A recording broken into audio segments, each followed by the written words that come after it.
What's up? This is BreakmanX, and welcome to the game show on January 8th, 2025. Wow, it's been a while since I've said that. Our returning champion, Jack Burton. What's up, Break? Good to be back. Good to see everybody. Wow, it's been a while since that's happened. Maul, how's it going? We're living. We're surviving. Good to see you guys. Good to see you. I think I see Spider-Man behind you, so, be careful. You do. I stole that from the theater a long time ago. Yes! 2 minutes in, we've already got theft. We're perfect. Awesome. They're going to destroy it. The World Trade Center's in his eyes. Couldn't let that happen. It's history. Yay, and controversy. Logan, our new blood. Guys. Welcome, sir. We have all sorts of witty banter. And Darria, also new Very blood. happy to be here. And of course, our special guest, the great Allan Holzman. How are you doing, Allan? Good. Well, the fire's raging, Yeah, but so we're surviving at the moment. we're basically in Hoth here in Kansas, but Allan is coming literally from the depths of hell. I mean, it is fiery and brimstone. It is horrendous out there. Jack Burton's going to let you know about some charities, I believe, here in a few minutes that you can donate to help out the crisis going on there. Before we jump into Allan, I want to let you know, just like the old days, go to BreakmanX.com. There's all sorts of ways you can talk to us. Go to the YouTube, go to the Twitch, you can talk to us there. We've also got our Discord there at the top. Any of those ways we will see. And the great Logan on the bottom middle of your screen will be reading your comments. So unless they're mean, so don't do mean comments because we will not read them then. But Allan, I have to tell you a little bit about Allan. Allan's one of my absolute favorite people in the universe. I've had the great privilege of working with him a few times, and it's just been an absolute treat every time. We founded a film festival basically together. Was Allan's idea, the Wi-Fi Film Festival. Worked on some fun movies, including I really liked working on Dare to Be Different with you, the 80s music doc. That was a lot of fun. But Allan has won multiple Emmys. He's won a Peabody, and he notified me there is a new award since I posted the bio, which is the ACE Lifetime Achievement Award. Is that correct, Allan? That's correct. So lots of awards for Mr. Holzman, all well deserved. But we are very, very happy to have you here on the show. Please, if you have any questions for Allan as we go ahead and put them in our various locations I mentioned a second ago. Just want to let you know we will be coming to you every week at 9 p.m. Central. So join us here every single week. We'll be here for you. All right. And next week, I should mention we have Try4ce from My Life in Gaming. And the week after that, we're going to do some Game of the Year stuff. It's going to be a lot of fun. All right, so let's jump right into it. So Celluloid Wars, when I talk about his book here, his first book, which I have right here, if the background removal will allow me to show it. Come on, background. There we go. Celluloid Wars, this is the first one. It's a really awesome book, and the best page, I think Allan will agree, is I page... agree. Is page 3, which is not going to show. Is definitely defeated by green screen. It's definitely not going to show up. But Allan fulfilled one of my lifelong dreams, and I have a quote on the third page, which I've always wanted to have a quote in a book. So Allan made that happen for me. So thanks, Allan. But what we're really here to talk about is Celluloid Wars 2. I'm going to play you a really quick trailer. It's about 45 seconds, and then we'll hop back in and discuss. Ripoff. You're talking about Forbidden World. Allan Holzman directed it. I kept a journal from the making of this movie. The outrageousness of it, the incredible set pieces, just the wildness of the whole damn thing. I'm totally down with Forbidden World. It's an A-priority, high-security research facility. What is that thing, Hauser? I think we should try to communicate with it. I know it's far-fetched. And tonight's movie is Forbidden World, one of the greatest drive-in movies ever made. It's a drive-in classic, Forbidden World, made by Roger Corman.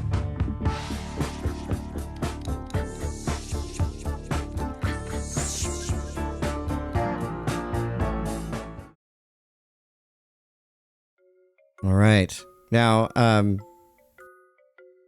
pretty cool trailer. I love the music, which of course is done by your wife. But Allan, tell us about Celluloid Wars 2. Why should every single person listening, and I will check, this is an assignment, why should every single person listening buy this book? It's a tribute to working for Roger Corman.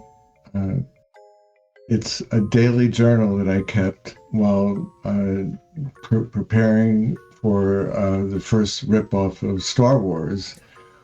Well, actually, no, I'm sorry. It was the second ripoff of Star Wars that he did. The first one was Battle Beyond the Stars, which I edited, which was the beginning of Celluloid Wars.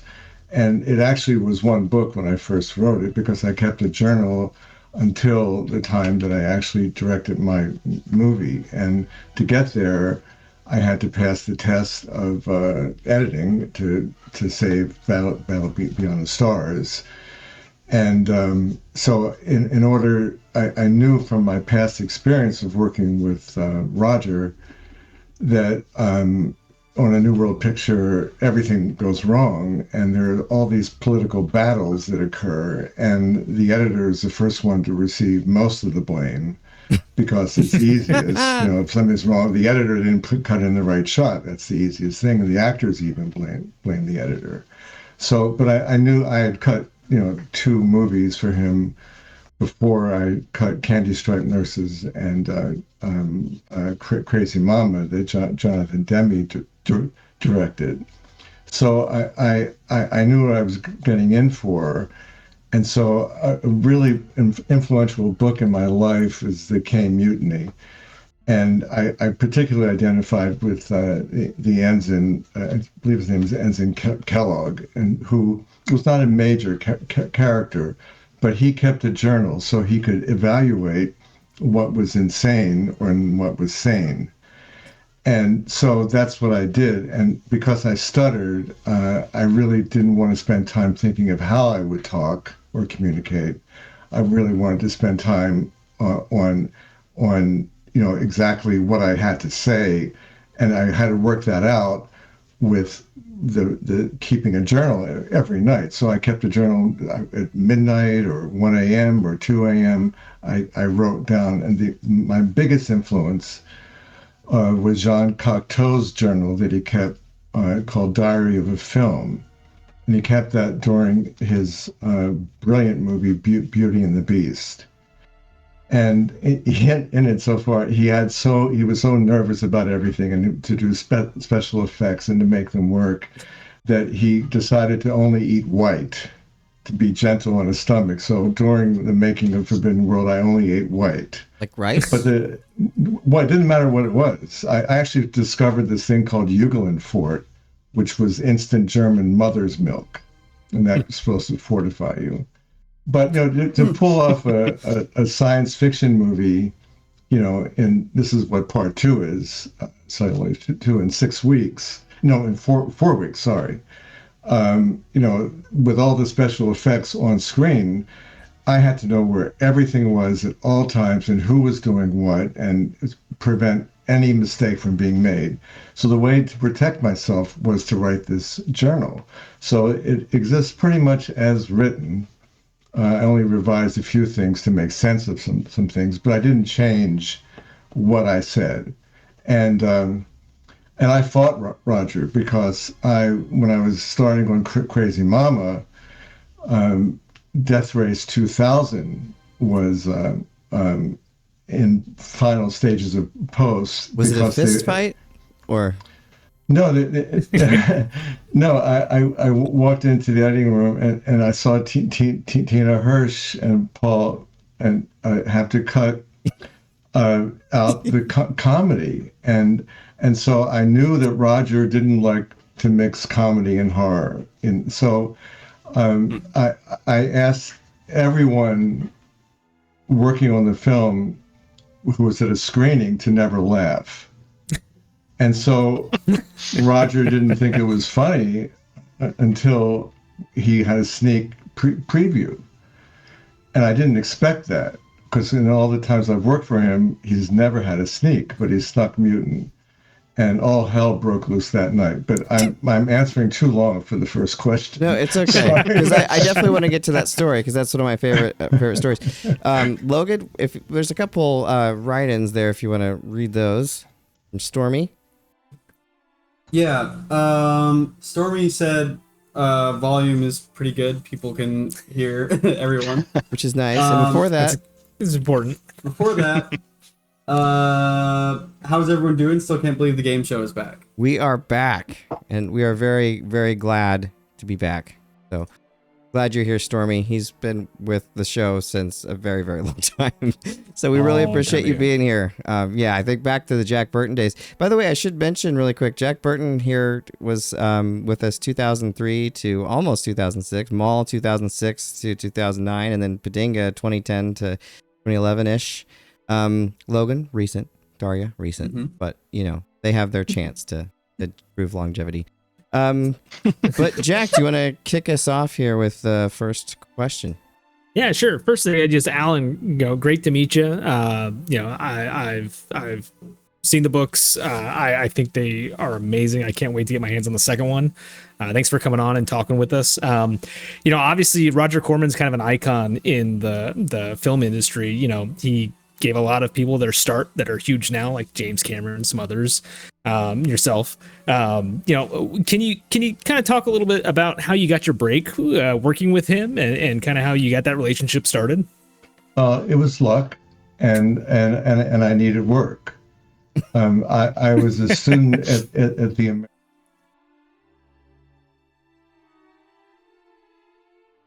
was accepted there was for my editing. I'm a self-taught editor. I was the school projectionist at Bennington College, where I was there on a fellowship. And I got to see the complete, almost the complete Janus archive, which is now the Criterion archive. So I watched every great foreign film twice each weekend. And I felt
it's kind of determined my, subtext.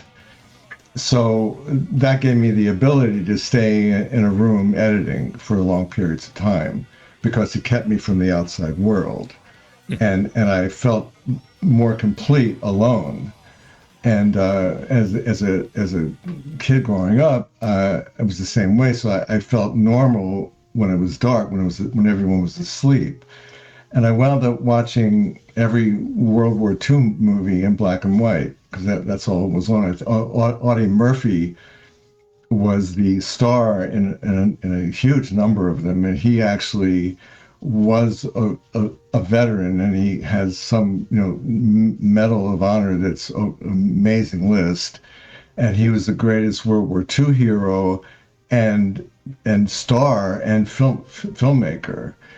And so I kind of brought that sensibility, and there's a great story about David Lean related to these movies, because at the time, during World War II, the United States had this thing called quota quickies, where they would take any movie made in England. It was the deal thing. They would take 15 movies a year. Here's the budget. Don't care what it is, what it looks like. That's your budget. We'll take the movie. So David Lean, who was an editor then, kept getting offers to do that, but he said, I take more time to make a movie. I can't do it on that budget, but I'll edit. And one of the movies that he edited was a movie called In Which We Serve, where Noel Coward was the star and producer. And Noel Coward was the leading British playwright and screenwriter and actor at the time. So he wasn't interested in any of the action, only when he was on the screen talking. And so David Lean did all the action, and that's when he invented shooting all the inserts and the one-liners and the whole thing about Star Wars and the dogfight. That's David Lean as the second unit director and editor creating all those cuts and all those images. And you can look at In Which We Serve and you can see Star Wars because you've got the things moving, and it's fantastic. Awesome. Wonderful. Well, Maul, do you want to hop in? Yeah. So now I'm not familiar with the whole story, but I have heard that you have had some dealings with one Quentin Tarantino in the past. What can you tell us about that? Before, no, I'm sure it was. I received a call from him one afternoon while Forbidden World was in the early stages of distribution. I'm pretty sure it had gone to the Z channel, which started then. And that was the first cable channel in New York to show movies. And every Saturday night at midnight, they showed this movie. They showed Forbidden World. Sometimes at 2 a.m., but it was showing, on the weekends. And so Quentin said he was writing a book about film editors, about film directors, and he wanted to interview me. And so he came over and he wanted to interview my wife as well, Susan Justin, who did the score. And I'm pretty sure it's the first fully electronic score for a film. But it was definitely in the early days. And she brought she had a new wave band. And so she brought, a sense of, she brought rock and roll to horror, in a new wave way. And a lot of the movie was told from the mutant's point of view and seeing things through slime and grates. And because he grows so fast, he's going through puberty, throughout the movie. So, he has his obsession, so it kind of, all fit. So he spent 8 hours talking to both Susan and me about how we did everything, because it was in the early stages of electronics, and so and he asked me about every effect, in detail, and he knew the movie, and it was great. And then about 4 years later, I ran into him. We both had the same agent. He was trying to make it as an actor and writer then. And he always wore the same Mickey Mouse, always wore vintage Mickey Mouse t-shirts. And I said, whatever happened to the book? And he said, I wasn't writing a book. I just wanted to interview directors who I liked so I could find out how to make movies.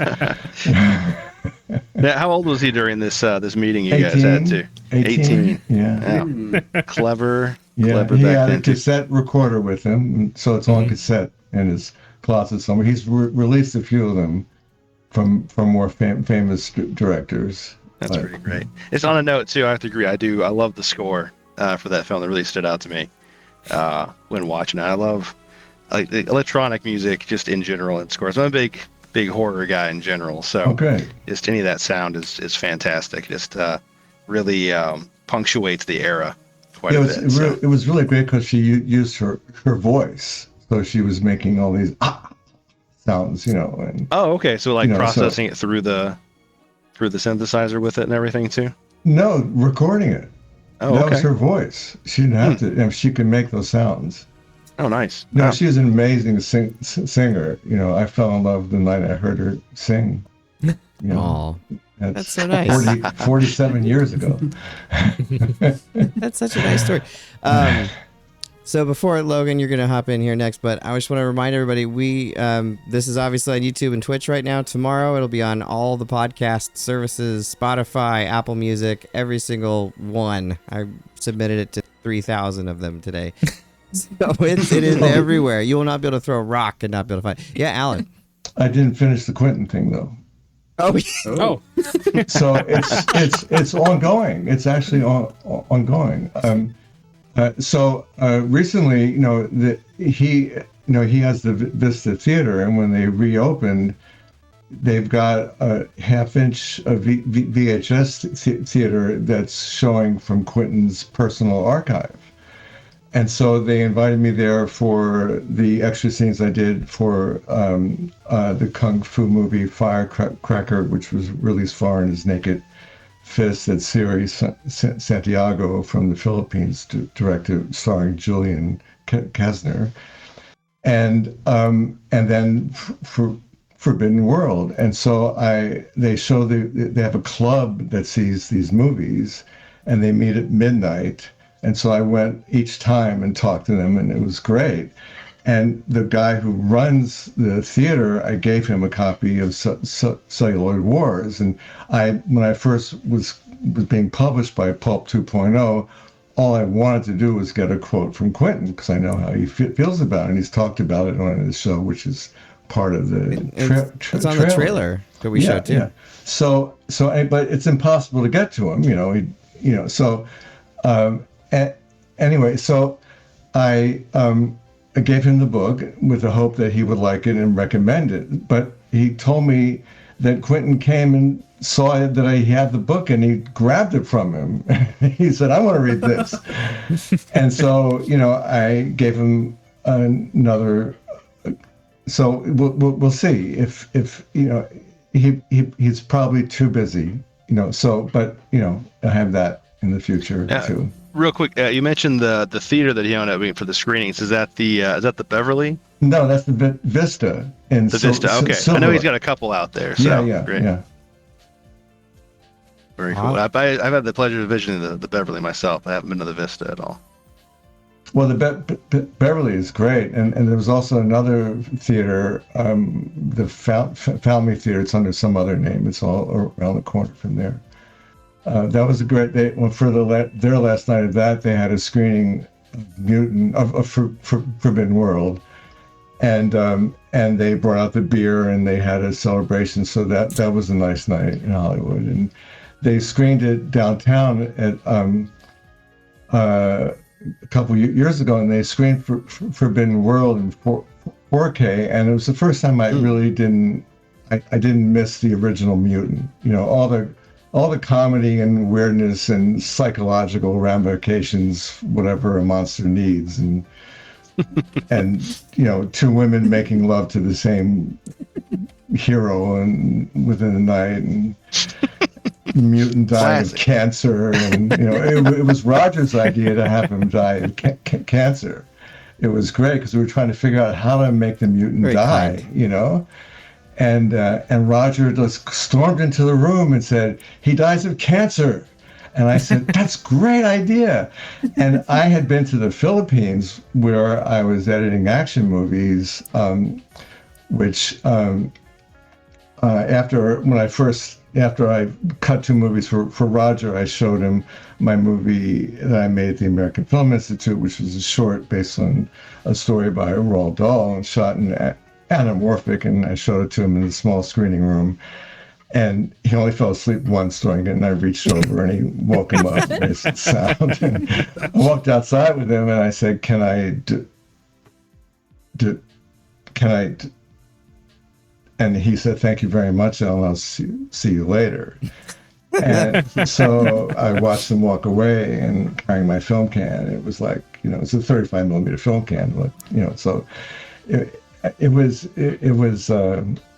so I knew I had to go back to editing to, you know, so I wound up working for Fred Weintraub and cutting 2 movies in Asia. And the first one was in the Philippines, in a film which starred Jodan Baker and Susan Sarandon. And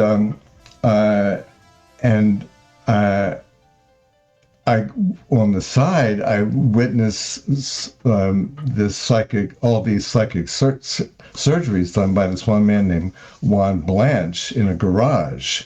And I saw him lift a tumor, rip a tumor, out. And so I replicated that in the movie, so that was like, I jumped out of my seat. I knew right away that if it's cancer, I knew how to, get it and stuff it in the mutant's mouth and all this stuff, all came clear in an instant. Oh, man. All right. So but Roger didn't think that was funny, at all. Since you're telling all these great Roger, there's the rub. But Roger, when you work for him, I saw his movies as a kid in the movie theater, and one thing we liked to do then was go in the movie halfway through or 2/3 of the way through, so we could guess how it began, and then we'd stay for the beginning to see how it began, to see if we were right. So that's how uninteresting the movies were in a sense. But Roger directed those movies, and there was always a woman in there, and it was cool. So. But the filmmaking, when he got to the Edgar Allan Poe movies, was amazing to do that on a low budget. Plus, Little Shop of Horrors is an amazing movie, but the most amazing movie is Bucket of Blood, which has the best line with Dick Miller, the waiter. Who's up in the apartment above the coffee house, is trying to prove himself as an artist in the beatnik area, and he's trying to do a sculpture, and he goes, come on, be a nose, and that's my favorite movie line. But when you work for Roger, you're working for a film artist, and he's got this bug about budgets, and he's lived it. He does it to himself. He's not trying to take advantage of you. This is how he works. And he is the only, to answer the very first question, he's the only game in town, because then there was no, when I was a student at AFI, we were the test ground for Sony to do 1/2-inch black and white beta. It was reel to reel with the camera separate from the deck. And then we would cut on 1-inch, and we'd all share the same 1-inch computer.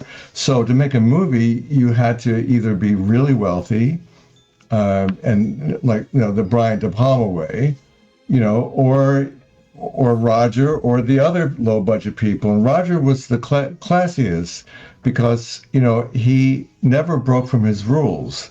You never knew someone was more special than anyone else. So it was a real legitimate thing, and he hired people on their way up and on their way down, and they get paid the same, and he never breaks from his budget. But that's the land of opportunity. So everybody is trying to be a director. Everybody, so and the way to get there is that few times when you get Roger's attention, and the best way to get his attention is to disagree with something. So that doesn't work. Oh, yeah, it doesn't work. Well, why doesn't it work? Tell me. Do you know something that I don't know? So that's your opportunity to speak. So when the people at the Culver Theater, when Mutant had its sneak, started going nuts, and they were laughing and screaming as loud as I've ever heard. When I did the extra scenes in the Kung Fu movie, I had the woman. There was the fight. I wrote this thing where every time they have a skirmish, because I had to make it look like it was in the film was shot in the United States. That was going to be cut into the Filipino movie, but Roger had this lumberyard that he bought that he turned into a sound studio. So it was still a lumberyard. So I had them chase her through a lumberyard, and every time they had a skirmish, she lost one article of clothing. And when I read Roger that, he said, "Genius, Alan. That's just genius." So there was a spaceship set available for one day, and Jim Cameron designed that. and it was on a Saturday because they shot Monday through Friday, and so it was, and Saturday they were shooting second unit, so it was available Sunday, and Monday it was a redress for a burnt set. So Roger came to me on a Tuesday and said, there's a set available Sunday. If you can write and direct a 7 to 8 minute opening of a space movie that can go anywhere, I'll give you a whole movie. And first he said, you want to direct a movie, a full movie, because I had done second unit and additional scenes, and I was going through the Roger Corman School of Filmmaking. So he said, if you need any inspiration, I've always wanted to do a version of Lawrence of Arabia in space. And I said, David Lean is my favorite director. And he said, well, then you should have no problem at all. And so that's why the opening of the movie has nothing to do with the movie. Because after the opening was done, Alien came out and was there, and that was the big hit. So it was, I want to rip off Alien. So that became, so that was a lot darker than doing a rip off of Star Wars,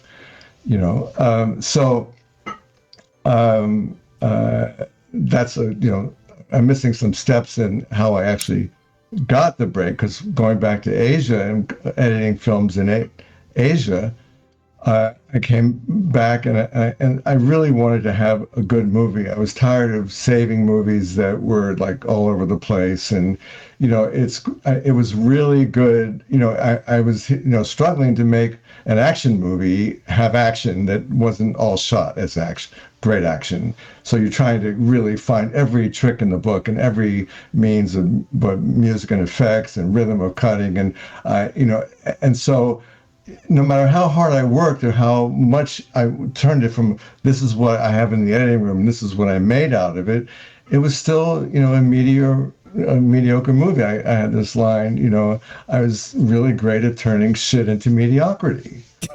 That's one of my favorites. But you needed to be an artist to do that. You have to understand the medium, and manipulate it. So that's why I wrote this journal, to communicate. I mean, it was originally called My POV Editing the Invisible Art, so I just wanted people to understand how much creativity there is in saving a movie or making it respectable or just making something work, and it's like winning a video game. There you go. Real quick, Alan, I have a question from the chat here. Are any of your movies on streaming platforms like Netflix or Prime so people can watch them? That's from Storm Eagle. Forbidden World Grunt is a really cool movie, and that's nowhere to be found. In fact, there was someone said I should just release it because no one wants to claim it, and I was going to, but then someone did this really bizarre name, and they came out with it, and in the end sequence is this big fight, and they flash back to the beginning, and the beginning of Grunt was a takeoff on Orson Welles, and so there's so it flashes back to black and white of when the guy gets decapitated in the ring by accident, but that's why I had to go into hiding anyway. And to get it through the lab, because we had no money for this, it was really, but it was cool because it was a documentary being made about wrestling, So anyway, so to have the flashbacks, it was too expensive to do an optical then to have. So, but with 16 millimeter. Which it was shot in 16 millimeter, you could have A and B rolls. So your A rolls in color and your B rolls in black and white, and you just checkerboard it, and it goes through the printer twice, and you've got your negative in your movie. And so when they re-released it in DVD, they didn't have the other reel, so it just cut to black. So instead of seeing a flashback, you're just seeing black leader. and there's no one to communicate with because it was some kind of fly-by-night thing. But that's a cool movie. I That just point can't be out seen. that your Forbidden idea. World, and if you want to see my documentary work, that's a whole other thing. And Survivors of the Holocaust is available on the DreamWorks website, but you got to look for it. It's deep in there. It's a documentary, but it's in there. Yeah, and Forbidden World you mentioned is on Prime. But anybody can send. I have everything on Vimeo with a password, so I'm open to people asking to see something, and I'm happy to send a link. And hit me up at BreakmanX at BreakmanX.com. I'm also making. I've been making a documentary about my life, which has clips of everything in it. But it's not a film. It's not a movie about filmmaking. That's part of it, of course. But Allan, I've got another question for you, actually. Okay. So I've heard you have a pretty funny story about a test screening with Roger and Mutant. I was wondering if you could share a little bit about that. Okay, so the audience is going wild at this sneak preview that wasn't announced. It was at the Culver Theater. And at that time, it was one theater, and it was an action movie they were going to see called Moving Violations. And it was a pretty full theater. And the weird thing was that they had just installed the aisle lights, and they didn't know how to turn them off. So they were on. So actually, you could see the audience.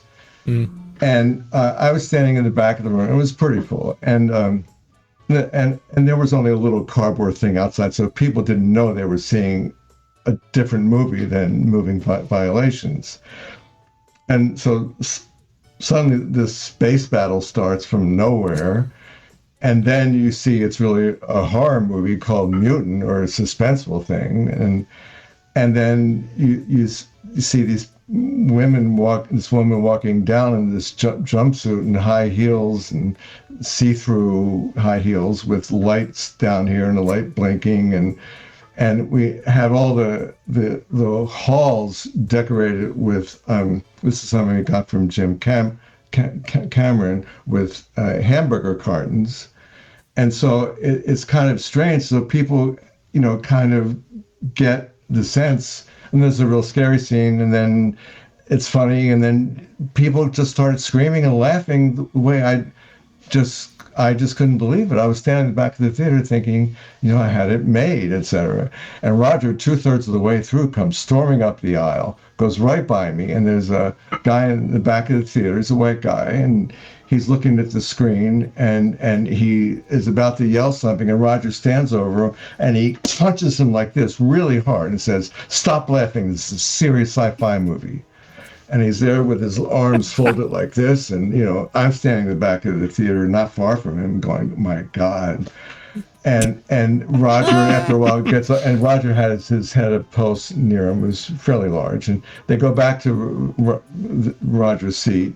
And then at the end of the movie, he comes storming out, going, "Allan, this is the worst sneak I've had in 23 years, but don't worry, I know how to save it." And I said, "Save it? It was great." And we argued outside the theater about good comedy versus bad comedy. I argued about American Werewolf in London. And Roger said that movie didn't make any money, because it didn't at its first release, but eventually it did make a lot of money. Mm-hmm. But, and anyone over, 35 was going, you can't mix comedy and horror. Roger's audience won't take it, because Roger only has his release pattern most he'll book in a town is 2 weeks, and then that print's going. And if it suddenly should fill up, they can go an extended week. But these prints have to travel. It only makes 200 prints. So, it has to be either horror or comedy or, action. If you mix it, you depend on word of mouth. So his platform is very strict, and he does make money. So, and he survives as an independent. So you can't argue with his, way, because that's how he exists. But I argued it. Anyone under 35 argued it, and it just couldn't. All the distributors are going, you kids, you don't know what you're talking about. And Roger tested the title at Hollywood High and Fairfax High, and the kids didn't know what mutant meant. 6 months later, Teenage Mutant Ninja Turtles comes out and everybody knows it. But, so Roger had them going, would you see a movie called Mutant or Forbidden World? And I was going, Roger, the people are going to get it mixed up with Forbidden Planet. And he said, well, that film happened 20 years ago. No one will ever remember it. Okay. Anyway, so... I've got a comment from... I didn't finish. So Roger leaves the theater, and the guy who he punched, after we argued outside, it was like 40 minutes. It was amazing. And then Roger leaves, and the guy who he punched is carrying a large Coke, and he throws it at him, hits Roger square in the back. Roger turns like this, and he's there in his suit going, no, we're even. And he just walks away. All right. Okay. So the comment reads, I'd like to point out that Oppenheimer owes its color versus black and white flashback form to Allan's grunt film. Okay, All right. I'll take it. So I've also got a question. I heard you mention James Cameron earlier, and I know you worked with him a little bit. Could you tell us a bit about that experience? Well, his assignment first of all, he was hanging out in New World while I was editing Battle Beyond the Stars, and here we are in this lumber yard, and part of the lumber yard is this special effects place, and Jim was hanging out there, and he got hired to do.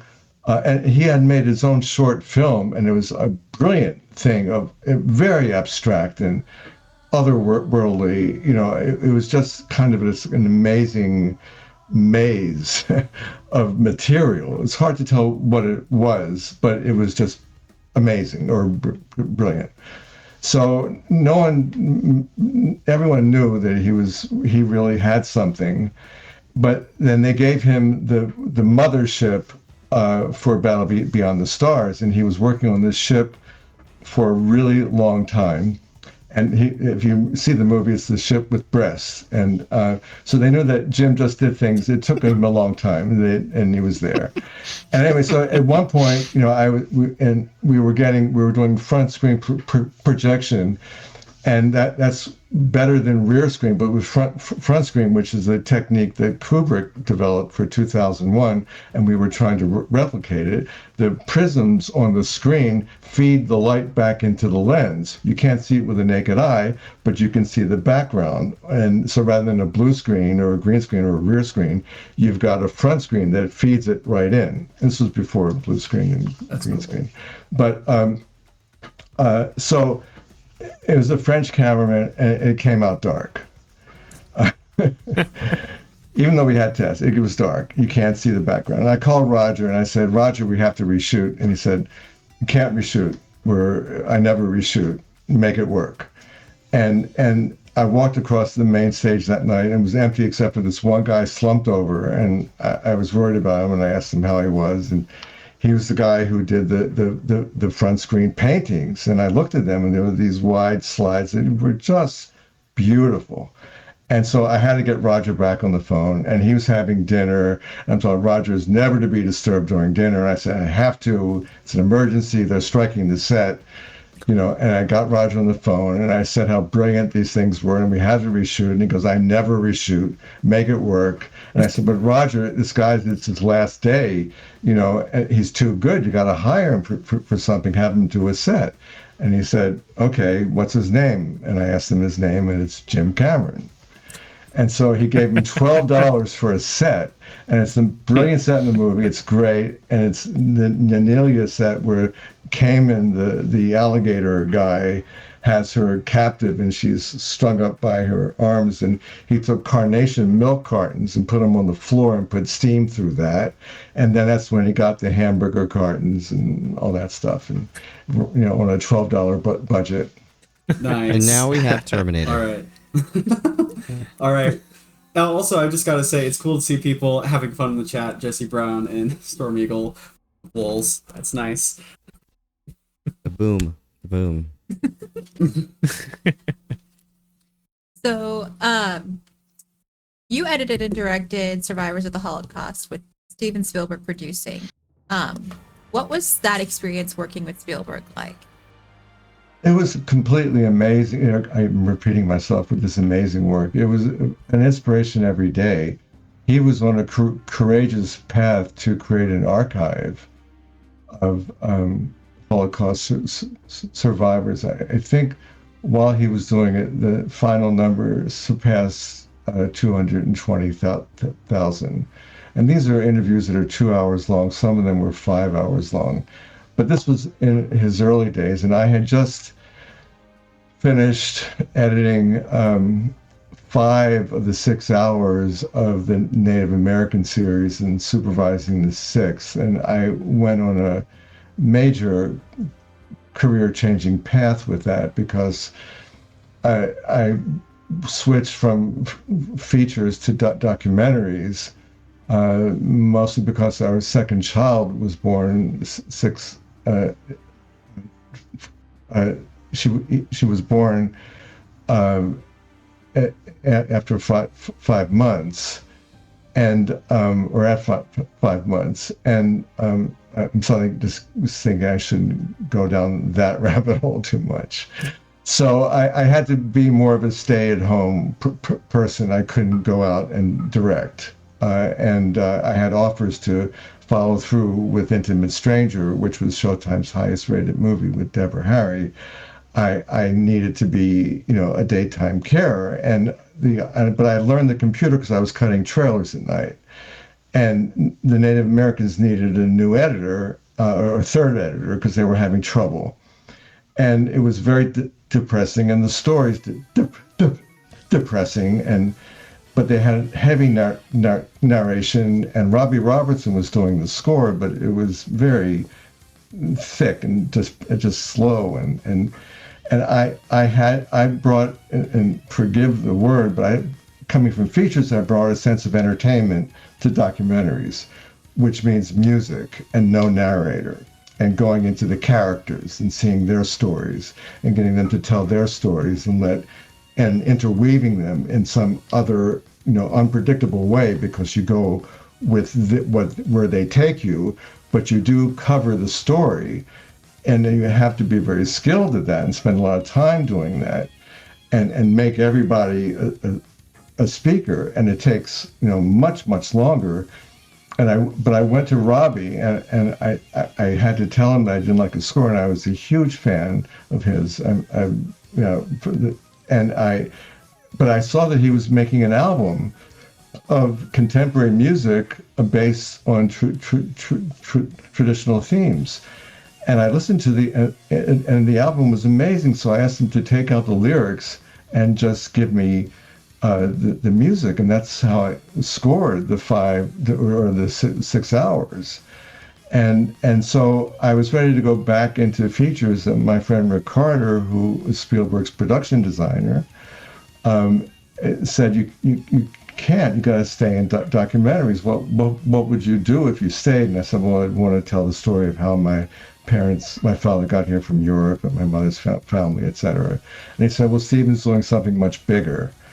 And so I found out what he was doing, and then Rick suggested that I make an 8-minute show reel to show them what I could do, and which they could use as a fundraiser. So I did that, and they did, and Steven liked it. And I went to Pat Mitchell, who was the producer at Turner, and Turner said he would support a documentary about the Holocaust if Steven would put his name on it, and Steven said, "I'll put my name on it if I like it."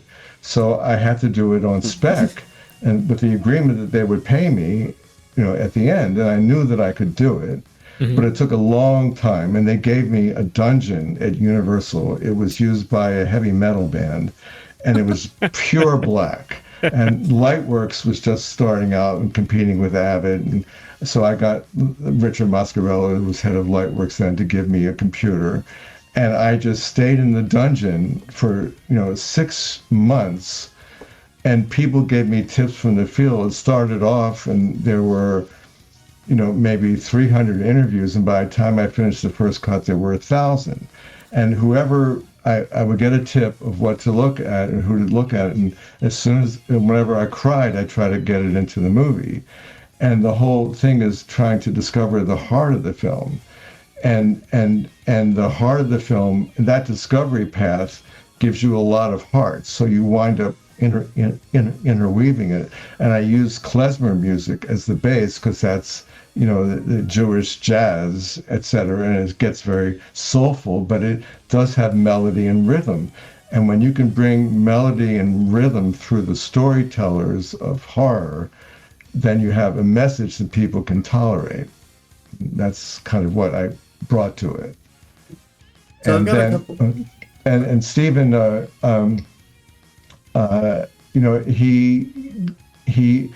his major comments when he saw the different cuts, he was very concerned that it wouldn't get too entertainment oriented. So he encouraged me to go with less music. And so I took his advice, and it worked really well. So I've got a couple of comments from Terrell Langford in chat. He says a movie about the times in the lumberyard would be amazing. So many people got their starts there. And he also asks if you prefer making documentaries or features.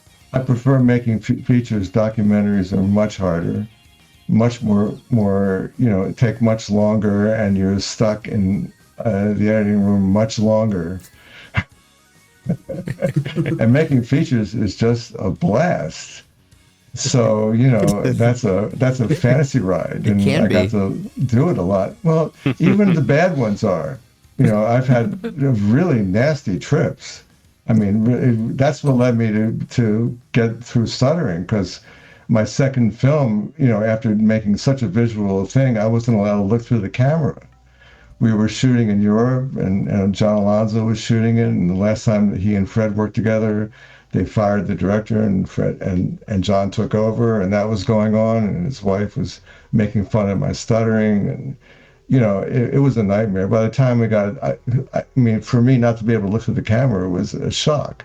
But I just got married, and I didn't want to get fired, and my agent said quit. I didn't want to quit, and then I wasn't allowed in the editing room, and then it was finished, and it was too slow, and I had to show it, and it was a nightmare, and so my speech got so bad that I had to do this therapy that I was avoiding my whole life, which is accepting yourself as a stutterer. That the reason why you stutter has nothing to do with how it started. It's because you're trying to stop stuttering, and you actually have a fear of stuttering.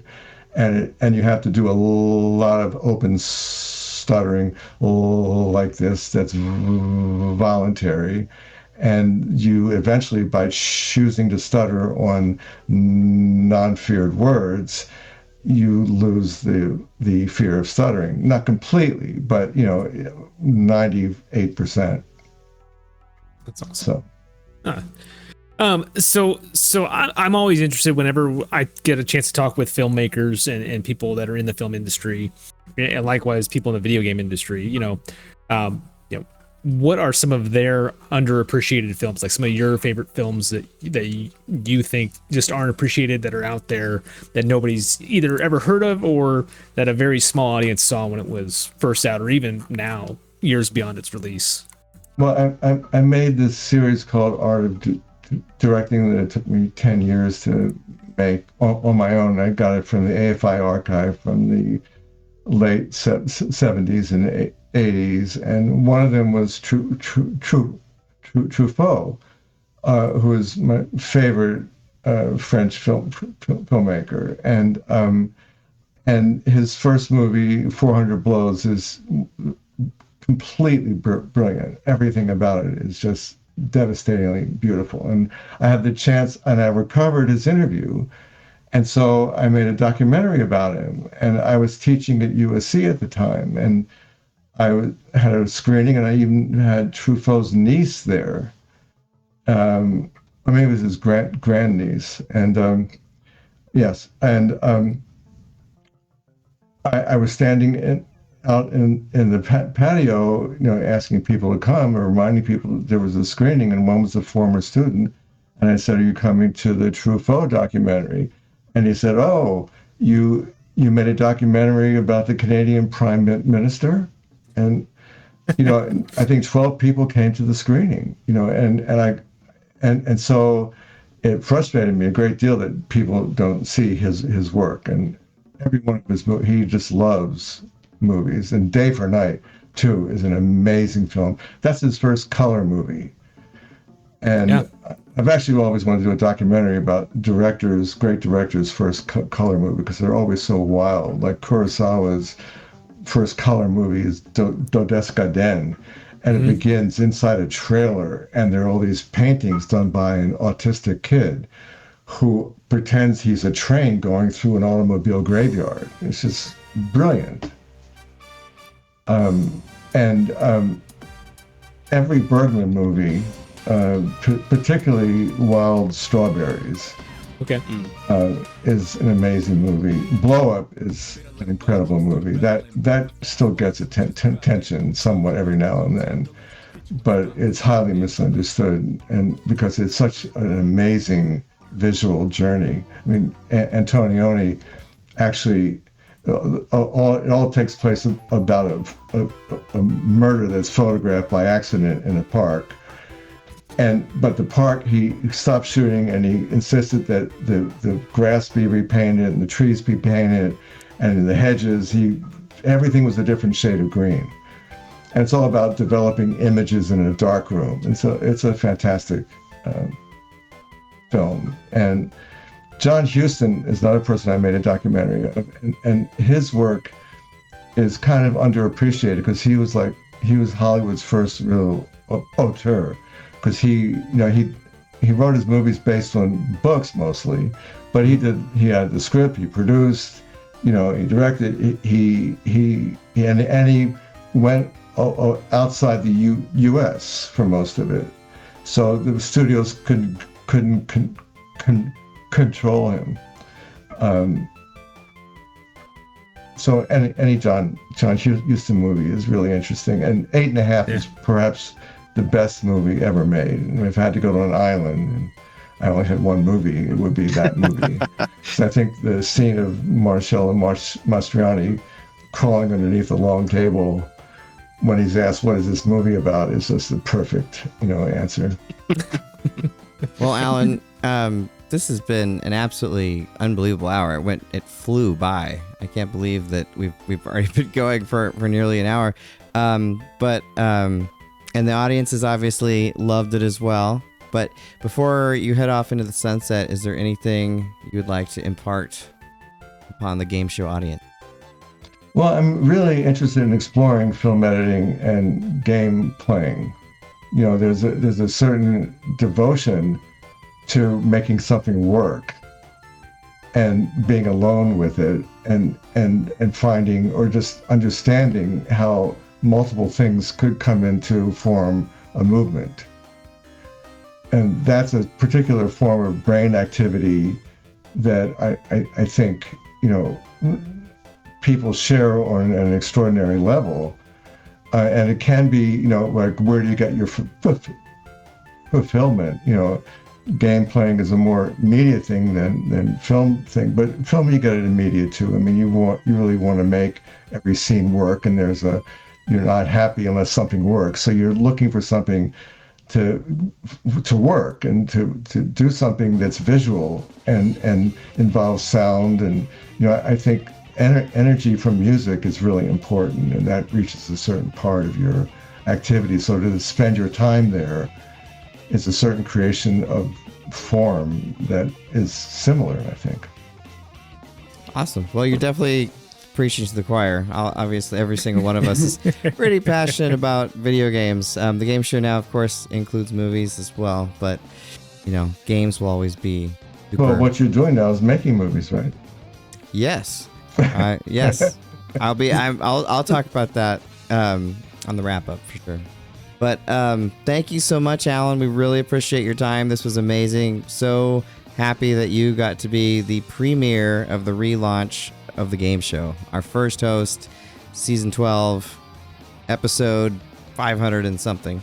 Yeah, that was awesome. I tried to do the math, but it was hard. But thank you so much. I really, really appreciate it. I hope you stay safe in the fire. Jack will, before people go off, Jack will talk about some of the charities and things that we can help out with. But thank you so much, Allan. We appreciate it. Mm-hmm. Thank you. Real quick, Thank you very Malachi much. said he's loving the show. See you, Allan. See you, Allan. Thanks a bunch. See you later. All right, so we didn't get to it real quick. I'll plug out there on his behalf for the audience that they had people are asking about streaming Forbidden Worlds on many different streamers, but also the 4K restoration of the film is available from Shout Factory. Worth picking up for film buffs, even though the theatrical cut of the film is out there for free to stream. The 4K release includes Allan's personal cut, which, if you guys didn't pick that up from the conversation, includes more comedic elements, which Roger Corman didn't like and made him excise. So if you want to see that original cut, it's not like he hit anybody. Nice. It's not like he hit anybody. Yeah. No, that was really fabulous to have Allan on. I just want to reiterate that. So thankful that he was able to spend an hour with us. We did want, for the first episode and kind of going forward, to do a little bit of the old school as well and do a little bit of catch up. It has been 20 years since Jack's been on. And well over a decade since I've been on. Maul it's been about the same for Maul, and Logan and Darria are just brand new. But kind of wanted to start out with first just saying I am so incredibly grateful, thankful, happy, and excited to have the lineup we have for the show. It's so awesome to have Jack Burton return. I can almost hear the Halo music. If I had it more organized, I would have it playing right now. Also with Maul, I'm so excited to have you rejoin. So much fun to have you on as well. Logan and I have streamed some games recently. He's also associate producer on the movie I'm writing and directing. So happy to have him on here. And Darria, of course, is also associate producer on the movie I'm working. And I should mention also, Darria and Logan are currently directing a documentary about the game show. So some of the prelim stuff you've seen have come from their movie that they're working on, and actually was sort of part of the reason why we're even doing this again, because it lit a spark for me. But I just kind of wanted to go through everybody here. And Storm Eagle says I could hear Allan talk all day. Well, I'm sure we can get him back. So I would love to have Allan come back. So Allan, if you're still watching this stream, we would love to have you back. So Jack, why are you here? Why did you decide that you wanted to talk about games to Storm Eagle again? Yeah. Well, I always felt like when we did this, 15, 20 years ago, we were kind of ahead of our time. We did it just a few years too early. And so I always enjoyed this. Like, video games have always been a passion of mine. Movies have been a passion of mine. And just being able to talk about it with like-minded individuals, especially yourself, we have a pretty good rapport. Everybody else, it does not take a lot to get me to talk about video games or movies, and so my wife and maybe not my kids so much, my wife definitely gets tired of me talking about video games a lot, and I can't really do that at work either, so this is a great forum for me to get a chance to do that and talk about the things I'm really passionate about and stuff I really enjoy with a great audience. That's awesome. No, I feel the same way, and also, no one wants to hear me talk about games that much either. That's why I was laughing, because it's like I finally get to just blah and talk about games. So I also wanted to briefly mention kind of how I found everybody, or not found, they found me in a lot of cases, for coming on the show. So before we move on to Maul, so Jack Burton. The way I remember this, I was in my first film class at KU, and Jack Burton was in the hallway outside the class playing a GBA. And he's the only other human being I'd seen at KU playing his GBA in public. And I was like, this guy must like video games at least almost as much as me. So that's where it started. And I was super excited when he was on the show initially, and super happy to have him back. And if there's ever a Halo tournament, I know that we will win. For sure. But yeah, is that sort of how you remember it? More or less. I remember more Japanese class than film class, but I know we were in a few of the film classes too. Nihongo. Yes, Nihongo. Yeah, there's that. Maul was actually in Japanese too, but before us. But Maul, why are you here? Why did you decide to join us on this adventure? It just, I think it felt like a journey that just wasn't yet complete, So when you called back, I was like, yeah, we've still got a few miles yet to go on this show. Oh, yeah. I don't know, I always had a lot of fun, too. I mean, it's a lot of work, a lot of commitment, but it's a great place to be, just chatting about games and just giving each other hell, and all that. It's it's a good time. It's a good time. Yeah, making everyone very sad. No, super fun. Like, this is honestly, the game show is so much fun. And this episode so far has been like everything I had wanted it to be. So Maul, I met Maul very early on when I moved to Lawrence at KU. He worked at GameCo, and I just remember going in, and I'd been to game stores before and talked to game folks, and they never really knew that much.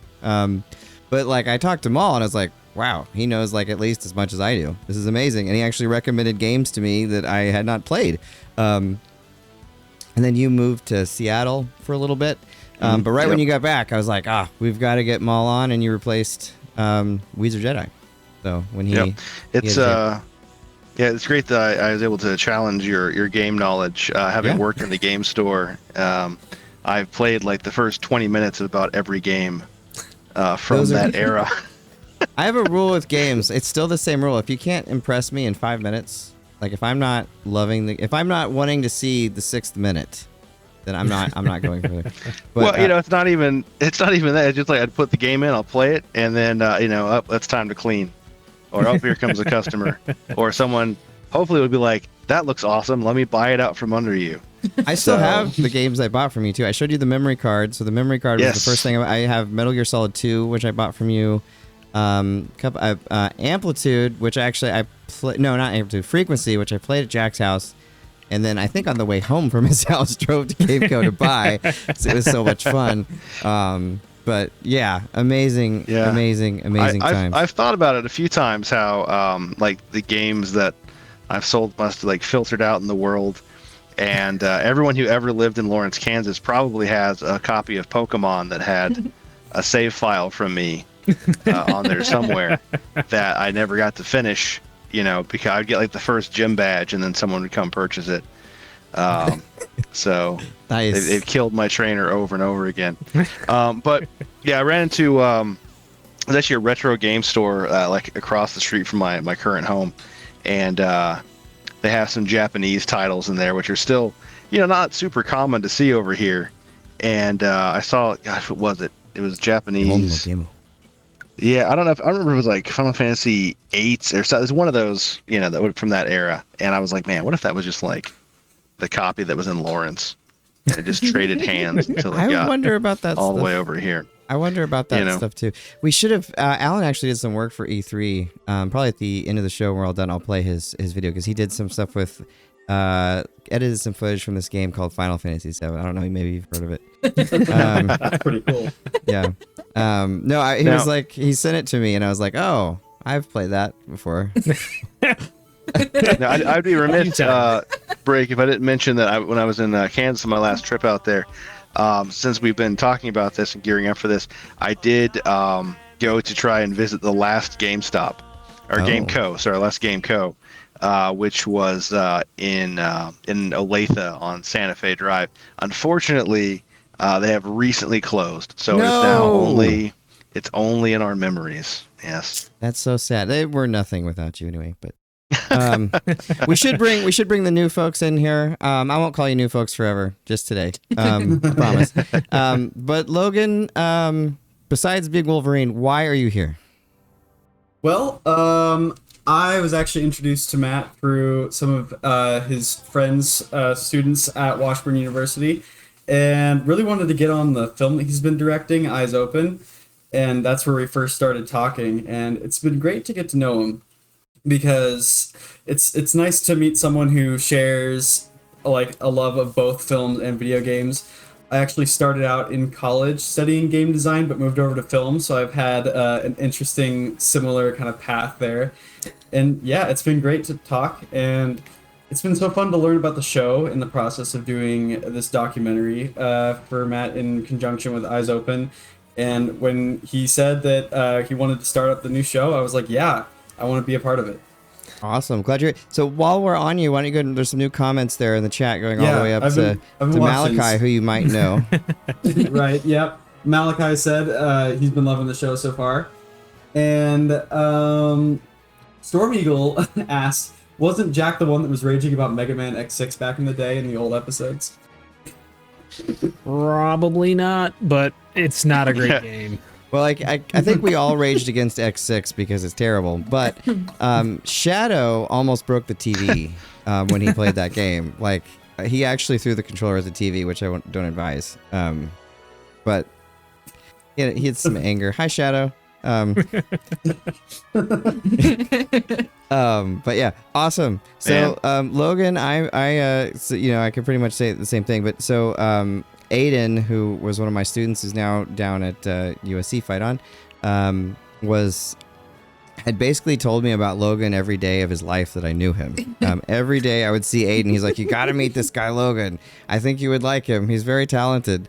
And he likes some of the same things you do. And I just have been so busy. I just didn't because I just had no time. And then finally with this movie, it gave us an opportunity to work together a little bit and do some stuff. So I'm very glad that you're on here bringing some game design knowledge that you've studied, as well as he's a visual effects maestro. His movie, which we'll be showing the trailer for here probably in a few shows, you're gonna definitely want to see. So Darria, last but not least, and the order is only in the order that people join the show, so it's not in any way delineating value. But Darria, why are you here? Well, I guess to kind of say where I met you. First met you when I was acting on a student film set.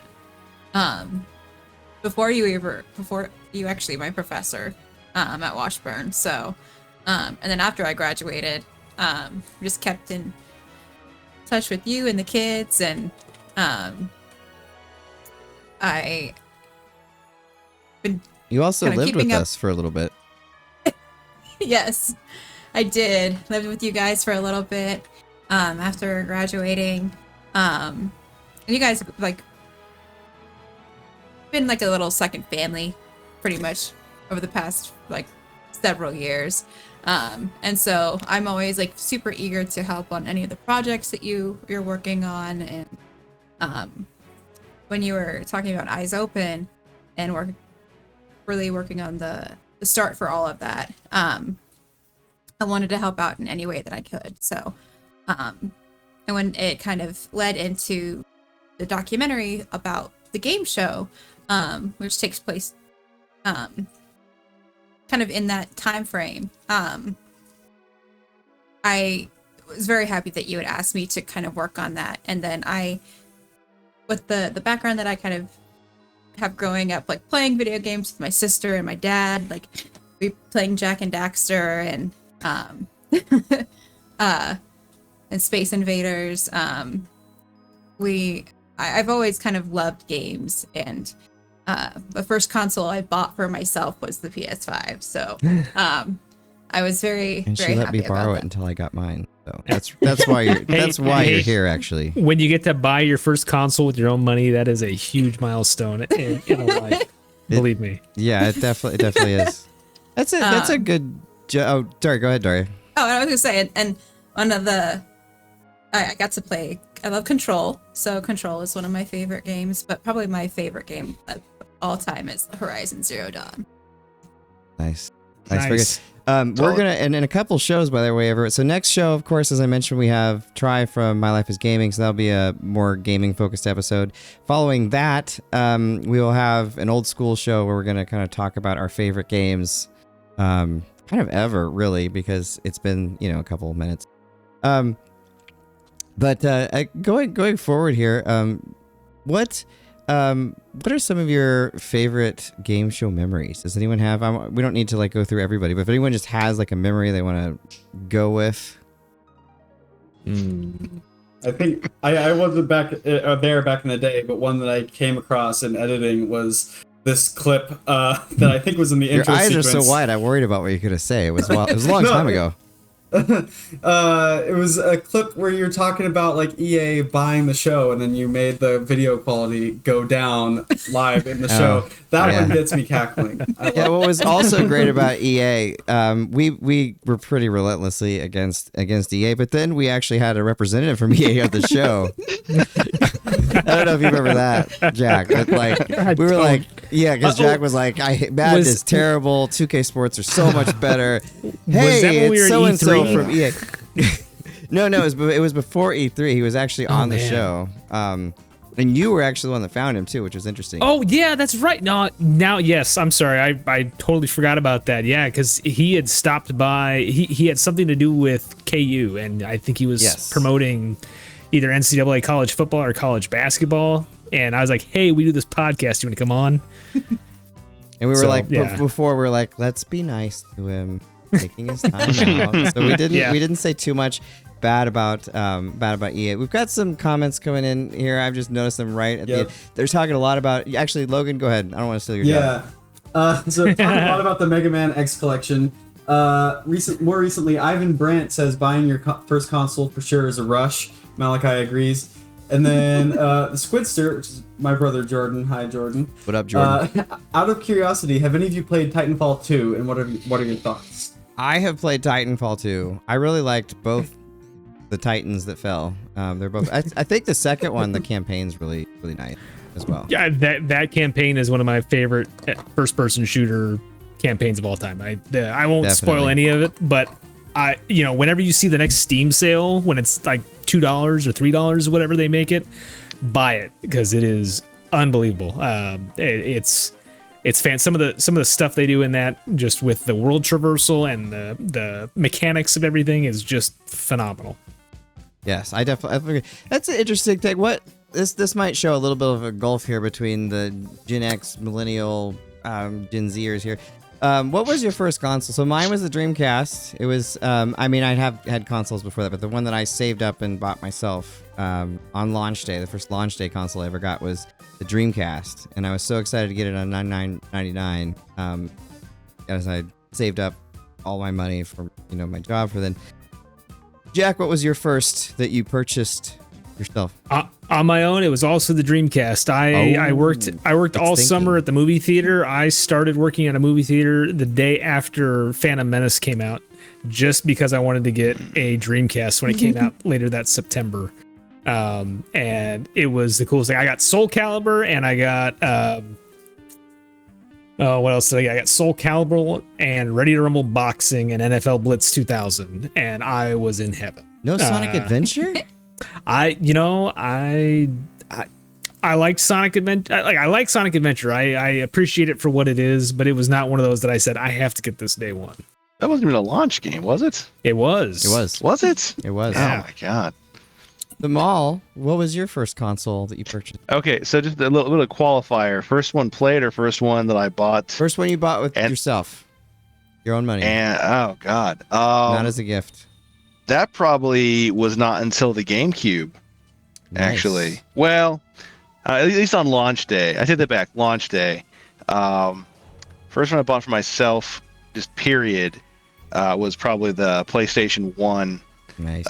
Like a used console from GameCo, so it's got a nice, employee discount. And I found out how to mod it and rip games, and boy, did I ever.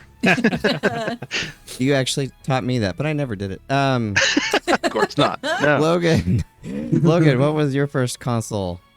So it's okay if it's recent, Darria and Logan. I know it's recent. Yeah. It's fine. Technically, it was my gaming PC, which I also use for editing, but specifically consoles, it was actually the Switch. That's fine. Yeah, it's the longest running console ever, so it's been out forever now. But it was like a year ago. Oh, well, still very nice. Yeah, but I've been enjoying it. Yeah, the first console I played on was a PlayStation 1. But what's the first one you bought yourself? But the PS5. Yeah, it's a nice one to have. Yeah, we've got a few people that have said the ones that they've done. Yeah, I saw a couple in there. I saw one that's been deleted that said N64, and then Ivan says DS Lite.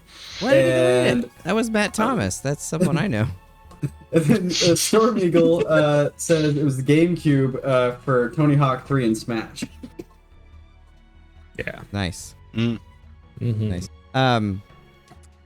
Yeah, the GameCube, bringing up that launch, that was a stressful launch for me because you couldn't. Go ahead, Jay Brown. Yeah, Matt came back with it was actually the PS2, and then Jesse Brown added the original Xbox. So Jay Brown, I should mention too, by the way, is one of our OGs. There might be some more OGs out there. Let us know. But Jay Brown has been with us since I believe the LAN party, the summer of 2004, which was a fun event there. But the GameCube, that was, again, if you've listened to the show, I like that one. Okay. But it was a little bit of a stressful launch for me because you couldn't pre-order it where I was from. And so BreakmanX, which Evil Magic Pirate, if you're out there, February 8th, 2003, you named her. We still have called her that from this day. I looked it up. I didn't actually remember that. I had to look it up. Just so you know. But EMP, if you're out there in Australia, thank you. But so we woke up at like 4:30 in the morning to go get the GameCube. And I remember I got Rogue Leader. And what else did I get? I got Rogue Leader, and then my brother got Luigi's Mansion, and I got Super Monkey Ball. That was the other one, and that was a pretty nice launch. Yeah, it was solid. I mean, I think I picked up Rogue Leader when that one launched too, but I think that's all I got because I was just like, I don't know what else is coming out yet. Did anyone else get Pikmin? I didn't get Pikmin right then, but I did get it later. Yeah, I picked it up when it came out. Yeah, I did. It's funny you had such a stressful time with that because GameCube was one of my favorite launches. That's the one I got launch day, but in Lawrence at least, its hype had really been, I don't want to say decimated, but it was such a divided time between PS2 and then you had Xbox and GameCube coming out. So close to each other. What? And I remember we went and camped out in front of Walmart. They were doing like a 1 a.m. launch kind of thing, and I brought a grill, and I just sat and made hamburgers for everybody while we waited. Yeah. Did you make Maul burgers? They might have well been. You did that actually. for the Wii. Yeah. Well. You know what? Yeah, it was the same thing. Yeah, we did the same thing with that. Yep. But I remember everyone's parents were there were kids there and the parents wouldn't let them eat the burgers because they thought I don't know, drugged them or something like that. I'm eating them too. I'm standing right here. But yeah, so they're all standing in line starving and just smelling the hot beef coming off the grill. I was making them just that much worse. But but we all walked in and we all got our units compared to the PS2 where I was in Topeka, and they had a raffle, and as soon as the first number got called and it was not somebody's and they started trying to fight the other person for their ticket, we just bounced. It was like a riot was going to happen. Oh yeah, that would have been for that thing. It was awful. Yeah. Yeah, that generation in general, that was the one where we started the game show, so it's kind of interesting that we're talking about it. But GameCube will always be one of my favorite systems. The PS2, when it was out, I was pretty low on it because I always just thought of it as the least powerful system. But I've come to like it actually quite a bit better. And the Xbox, you might remember, I wasn't a big fan of it. By the way, this is an Xbox. Right? That's the only Xbox joke I'm going to do. But I saw that ad and I had to do it. But no, the Xbox was also a really great system. But the thing that I wanted to say about that generation is that's the last. Well, I guess we had the Cell, a little bit next day. But that was the generation where we had 3 consoles that were actually designed very differently and unique architectures that could really be taken advantage of. And then now you kind of have 2 consoles that are basically the same PC type thing. I miss that. I miss the as hard as it was for developers. I'm sure I missed the focusing on a console and taking advantage of its strengths and that being different from the other. We've got a few more comments in the chat here. A couple more original first consoles they bought. Malachi says his was the Switch. Squitzer says his was a knockoff Game Boy. Classic. Ivan says the GameCube is interesting because at the time it was a flop, but it stayed timeless and aged really well. So really quick so Nintendo even talked about that. Like people are always talking about now, like, oh, the GameCube's so great. And they're like, where were you guys when it was out? Because like no one bought them, right? Are they going to say that about the Wii U in about another 5-10 years? People have started to say that about the Wii U, which is crazy because like 3 people bought that, and like I'm one of them. I'm one as well, and I'm still wondering. Oh, and the other was my nephew. Yeah, so like everyone that bought a Switch is in this show right now. Yeah, or not Switch, a Wii U. Wii Switch. U. A few people have bought Switches. Yeah, but no, I like the Wii U, even the small library. But the GameCube. I love all 3 of those systems. That was, I've loved every generation, but that was really probably the last generation that was like one of my favorites. I've liked all of them. 360, that generation I liked all of them, but that generation was the last for me, like super special. And probably in 10 years I'll say that. I think there's a little bit. It's really interesting if you like go through, just how the generations occurred. We've got a little bit of a different perspective on it than I'm sure Logan and Darria do, just because we've seen a lot more. Just that gray beard is starting to come in full effect. But like you have the 16-bit era, the 32-bit era, the 64-bit era, and then you just kind of have things like after you get that Xbox, PS2, GameCube line, then it's like, oh hey, okay, so now we're getting into HD. Now we're getting online, like real online play. Like you have Xbox Live turning into the real thing. Which PlayStation Network gets up and going. I have to say, you were definitely right about Xbox Live. You proselytized a lot. I might not have been right there with you. With the Xbox, but you're definitely right. Xbox Live is fantastic and set the stage for everything you said. But more than anything else is just how the it stopped being so much about the fidelity of the games. Like that's obviously still something that occurred with each generation and still is occurring now. It came more about some of the services that were around those games and also about all of a sudden when the Xbox 360 came out, hey, you could just download the game. Maybe it's not a full game, at least not at launch, but you could download a game. You didn't have to go to the store, and you can get Smash TV, or you could get Assault Heroes, something like that. Yeah, Geometry Wars. Yeah, I mean, I love games now. I mean, there's tons of amazing indie games, sure, but I like all games. I love all types of games, except bad ones. But I love games of all systems, PC games, modern games, old games. I love them all. So don't think that I don't like the modern ones. I like those too. I think you should give more of the bad ones a chance, though. Honestly, like really, like having played like my cousin's old NES game collection with him growing up, he had the most eclectic taste. Like where I'm picking up like Mario Brothers and Ninja Gaiden and, like stuff like that. And he was going for like Gilligan's Island, Fester's Quest. I like Fester's Quest.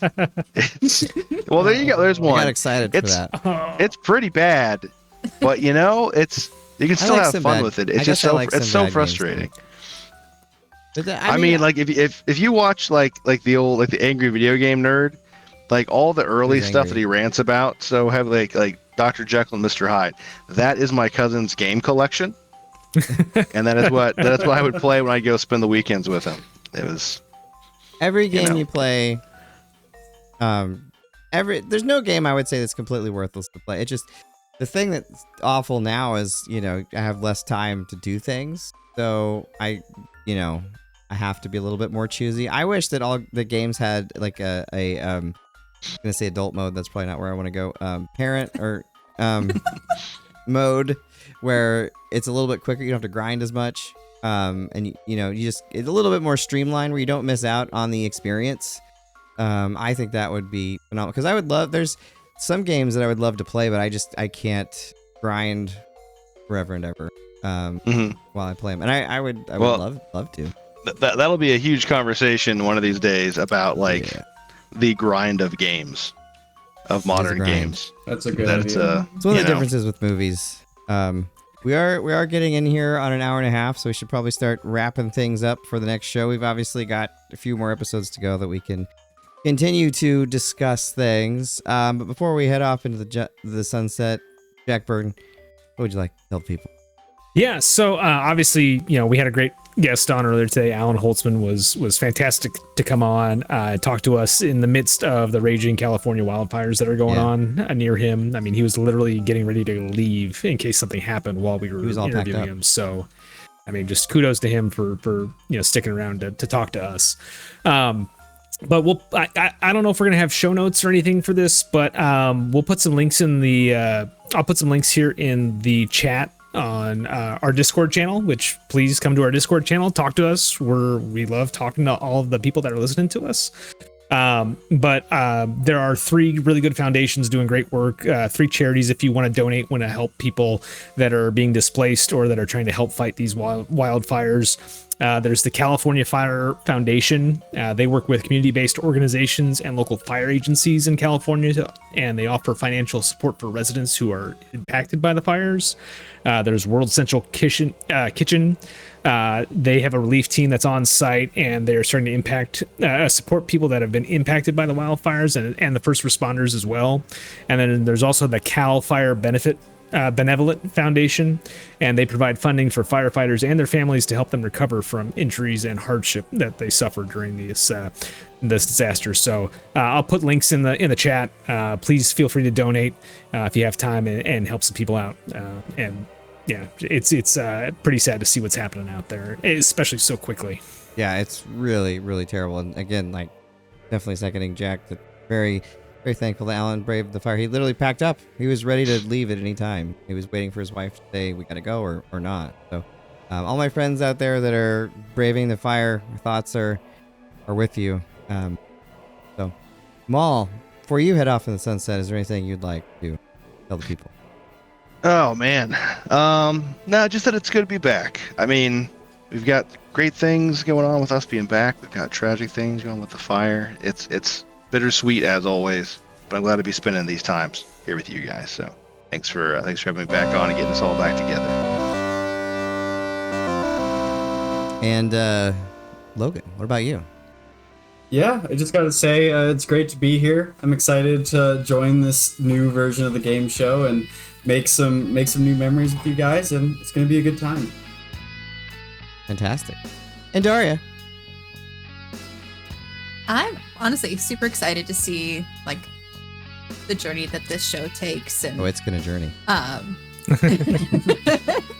And the conversations that we'll have, and being able to also like share in those conversations, like, because a lot of the times I'm like, I don't know who I'm gonna talk to about this. Because I was like, I'd love to share kind of like my thoughts about like the score for these games, or the how these scenes are even crafted. Like, just that kind of thing fascinates me. So I'm really excited to be a part of this and to explore that with all sorts of games. Well, I can't wait to have your perspective as well as everyone's perspective. Jay Brown just said nostalgia hit hard with the outro music. It's the same it's been since 2002. And with that, thank you for listening to the game show. We'll see you same time next week.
Hey, what's up? This is BreakmanX, and welcome to the game show on January 15th, 2025. We've got a great show for you here tonight.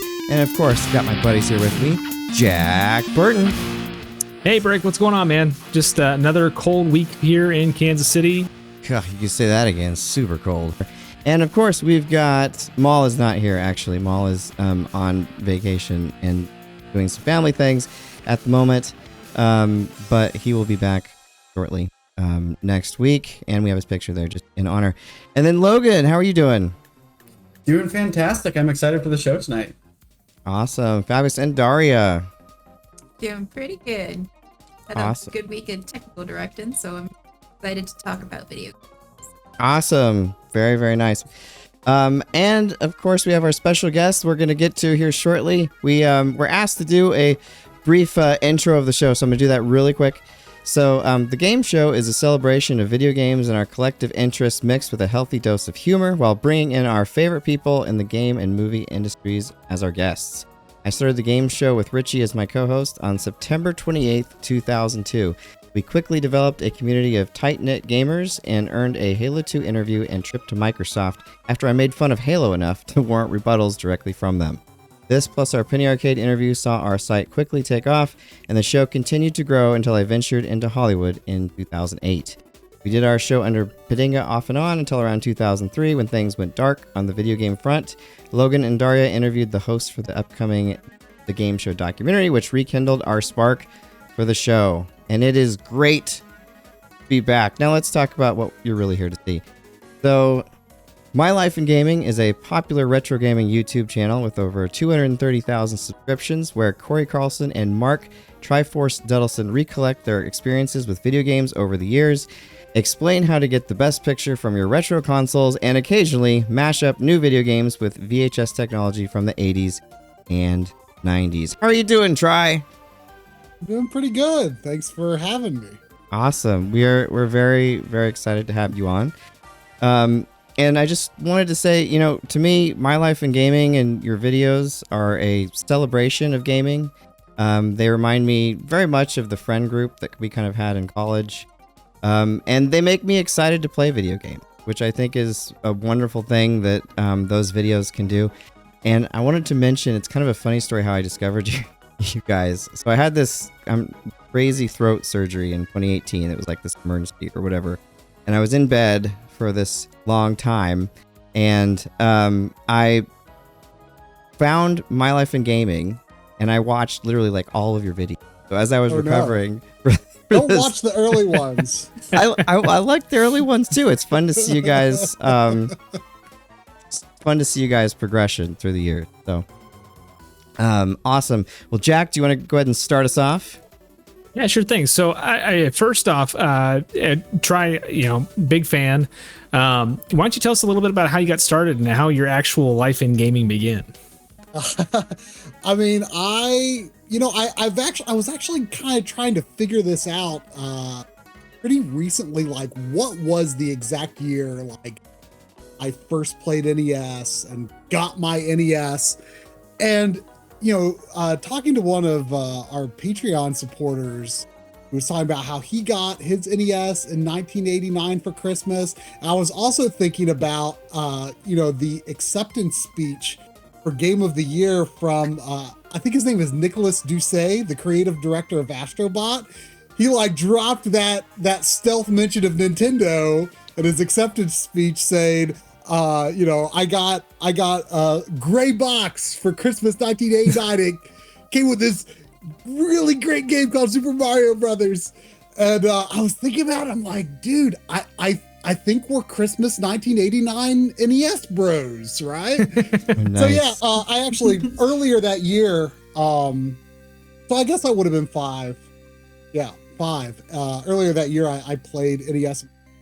No idea until I got there that this is the thing that I move on the TV, and blew my mind. I knew immediately I have to have this thing for Christmas. And I've never let go since. That's awesome. That is such an awesome story. Very cool. And Logan? Yeah, so Try, what really hooks you when you're playing a game? What defines a good game for you? Man, that's. I mean, you know, my tastes tend to be a little more old school, so I like stuff that is not overly bloated, I would say, when it comes to, you know, mechanics and game design. I mean, I do like something that's meaty enough to hook you, but overall, I think that simplicity is good design. I always, you know, think back to how developers came up with gameplay depth on, you know, the NES, which is a controller with the D-pad, 2 buttons, and then 2 little buttons that you don't want to have to press too often because they're out of the way. You know, and you think like, well, they came up with solutions like in Castlevania and Ninja Gaiden, you hit up and B to throw your sub weapon, and that, to me, that just works really, really naturally, and you almost never have to remove your fingers from those 2 main action buttons. And I really respect it when modern games do that. You know, it seems like a lot of modern games, they just want to put functions on every single button just to have a function on those buttons. And, you know, I was always a big defender of knack when the PS4 launched, because I'm like, dude, here's this like big showcase game for their, you know, big new powerful home console, and they don't even put any actions on the shoulder buttons. Like, to me, that was bold, right? You know, so I like that kind of stuff. You know, right now, kind of the main thing I'm playing through right now is Fantasian, which I am absolutely loving. I mean, I haven't played an RPG like that since, you know, 2000 pretty much.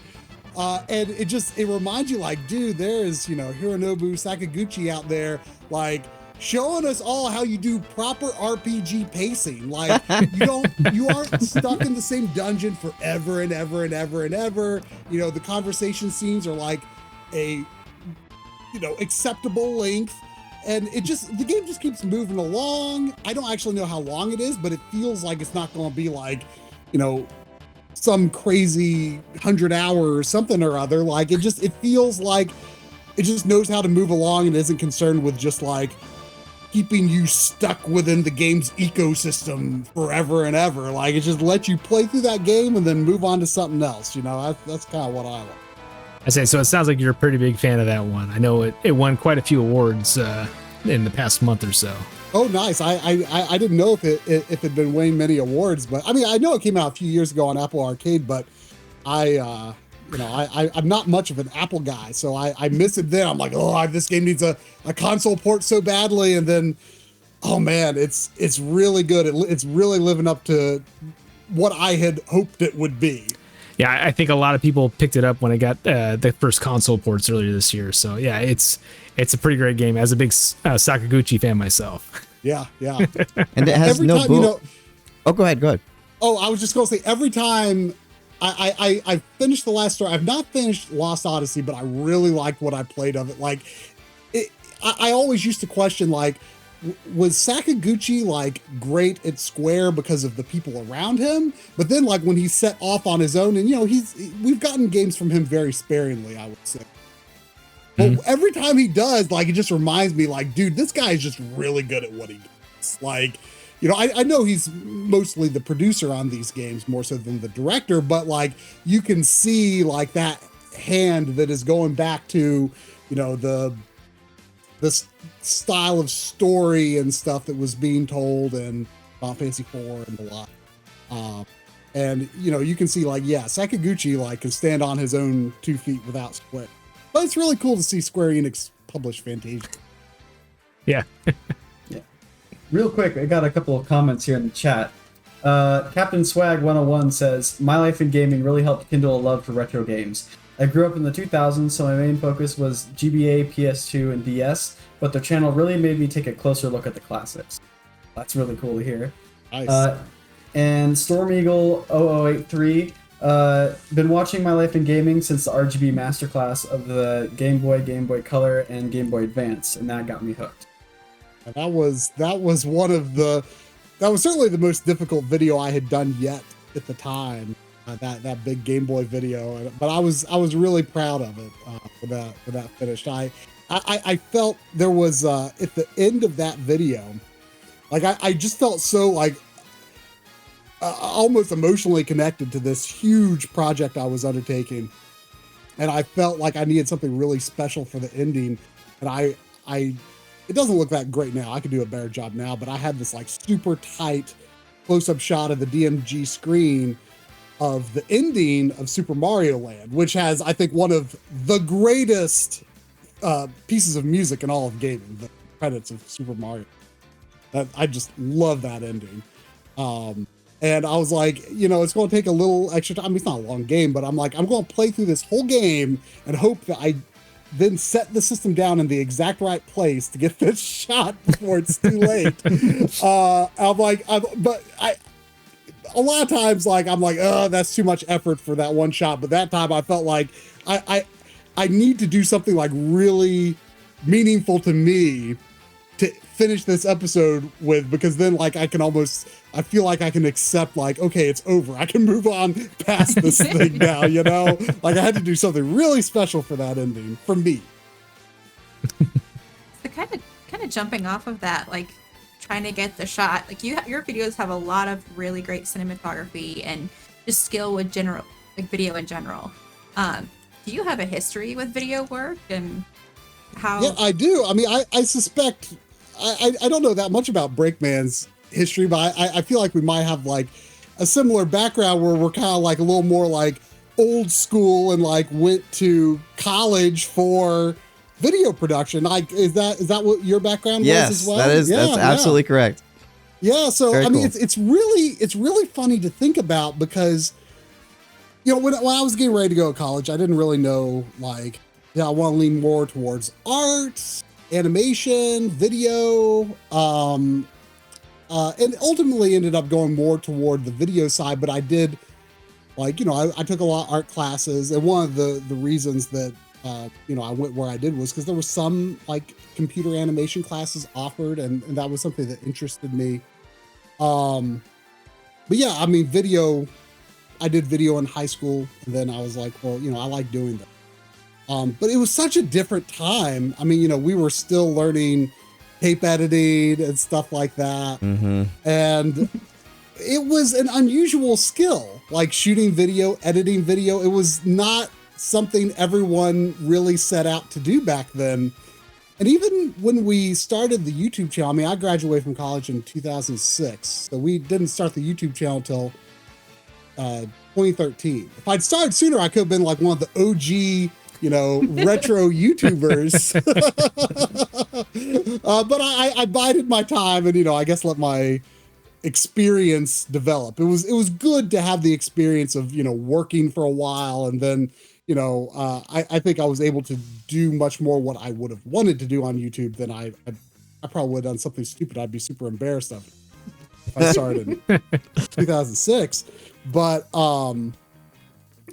yeah, it's just, even when we started in 2013, like we were like, Corey also has a, video editing background.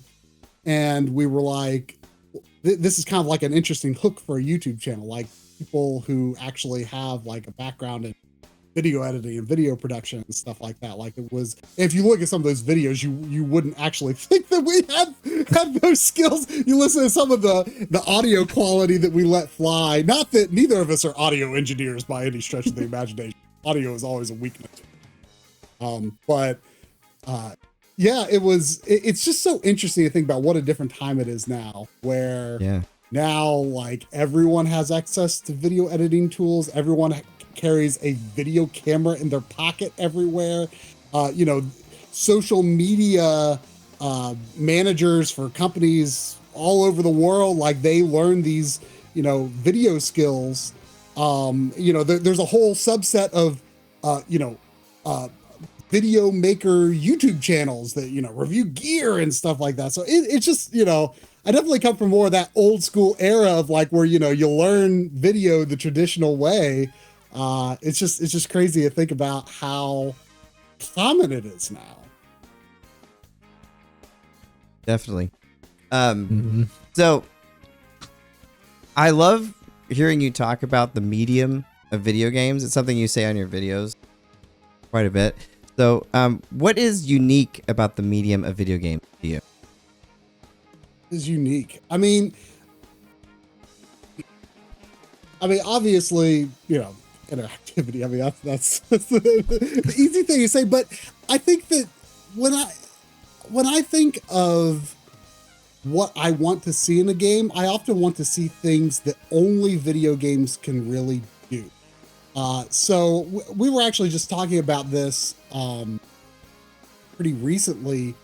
We were streaming the new version of Ys the Oath and Felghana on our stream on Sunday.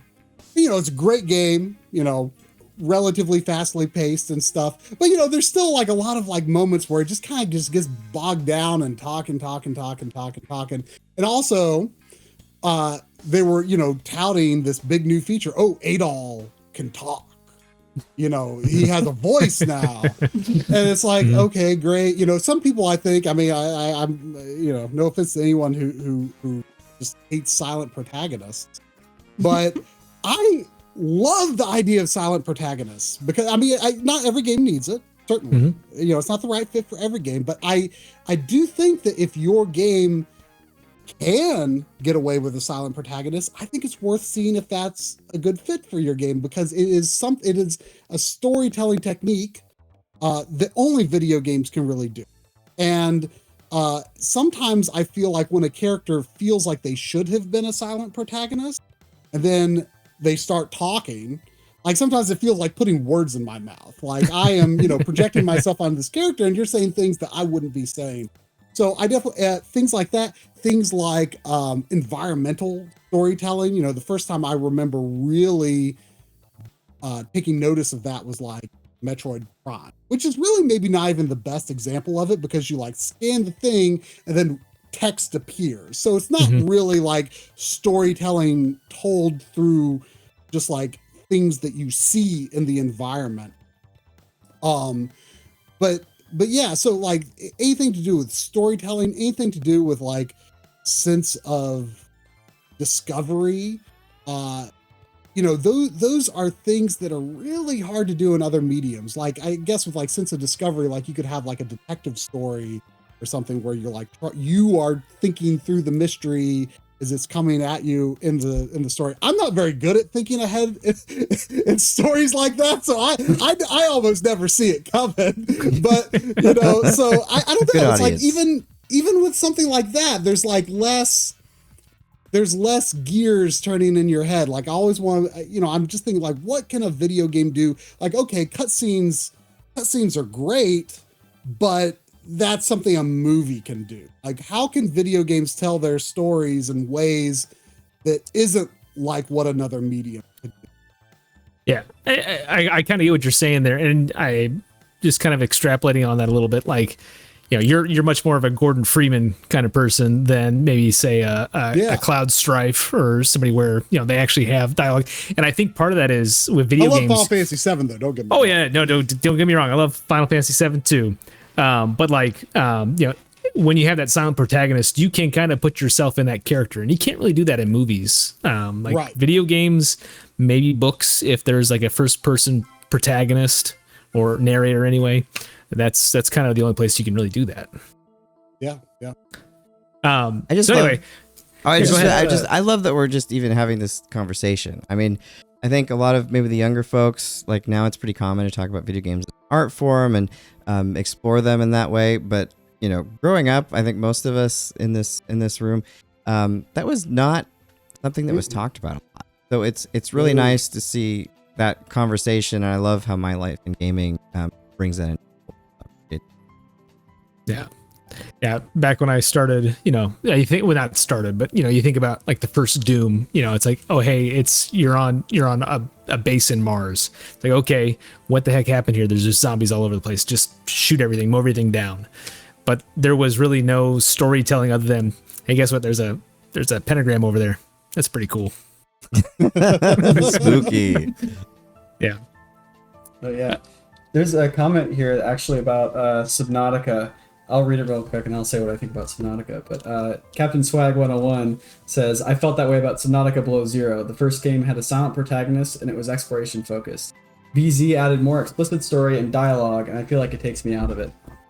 And I haven't gotten too far into Below Zero, but I have played a little bit of it, and I've played a lot of the original Subnautica. And yeah, I totally agree.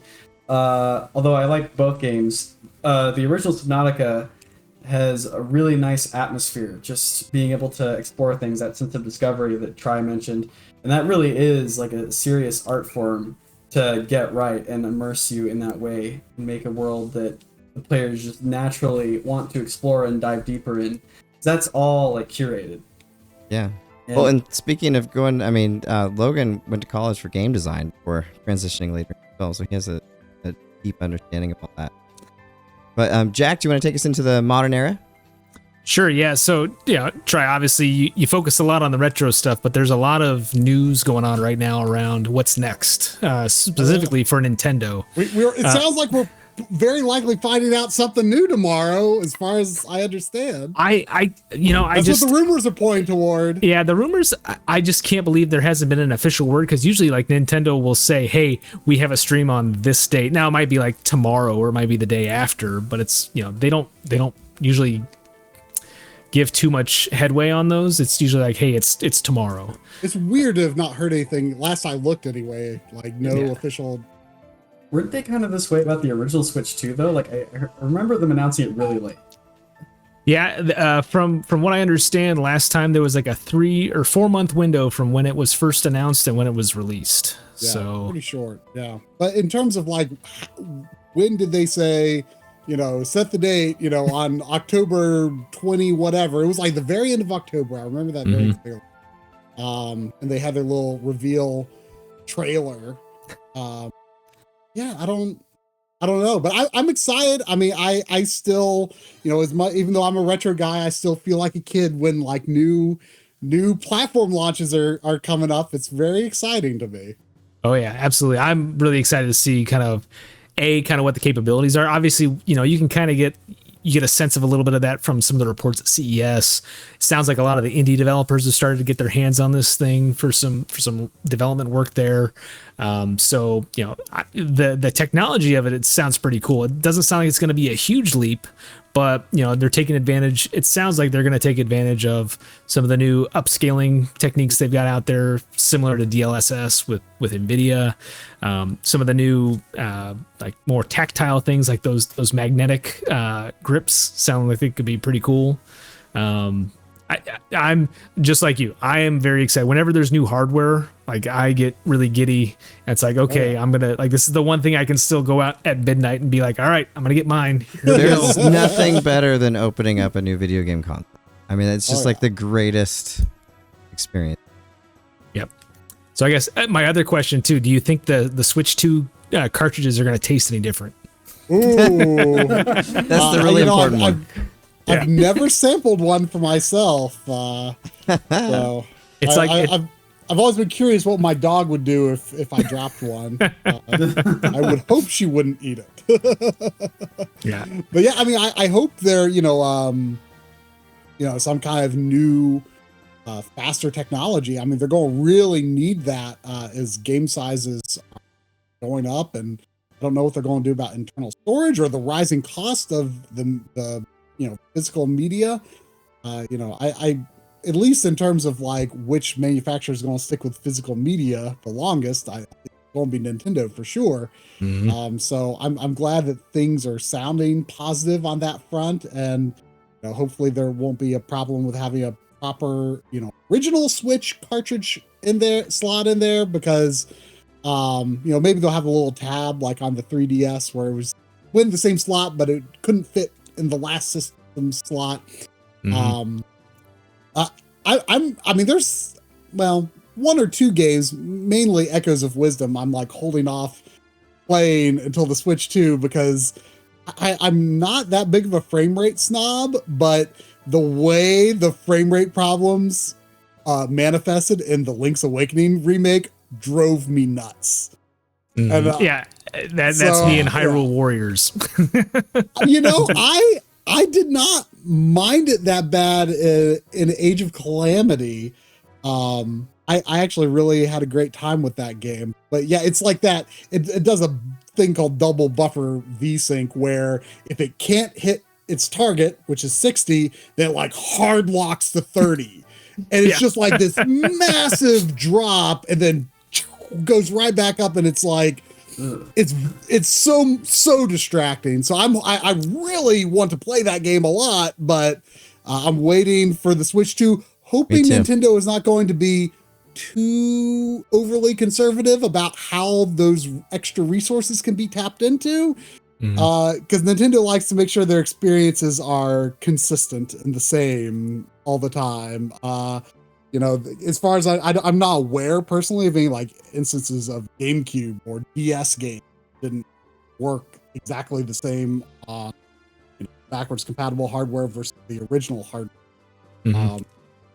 But I'm optimistic that we'll get a bit of a boost on Switch. I hope so. I sure hope so too. I'm also waiting to play Link's Awakening and a few other games to see if it gets a performance boost. I mean, with the RetroTink 4K, you can, you know, make it look really nice, but if it would just have a consistent frame rate, it would be perfect. Funny thing about that, I actually tried like shortly before Echoes of Wisdom came out. I'm like, man, I really want to play this. Could I fix it? Something. And I actually experimented making a couple of custom mode lines for the RetroTink 4K that would output at 30 hertz. Because I was like, well, you know, if the game is functionally 30 frames per second, like I could get used to that. It's that up, down, up, down, up, down. And what's funny is that, like, you know, when you walk out of a house in Link's Awakening, that's where it always happens, almost all. And like about half the time, it was actually pretty close to perfect if the RetroTink was outputting 30 hertz. And it actually, like, the responsiveness felt good and everything. I was pretty surprised. But there were other times where it didn't work so well and you saw the judders. So it was an experiment, but like I'm thinking of these things, you know. Yeah, I'm waiting to finish Metroid Prime Remastered, which I absolutely loved the beginning of it. But I'm just imagining that with the performance increases in 4K, I think would just be absolutely gorgeous and make me super excited. I mean, that doesn't need performance increases. I mean, it hits 60. True. I don't know if it ever fails. That I think is one of the best remakes ever made. I mean, certainly in terms of remakes that stay close to the source material. But the visual overhaul is quite extensive and it plays great. Also has gyro aiming, which I'm awesome. I'm gonna have to give that one another shot then. But Jack, I'm really hoping go ahead. That Sonic Frontiers will get a nice performance boost on Switch 2. I got that for Switch 1 and it is so I don't know about slow. that. You might want to we'll see. I'm tempted to just play it again on PC. Yeah. So, try kind of, you kind of mentioned a little bit there. Is there anything you could hear from Nintendo in the next week about the new console that would disappoint you at all? Ooh. I mean, the biggest thing would be, it sounds like, at least the rumor, like for quite some time has been that it will not be launching with an OLED. And that would definitely be a disappointment. I mean, I would say probably 90% of my Switch playing is docked mode, so it's not that big of a deal to me, but it would definitely be a disappointment because I know I'm going double dip when they do an OLED. I mean, actually, I'm pretty proud of myself how long I held off on getting an OLED. I waited until that Tears of the Kingdom one. I'm like, I'll find it. Finally gave it. Awesome. Well, Logan, I've got another comment here real quick. Oh yeah, go ahead, jump in. Captain Swag 101 again says, someone said, oh no, Link Say It uses a chip from 2018. That means bad performance and battery life. Switch 2 is doomed. And I say, have you ever used an original Switch? It will still be improved. Oh, absolutely. I mean, and Nintendo, ever since Nintendo has gone down the pathway of being behind everyone on horsepower, I feel like in the Wii generation, they really honed their art style to you've got characters like Kirby who just look really, really round, and all of the environmental objects in Mario have these nice smooth corners that, even though they're technically lower polygon than stuff on other systems, Nintendo just like has it figured out how you make an attractive game on lower power hardware. And also, I think it's good for the industry to actually have kind of that lower power target, because it prevents them from, like, if you really want your game to be on Switch, you can't like overscope the technical aspects of your game. That has the knock-on benefit of like the PS5 or Xbox Series X version also like potentially, running at really high frame rates, if they were targeting the Switch as a necessary platform. So, whether you play on Switch or Switch 2 or, PC, Xbox, PlayStation, like, I think everyone benefits in some way by having that lower power machine as part of the line.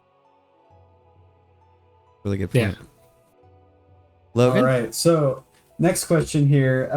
The backloggery is a great tool for keeping your gaming life in order. How did that come about? I use it. I do. I'm joking. I mean, a lot of people, as soon as they see that there's no like database, like you have to type everything out yourself, like people are just like hard no. And I don't know that. I'm not as tuned into what the actual roadmap is for the site these days as I should be. But I think there are plans for, if not tapping into another database, like kind of having it be self-generated by, what other users have on their backloggeries. And you can, I like it because you can, if you don't want to call the game Pokemon version or Pokemon Blue version, you can just call it Pokemon Blue. Because why did they stopped putting version on the titles of those games because it sounded really stupid. So you can just, I like being able to like kind of customize in little ways like that. But anyway, how it started, back in college, me and my friends, Drumble and Xavian, we were, part of just kind of like a little private message board group that kind of spun off of a IGN forum that we had been on as friends since it was 2001 for me, because I remember very specifically like starting to use that forum like the month the GameCube. And the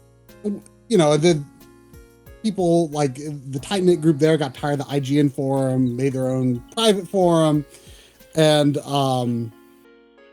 me, Drumble, and Xavier were just really good friends, and we kind of got tired of that private forum after a while, and we just kind of made like a blog to like just chat amongst ourselves, and we started doing this thing that Drum had kind of started doing and kind of roped us into, where we were like actually tracking our backlogs and trying to beat our games, and then every time we beat a game we made like a post to talk about our thoughts on it.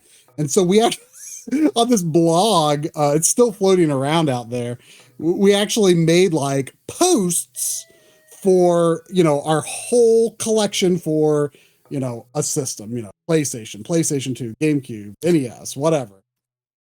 Another post that was like the homepage to link all those other posts. This is how you had to do things back then, right? Yeah. And then, we would reference those old posts and edit them when we added new games, new systems, putting them into this table, very manual. And we did that for probably a year.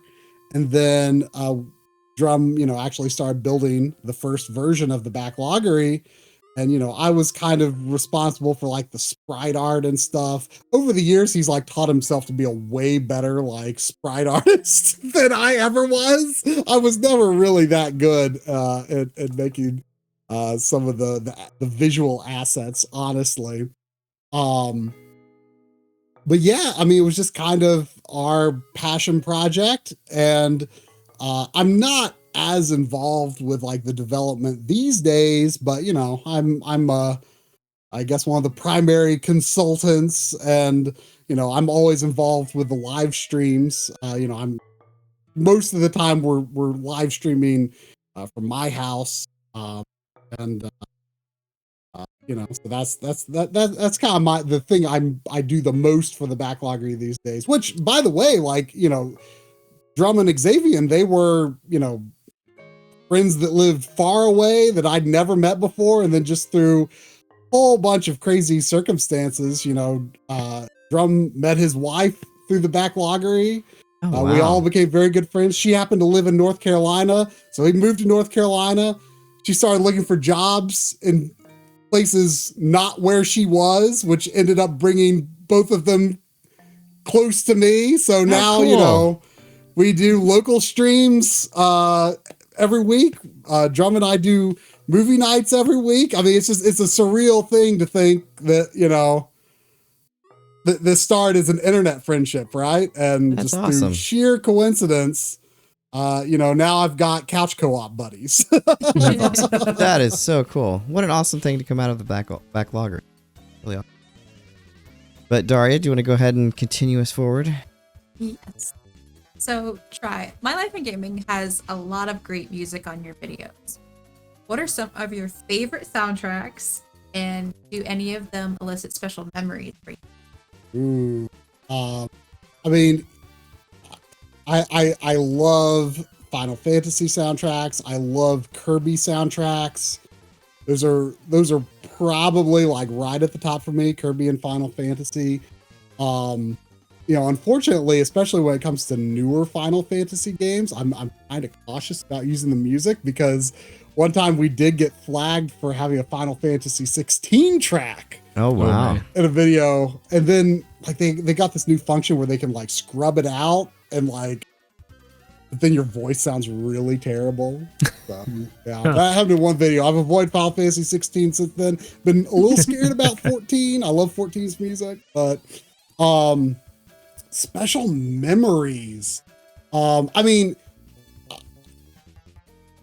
for me, back in the day, I always, I'm just gonna say, I am the last person you would talk to about quote unquote real music. I just never developed an interest in popular music. I just never did. It just never connected with me. As a kid, I just wasn't for me. And soundtracks, movies and game soundtracks is what I gravitated towards. And I think in big part because being attached to the game gives me just something a little more to hold on to, personally. Hearing that soundtrack makes me think of the game again. And what I would do, I would take a tape recorder and put it up next to the mono speaker of my TV and record my own soundtracks from Super Nintendo games. I may have something like that around my house, around my parents' house for Mega Man 2. Yeah. Well, Corey did the same. Corey has this story about how he recorded the Mega Man 2 soundtrack, and before every single track, he would say Bubble Man. And then, then record the track. And he says, to this day, he hears himself saying Bubble Man whenever he hears that music. And the same thing kind of happened to me, because I made my own Super Mario RPG soundtrack on cassette tape. I actually had several of them at my house. My mom last year found several more of them. I drew my own custom artwork for these inserts and stuff. Oh man. And that's great. But on the file select screen in Super Mario RPG, I accidentally, of course I'm just controlling the fade in and fade out with the volume on my remote control, right? On the TV, right? And I accidentally raised the volume instead of fading it out. And to this day, when I hear that part of the file select track in Super Mario RPG, my brain fills in the gap where it goes up for a bit before it, I don't know. It's so weird. But what's crazy too is before I even had a real game soundtrack, a CD, I was like, well, it seems like the thing to do because video game tracks, you know, sometimes start off a certain way, and then sometimes that loop point starts at, you know, they have like a little intro ditty, and that part never loops. Yeah. And then, you know, they've got the loop, and you don't want to like cut it off right after the first loop. I mean, the Final Fantasy IV soundtrack did that, and that's pretty late. It's only one disc. It should have been more. But again, before I had any CDs, I'm like, well, and I'm thinking logically through this, like, I'm like, well, it makes the most sense to at least let it loop once. And then once the third loop starts, you fade it off. And then, like, once I started getting CD soundtracks, like, that's exactly what they do. You know? So, yeah. So, you know, I guess I definitely have like a lot of attachment to those Super Nintendo soundtracks. Like I did Kirby Superstar. I did a lot of Kirby music also through the Super Game Boy, you know, for the Game Boy Kirby games, Mario RPG, Donkey Kong Country. Yeah, I had a great time doing that. I listened to those tapes a bunch. I also like tended to listen to soundtracks a lot more than most popular music. Yeah, I would constantly listen to the Lord of the Rings soundtrack. Like, oh yeah. Dude, I have those. I love the score for that. Nice choice. And right now, like after I've done playing like a playthrough of one of the Horizon games, like or Horizon Zero Dawn or something like that. I love to just listen to the soundtracks and just relive the moments like playing through the game, like that I try to remember like where I was at or where when this music was playing. Yeah, exactly. And sometimes it's harder for newer soundtracks to really like get embedded in my brain in the same way that older ones did. Mm-hmm. I feel like, you know, again, Kirby, I don't know if like Kirby music seemed that popular, but like it really speaks to me. I mean, it's great. I mean, how can you beat Green Greens? It's so joyful. It just makes you joyful. happy. Like Kirby music is like the ultimate like driving music to me. Yeah. It just keeps you alert and awake, right? That's Goemon is really good for that too. I've got, you know, it's actually like one of the rarest things I own is like the Goemon 64 CD soundtrack. Like, oh no, like the last I looked at the price, like granted, it would probably be hard to find a buyer in the US, but like Japanese Yahoo auctions, I mean, it's going for like it was going for like $1,000 like 5-6 years ago. So it might be even more now. But yeah, that you know, it's got like those crazy like the impact song and stuff like da dash dash. Yeah, that's the one with like the opera and stuff, isn't it? Yes, yeah. Oh so the soundtrack actually weirdly starts with the 3 vocal tracks, even the one at the end. Oh, really? Wow. I think, well, maybe they saved that one for the end. I know it starts off with like the opening and then the Impact Robot theme. And a friend of mine actually made a bootleg copy of my Goemon CD.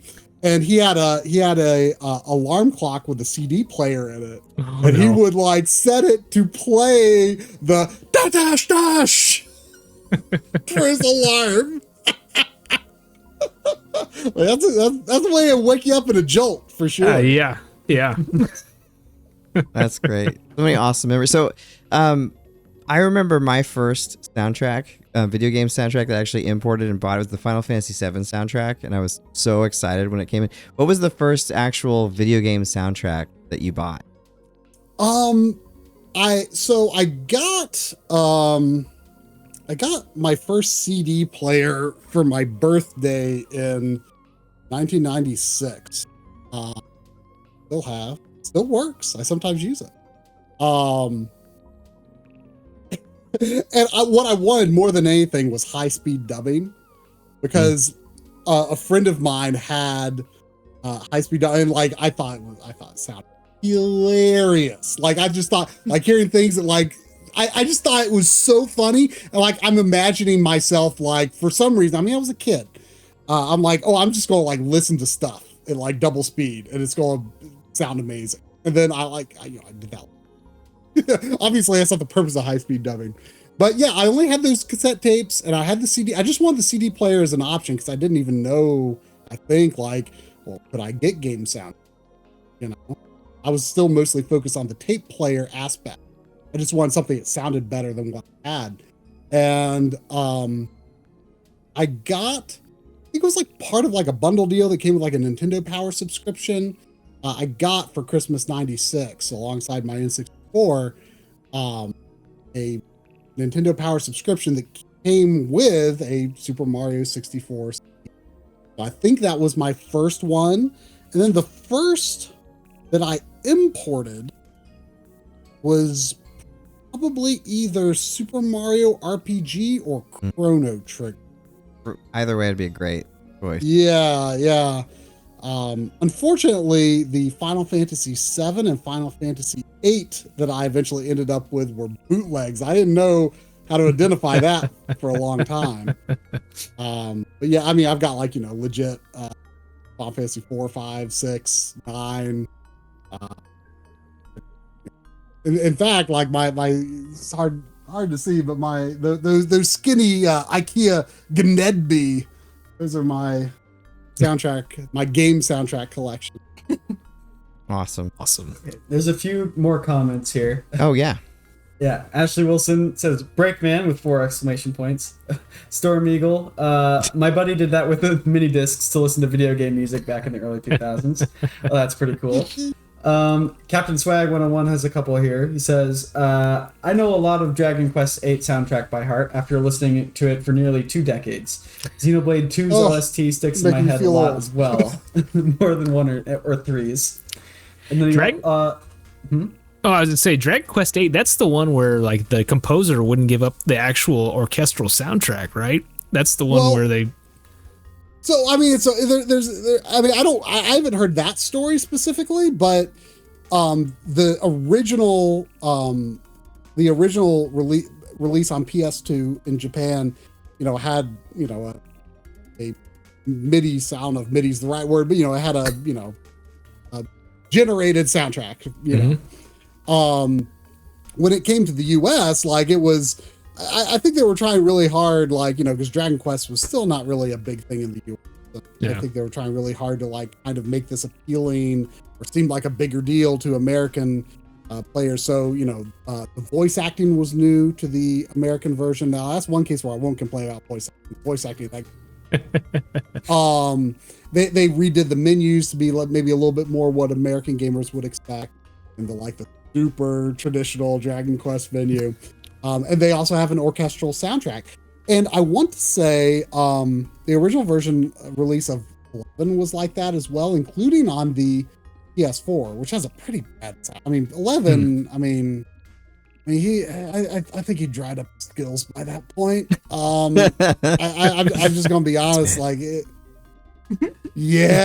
wasn't 11 soundtrack isn't that good. But then when like the Switch version came out, and then later released on other platforms as well, I like that version because it has the stripped down graphics. Even if you play on PS4, like the original PS4 version has better graphics than the re-release, but they did add the orchestral music to that one. Yeah, Koichi Sugiyama, like he had I believe like his estate still has like his work like locked down super hard. Like I'm usually also pretty reluctant to use Dragon Quest music in video, because most of the Dragon Quest games like have this option where it's like you can like if you're streaming this game, you're supposed to disable the music with this setting in here. And when Dragon Quest III HD 2D Remake came out, I had never actually seen or at least noticed this symbol before, but there was on the title screen, there is next to, you know, all the Sugiyama Kobo and all of Sugiyama's rights stuff. There was a P with a circle that looked just like a copyright symbol with C in the circle. I'm like, I've never seen this before. And I looked it up and it's like a phonography copyright or something like that, where like it is not like the copyright is you have the copyright to the music, and then the P circle is like I also own this very specific instance of the recording of this music, which I don't think that the Dragon Quest 3 HD 2D remake actually used new recordings of that Dragon Quest 3 soundtrack, because these recorded orchestral versions of all that stuff. I think it's just the same old stuff. As far as I could tell, it sounded the same to me. So, yeah, like that stuff is locked down real hard. Iron key. I just wanted to give a shout out to everyone that's writing in. Captain Swag, thank you so much. Storm Eagle, and then Ashley Wilson, who's my sister-in-law. Thanks for writing in. Appreciate everybody watching the show. And if you want to join in, there's a link to our Discord there on BreakmanX.com, or you can comment on the YouTube or the Twitch stream. So we'd love to have any input from y'all. But what a great conversation about video game music. Really sets the stage. This next question is probably my favorite question of mine for the evening. So Try. You've got the time completely cleared from your schedule. What game would you most like to erase from your memory and then experience again for the first time? Oh my gosh. Ooh, that's a good one. That's a real good one. You know what would be great, honestly? I mean, this is a pretty basic answer, but Final Fantasy VII would be really good. Oh, I mean, that would be mine too. That would be mine. That would, because I knew a lot about it before I played it. You know, I knew about the big spoiler, and I thought I basically knew most of the plot because I'd watched friends play bits here and there. But I was really surprised when I actually played through it for myself, which was probably around like 99, I would guess. I was really surprised, like, oh, there's like a whole lot more detailing going on. Like there was still enough like surprises for me, even though I thought I generally knew it. You know, I had seen my friend fight the final boss, you know. So it would be actually cool in that way because I could re-experience it without even knowing what I knew the first time I played. In a sense, I've never like had a truly blind run of that game, you know? But you know, another runner-up would probably be Chrono Trigger, because that was the game that got me into RPGs. Yeah. You know, I had played Super Mario RPG, I'd played Pokemon at that point, but I didn't think RPGs as a whole were for me.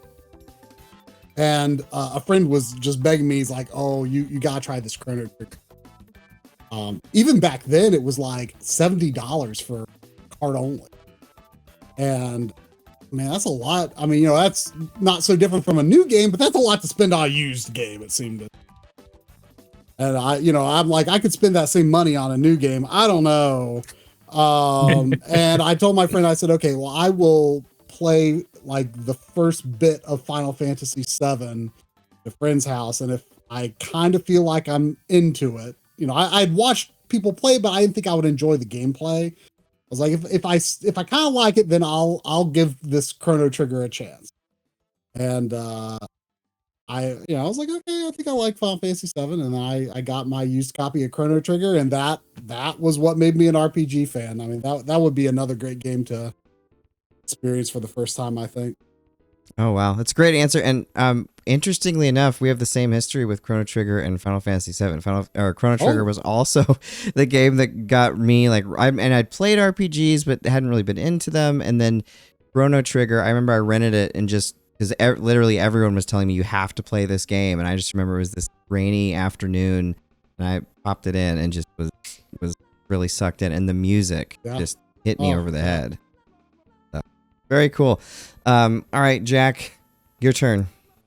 Yeah, so you play a lot of retro games on your channel, but you think about it, there's always new stuff coming out. Like what today's modern game is going to be tomorrow's retro game. So just speaking right now and right here, what's kind of a recent game within the last year, or it doesn't have to necessarily be a game. It could be an accessory or something like that you've really been enjoying that you haven't really talked about on your channel yet at this point. My game or accessory. I mean, you know, we haven't done a lot with it just because it's a very difficult experience to convey to other people. But I did last year get a Quest 3 VR headset. Oh, nice. Which, you know, I did not want that because like I have never liked social media. Never liked social media. I mean, I was on Twitter for a few years and then got sick of it like 8 years ago. Like I've been done with social media for a long time. Like that was the only social media I ever really did. Unless I mean, some people might call like backloggers. Like backloggers, not social media. And even YouTube comments, like, you know, but whatever. I've never liked social media. Never wanted to sign up for Facebook. Never wanted. I did not. That's not what I wanted to want. But I visited my friend John Linneman from Digital Foundry. I visited him in Germany almost a year ago. At this point, it was February last year, and like Sony was still pretending to care about the PSVR 2 at that point. And I wanted to want the PSVR 2. I liked the PSVR 1. I wanted to want the PSVR 2, but man, like I tried both that and the Quest 3 at John's house, and it's no contest. I know the PSVR 2 has that OLED HDR screen, but the motion clarity, and not just motion clarity, but also clarity all around you of the lenses is so much clearer in the Quest 3. There's the actual lens quality, it doesn't really seem terribly improved between PSVR 1 and 2. Still a lot of chromatic aberration. It feels like there's only a very narrow portion that's actually like really clear, and just everything is clear in the Quest. And then, you know, the ability to connect it wirelessly to PC, as long as you have like good Wi-Fi with shockingly good video quality. You know, I played the first hour of Half-Life Alyx at John's house. It's incredible. It's so good. It really lives up to the hype. It's just, you know, PSVR 2, you couldn't use it on a computer yet at that time. But also just being able to do that, all that wirelessly. And, you know, I was actually, I can't remember what the context was. I think this was on Sunday's stream. I was kind of talking about how, you know, in a lot of ways, like yes, there's innovation in games now, but for the most part, like gaming on a flat 2D screen is like a figured out. Like, you know, you have your twists on the formula, but like the best practices are kind of unknown thing. Yeah. And VR feels like the space where you're kind of getting that, you know, even though it's been around a while now, that like if you want to have something that really feels like a new frontier kind of experience, like that is where you're going to get that experience. I mean, for me, growing up, that was the N64 because I loved, I mean, and something I still love about the N64 is that, you know, they were still figuring it out at that time. You know, people think like, oh, like I can't go back to old 3D. I think those old 3D games are so fascinating because they didn't know what they were doing, and they just like, they were figuring out as they went. Each game is kind of different, has its own character, and you can still play some of those games today and be like, oh, like this is kind of interesting because games these days don't do things this way.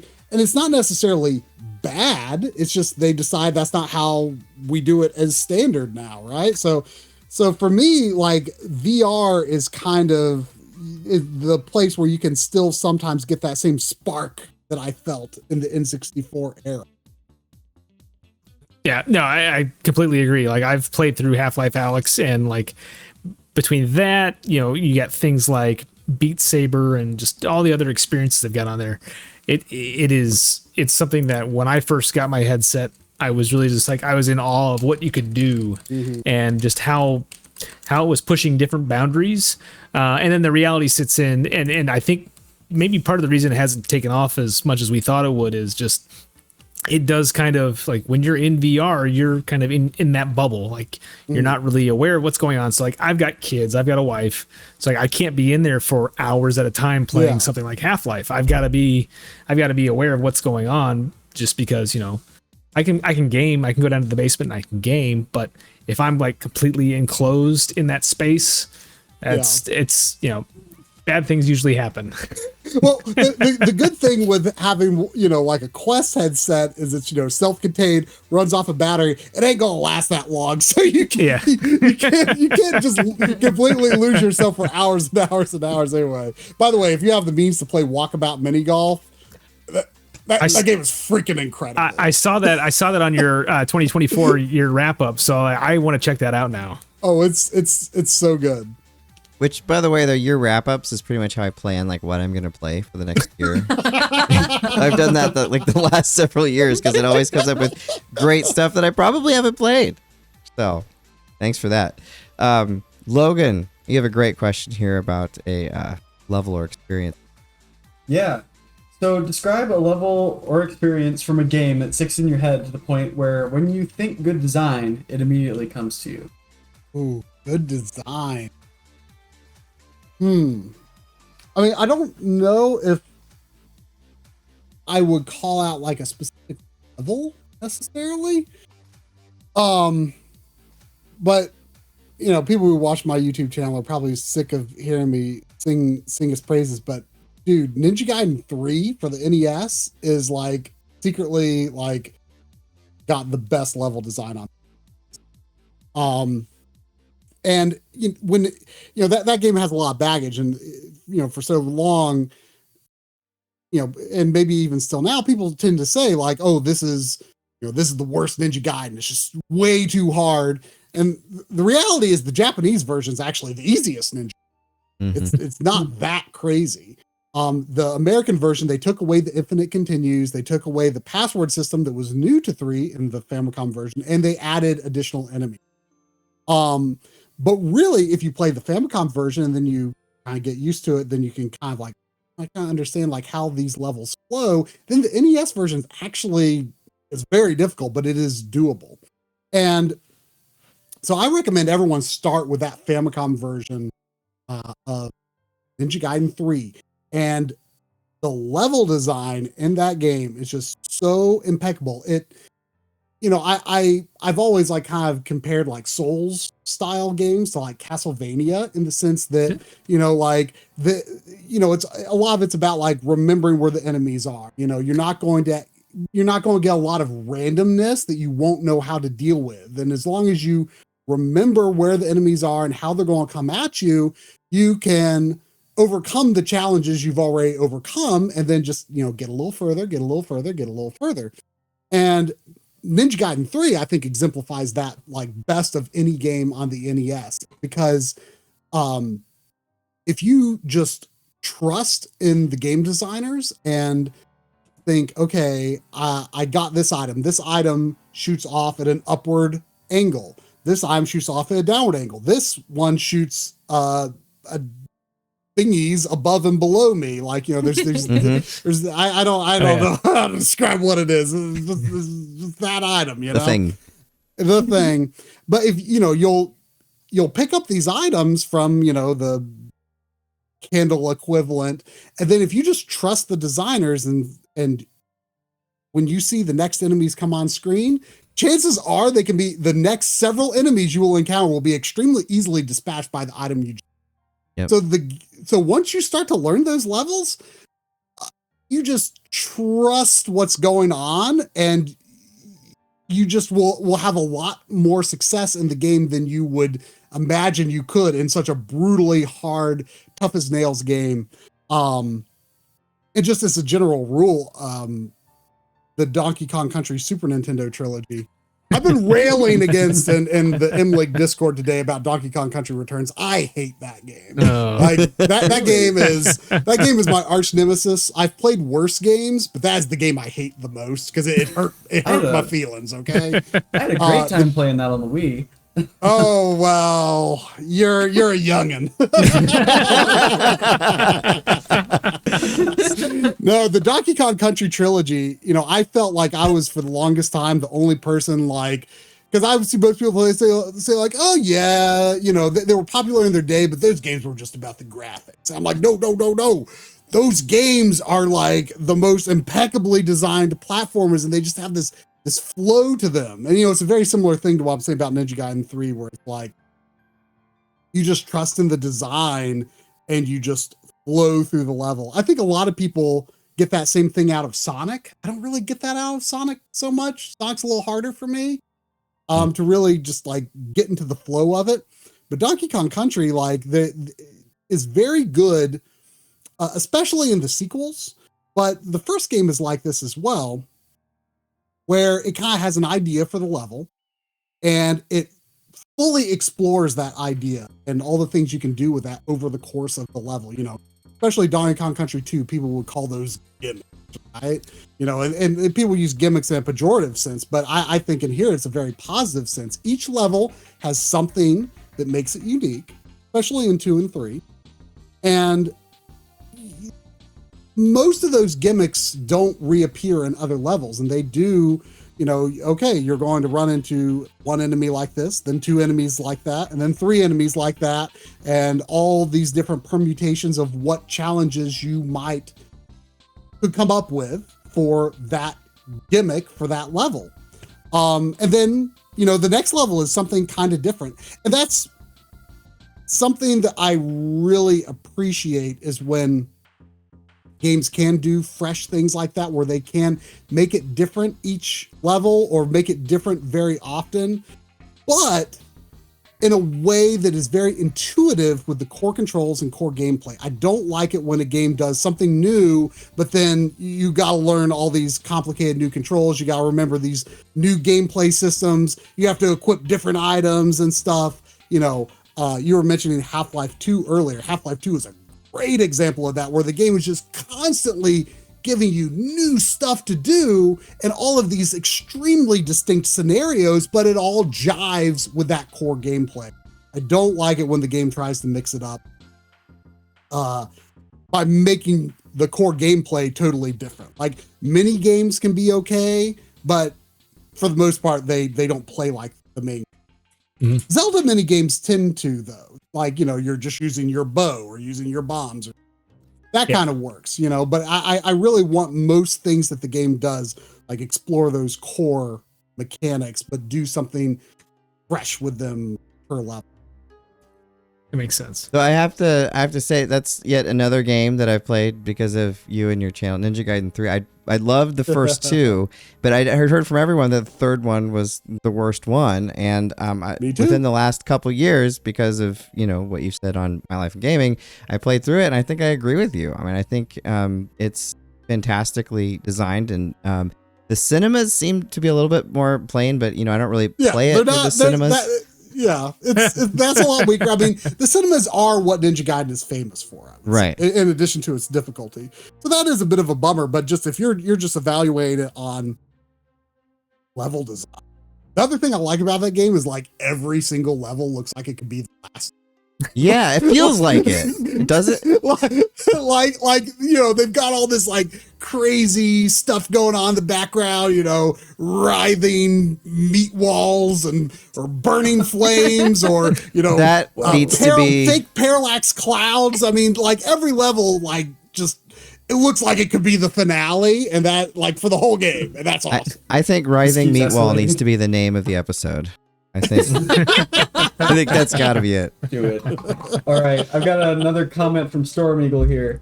So I've got a question. What is a good video converter to play PS2, GameCube, and Sega Genesis games on modern TVs on a budget? So what were the systems again? The PlayStation 2, GameCube, and Sega Genesis are the ones they list. Okay, see that it gets a little tricky when PlayStation 2 is part of the mix, because most PS2 games are 480p.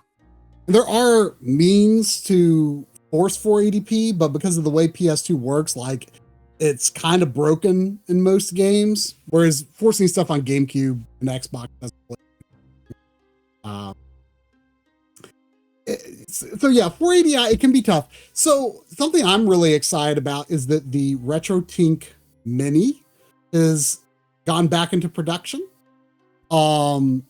it's I looked at Mike's website, the RetroTink website just the other day, and I think it was $100 now.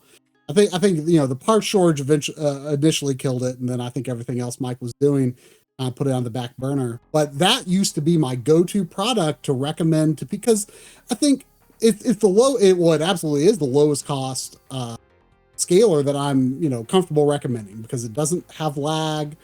And the results are good. It outputs 480p, but it looks a lot better than plugging directly into your TV. It looks a lot better than one of the generic, $30 scalers or something, and certainly has less lag than those do. It handles 240p correctly.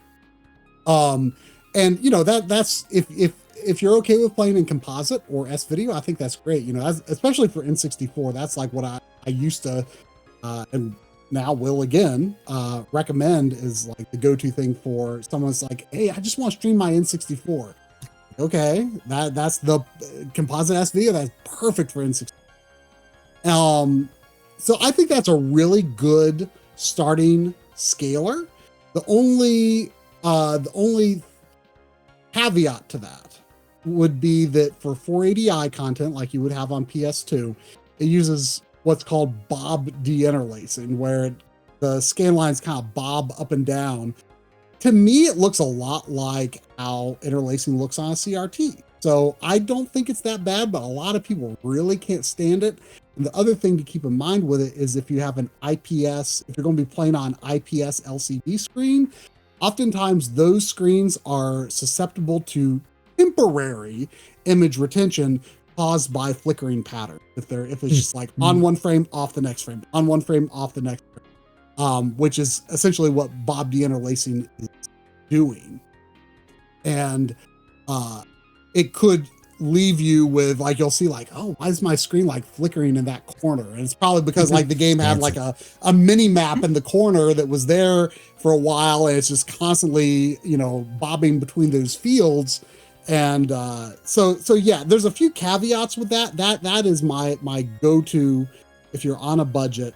The next step up, like the lowest cost thing that doesn't use bob deinterlacing that has analog inputs would be the RetroTink 5X, which I don't have the price off the top of my head anymore, but it might be like $350-ish, which is getting outside the budget range. But I think for most situations, the RetroTink Mini.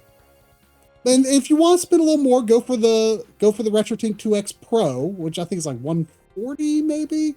But the Mini is a great starting point if you're okay with composite and S video. I don't know if it still comes with a Nintendo S video cable, but it used to. So yeah, that's like the starting point. But if you really want to do PS2 right, you kind of got to get up to the RetroTink 5, or just, I really don't like it these days when people are like, oh, just get a CRT off the curb. That doesn't happen anymore, y'all. That doesn't happen. I don't know where y'all are living, but that doesn't happen anymore, y'all. Getting a CRT is a little trickier these days if you don't already have one. But my opinion is that PS2 is the system that benefits the most. Yeah. I think the interlacing looks really good on a CRT. It almost prefer how interlacing 480i looks on a CRT over 480p. Because something about I think it's just something about the phosphor decay with how it's alternating those fields almost gives PS2 games a sense of depth that is punching above their weight. Corey and I always like to talk about the first time we saw like Dreamcast, which is mostly 480p system, but most people were playing it in 480i on and Sonic Adventure had this grass texture that just looked like it tricked my mind into thinking it was individual blades. Like it just, because the resolution looked so high compared to what we were used to, even at 480i.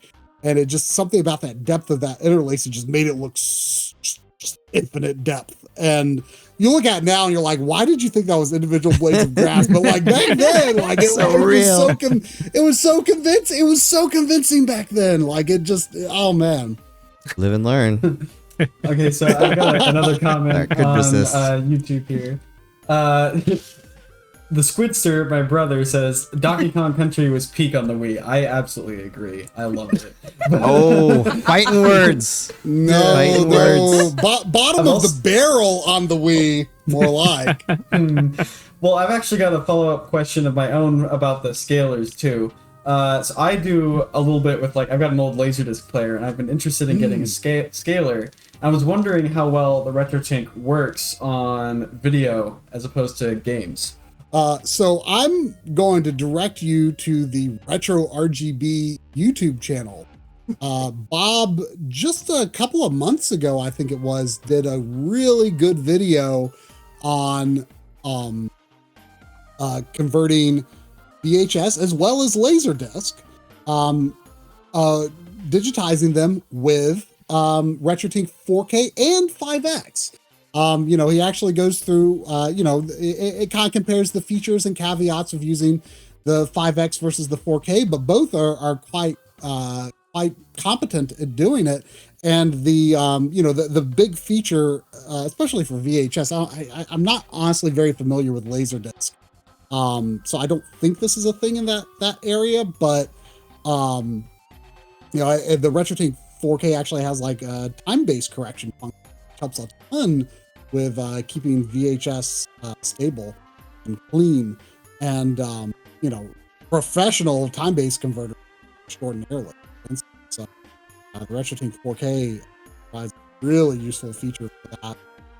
The only thing I know is that Laserdisc is generally considered you want to use composite, even if S-video is an option, just because of the way that the video is encoded. It really is made with composite in mind. But Bob goes through that on that video. So just, Retro RGB YouTube channel, look for that.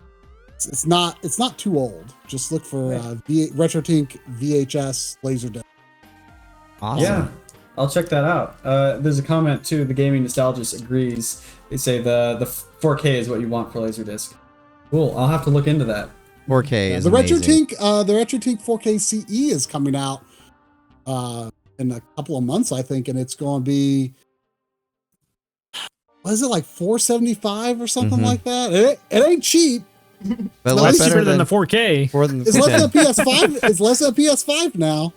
4K is my favorite gaming thing in the last year. I love it. So much. Yeah. I mean, but the caveat with the CE, I haven't used one, but it does, it has some missing features, including some deinterlacing stuff. I'm not sure to what extent that might matter for converting Laserdisc or VHS. Oh yeah, I'm totally with you. I mean, the RetroTink 4K it's as good as the game platform or a new game.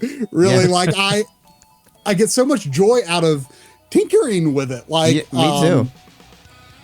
It's funny because I feel like there's a lot of, I really love using it for pre-scaling modern retro style games, if they, and giving them CRT effects and stuff like that, and doing the same thing with modded systems and stuff. And I've got some presets, and I feel like I've promised before, I'm going to make a set of presets for, pre-scaling Switch games and pre-scaling PS4 games and pre-scaling all of these modded HDMI systems. I never end up making those presets because I like having my hands on the controls when I'm using it. I'm like, oh, okay, I'm playing this game, and this game, for example, I played, just because it was a pledge game, I played Jak 2 a few weeks ago. It was a pledge game from last year, but I played it this year. Don't recommend playing it. I have no nice things to say about Jak 2.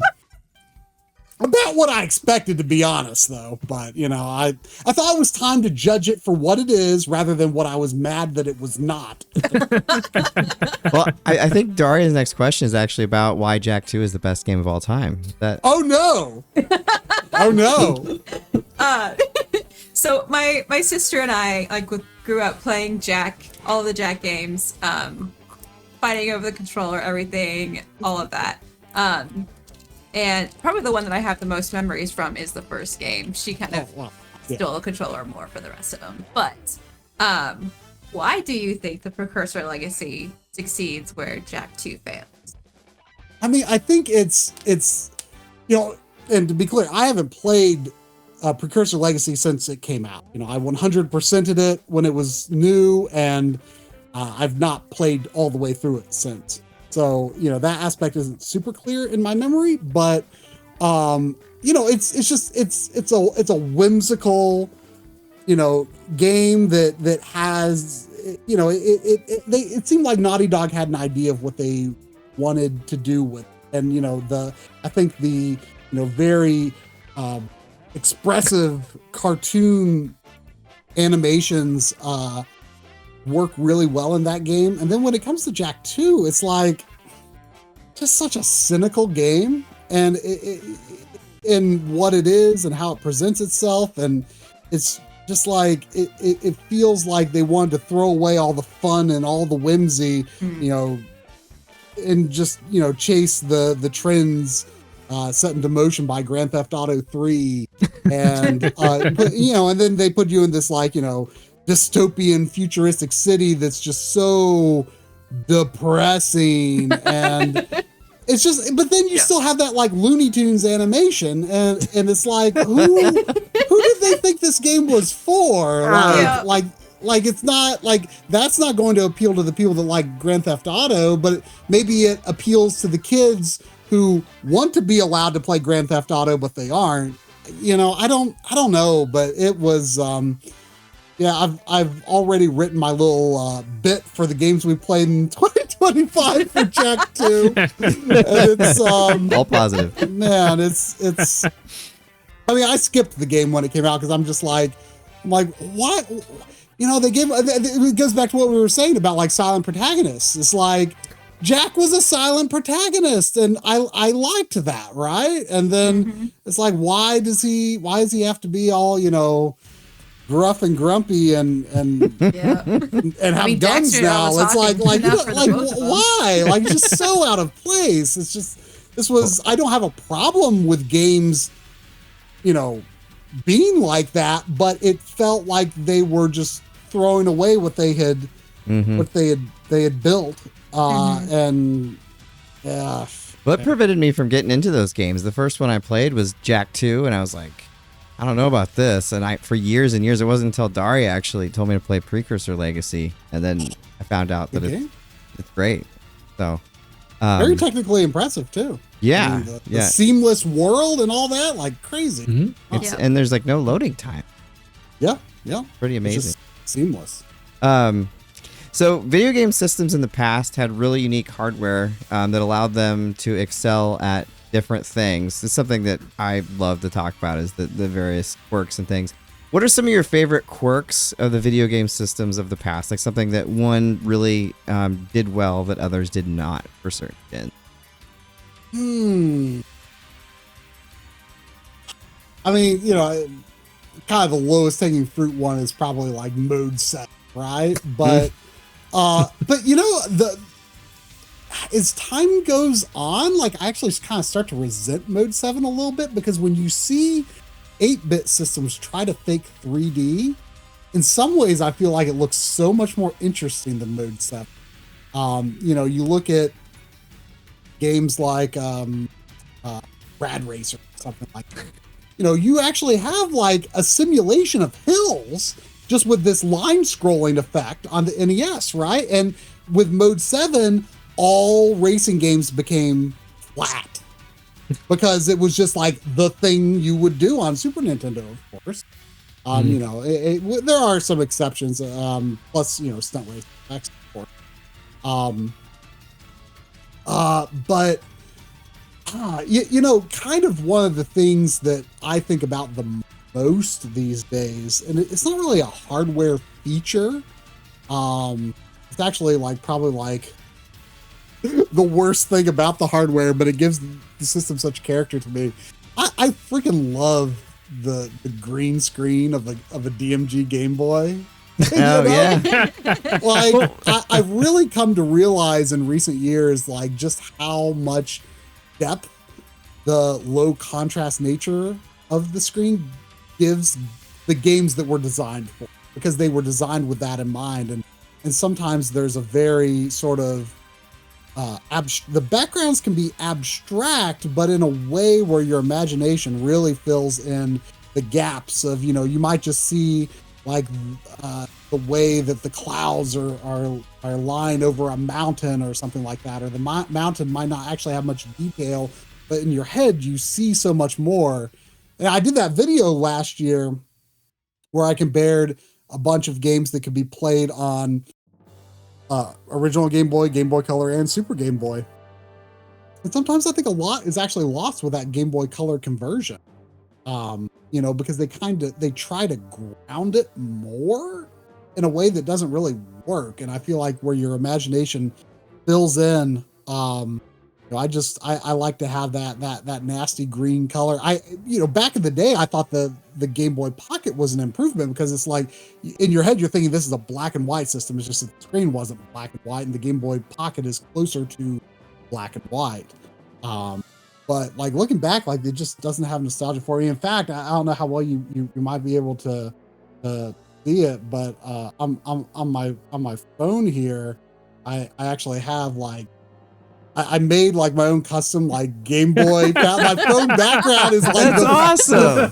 The four shades of the DMG Game Boy. That is so cool. It's not showing up super great there, but well, maybe if I hold it a bit of an angle there, you get. Yeah, you can see it. Yeah, you can see it. You can see it. I made my own like.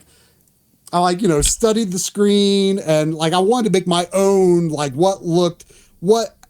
how my eyes interpret my own DMG Game Boy screen. I wanted to make my own palette for using on Mister that just, you know, I thought was better than the ones that were already available to my taste. And I'll, you know, like, oh, I'm just going to make that like a really simple phone background. That's awesome. The Analog Pocket, I love using the DMG screen, so it's grown on me as well. Yeah. Well, and that's why I'm not, you know, people keep asking like, oh, are you going to review the Chromatic, which is that FPGA Game Boy that came out like a month or so ago. Yeah.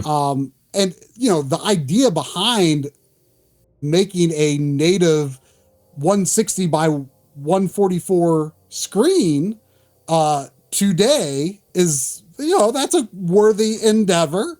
But I personally really hate how the colorization options that you have for original Game Boy games on Game Boy, like I think they look just really.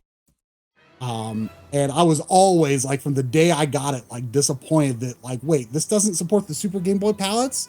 I can't like choose my own shades for everything. Like that was so freaking cool. And so like it would only, to me, like the Chromatic only sounds like it would excel as being a Game Boy Color. And you know, things that you would want that are pre-Game Boy Color, I don't think would look as good. So that's where I think the Pocket, I'm pointing as if you can see it, but it's sitting right over there. You know, because it's got that 1440p screen, it was super dense pixels, it can become a Game Boy Color screen. It can become a Game Boy Pocket screen. It can become a DMG screen.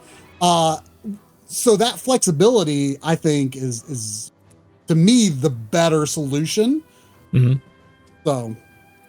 So let me ask you this, kind of just talking about that flexibility a little bit, just in another sense.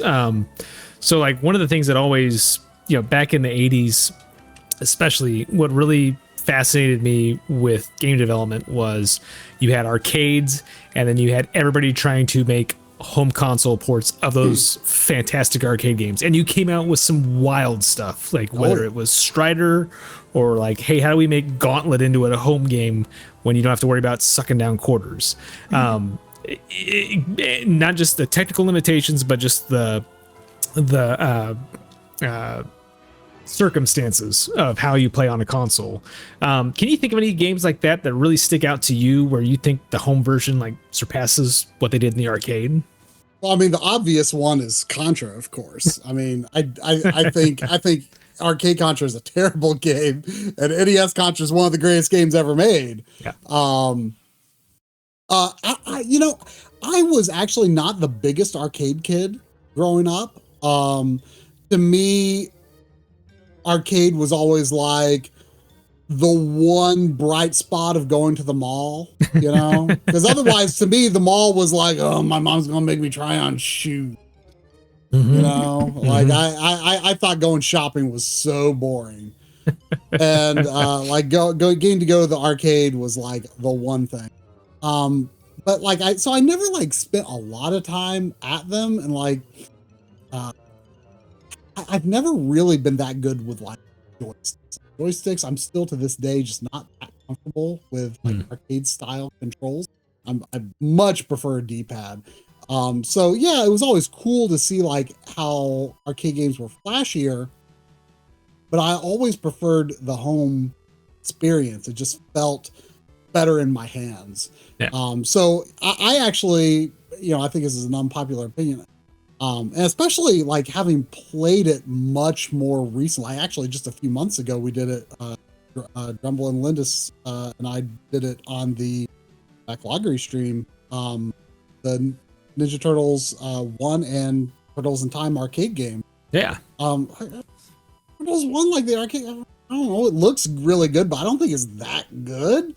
I like the NES version so much more. I like I feel like kind of the field of view is a little more expanded because your turtle is a little smaller. The enemies are a little smaller. You can kind of see a little more what's going on. The controls feel tighter to me. The new levels I think are really good. It's an unpopular opinion, but I do like that home version more personally. But I will say, like arcade games in general, I've come to have a much greater appreciation of them in more recent years, and a lot of that has been born out of what Grumble came up with for, you know, how he personally plays arcade games, and then how we do them on streams where we have to earn credits. Yeah. I think this is an idea that we might have originally gotten from it's actually not a game I have much experience with, but I believe it was Ikaruga was the first one I heard of, where like the GameCube version, at least, maybe the Dreamcast version, I'm not sure, like where each time you play you kind of like earn credits. Oh yeah, yeah. That, you know, is permanently saved to your file. Mm-hmm. And, you know, I feel like that is very important. I don't think that just, you know, popping in a bunch of quarters and, you know, blowing through an arcade game is a very satisfying experience, even if you have the ability to do so. You know, virtual quarters in the case of emulation is what I mean. I wouldn't put a bunch of quarters into an arcade machine. I mean, as a kid, I always thought they were too hard. So I was like, well, why am I going to waste my quarters on something I know I'm not going to get very far anyway?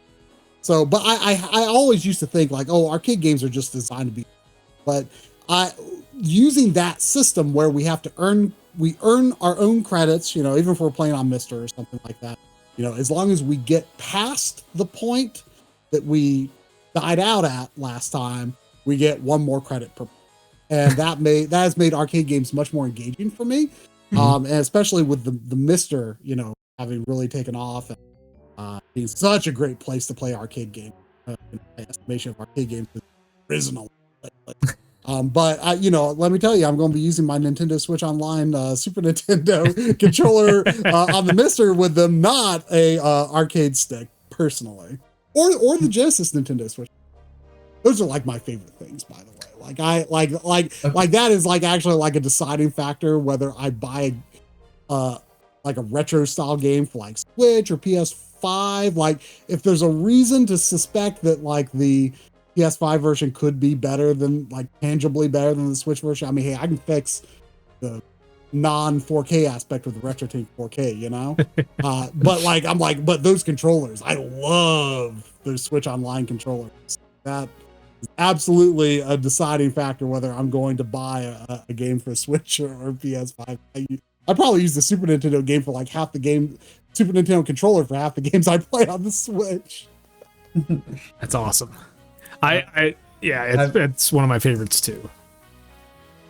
I've got several more comments here I want to read off before we end the stream. Storm Eagle said, thanks, Try. We'll look into RetroTink 2X Mini. Also, DKC 1 and 2 are peak aquatic ambience. Greatest song in the whole DKC. Jeez. Hot topic tonight. People have strong feelings about Donkey Kong. Spitzer asks, I know I asked last week, but Try, what's your opinion on Titanfall 2? I've not played. Well, I mean, I played like a couple of levels into it. Like way back when I did that first video we did on like 4K gaming, like, you know, kind of an overview of like all the considerations that go into making sure your systems are working correctly on a 4K. And there just like weren't that many games available yet, really, between like PS4 Pro and Xbox One X that like actually supported resolutions above 1080p or supported HDR. Like it was still, all that was kind of like very slow to be adopted. So I was on the lookout for games that supported those features. So I heard Titanfall 2 was really good. It was really cheap. So I got it and I played like the first 2 levels, just mainly for capturing footage to put into that video. And I understand it's really short. I understand it's really amazing. People keep telling me to play it. I already kind of know at least one twist in it, unfortunately. But like, yeah, I mean, apparently it's like a really standout first-person shooter. So I'm not like first-person shooters like I like, but it's like not like one of my go-to genres. But like when they do something really special, like, or you know, I've been really into Night Dive Studio and all the work they're doing on reviving the boomer shooter era of shooters. Like that's actually something I missed out on back in the day because, you know, I played a little Wolfenstein 3D and I people play Doom, but this isn't what you would expect like a 12, 13-year-old boy to think in the 90s, but I was like, I was like, oh, games like Mortal Kombat, games like Doom, like the only reason people like them is for the violence. There's not actually. I turned my nose up at violent games because I do think there's an element of truth to that. I think that probably most people played them for the shock value. But the reality is, like Doom in particular is a freaking amazing game. And I actually didn't really experience it until more relatively recent. So that, you know, Night Dive Studios is almost like a friend, like recommending all these retro games to me. Because I'm like, okay, these guys know what's like a good game to do a remaster of. Like, I want everything they do. And usually it's awesome. Awesome. But yeah, so I guess I'm more into like the older styles of first-person shooters, but I'll play a modern FPS here and there, and I should really prioritize Titanfall 2. Campaign's awesome. Campaign is one of my favorite. I'm not even a very big FPS fan, and I love the campaign in Titanfall 2. Well, we've been going on here for a little over an hour and a half now, so it's about time to end the show. This has been so much fun. I have had so much fun chatting about games with Try. This has been absolutely amazing. Before we go, Jack, is there anything you'd like to? You know, this week, I think I just want to kind of shout out Dragon Age: The Veilguard. Been playing a lot of that. I'm about halfway through, I think. I just got a big twist, big boss fight kind of thing, so it's really picking up. It's really got me. I'm really looking forward to continue playing it. Is it easy to get into if your memory of the first 3 games is very hazy?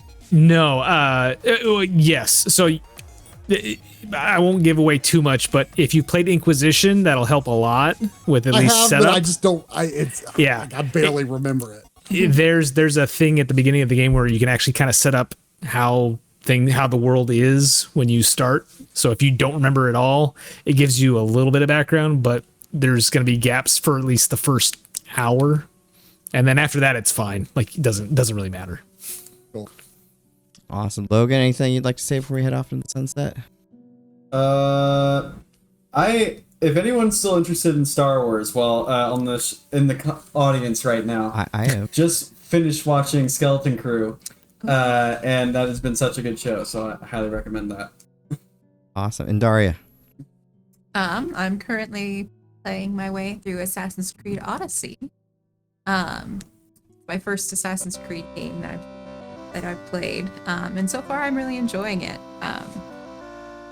I'm really drawn to like strong characters, and I really like the character of Cassandra. So I'm excited to continue to make my way through that. Awesome. And Try, is there anything you would like to end the show with? We'll give you the last word. I mean, you are always so good at plugging everything I'm involved with. So I hardly know what else to say. You always make a point make it a point to shout out the backloggery, which I always appreciate. That that's someone who knows my roots, right? Oh yeah, you're very welcome. I love the backloggery. I really do actually use it. I'm not just. I have BreakmanX. I have an account on there. So yeah, I've seen it. Yeah. But thank you so much. I really appreciate your time, and thank you everybody for listening. We will see you on the game show, same time next week.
Hey, what's up? This is BreakmanX, and welcome to the game show on January 22nd, 2025.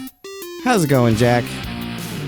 Doing great. Having a blast here. It finally got out of sub-zero temperatures, so things are starting to warm up for a day or two. Have you de-thawed? Yes, but don't ask my dog. It's a dog sickle. And Maul, the dark side of the Force, rejoins us after a week of being encapsulated in carbonite. It's true. I'm here. I have Raising Cane's. I'm all right. Yeah. Yeah, that is chicken. Try not to chew into your ear too much. You want to make me hungry. And, of course, we've got Logan. Yeah, I can't wait to start talking about some games tonight. That's going to be great. We should do that. We should do that soon. And then Darria, how are you doing this evening with your orange mic?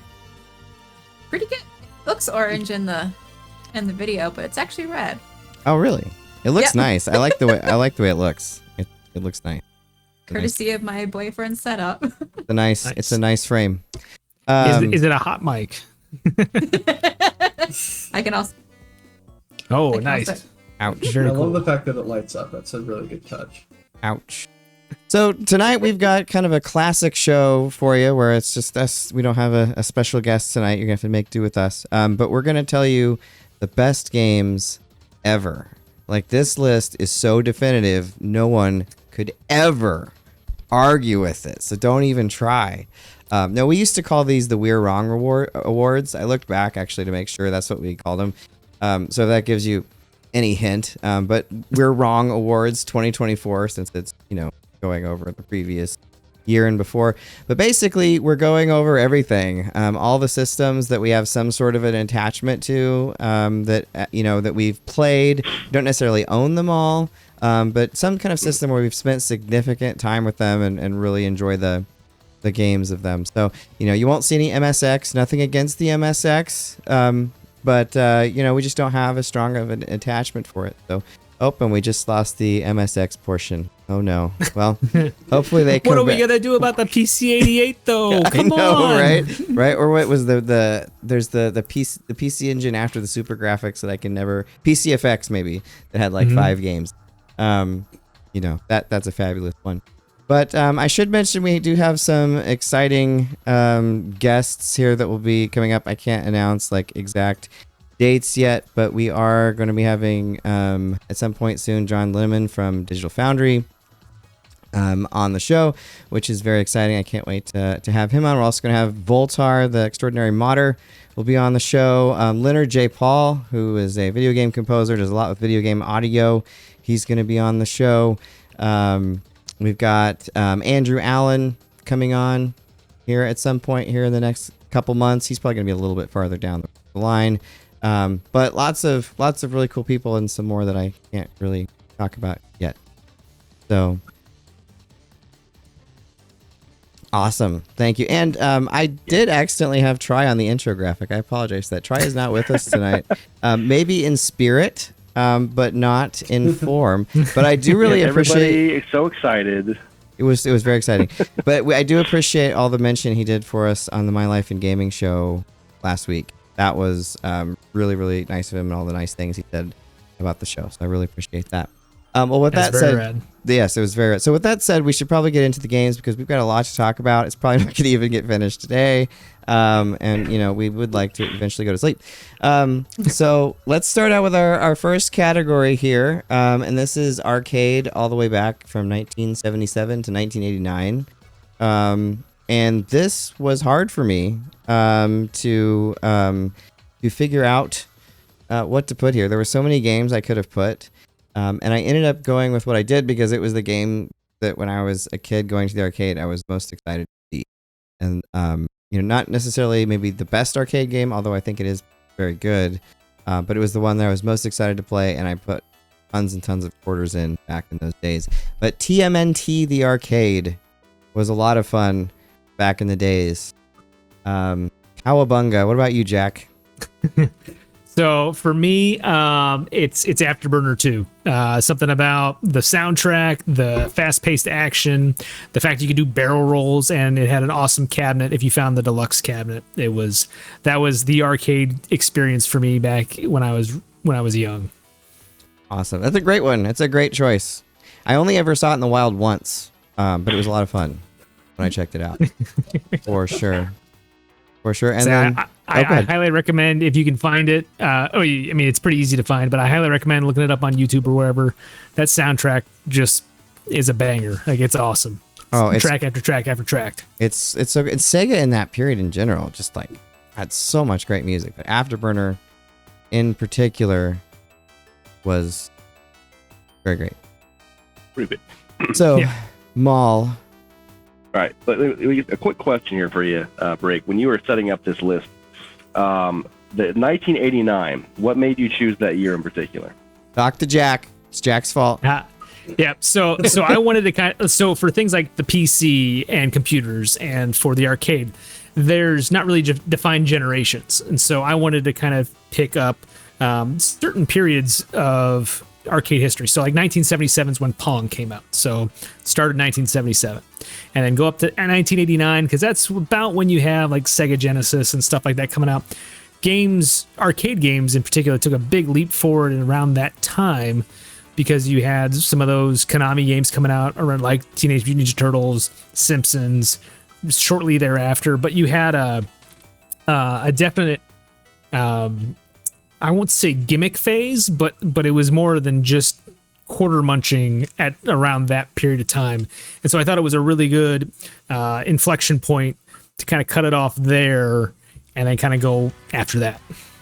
Yeah, because I thought that maybe you had intentionally done like a BCAD kind of thing, where it was like with Street Fighter 2 being like the dividing point. Yeah. You know? So I thought it was a pretty clever year. And Break, with your pick, I was actually surprised that Turtles, with it, you know, how like high fidelity the graphics and stuff was earlier than that.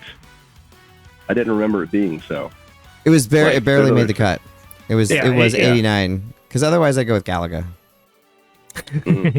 For sure. Well, anyway, good thoughts all around for you guys there. Yes, no, and Jack, I didn't mean to say it was a bad thing. Jack, great job putting together the list. I just wanted to give you credit. No offense taken, man. Yeah, I just wanted to know the thought process. It was a good cut. For me, it was Double Dragon was the pick. I can't think of a arcade game whose music is just more like indelibly stuck in my mind. Sometimes you're just walking through work, and that just becomes the soundtrack as you're like, you know, marching forward to whatever you're going on to next. Also, begat my obsession with kicking in-game bosses over cliffs. If there's ever a cliff, they're going over it, even if it's not the easiest way to kill the guy. Like, it has to be done.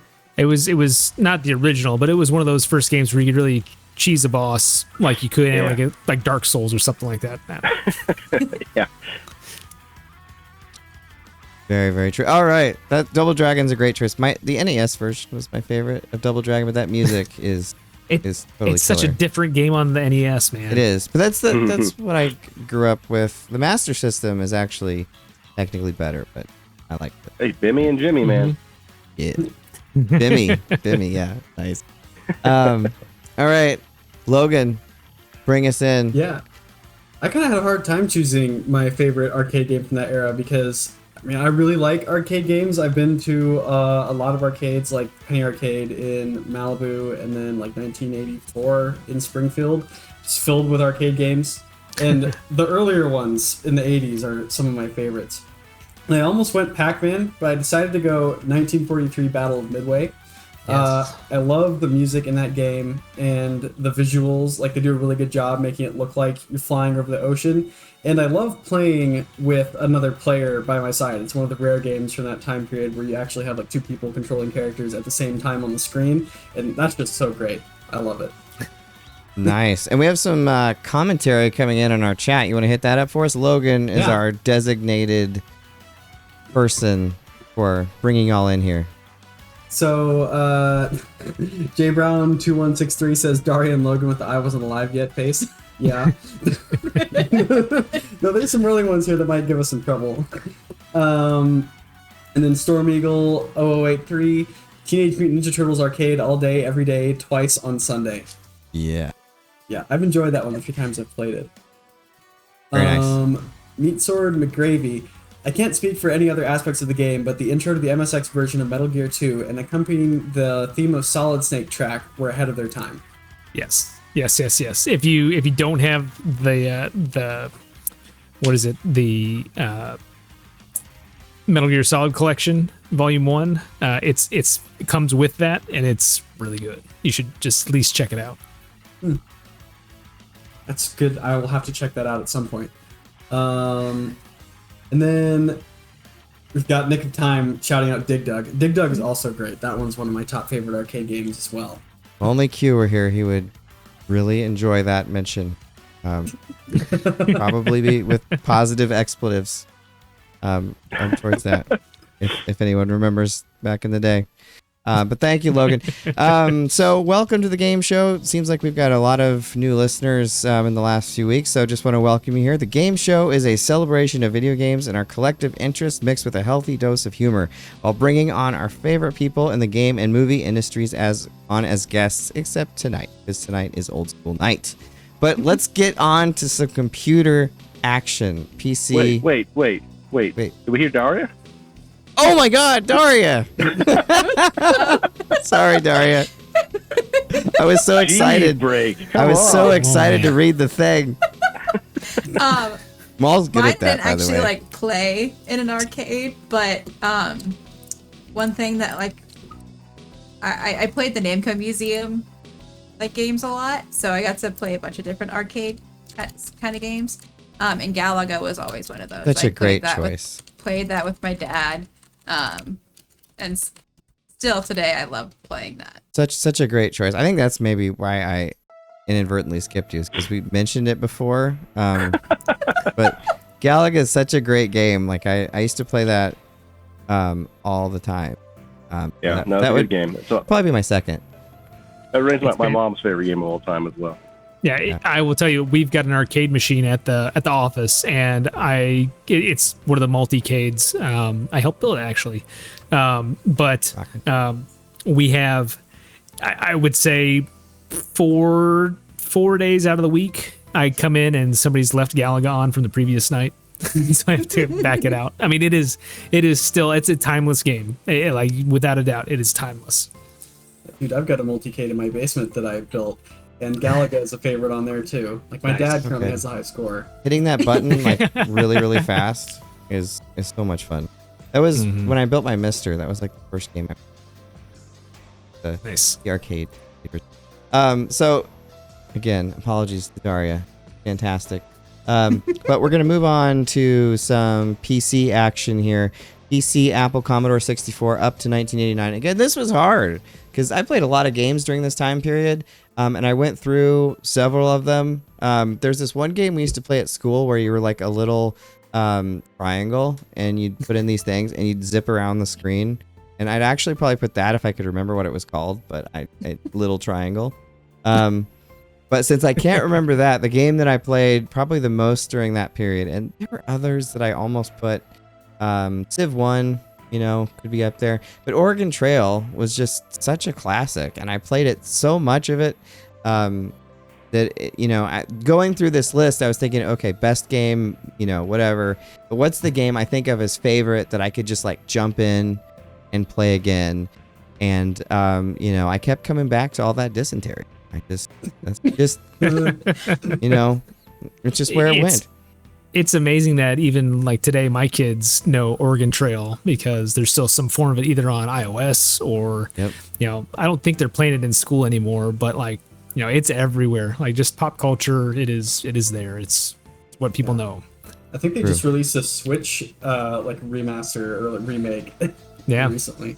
Nice. I'll have to pick it up, but I have like a handheld version of it. That's literally like a little mini PC that just plays Oregon Trail, like the Apple IIe version of it. That's a Christmas ornament of it this year from Walmart. Oh, I saw that. I thought about getting it, and now I'm a poser. I did, but but that's one of the cool things about the Mister is I won't talk about it all night, but it can emulate those old computer systems too. You can do like an old Mac or a 386 or whatever. You can do that with an emulator, but it's fun. Jack, bringing it on to you. Yeah. Excuse me. So my favorite for that era of PC gaming, PC, Apple, Commodore 64, whatever, home computer gaming, is Conan the Barbarian, Hall of Volta, and I played it on the Apple II. It's tough to explain. It's like an action platformer. I played it. There was one year where I did a computer class in grade school during the summer, and we ended up just playing video games the entire time. That's how I got introduced to SimCity, among other things. But Conan the Barbarian was the game I grabbed immediately whenever I saw the floppy for it. Wasn't in use by somebody else. It's really cool. I think it's ahead of its time. It reminds me a lot now. I went back and played a little bit of it the other day, just on an emulator. And it reminds me a lot of, not Donkey Kong Jr., but it's like a mix between Donkey Kong Jr. and, I don't want to be too productive, but like Ghosts and Goblins. It's kind of weird, but it's I want to play unique. it now. Yeah, it's really unique. I want to check it out. Cool. It's a fun era for those games. And Maul, to you next. We have to pick something completely unique. Just kidding. Yeah, totally. Would be the Oregon Trail. Yeah. But a different version of it, of course. No, I didn't have access to a PC very much in those days. I just had like the ones at school. Like I didn't get a home computer of my own until I was like in high school, probably. Which is a weird concept these days. But yeah, so Oregon Trail was at school. It and like Carmen San Diego and stuff we had access to. But it's still a great game regardless. Obviously, we've talked about it. It's timeless. Though, I will say one weird little shout out. My cousin had a little PC and a bunch of strange games. And he had one that used to play a lot called Hugo's House of Horrors. That sounds fun. It's one of those, it's like the point and click adventures with really cryptic clues that you will never get, and I never figured out how to beat it. It never happened. We died in many strange and unforgettable ways. So isn't it amazing? That'd be number 2, I guess. Isn't it amazing how games of that era, like we could just play them over and over again and never beat them and still look back on them fondly? I don't know if I would do that as much with a game today. It's what we had. It's what we had. Yeah, we didn't have, That was replayability back in the day. Yeah. Yeah, there you go. Yeah, hardness. Extreme difficulty. I guess if you hadn't beat it yet, you'd always come back to play it. Right? Yeah. I mean, I think that's the mantra the Atari 2600 was built around, right? Mm-hmm. Yes. That and just pure fun. No, the Atari 2600, I teach a video game class, and I start them with the 2600, and you'd be surprised how many of the students today love Kaboom, especially. Like there was one kid that kept coming in like after hours playing Kaboom. So yeah, it was pretty cool. But Logan, and then Darria will be next, I promise. Very original. I'm also Oregon Trail.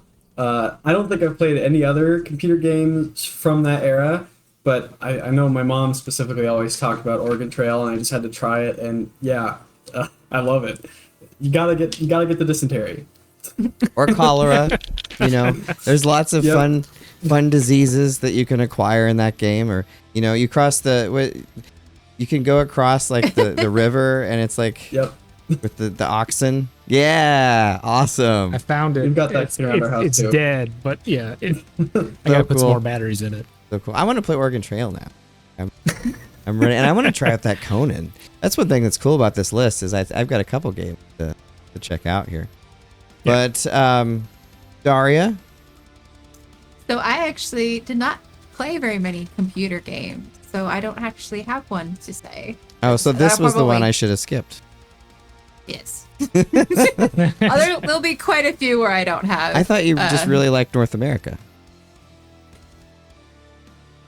Very funny. NA. She says NA. Yep. Took me a second. But yeah, it took everybody a second. That's how you know it's a good joke when no one laughs right away. All right. So, all right, moving on. So I was thinking a lot. There's a few more comments. Oh, go bring the people in. Jesse Brown says Oregon Trail and Carmen San Diego, which I haven't heard of Carmen San Diego. Is Carmen San Diego? Go. Okay, so The trick is going to be find an emulated copy of Where in the World or Where in Time is Carmen Sandiego, and then open up Wikipedia on another page, because in the back in the day you had to use an encyclopedia, or you don't need Wikipedia. I could finish that game as like a second grader. You're fine. I was not. But I'm really surprised, Logan, that you haven't heard of that. Man, what a weird generation gap. Because I mean, Carmen Sandiego was big enough at one point. She had like a game show and like an animated series.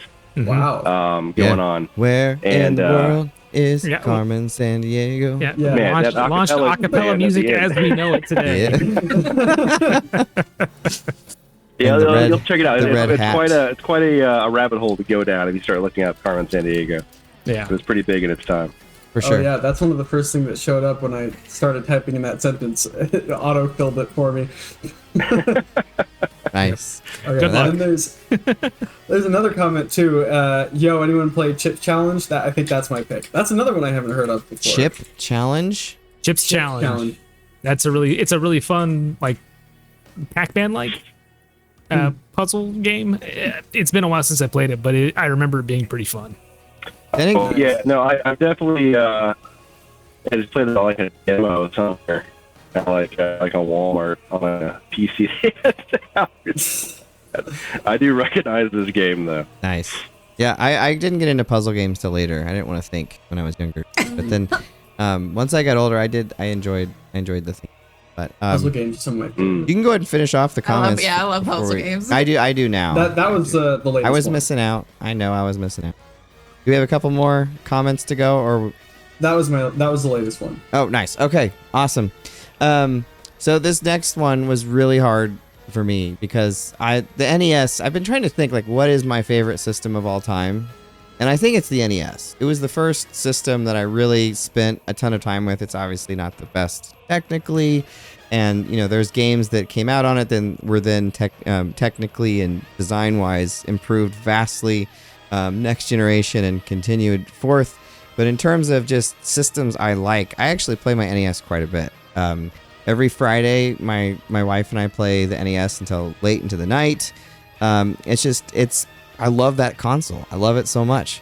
But picking a game was hard because I love all these games and I could pick some obscure game and be all fancy, but the game that I played the most and the game that I go back to the most on the NES is Super Mario Brothers 3. And I know it's like the most basic, boring choice in the universe, but I just love that game. And I can remember the first time I played it, we rented it, and there was this terrible tornado outside, and the tornado prevented us from going to some graduation. And I was like thankful for the tornado. This is terrible. I was thankful for the tornado because I got to be in the basement playing Super Mario Brothers 3. And I knew as long as that tornado was impending, I wouldn't have to leave the house.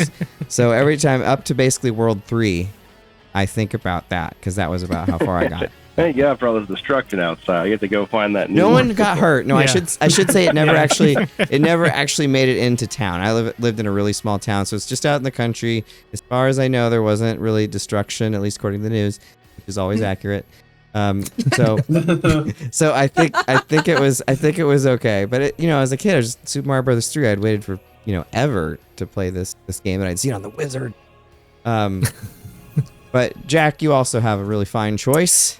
Yeah. So again, to echo your comments, it is extremely difficult to pick one game on the NES or any of these platforms for that matter. Please. So I had to make the tough call. I went with Castlevania 3 Dracula's Curse. So good. It's so good. It builds on everything from Castlevania. It throws away everything they did in Castlevania 2, which is great. And they had extra characters. The soundtrack is amazing. There's plenty of awesome tracks that they still use in all the Castlevania games today, and they're great. And they do some really cool stuff with some of the level design and just making it more of what you liked about the original Castlevania. It is if I had to pick a desert island NES game, it's Castlevania 3. I definitely see that. That's the only Famicom Japanese NES game that I own is Akamojo Densetsu. Yeah, and yes, and to echo that, if you can find the Japanese version of that game to play it, because it has way better music than the NES version. That's the whole reason I got the Japanese version. It's because at a family, so you can hear it sounds amazing, and the emulated versions are really good too. But it adds so good, and I need to go back to Japanese class so I can read more. And then Maul, I mean, obviously this game we're all pretty partial to if you heard the intro of the show. Yeah, I mean, so Mega Man 2, my pick. I didn't have to think about this one at all. Though I will say, like, you're right, there's so many good, like, classic NES games. There are so many that if you picked, like, any of them, I don't think anyone could fault you. Like, unless you picked, like a Dr. Jekyll and Mr. Hyde or something like that. Spy versus Spy, only choice. But there's so many good games on this console. But yeah, Mega Man 2 is one for me that when I first picked it up, I just, humble as it sounds now, I could not believe there was a game you got to choose what order the levels were. It was that amazing. you got to go through. That was just like, it seemed revolutionary, Yeah. I mean, now we got open world stuff, but that at the time was crazy. The soundtrack still, like, every track's a banger in it. And it's just one that it's just super fun. It's got, like, the Mega Man platform that we all love, but it's not as punishing as Part 1 or the sequels. Like, you can just, like, play through it a little more casually, which I like. And it's the only one of the whole series I've played enough I can go through it without a single death. I've just played it so many times where the game's mapped out. I dream in Mega Man. And the Metal Blade. That's the reason for it. Yep. I mean, the Metal Blade, that's a cheat code for the whole game, basically. It always amazed me, just thinking about, like, the actual history of it, like, where, you have Mega Man 1, which is a good game, and then, not even 2 years later they come out with Mega Man 2, and just they hit it, like, they nailed it on the second try, and, like, that game onward, that's been Mega Man ever since. That they've been trying to recapture Mega Man 2 ever since. The progression from 1 to 2 is astounding. It is. But it was a ultimate passion project too, because the Capcom higher ups didn't really want them to do a sequel, and so the people that made it were doing it, like, on their own time. So that made it even cool. The only thing I'll say and hold against it is that Breakman's not in it. He doesn't come in till 3. But besides it, no, Mega Man 2 is the bomb. It was hard for me to not put that first as well. So I'll say that with a lot of these. These all have good choices. All right, Logan. Throw me. I like your shirt, by the way. Very prescient. Oh, yeah, dude, thanks. So, you said yours was basic. I think I'm going to beat you, though. Because mine is Super Mario Bros. It's such a good game, though. It is, yeah. I love the music especially. And I haven't actually played it on the NES. I played the arcade version. But it's the same thing. It looks identical. And yeah. RGB colors are a little wonky. Yeah. Because of that, I haven't really gotten terribly far into the game, but I've played, like, the first 4 levels, and I love it every time. You should load it up on an emulator. Yeah. I've got it legally, actually. Copy your own game. Right. Your princess is still in another castle, man. You need to go back and finish that. I had a shirt that I wore that said that forever. Super Mario Brothers, when I teach my class and we do game design, that's the first game we look at, because there's so much great stuff there. And Darria, don't you agree? I will also echo that, but I also did not play it on the actual NES. My sister and I would fight over the Game Boy Advance cartridge. That was just the game. It's a great way to play it.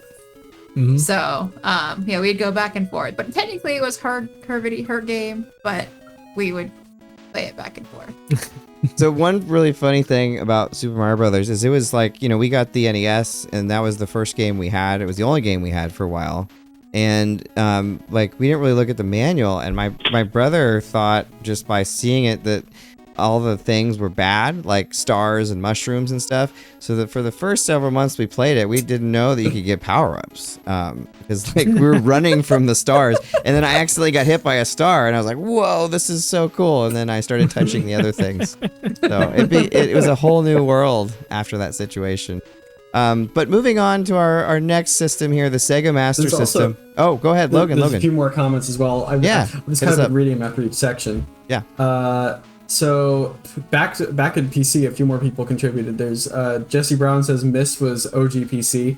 I've heard of Myst. I haven't played it, but good. It's one that I really want to try sometime. And then Storm Eagle with 1989 Indiana Jones and Last Crusade, the graphic adventure PC game. That sounds fun. I love Indiana Jones. I remember watching that one. I never played it. It's a good point and click adventure.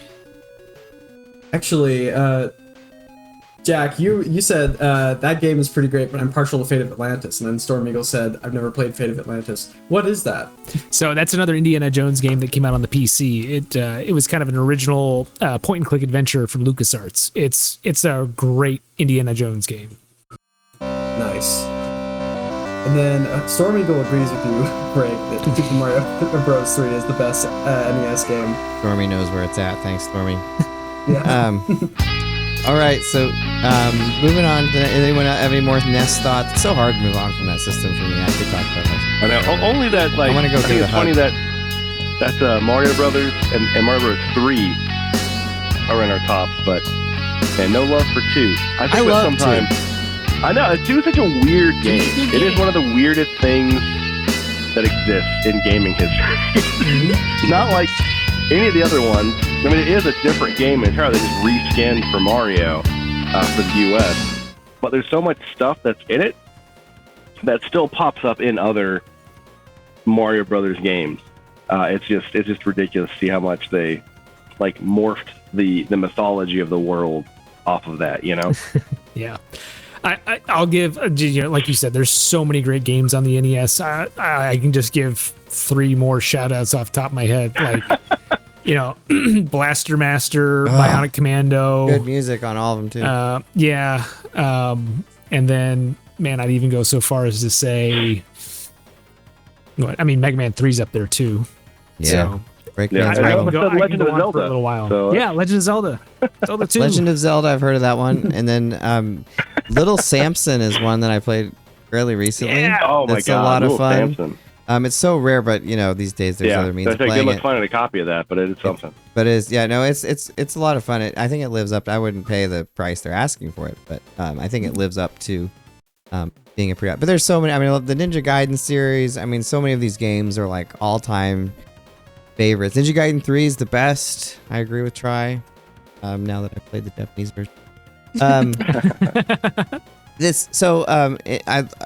We could talk about the NES more sometime. We might do an episode sometime later where we kind of do more elaborate into the systems, because this is just too heartbreaking and difficult. But with that, let's go into the Sega Master System, which the Sega Master System is probably the system I have probably some of the least history with, and it's not completely due to nostalgia, because the PC Engine TurboGrafx 16 I didn't play until well after its days. Probably 03, 04, 05 I started playing that system on. So it's not like nostalgia is getting me, because I love the PC Engine, but there's just something about it, the games on that system, I haven't really been able to get into as much as the others. But to pick one, Alex Kidd and Shinobi World, which is way different from the other Alex Kidd games. It's really more of a Shinobi game than it is an Alex Kidd game. And in fact, I think it was, if I remember right, supposed to be a Shinobi game. And they're like, hey, or it was a different game. And they snapped Alex Kidd on it for some reason. Because the other Alex Kidd games I haven't been a fan of. But some cool bosses in that game, and some kind of fun little tricks you can do with Alex. So I'll give it to that one. We can tell this one there's been a little bit of a drop off in enthusiasm among the group. I wouldn't. I think that's kind of giving it short shrift. I mean, the Sega Master System is definitely not the Nintendo, and it definitely came out a lot later than the Nintendo Entertainment System did, but it's still got some great games in it. And you could tell there's a definite, like when you see some of those games side by side, you could see that there's a definite step up in quality where the developers actually took their time on stuff like that. It's true. But it definitely didn't have the notoriety that the NES did. But anyway, long story short, my game for the Sega Master System was Outrun. I mean, again, Afterburner, Outrun, Hang On, any of those driving/flying games from Sega in the 80s were amazing. And the home port of Outrun is awesome. Like Turbo Outrun's great. Outrunners is awesome, but Outrunners was up for the Genesis. But Outrun, the original Outrun, is where it's at for me. That you can't beat that soundtrack, and it's just so much fun. They did a great job porting that game to home, and I will fire that thing up anytime I get a chance. Technical mastery. That's a good example of it. Advance in technology for sure. And Maul. Yeah, likewise, I didn't get to play a lot of the Master System. It was, growing up, there was like the big wall in Toys R Us of Nintendo, just everything Nintendo. Look at all these games, wow! And then across from it, on the other side of the wall, was kind of and what the hell is this section? And that's where the Master System games are relegated. All of them with I don't know who was the graphic designer on those boxes, but they all had like the white background with the blue like grid pattern and everything. Ugly looking system. It did have some good games on it. And honestly, looking at like what's out there, interesting that system still has stuff being produced for it. So like if you're in like Brazil. Yeah, like South American modders like still make games to this day for that system. So there's something in the hardware that I just feel like was not unlocked during its actual lifetime. Yeah. But, can I give a short plug here? So one of the guys that used to do videos for Giant Bomb, Drew Scanlon, he's Blinking Guy, if you know the meme. He actually had a YouTube channel where he went and played games around the world for a little while, and he did one from Brazil. And so he's essentially spent like 45 minutes just talking about all of their gray market and modded Sega Master System stuff, because that's still just the system that everybody plays over there. Yeah, that's really crazy. That's crazy. You imagine we were still playing the NES today? That was like our only system by comparison. I'm still playing it now. Well, yeah, but I mean, if it's got good games. Anyway, yeah, I didn't play like a ton on the system, but I did play a lot of Shinobi back in the day, relating back to that. So just rescuing like damsels in distress, killing lots of generic Nazi, or not Nazis. No, them too. They're in a lot of other games. Ninjas. The one you can always get away with, right? Yeah. And I still almost like I can still hear the the plinking sound of my ninja stars against like the 9 foot tall first bosses, body armor or whatever. So really fun stuff with that game. It's a great one. I mean, the music's great in that too, and they did a good job porting that thing from the arcade. Yeah, and honestly, it just hit at the right time because everything was ninjas at that time. Everything. Oh yeah. Yeah, ninjas were so great during that time period. They were great. And the Sega Master System, I know Logan has a lot of love for it, as well as Darria. Extreme amount of love. Yeah. What was your how will you honor the Sega Master System tonight for all of its fans? Yeah, if you're in South America, keep doing stuff with it. I want to see more. It's really cool it's still being supported out there, but yeah, I've just never had an opportunity to try any games on it. Although I should someday. No, I'm just joking. You're totally fine. Yeah. But Darria definitely has something here, right? I will echo what Logan said. For quite a few of these systems, I'm gonna. You guys are doing great in North America. I would say it's totally cool because, like I said, I think I was the only weirdo within like a 500-mile radius that had a Sega Master System when I was growing up. So you had one? I had one. I got one for Christmas in like 1990. Cool. Oh. Yeah. No one I knew had one of those things. I wouldn't have played one probably had I not worked in a game store. Like eventually somebody sold one in. They're pretty obscure. It's one of the only systems I've never played like an actual system of. I played the Mister, and I've played on the Genesis. You can play Master System. I played it on there, but I've never played an actual Master System. So that's really cool that you had one. I like it. Looks really futuristic. I like the design of it, even though you have to push the start button on the controller. I've heard. Yeah, the D-pads were little like smudgy. Like they felt less accurate than the Nintendo's, but like it was a decent system. It had a built-in game too, didn't it? Yeah, depending on which model and when you got it, you got different games. So like the one I had basically 3D Missile Command on it. That's cool. I like Missile Command. I don't think it was called Missile Command. It was something, but it was definitely Missile something, and it was 3D. I'll have to look it up. Cool. That's awesome. I want to play one now. Okay. So moving on. There's a system that I did play a lot of the actual system of. And this one, the Game Boy was really cool, I think, for our era, especially because it was a really awesome game system that you could bring around with you and actually play a high quality game just anywhere. We were in the car a lot growing up, so I had a lot of time to play the system. We had Tetris. I played a lot of Tetris, Super Mario Land games. But the one that I'm going to pick is Link's Awakening because it was so much different than the other Zelda games. And it was so amazing to play a Zelda game of that quality. It was portable. And then later with DX, which I think is even better with the added color.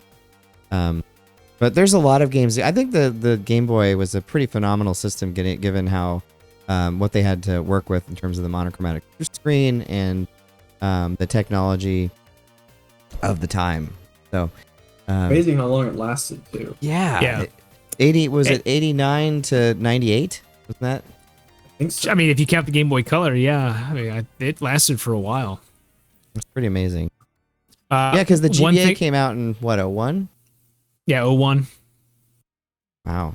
Yeah, and something too.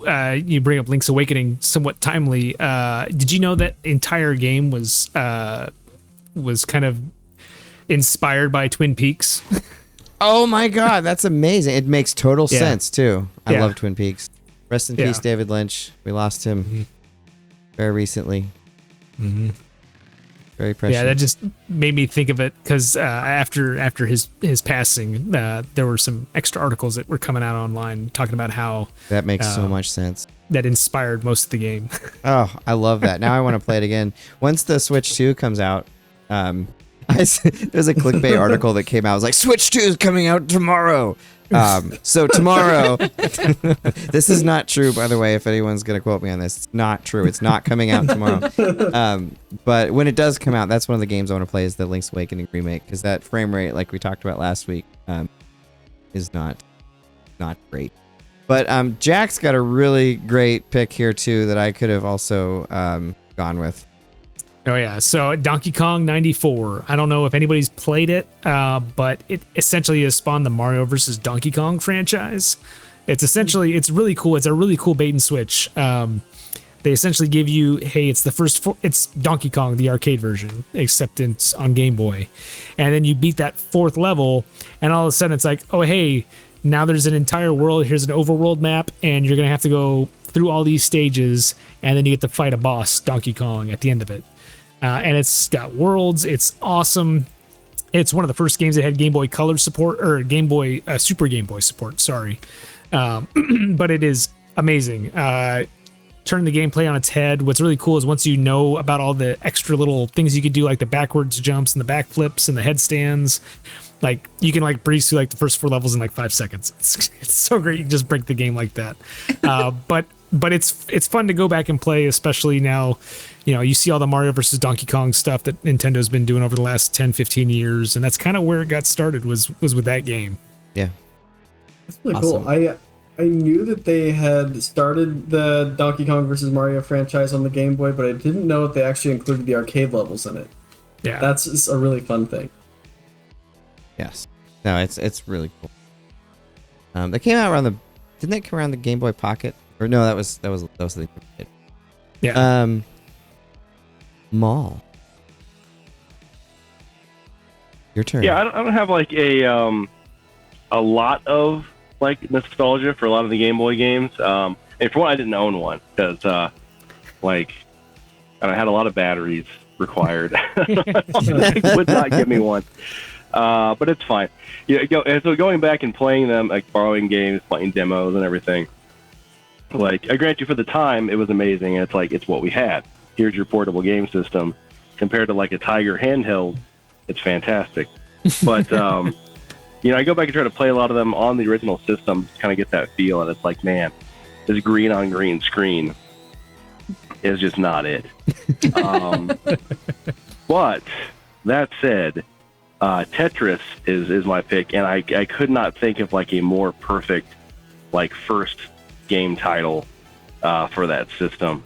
Mm-hmm. I just recall the demos being hooked up throughout the year it launched, and being like at Walmart in the weeks leading up to Christmas, and just having that coming in from the cold and having that music blast and playing through the puzzles and everything, and and you just still play that forever. So as far as a portable game goes that you just can have with you, whip out and play, for a quick car trip or a long car trip, doesn't matter. It's just it's pretty much perfection. It is really pretty awesome. It really is. I don't know if you've seen the Apple TV movie Tetris. I love that movie. I'm more of the story though. Yeah, it's a dramatization of it all, but it's pretty good. I mean, they do a really good job of all the different little ins and outs and just the contract stuff. It's pretty good. I would highly recommend it. There's some great documentaries though on the making of it too, which are really interesting. Nice. Yeah, there's the cool movie on Apple TV too. All right, Logan. You're up. Yeah. From Russia with Love. I'm as on the Tetris take. And I never actually owned a Game Boy, but I love Tetris. It's one of my favorite puzzle games, and yeah, I could play that endlessly. It's such a good road game. Like, I have the app on my phone, which is basically taking over the niche of the Game Boy at this point. And yeah, Tetris is great. Did anyone ever play Tetranet on their PC? Never did. That was so back in the day. You could basically host Tetranet or Tetris on your computer, but it was like Battle Tetris, kind of similar to the Versus puzzle games that came out later. And it was pretty cool. Old school 90s fun. Yeah. I was gonna say, the Tetris that I played was for, I think, the PlayStation. And like, it was one that I could play with my sister or have just multiple people. There are different game modes for it. Yeah. And I loved playing that one. I didn't Probably play cool it on music the Game too, Boy. right? Mm-hmm. Yeah. I should try a multiplayer Tetris. I've never actually played one. They're fun. I love it. Tetris DS. For one of my game design classes, like an AI that would play Tetris against me. Oh, that's cool. I haven't actually played Tetris against another person. Tetris DS was a lot of fun. Yeah, Tetris DS, Tetris 99. If you've got a Switch and you've got the online pass, is really fun. That's great. That's a good point. And it's still pretty active too. I would always recommend Tetris the Grandmaster if you want to get stupid crazy and see like what high level insane Tetris skills look like. I don't want to. It's YouTube videos of it. It's insanity. Do you want to feel inadequate? Look that up. I'm terrible at Tetris. No, I'm so bad at Tetris. No, it's probably really cool. I actually probably will watch it, but I am so bad at Tetris that it's like by my word game. But a couple people I've just seen Pokemon flash on the thing over there. Pokemon, of course, started on the Game Boy and was like the big game that everyone loves. And I just have to say that I got Pokemon Blue when it came out, the first Pokemon game here in the States, and I just could never get into Pokemon. And I tried really hard with Blue. I played it, and then I tried a few other times throughout the years, and I always wanted to. I like the designs of the Pokemon. I mean, I like JRPGs, so you'd think I would. I say it's very much in your wheelhouse in that regard. Isn't it bizarre? Like everyone's like, "Oh, you'd love it," and then I just don't. I don't like to collect things, except unless they're video games. So maybe that's it. Your game collection disagrees with you on that. Yeah, right. I had to qualify that pretty quick.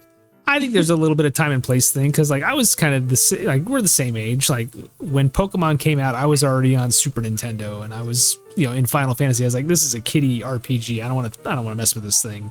And now here I am, 25, 30 years later. I'm like, hey, I got Pokemon Go. I got to catch all my Pokemon on this thing, and I got to go get my stops, and we're going. By the way, if anybody's on Pokemon Go, hit me up on chat, and I will definitely give you my username so we can be friends. Oh, cool. I have not played Pokemon Go yet, but maybe that will be the Pokemon that will get me into it. So, all right. So this next system, I really have come to like the TurboGrafx 16 PC engine. I played it a little bit on emulator back in 2004-ish to 2006. And then I got a Turbo Duo a few years ago, and then I have a PC engine now as well that has the Turbo or the Crix card that does everything. Turbo EverDrive Pro. But I've really come to like this system a lot. It's become one of my absolute favorite systems, and this was really hard for me to pick a game for because there's a lot of them that I could go with, and I turn it on quite a bit and play it. But the one that I turn on the most, and again in my video game class when I show the TurboGrafx, and I'm like, look how much better this looks than the Nintendo, and look the advancements in games. The game that I invariably show is Soldier Blade, which it looks great. I've really come to love STGs, shmups, if you will, whatever. And Soldier Blade just looks beautiful, and it has some really great gameplay, some awesome music. So if you're gonna have a first game on the PC engine, there's a lot you could go with. But I would say Soldier Blade.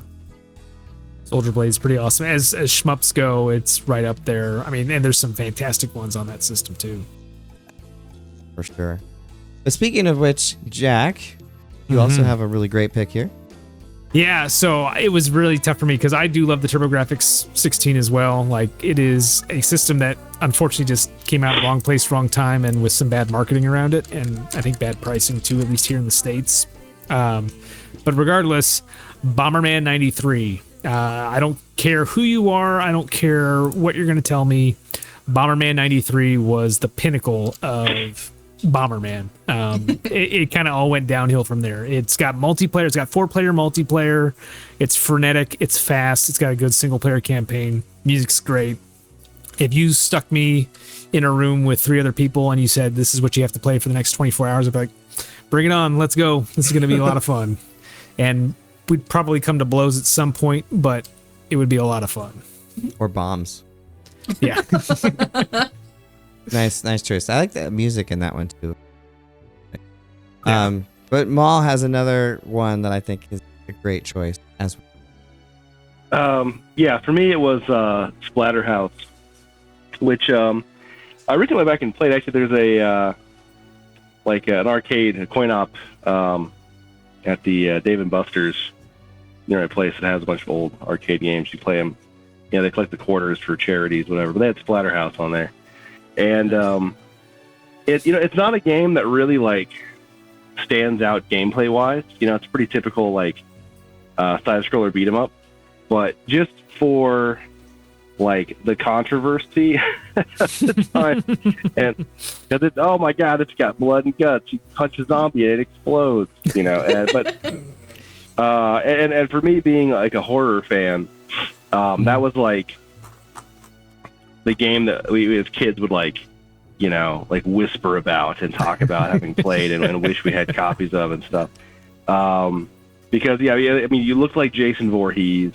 The story was super edgelordy, and you just got to mash stuff and get weapons and hack stuff up and smash them with baseball bats, and it's kind of a precursor to the Mortal Kombat era of extreme violence in games. And by today's standard, it's pretty tame, but at the time it was something else. So always remember that one.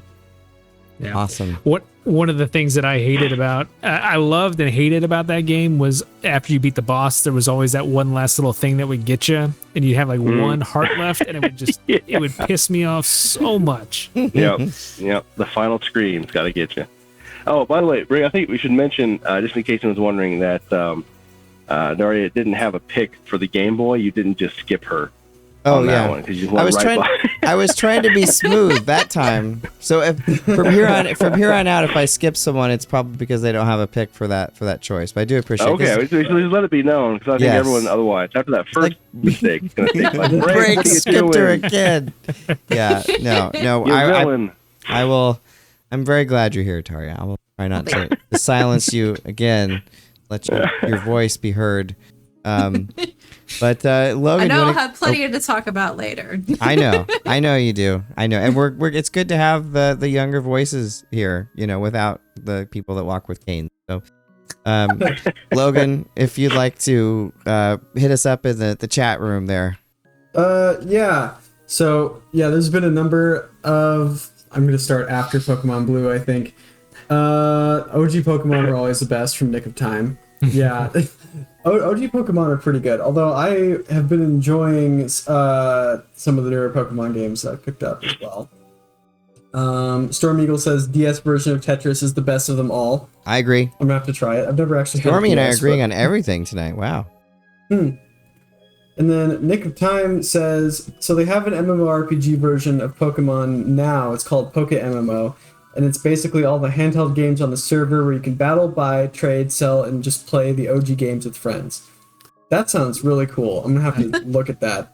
That's like I gotta see that. The perfect, that's cool. Perfect Pokemon game. That's not pretty cool for sure. Yeah. And Storm Eagle says Jack's right about Bomberman 93. Bomberman's another series I haven't played, but I'm gonna have to try it. Nick of Time, I love the Donkey Kong Country games. Yep, Donkey Kong Country Returns on Wii. Such a good game. I'll stand by that. I think Try is going to join us and attack you. Oh no. Bring it on. Oh wow. It's so passionate about the Wii Donkey Kong. It's intense. It's intense. I love the SNES ones, the good ones. And then you can no response to that. I haven't actually played those, but I'm gonna have to go back and try them. I haven't had there's a lot of old no wonder consoles you like the had. Wii one. Yeah, I love the Wii one because I played it with my brother all the time. Like we'd co-op Donkey Kong and Diddy Kong. It was great. No, it's like what you like. Don't ever let anyone tell you otherwise. Like what you like. But I do need to play the older ones because that was so good. I want to see where they came from. The music's great too. It's David Wise. Yeah, it was Wise all three of them, or was who's the other guy from Rare? Wise and I know he did the first one, and that's the one that I have the soundtrack. So maybe someone else did the other ones, but I know that Aquatic song. I like every time that comes on. I have a OST playlist. That's one I always play a couple times when it comes around on shuffle. But again, super relaxing. Oh, it's so relaxing. It's like when I hadn't played Donkey Kong in forever, and that song came on, and I was like, "That's from Donkey Kong." Like that, like I would not hear that relaxing song and think giant ape eating bananas. It's just not where I'd go with that. But again, go ahead. I looked it up. It was Grant Kirkhope. Kirkhope and Wise. Those were the two guys for all three. Well, for anything that Rare put out, basically from the NES up until I don't know, the GameCube. Oh, okay. Before Grabbed by the Ghoulies, basically. No, they did the music for that too. Oh, okay. I might have to listen to the soundtrack then. Okay, and I'm not skipping Logan and Darria, just to preface that, since I skipped Darria earlier. We're moving on though to the duo. Or the CD add-on, which I found out a lot more about this in recent years. It added RAM to the system, and there's other RAM upgrades that you could get. Some pretty cool stuff with the system. And again, this is one I went over and over again. Some of the best games for the Turbo are on the CD. A lot of them are Japanese only, unfortunately. But I went around and around in circles with this, and there's so many I could have picked, and it was very frustrating and fun as well. And I ultimately came up with Gate of Thunder, and again, it came back to what's the game that that I play the most of, that I replay all the time, that I just, when I play the Turbo, it's probably either Gate of Thunder or Lords of Thunder, and I had to go with Gate of Thunder because I just feel like I play it more. So I've never played that. What kind of game is it? It's a shooting game. It's a horizontal shooting game, and it's has really great music. The music is similar to Lords of Thunder, and it's just amazing music. There's actually, if you play it, there's a patched version that turns down the shooting, the pew pews, because they're mixed too loud. It's like pew pew pew, and you can barely hear like this amazing guitar work in the background. So there's a patch that mixes it so you can hear the guitar better. But it's probably it's one of my favorite shooters, and it's not overly hard either. So it's one that you can get into pretty quickly, and it's one of those that if you'd have seen back in the day, I think you'd have been like, wow, the Turbo can do those graphics. Like, not that I'm a complete graphic person, but it's a pretty looking game. Yeah, no, I'm familiar with Lords of Thunder. That one is definitely up there for sure. Oh, so. Yeah. I love Lords of Thunder. But Jack, you have again. Oh, and I didn't mention the one that is gonna come forth, but this one could easily be mine as well. Oh yeah, so Dracula X Rondo of Blood. I don't know if you picked up a theme here yet, but I'm kind of a Castlevania fan, and yeah, again, Castlevania. It's a new protagonist. It's got CD quality audio. The gameplay is fantastic. There's multiple endings. And there's alternate characters you can play through. It's a really cool package. It's the last real side scroller Dracula X / Castlevania game that they really did.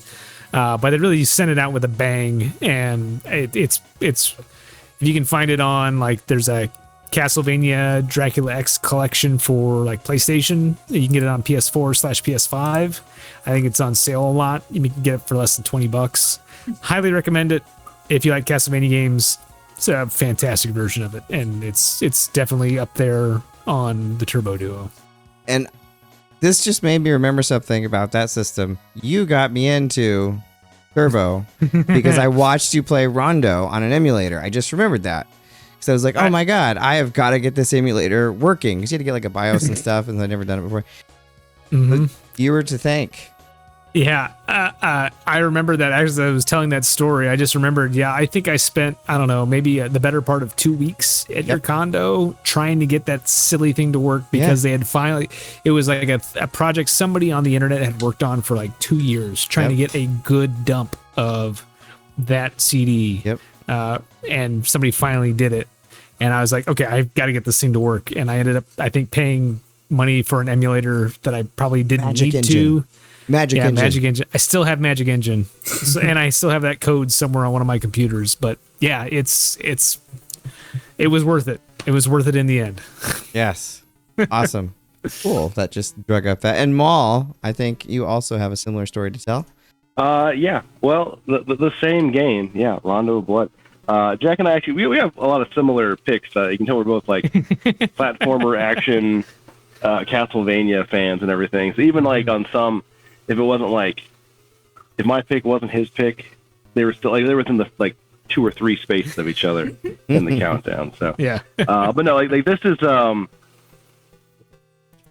yeah. I mean, it's just a great game. Everything Jack said about it there is fantastic. It's like the only thing that you could maybe like add to it would be like multi-directional whipping, like from Castlevania 4, in order to make it like a complete like perfect package.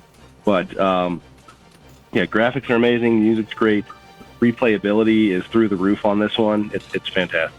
So if you're a Castlevania fan, you haven't played that one, you got to hunt it down. And you can play as Maria. So you got everything covered. And again, Logan, if you want to catch us up on the chat before we move on to the Mega Drive / Genesis. Yeah. Storm Eagle shouts out R-Type 3 was amazing. Another game I haven't heard of. Nick of Time says the Water Levels music on DKC is bumpin'. Donkey Kong Country has great music. And then Storm Eagle, Rondo of Blood is goated. Oh, it's so good. I'm gonna have to try this. Oh, it's so good. It's another game like when I show like because the Turbo, essentially came out in '89, '87 in Japan, and it had like Rondo of Blood, on the CD add-on, and the fact that it was on there is, such amazing for so many different reasons. So yeah, if you haven't played the library of either the PC Engine TurboGrafx-16 or the Duo or any of those systems, you should definitely check them out because there's some really awesome stuff. It was beating the Famicom in Japan there for a while. Wow. So next we have, again, one of the all-time greatest systems of all time. And this one was so hard for me to pick as well. This one I actually probably struggled the most with in terms of going back and forth between games. I almost did, Streets of Rage 2 because I played that a ton. I almost did Sonic the Hedgehog because I played that a lot. But then, and Shinobi 3 is a fantastic. I love Shinobi 3. I finally beat it here in the last year. Nice. Yeah, those last couple levels with the jumps are nuts. But I finally came down to Thunder Force 4. Because it's the game when I turn on my Genesis and I play the most these days. I replay it all the time. There's the level with all the I've used it in that video with Try. All that parallax scrolling with the clouds and the water just look beautiful, and the gameplay in that game is some of my favorite of any shooter. The power-ups and the difficulty, again, I'm not like afraid of difficulty, but I feel like the shooters that kind of hit that midpoint where it's not just like you want to bang your head against the wall because it's so hard, but then it's also not so easy. It's just like a lock and spark, and I feel like Thunder Force 4 does a good job of balancing that and having some just amazing music. Like the music is great, and there's a SSH does a kind of a remix of one of the songs that is absolutely astounding. I heard it on GameStack a while ago, and it's really good. It's really good. But yeah, I'm gonna have to go with Thunder Force 4 or Lightning Force for the States. They had this successful series of Thunder Force 1, 2, and 3, and then Sega of America's like, let's change it to Lightning Force and spell lightning wrong because that's gonna sell a lot of units. Great idea there. Go ahead with your tear, right? Yeah. Go ahead, do your pick, Jack. Yeah. So my pick is Streets of Rage 2. Like Breakman mentioned, the Streets of Rage series is awesome. 1 is amazing, has some great music. 2 is even better, it has great music. 3 kind of takes a drop off, but it's still good. But 2 is the one if you want a good side-scrolling beat 'em up or a belt action game, if you will. It's one of the best ones out there. Yuzo Koshiro does some amazing stuff with the Genesis sound chip, and oh my god, that's all I can say about it. If you couldn't tell, I love like good music will get you a long way in a game with me. Especially Yuzo Koshiro. Did you know he's making a new Genesis game? Yeah. Yeah. Okay. Really? Yeah, he's making a new. It's a shoot 'em. It's going to be on modern platforms too, but it's actually you can buy it as a Genesis cartridge as well. That's awesome. Yeah. So it's pretty exciting. That's going to be awesome. But Streets of Rage 2, some of my absolute favorite video game music. I mean, it's hard to beat. It used to be my ringtone for a while. Yeah, that used to be my ringtone. Nice. But Maul, hit us up with your doing the music to Phantom Menace there for a second. Let's see. So Genesis, when I didn't know one of these growing up, I played a lot of the library when I was in the game shop. Which, funny story. I always famously talk about how at the time, like retro gaming wasn't really like in vogue yet. Like there were only a few generations into the console wars when I started there. Like the PlayStation 1 was still fairly recent. So like any of the systems that were before it weren't like old classics. They were just old. So we had a Genesis for a doorstop at the shop, and we always had just piles of old Genesis that nobody wanted just laying around. So like I had like a complete library to play. But anyway, though, like for me, we could always like lean into like Fantasy Star and some of the RPGs, and there's some good stuff. There's some really good obscure gems in the system, but the one that always filled me with envy that I did not have, but a few of my Genesis friends did, was X-Men. And honestly, both the X-Men title on there. Now, eventually, the Super Nintendo did get an X-Men title, and it was good, the one that Capcom put out. But those Genesis ones, man, there's just something really interesting and inventive about them. I always go back and note like this the weirdness of the level where you have a bomb and like to defuse the bomb, it tells you to reset. Yeah. And the trick is you have to actually reset your system in order to deactivate the bomb before it blows up and kills you. Who would have thought of that? Why was that a thing in the game? I don't know. But it's intensely invented. I really like the selection of X-Men characters that are on there. And then if you go on to part 2, like I don't think it's quite in some ways the classic the first one is, or at least as widely played and remembered, but the graphic improvement on that one is fantastic. It's amazing, like the detail levels and everything on that when it came out. So as a young comic collector kid, that game just I wanted a copy so bad. So Oh yeah, I like that. I actually really like the second one. You can do co-op in that one, and it's one of the later Genesis games. That's awesome. It's also great. I mean, I remember the first one very fondly, but they're both fantastic. Yeah, for sure. Well, Logan, I know you have a good pick for us here. Yeah, mine will have to be Sonic 3 and Knuckles. For a number of reasons. I'm a big fan of all the Sonic, especially the Genesis games, because I really love the fast-paced physics platformer nature of it. It just gives me a good thrill while I'm playing it. But specifically for Sonic 3 and Knuckles, visually, it looks great. It's my favorite looking of all the Genesis Sonic games, and the music is fantastic, as it is in all the Sonic games, but especially in that one. And I also just really like the gimmick of the Knuckles part of Sonic 3 Knuckles. Such a creative use of the cartridge to allow a second cartridge to be plugged into the first one. You just don't see stuff like that anymore. It's fascinating that they were able to get that to work. So I just think it's really cool. No, I like that you picked Sonic 3. It's I think an underrated Sonic game. I think because of when it came out, it doesn't have the love that 1 and 2 have.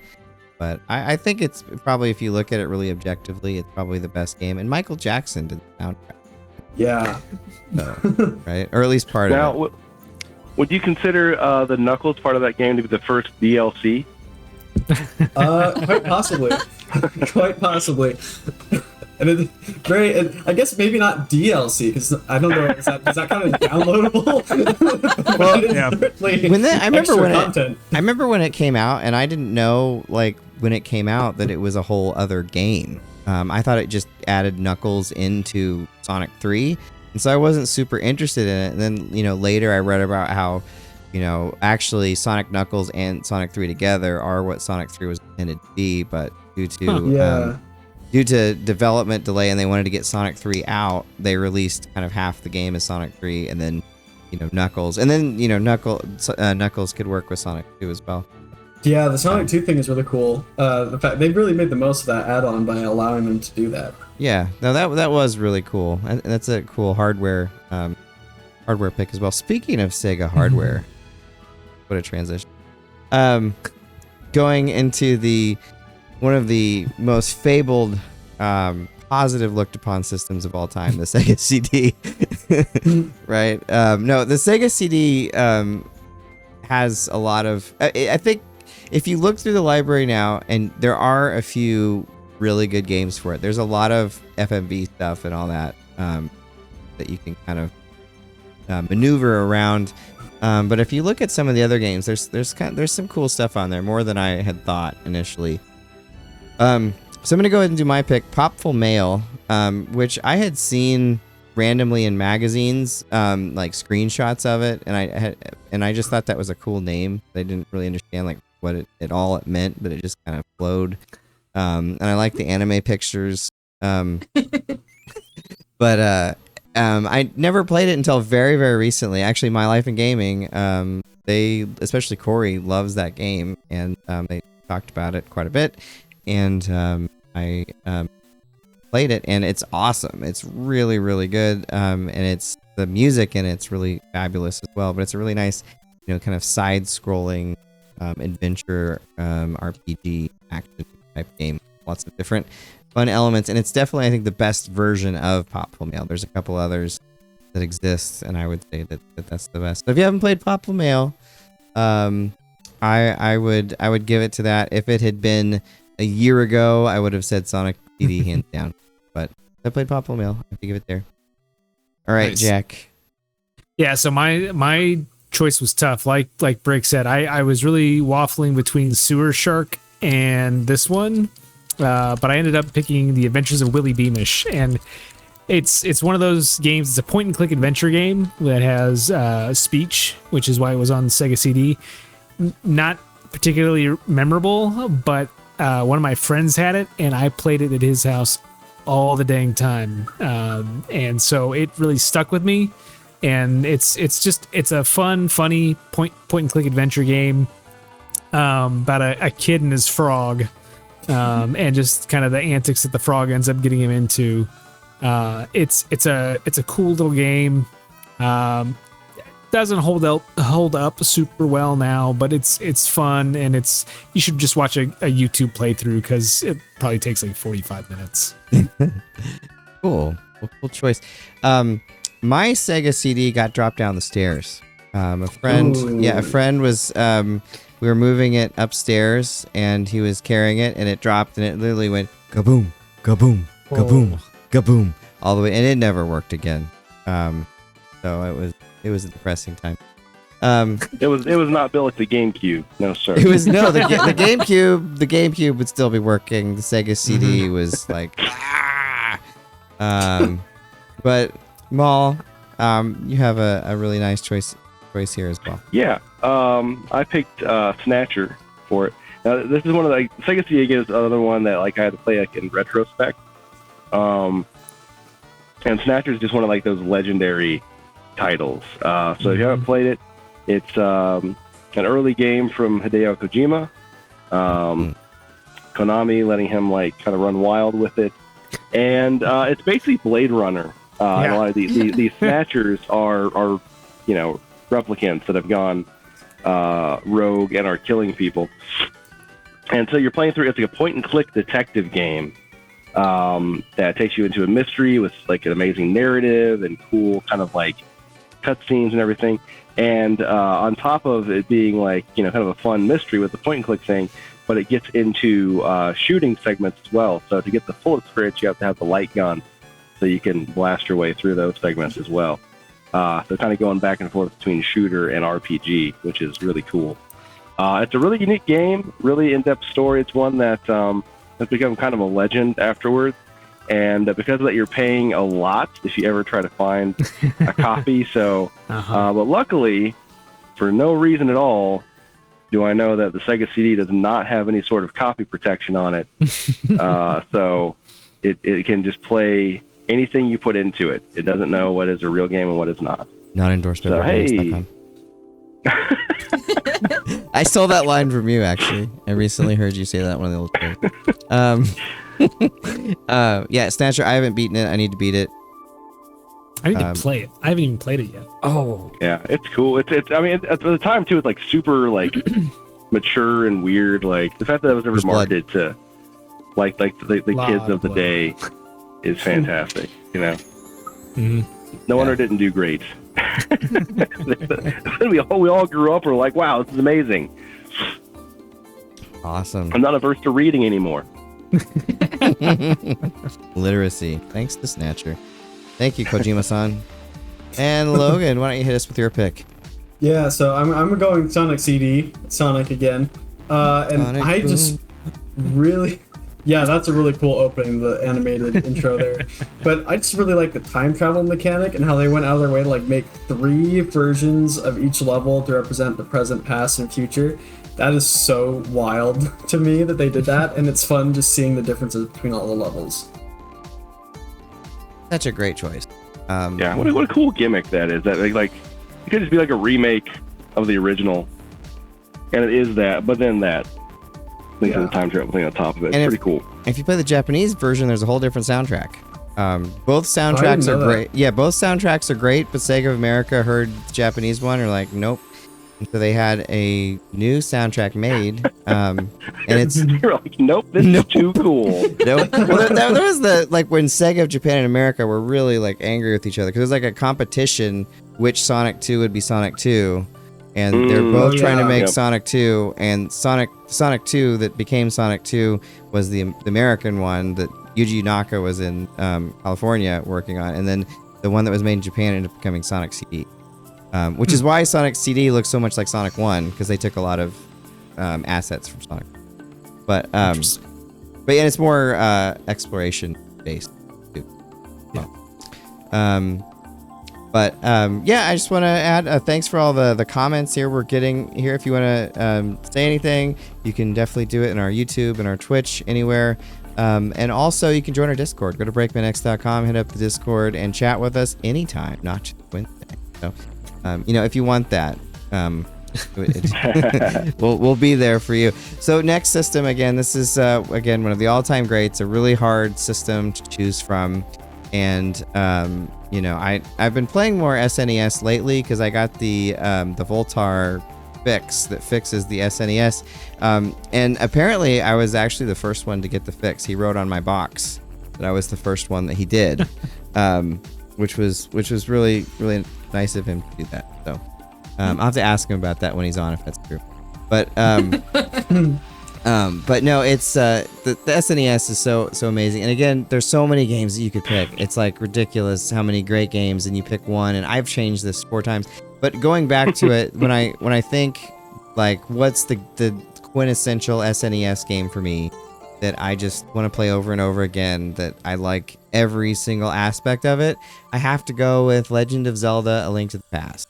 I mean, that game hooked me. I rented it so many times before I finally bought it. It just was such an impactful game from beginning to end, and it set up the Zelda formula that lasted up until Breath of the Wild finally broke it. You basically are playing Link to the Past over and over again with different characters, and things, and different world maps, until finally Breath of the Wild flipped things up. But Link to the Past, so good in every way. It's close to being a perfect game. I don't think a perfect game exists.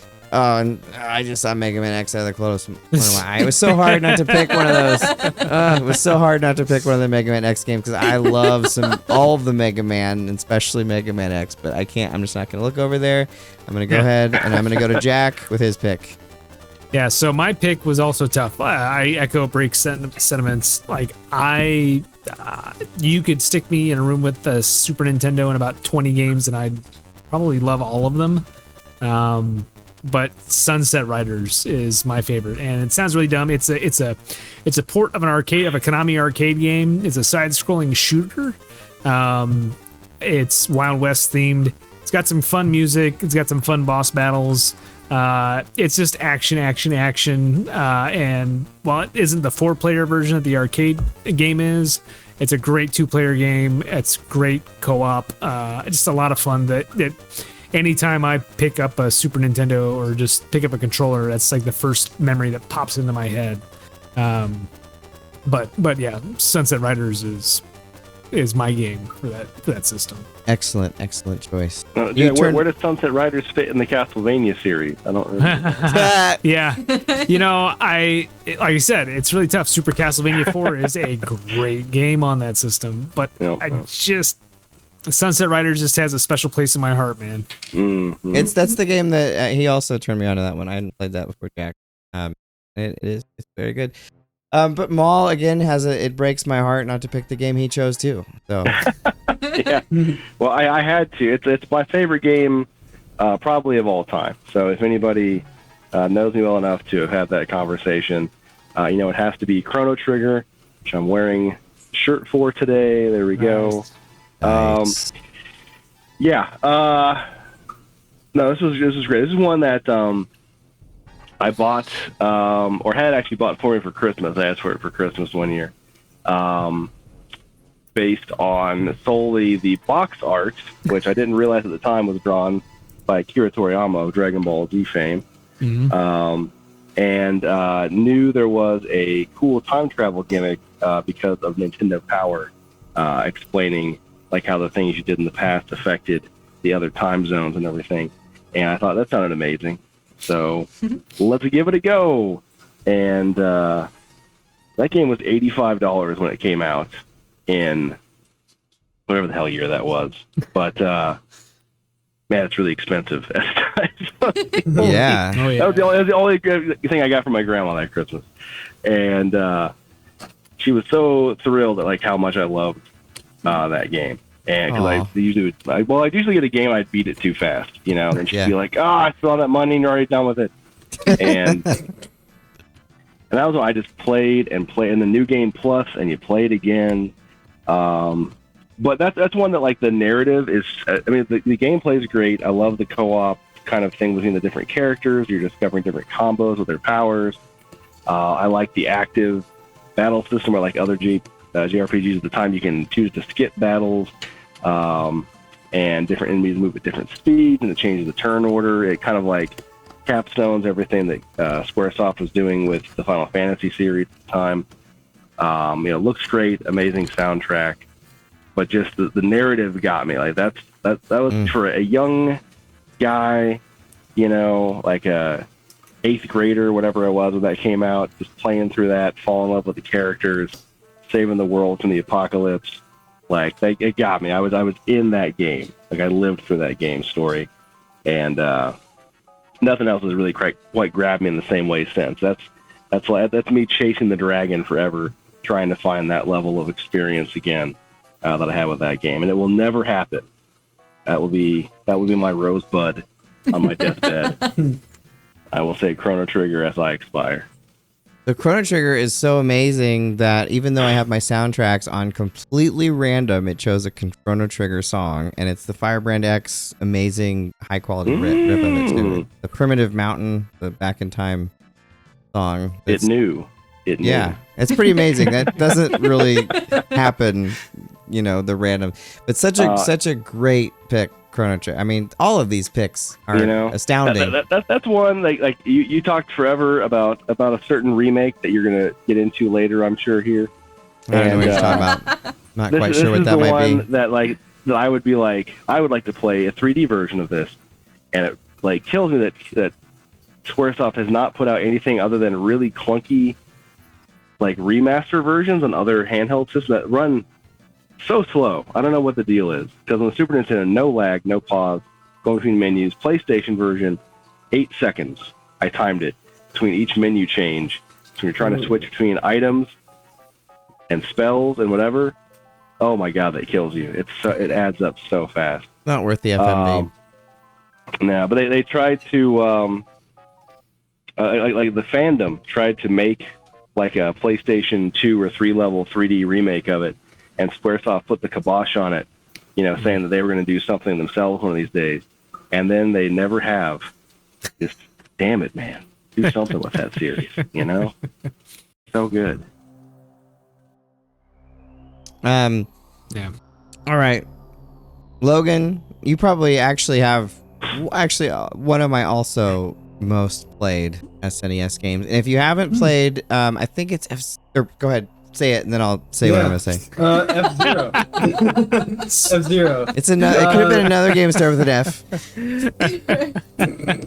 It could have. It really couldn't have. That's Final Fantasy. Final Fantasy. Yeah. I haven't played that many SNES games, but I played F-Zero, mostly because I was interested in trying F-Zero GX, but I didn't really have a way of trying it at the time, so I tried the SNES one, and it was great. I was pretty impressed for a console that old that it was capable of doing, you know, like so many cars out on the track and, you know, moving fast, kind of like the Sonic games, but in a more like, you know, 3D way, which is kind of cool. Early experimentation with that. And again, the fast-paced, fun racing gameplay, especially for a console at the time, was great. Yeah, that was the first SNES game I played on when I got it for Christmas. That game absolutely blew me away with what it looked like. So what I was gonna say is it's either F-Zero Final or F-Zero Complete, somewhere along the lines of that. But it adds in the courses from some of like the GBA games and the SNES, like the BS, the satellite games. And it also will save. It has save functionality in it, so it'll save your best times, whereas the original one doesn't save. So there's some other stuff I think too, but you should check it out if you haven't. So we are not even quite into the lifetimes of Darria and Logan. They have not been born yet in where we're going. But I knew this was going to be a multi-part episode, and I really like hearing what everyone has to say about the games. But I didn't want to go through things quickly, so we will be, finishing this up next week. But I think we decided we want to go one more round, folks. Anyone going to fight me on that? All right. So this next one again. Going up to the Game Gear, which had a great advertising campaign. That guy hitting himself in the head with the squirrel to see color on the Game Boy was such a great ad for Sega to show this. But the Game Gear was a system again I didn't play a whole lot of, and there's something about that because it's very similar to the Master System hardware wise that just doesn't click with me. And it's me, it's not you, it's me. But Mighty Morphin Power Rangers. I really like Mighty Morphin Power Rangers for the Sega Game Gear. I know it's not the greatest game on the Game Gear. That's Master System. So yeah, I'm just gonna have to go with that. It's not the greatest game, but I didn't have a whole lot of Game Gear games to play, and that's one of the ones I had. And it's Morphin time. So yeah, I mean it's certainly one of those games on there, man. It is a game on the Game Gear. It is a game. No, it's fun. It's fun. My choice isn't too much better. Again, like with the Game Gear, it was interesting to me what they would do differently. Just like the Game Boy, they did different ports for different stuff. That came out on the Genesis, the Sonic 2, the Sonic the Hedgehog, Sonic the Hedgehog 2, even Sonic Chaos, all those games are completely different from their counterparts that came out on the Genesis. The most unique one to me is Sonic the Hedgehog 2. I thought it was not a better game than Sonic the Hedgehog 2 on Genesis, but it definitely felt unique and different, and it seemed like they were trying to go for different things. So I don't know if, like, break to what you were talking about earlier, maybe this was something where Sega Japan made the different game than what Sega of America was doing, but I always think about that game when I think about the Game Gear. Awesome. Yeah, I've actually never played it. I should play it. We were talking about Yuzo Koshiro earlier, and he did the soundtrack for the 8-bit version of Sonic that was on the Master System, which is some fun music, which isn't really relevant to what we're talking about other than 8-bit Sonic. But it came out on Game Gear. It did. Oh, it did. That's right. That's what I was thinking. Yeah. Okay. Going back to a minute ago when I thought. Okay. Maul, enlighten us. Yeah, I wasn't like enthralled with a lot of the Game Gear stuff. Similar to the Game Boy, I always had a really hard time seeing the screen on the Game Gear. Had the advantage of having color, blurry. But like. Yeah, the way that like the screen covering like reflected the light, and if you had like any scratching on there at all, like good luck, you just like it did not backlight the screen very much. So it was very difficult. It ate a battery every time you like turned around too. No. Yeah, true. I wasn't really starting to get like into like what handhelds could be until like the Nomad, came out later down the line, which itself. Not playing handheld games, but it was cool that it gave you an option, like for like full power, games when they're portable. Anyway, in retrospect, I went through had a Game Gear case at the game shop, and one that I avoided playing for so long because the cover art is so boring. It's like you just see like the top of a globe and like some blank space, and then like the bottom of a guy's chin, and that's Chin all. World. Yeah, it's so I was just like, what the hell is that game? One day I finally popped it in, and Psychic World is actually very Mega Man-ish. So immediately I was like, oh, this is cool.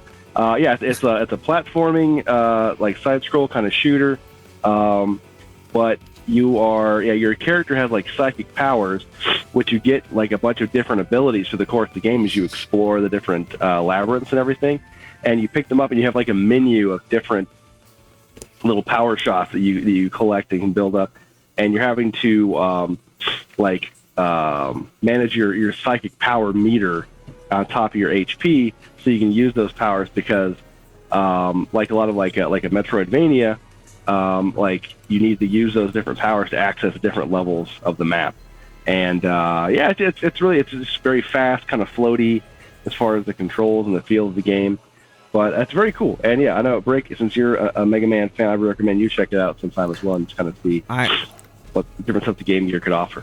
I will definitely check. And I had to look up this this box art with what the description that you gave it, and I'm actually gonna have to share it with our audience, because this is one of the more amazing pieces of box art that I've ever seen. So I'm showing it to everybody. Psychic World. This chin is amazing. Like, how could you not see that chin and be like, that is the game I want to buy? Even more so, imagine on the actual cartridge, though, it's clipped in. So it's just the top of the planet and the bottom of the chin, and it says Psychic World between them. And that's all you can see. Do you think they just gave that to the artist and said, yeah, just Psychic World, just do something? It looks like he's like at a crystal ball, like at a fair somewhere, you know, like that's... Yeah, now compare that, though, Break, can you find the Japanese cover art? Oh, the Japanese one is much cooler. Yeah, I can grab it. Yeah, like it actually sells what the distract game them for is. a second while I download it. Yeah, I don't... sometimes we just have the weirdest... It's like the Mega Man 1 box art. Like, why did we do that sometimes? You know, it's so distractingly bad that they lost some sales. Look at that. Look how much better that is. It's what that your main character is a girl with psychic powers, not a dude with a chin. Yeah, I would play this game. Like, There's I don't know where that the guy floating eye monsters. That looks interesting. Yeah. I mean, anime, they must have thought no one liked anime at the time, right? That was the thing. You got your little kaiju down there in the bottom right? Yeah, man. I want to play this now that I've seen the non-chin version. That's where it's at, for sure. There's so many. The Japanese box art is always so much. Well, not always, but a lot of the times, so much cooler. Awesome. So we are again not even close. Oh no, close. We're almost to the lifetimes of Darria and Logan. Getting close to them existing in this world. About 10 years away from me. But as you've seen so far, this is the absolute definitive, no argument list of best games ever that no one in the YouTube comments could ever disagree with. You know, especially Power Rangers. But we will finish this sometime this season of the game show. It depends on how our guests' schedules end up working out exactly when we'll finish. But we'll do a part 2 here very, very soon, if not next week, because I'm excited to talk about the rest of these games. You know, we're only up to 1991. Hey, we made it through 15 years. Yeah, that's true. That is a lot of game history. But no, this has been a really, really fun show. It does remind me of the old days. It's been great to hear everyone's perspective on the games and to learn, you know, which ones are favorite, and, you know, to also be jealous when you pick one that I picked. So with that, Jack, go ahead, Maul. I was just say, like, 2 things. One, it's amazing looking at the games we all pick, how often the launch title of the system is still like in the discussion. And they really go like best foot forward right at the beginning, and then kind of not again until the end of the system's life. You know, it's kind of where the good stuff is stacked at a lot of the time. Mm-hmm. But 2, we're gonna have to have a third part of this because we need the all Darria episode where she goes back and plays all the old systems that she wasn't alive for yet and can fill us in on what she loved from each of those. Yeah, That'll be fun. You need to It'll be very emulate. You fun. need to emulate at least the choices. At Chrono Trigger, you need to play Chrono Trigger. That's one I have my I students can't play that remember one. if you had mentioned Chrono Trigger or Chrono Cross to me. Chrono Cross, because I was playing it when you were here that day, which I love Chrono Cross. But Chrono Trigger is one of the absolute best games of all time. And I have my students play. It's really fun because at first they're like, "What do? I don't know what to do." And I was like, "Figure it out. That's the game design. Just do it." And they do, which is really fun to watch because they all are playing it individually on all the different screens, and you just see them kind of gradually going through the different things there at the beginning and the great music. But with that said, Jack, what would you like to say to send us off? Well, I'm gonna use this time just to plug something. I have decided to do something very stupid for the 5th year in a row. I am going to be running around downtown Kansas City in my underwear this February 15th for charity. It's called the Cupid's Undie Run. It's gonna be me and 300-ish friends running around downtown Kansas City. We have to run a mile in our underwear in the freezing cold in the middle of February. So last year, I think the high was 15 degrees when we ran. Oh my Lord. So I will post the link in chat if anybody wants to donate. Any amount you can donate is great. It's for children with neurofibromatosis, basically a disease that gives them tumors all over their body. Oh my God. That's for a really good cause. It's just research into that and trying to prevent that. So that's if anybody wants to donate, again, would love it. But I'll post the link in chat. I'll put it on the show notes too. Yeah. Hit me up with it. But yeah, so if nothing else, just have a drink for me on February 15th because I know I will need it just to make it through a mile run with not much on. And shortly after, watch for an application to replace Jack after he dies. But yeah, Maul, what are you gonna do? Are you gonna get naked and run down Kansas City? Yeah, but not for charity, just for the hell.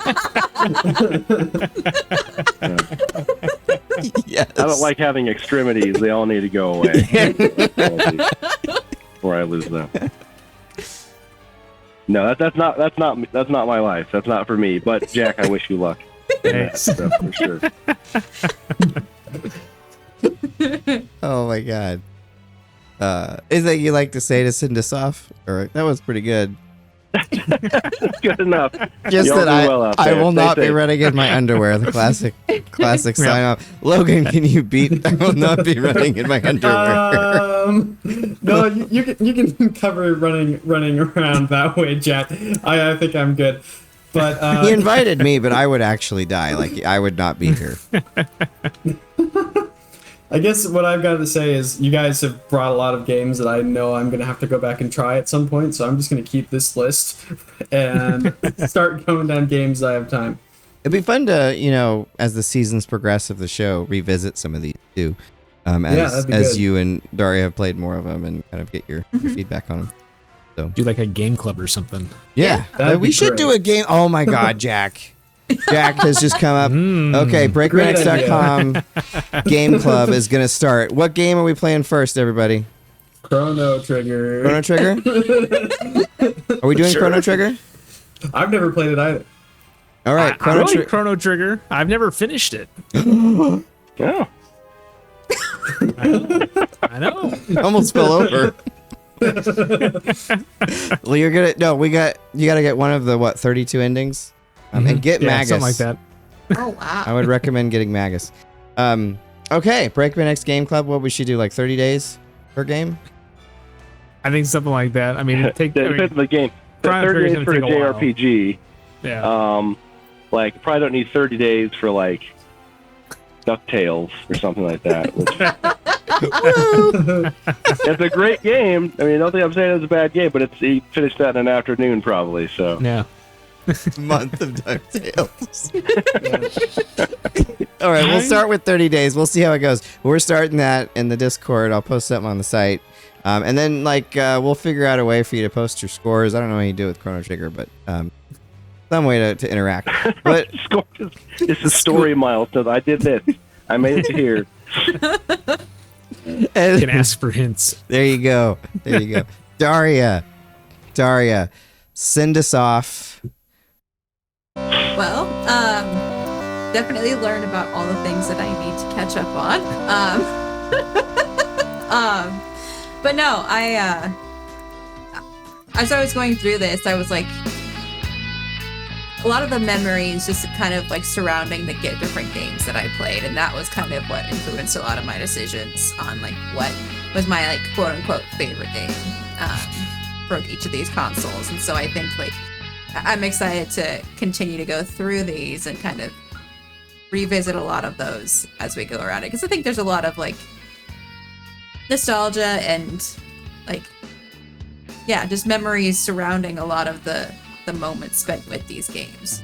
Yeah, and I think you'll like them. And you've always, all the games I forced you to play, you've responded pretty well to. The older ones. So awesome. Well, this has been great, and you'll see part 2 of the undisputed list of the best games ever, according to us, the We're Wrong Awards. But with that, we'll see you same time next week on the Game Show.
What's up? This is BreakmanX, and welcome to the game show on January 29th, 2020. 25. How's it going, Jacko of Bertanos? What's up, Break? It is great. Chiefs are Super Bowl bound. I've got a new lighting set up this week. Things are going great. It's looking nice. The Brady Bunch has upgraded this week. This reminds me of the Brady Bunch. All right. And Maul, how are you doing? That's a very good start. It's a good start. It's a good baseline. It's a good baseline. Yeah, it's very nice. Yeah. It's nice to have those like just stop right in the beginning type thing. And Logan, how are you doing? Doing fantastic. I'm ready to talk about more games. I'm excited to continue the episode from last week. Awesome. Me too. Yeah, are we talking about games? And Darria, I will never forget you again. How are you doing today? I'm doing quite well. I have hot chocolate, and I am set to talk about games that I can actually talk about. Hot chocolate. How dare you not bring some for me, virtually? It's protein hot chocolate, too. Ooh, yum. That's good for you. Build some muscle. That was what I was thinking. I love that song. The Uncanny Valley personified. Okay. Yeah, it's fine. The game show is a celebration of video games and our collective interests with a healthy dose of humor while bringing on our favorite people in the game and movie industries as guests. And I can confirm kind of times for next time. So next week, February 5th, we'll have Voultar live on the show. Modder extraordinaire. I posted some stuff in the Discord there, but has a really healthy YouTube there of about 100,000 followers too. So check him out there if you want to learn about some video game hardware. And then John Linneman lives in Germany. So we had to adjust our schedule a little bit to accommodate, which we're very, very happy to do because I'm super excited to have him on the show. So February 9th, we will see you at 9:30 in the morning, Central Time. Okay. It's going to be much earlier for Maul because he's in Vegas. He's going to, but I'm told there will be pajamas. Okay, so come for the Digital Foundry, stay for the pajamas. Okay, so yeah, welcome to the game show. We've got a lot more viewers here over the last couple of weeks, so happy to see you whether you're watching live or you're watching a replay. We love interaction, so if you'd like to interact with us, you can comment on Facebook, YouTube, or Twitch, or even better, you can go to BreakmanX.com and join our Discord, and you can say perfect opinions all week that no one will argue with, just like our perfect opinions about to come on arcade games. So I lied. I said it was 1991 plus. It's actually 1990 plus. No one murder me. Apologize in advance. But we're going to move back into the arcade here starting 1990 to 1999. Okay, which is a really amazing time for arcades and really difficult to pick an arcade game of this time. There's so many that I played. It's hard to tell if it was the 80s or the 90s I played more arcade games, but they're definitely up there. But when I had to pick one, I had to go to the one that for me changed everything. And I remember being it's actually Shadow's basement. We're talking about some new fighting game that came out and people trying to describe the special moves to me. Like you can shoot a fireball out of your hands and Chung-Li can kick really fast and E Honda slaps you a lot. Blanca's going to electrocute you and turn it into a ball and smash you. And it was really hard to imagine what that would look like. And I imagined it very poorly because when I saw it, it was so much better than I could ever imagine. And Street Fighter 2 was just so amazing. I love Street Fighter 2. I love the art. I love the music. I love everything about it. I love the home ports.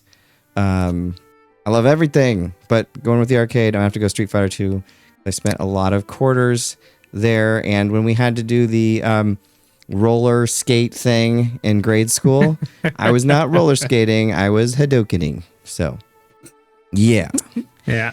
It was very tough for me not to pick that one because Street Fighter 2 is also one of my favorites. Yeah, I always try to have this thought experiment, and I just haven't gone to Wikipedia to check it out. But I wonder if Pac-Man or Street Fighter 2 has more ports at this point because I'm pretty sure they're neck and neck now.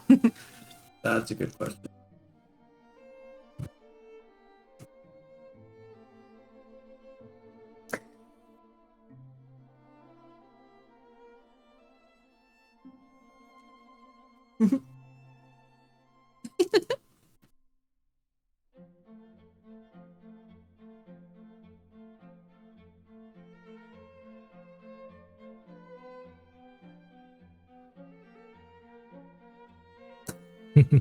Yeah, Darria and Logan, have you guys ever had a chance to play Street Fighter 2 or really put some time into it at all? I have not. I have watched, I think, Matt play it. But I have not played it myself. I've played it before, but I rarely. It hasn't been a very common occurrence in my visits to arcades. Gotcha. I it's one of those things where Break's right. Like, there were so many things that changed when Street Fighter 2 came out. I think I had been to an arcade like maybe the summer before it came out. And, there was like one of every single cabinet. Like, it was just different cabinets, different games. But then when Street Fighter 2 came out, it was literally, there was an entire wall of Street Fighter 2 machines dedicated, and they were full. Like, you literally had to wait 20 minutes just to get it in to play one of them. And so I can't overstate how much that game changed arcades. Like, and Maul's right. Like, before Street Fighter 2 and after Street Fighter 2, arcades definitely underwent a shift, and a lot of it was thanks to Street Fighter. Right. Speaking of Maul, we've got you back. Indeed. Yeah. The routing software decided that Maul just was not going to be heard today. So you know what? Screw you, routing software. I restarted it, and now he's back. So, and I'm glad he's back. Oh, I didn't even know that was happening. So it was so smooth. We're all glad he's back. It was so smooth. No, it's So everyone out there, thank you for letting me know we couldn't hear Maul. It's very, very important, and to be able to hear Maul. So apologize for that. Well, I appreciate that. Jeez. Yes, people noticed, so they like you, Jack. So my gums are flapping, and nothing going on. So Jack, I didn't know if you got to your pick or not because I was rerouting audio. I didn't. I was actually just about to start. You. I was like, but that's a great Jack segue.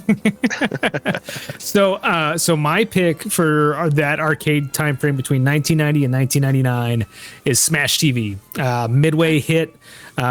It's the developer of Robotron was like, hey, what if we did this really cool idea where we made another Robotron? But then they all loved The Running Man, the movie with Arnold Schwarzenegger. And what if we made just an entire game based off that with dual joystick controls? And they blew it away. I mean, you get the little RoboCop thing with I'd buy that for $1. The MC, the bosses are huge, ridiculous. The enemies are like just kind of really varied. It's got a great little soundtrack for at least the first level. It's one of my favorite arcade machines. I will go and I will pump at least $5-6 into that thing just to make it through to the end. It's one of my favorites. It's fast. It's frenetic. I highly recommend you seek it out. If you can find an arcade version where you can actually use the dual joysticks, it's awesome. But even a home version like the Super Nintendo, Xbox 360, if you can still find it on Xbox Arcade or one of those old Midway packages, it's a phenomenal game. That's what I will go to almost every single time I see one. Such a great choice, and I love that. I'll buy that for $1 is so iconic. But good luck. You'll need it. Exactly. I remember playing that and like imagining what it would be like to be one of the contestants and how awful it would have been to be one of those contestants. Because it's the SNES version I played the most of. The arcade version is obviously the bomb. And Maul.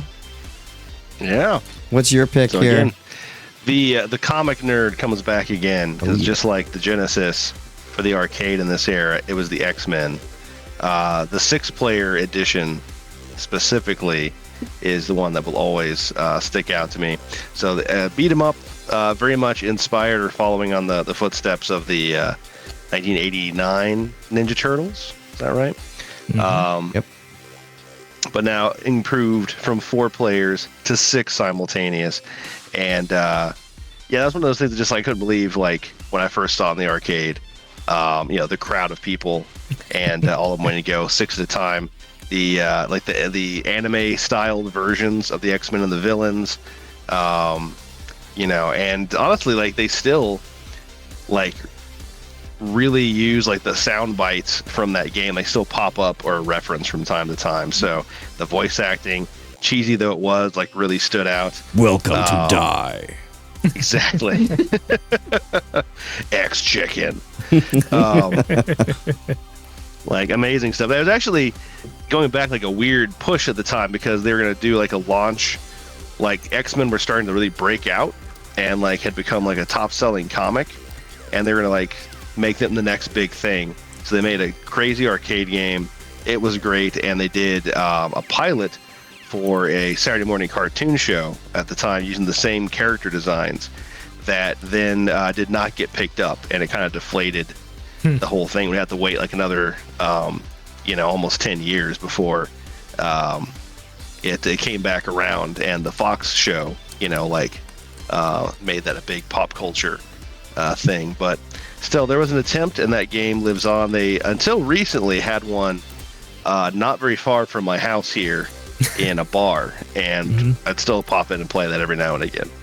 Awesome. Yeah, Pride of the X-Men was a cool one, and someone actually ported that game to the Saturn recently. A pretty arcade perfect port of it. They haven't ported all of it. It's kind of been in progress. Yeah, that's one of those that's like good reason to have again physical media, because it was on the PS3, and I got the license for that and was playing that, and it was great. I just played it forever at home, and then my PS3 died, and bought a PS4, and it's no longer on the PlayStation Store. It's still on my list of licenses if I go look for it, but there's no place to download it from. I need to go see if that's. I got the Xbox 360 version when that came out, so I got to go back and check and see if it's still on my list on my Xbox. It might be. The Xbox has kept a few more of the things active on their end. Like I think Castle Crashers, for instance, is still up on there, but Sony removed it from their library. Go figure. Yeah, digital licenses can be evil because you're not buying the game; you're buying the option to play the game for a little bit. Yeah. But it's also very convenient. But speaking of convenience, well, it really has no relation to what I'm saying. But Logan, what is your pick? Yeah. So I'm gonna have to say my favorite arcade game from the '90s is Metal Slug, and for anyone who hasn't played it, it's like it's like a side-scrolling shooter game. And I think the thing I love about it the most is like the animation and the sound design, really, and just like the look of the game. It's very detailed artistically, and everything has really, intricate animations that feel very juicy. That's a technical game design term. Juicy. And the sound is awesome. Like you just feel the feedback for like every explosion. Like all the bolts, like the bullets just explode, and it's great. I love playing it. I always have a litmus test, and I can tell anybody that's ever played any of the Metal Slug games is you ask them how you pronounce rocket launcher, and that's it. If they say it like that, they're a Metal Gear fan or a Metal Slug fan. Probably a Metal Gear fan too. Also, probably. Yeah, but no, Metal Slug, awesome choice. Some of my favorite artwork of any game. So beautiful. If you haven't played the third one, I highly suggest it. They're all great, I think, but I really like probably the third one. Yeah, I don't think I've ever actually found it in the wild. I've played it like on my arcade machine at home, although I don't play it terribly often because it actually lags the machine. But every time I play it, I really just love the experience of it. Next, when you come to my place, we'll have to play it on the Mister because it plays. Let's do it. Very delicious. But I mean, but what Logan says is right. I mean, the original Neo Geo hardware that it ran on just couldn't handle it. Like 1 through 3, just there's so much slowdown in it. I mean, it's a great game. Don't get me wrong, but like you kind of need the slowdown to survive in some points. Yeah, it's pushing things too, for sure. Mm-hmm. And do you want to catch us up on any of the chat room happenings? Yeah, sure thing. Nick of Time says I'm watching on the clock. Don't tell my boss. Hey, Nick of Time. You just told everybody. Hey, assuming his boss isn't watching. Although if that's me. That's hilarious. And then Storm Eagle says my best arcade game is Street Fighter 3 Third Strike, and I can hear Maul again. That's great. And then from Jack, actually, I don't know how many X's that is before X-Men. If you played X-Men, you made it to the second level, like you'll get it. It's the background music on that stage. That is the soundtrack. It's true.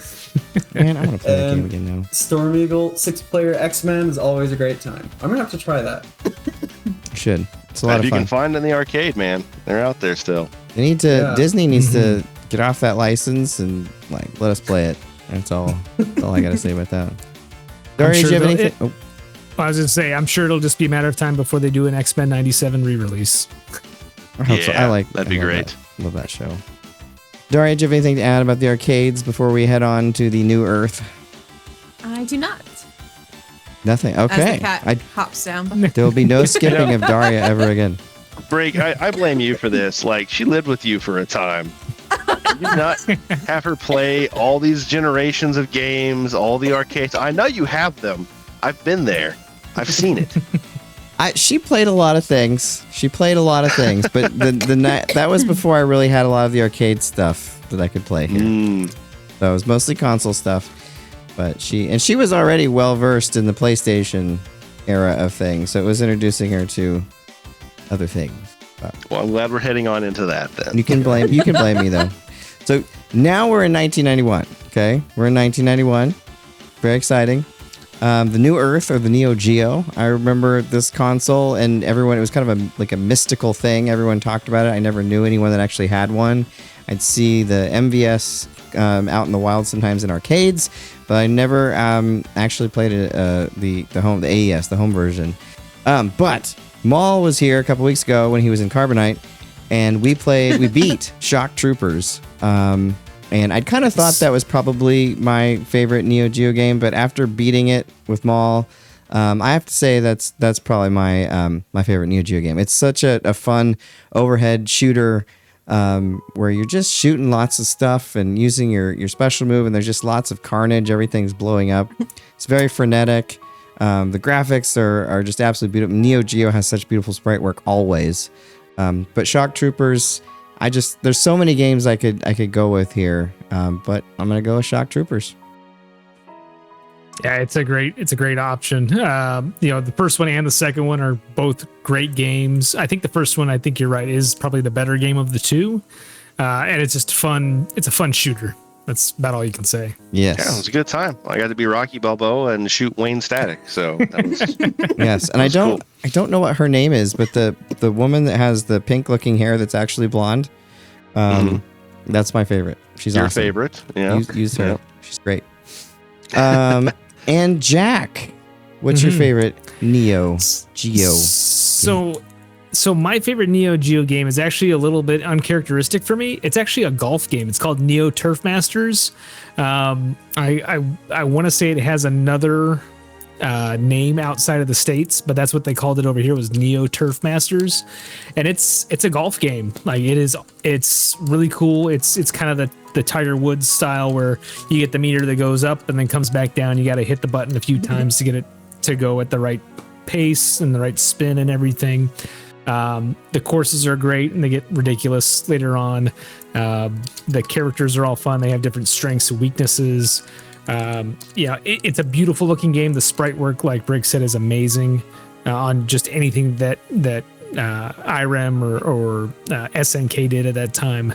And the music's just very soothing. It's a very relaxing game. If I'm having a stressful day at work, we have an arcade machine at the office, I will go over and play probably 4 or 5 holes of Neo Turf Masters just to kind of bring things down a little bit, because it's just very, very nice.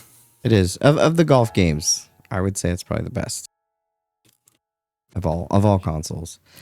Man, what a cool workplace to have. Arcade machine with Neo Geo games on it. Yeah. There. I have a Famicom I've in my got office. foosball, but that's not the same. But yeah, tell us about your pick, Maul. Yeah, actually, I just threw this on here because we added Neo Geo kind of last, and I was like, hey, can we do this?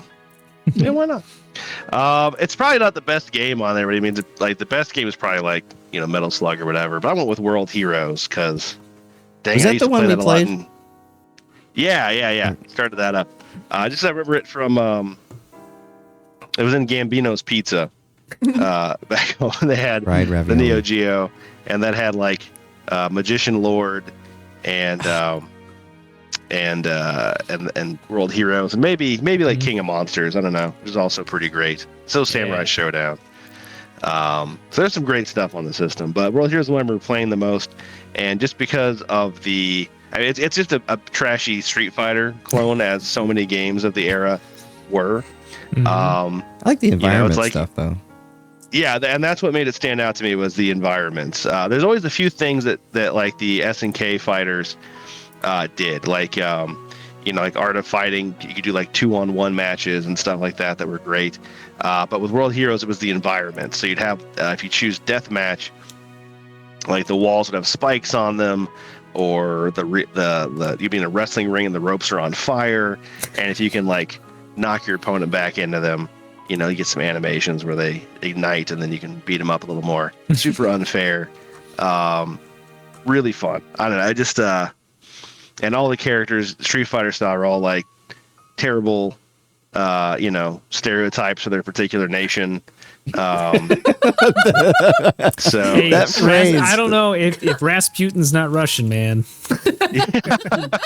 Yeah, the Russia's Rasputin. Well, and then like I picked the guy from Germany, so you can imagine what he was. I feel like he must have been maybe a reference to the JoJo's Bizarre Adventure anime character, because it was cyborg Nazi also, and there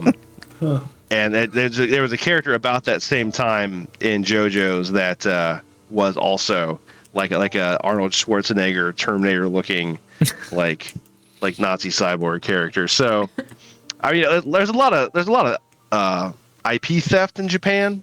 You'll find throughout everything. So anyway, especially in that period. Not the greatest game, but goddamn, we had a lot of fun. So yeah, that was fun. No, it was fun playing with that with you the other day too. Logan and Darria, I know that you're big Neo Geo fans, but you just can't pick one game today.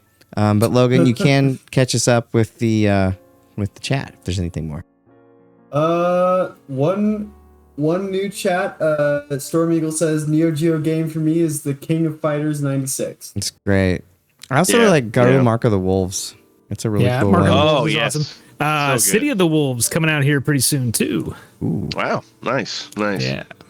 There was a lot of fighters that I thought about as we were going through our lists, and Neo Geo just at that era had so many good ones. So many good ones.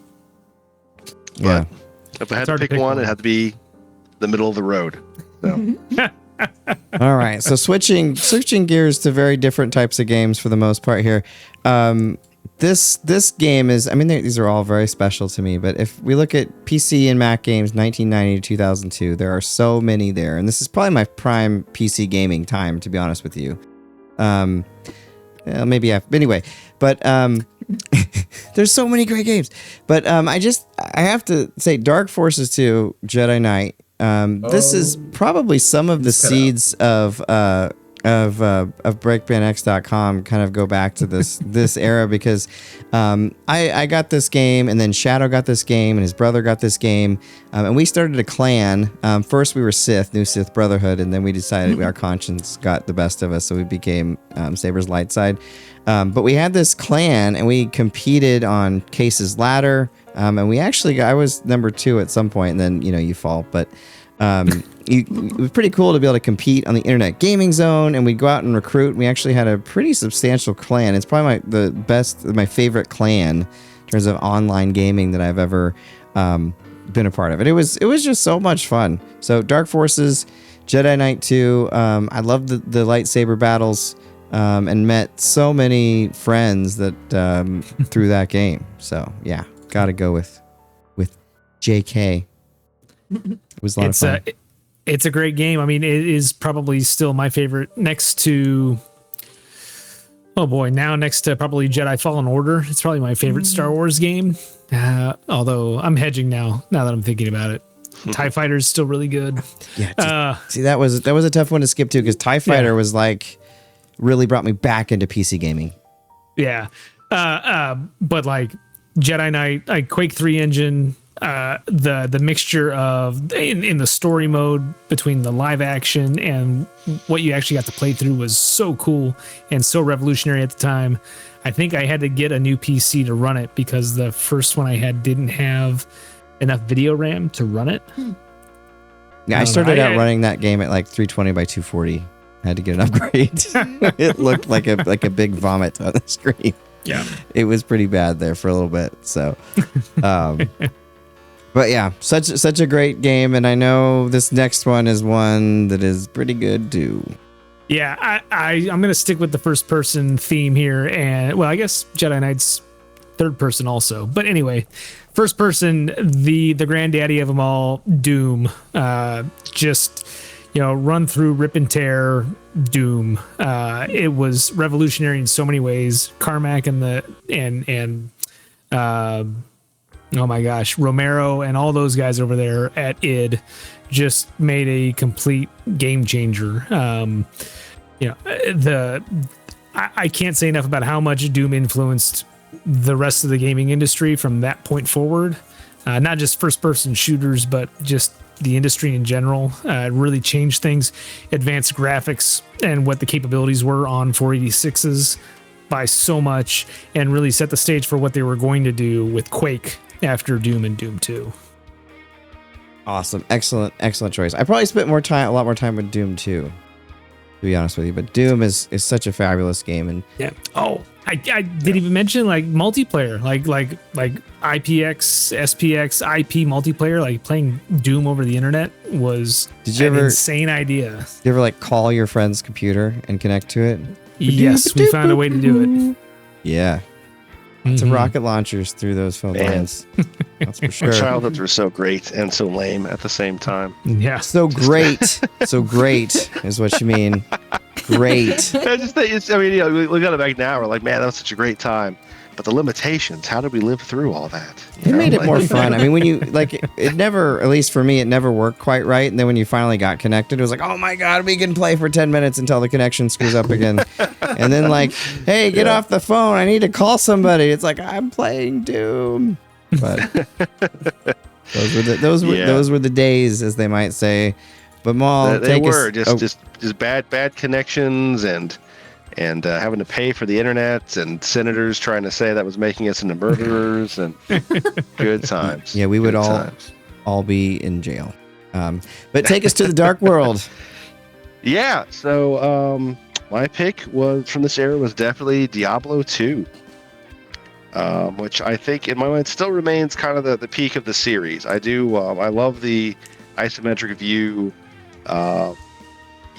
like looting, monster killing, dungeon dwelling kind of stuff. I mean, Diablo 1 when it came out just blew me away. 2 improved on it so much, with the craft items, more variations in enemies and environments. Like if it was possible to have a darker story, it was a darker story, and it just brought a lot of stuff into the lore, and was a great game. Yes, and then 3, it's still fun, but has a totally different vibe, really, with the more kind of like cartoony sprites and everything. I don't know that anything else has really quite beat it in that, that type, that genre. We've had some pretty close ones though, with like Divinity and Baldur's Gate: Dark Alliance, and some great ones like that too. But that one's still pretty peak for me. Very good choice. So I saw the corner of my eye, Storm Eagle mentioned Unreal Tournament, and I just can't not mention it after him, because that was my first like LAN party not going through the phone line situation. And I'll never forget, Chris Johnson, if you're out there, had all of our PCs hooked up, taking way too much power in the basement. And I'll never forget shooting 5 rockets at him, and he's on this like tower, and he just looks over, and there's 5 minutes, and I could see him right at his PC like doing this, and his character looks over, and he just goes, "Oh crap!" And that's like still one of my all-time favorite LAN party moments. You don't get that online. But yeah. Sorry to mention one. We, at some point there's going to be more games that we've got to talk about. There's just so many. This is heartbreaking to have to pick some of these. So, but But Logan, Yeah. what's So yours? I'm kind of fudging with this one. It's Jurassic Park Operation Genesis, which was supposed to release at the end of 2002. It actually released early 2003, but it's Get him out of here. It's the only PC game from that era that I've actually played. Although I have played some of the other Jurassic Park builder games as well, like Jurassic World Evolution. But I think I enjoy, to some extent, the Jurassic Park Operation Genesis gameplay a little bit more. Like, I just remember it getting very chaotic at the end, dealing with all kinds of dinosaurs, like eating guests and everything. Like, it was great. The authentic Jurassic Park experience. Oh yeah. I was actually a little worried when I saw you typing out the document. You know, we got the Google Doc we're all working on, and I saw Jurassic Park come up, and I was like, "Oh no, he's gonna put Trespasser! Oh no!" No, I haven't tried that one. I've heard. Do not play Trespasser. Okay. No. There's well, they tried to do something with that game, and they fell flat on their face. They did not. They did not do it. They did not do it. All right, moving on here to one of my absolute favorite consoles of all time. And Maul actually sold me my first Saturn back in, I think, 2002. I'd missed out on the Saturn completely and thought it was basically kind of a worthless system, which is completely wrong. I love the Saturn now. And as I grew my library and then eventually got an ODE, I absolutely love the Saturn. It's one of my absolute favorite systems. It's maybe my favorite controller of all time, the Japanese one. You know, I love Mega Man 8 and X4 a little bit better than the PlayStation. Well, objectively, maybe not, but there's some differences that I like. It could be argued either way, I think. But it was the beginning platform of development. But anyway, going on to my favorite, I've talked too much. I absolutely love Radiant Silvergun. This is my game. This is my Neo Turf Masters. If I'm stressed out, if I've had a bad day, something crazy's happened, I just turn on Radiant Silvergun and I play until all my lives are gone. I absolutely love that game. I love the music. You know, it sounds very similar to Final Fantasy Tactics because it's the same composer. But you start out with all the weapons, which is unusual for a shooter. And they're all mapped to different buttons, and it's kind of almost like a puzzle in terms of using the best weapon for the best situation.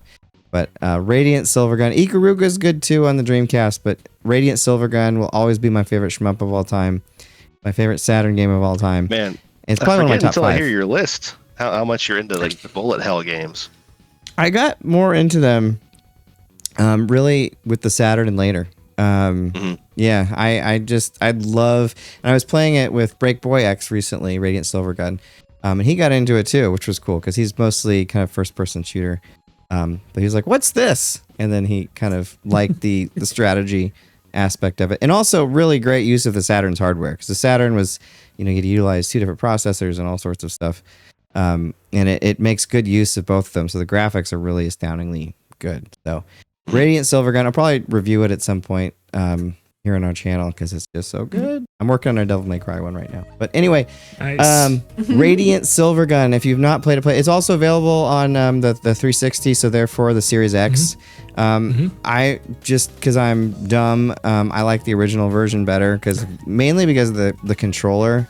I'm so used to the mapping of the original Saturn controller, I have a hard time going then to the 360. The 360 version has upscaled graphics and a lot of benefits and things like that. But I do prefer the original. I think it's a subjective choice. But Jack, you have another. Oh, go. You have another really cool choice. I was really excited to see this one on the list. Yeah, this one. So I completely forgot this actually got a Saturn release. But Elevator Action Returns. I'm kind of fudging a little bit here because that's another one of my favorite arcade games between 1990 and 1999. But Elevator Action Returns is awesome. If you've ever played the original arcade game or even the NES port, Elevator Action's awesome. Just fun little simple shoot 'em up, which you can crush dudes in elevators, you can jump around, you get to go indoors and get secret files. Elevator Action Returns does the next evolutionary step, give you 3 different character choices. Graphics are great. It's some really good sprite work. They do some really inventive things with the level design. It's kind of that next step up, and it's a really it's an amazing game that really didn't get a lot of play because it really didn't get much showing over here in the States. But it's an amazing game. If you like elevator action, if you like shooters, it's awesome. It's fun. It almost is like not really, but it reminds me of Smash Brothers in a way. Just the side-scrolling layout and kind of different things. It's not quite there, but I get a little smashy feel. Yeah, but it's cool. Like they added little like environmental things, so you can like knock over barrels and roll them into guys that are coming out of doors and set them on fire. It's great. Awesome. Yeah, murder.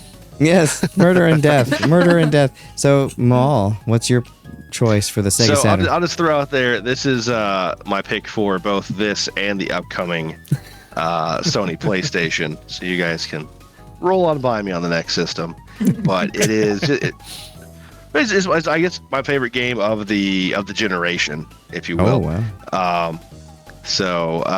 Was Castlevania Symphony of the Night. I still play that like once every year or two, bust that back out. Already a Castlevania fan. I think a lot of us are. If you watched the last episode, had a few appearances at different spots. Gotta get you to play that sometime, Jack. Which one? I'm joking. Castlevania in general.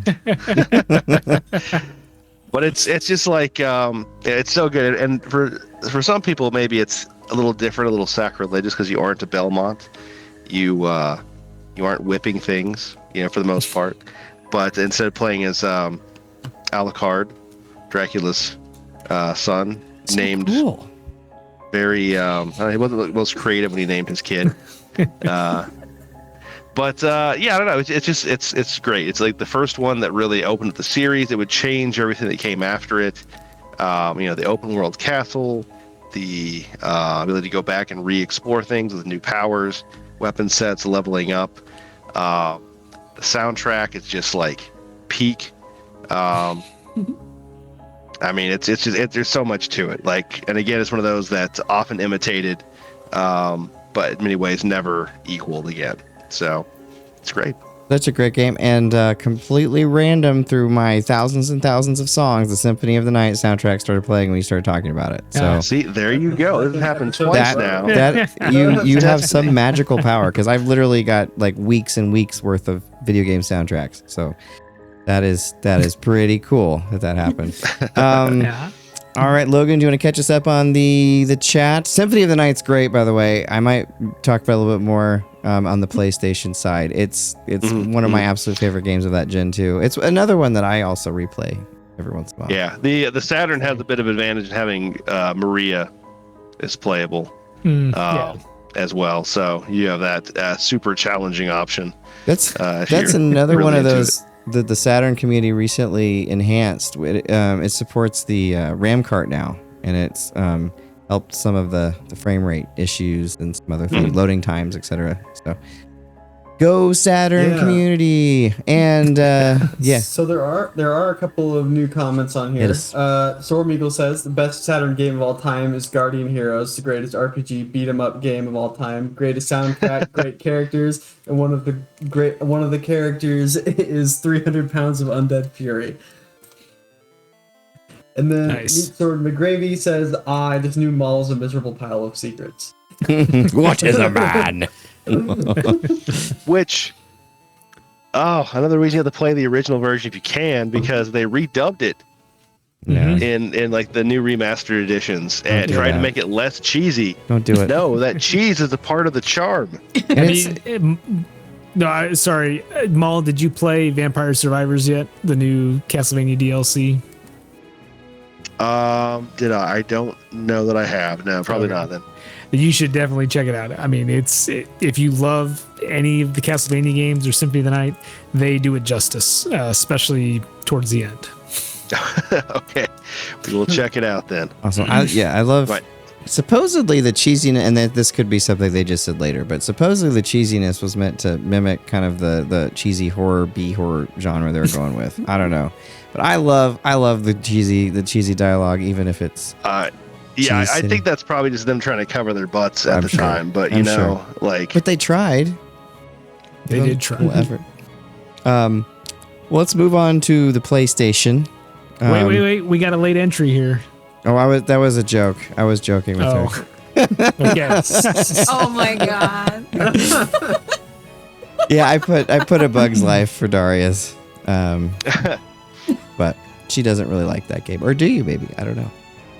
There's actually a game called Bug that I was thinking of. I had but the Bugs Life game for PlayStation. Well, there you go. So maybe I was reaching not so far. But it is not one of my favorites for PlayStation by any means. All right, let's move on to the PlayStation. One of my absolute favorite consoles. Again, like if you think about the best consoles of all time, we're looking at so many of them, the NES, but the PlayStation had so many amazing, especially JRPGs, and lots of genres, but I just love the JRPGs on that system.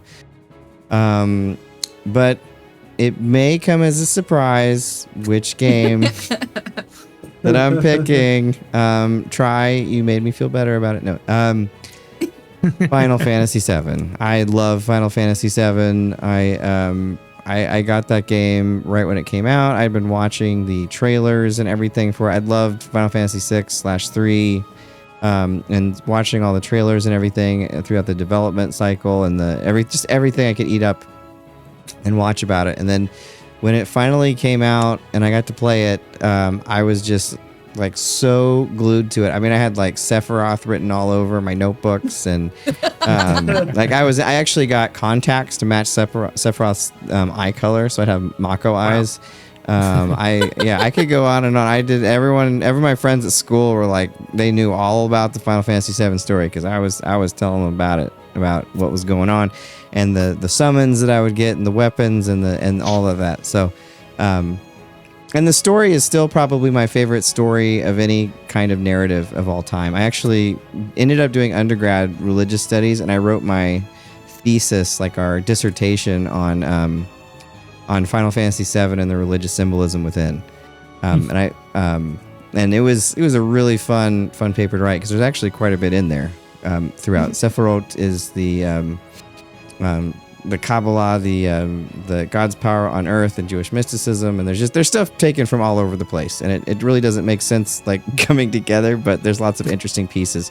So anyway, that's a long way. I love Final Fantasy VII. If you haven't played it, what are you doing? Go play it. I mean, come on. It's so good. It's so good. And Jack's got a pretty good pick too, though. It's another game I was playing during that time period.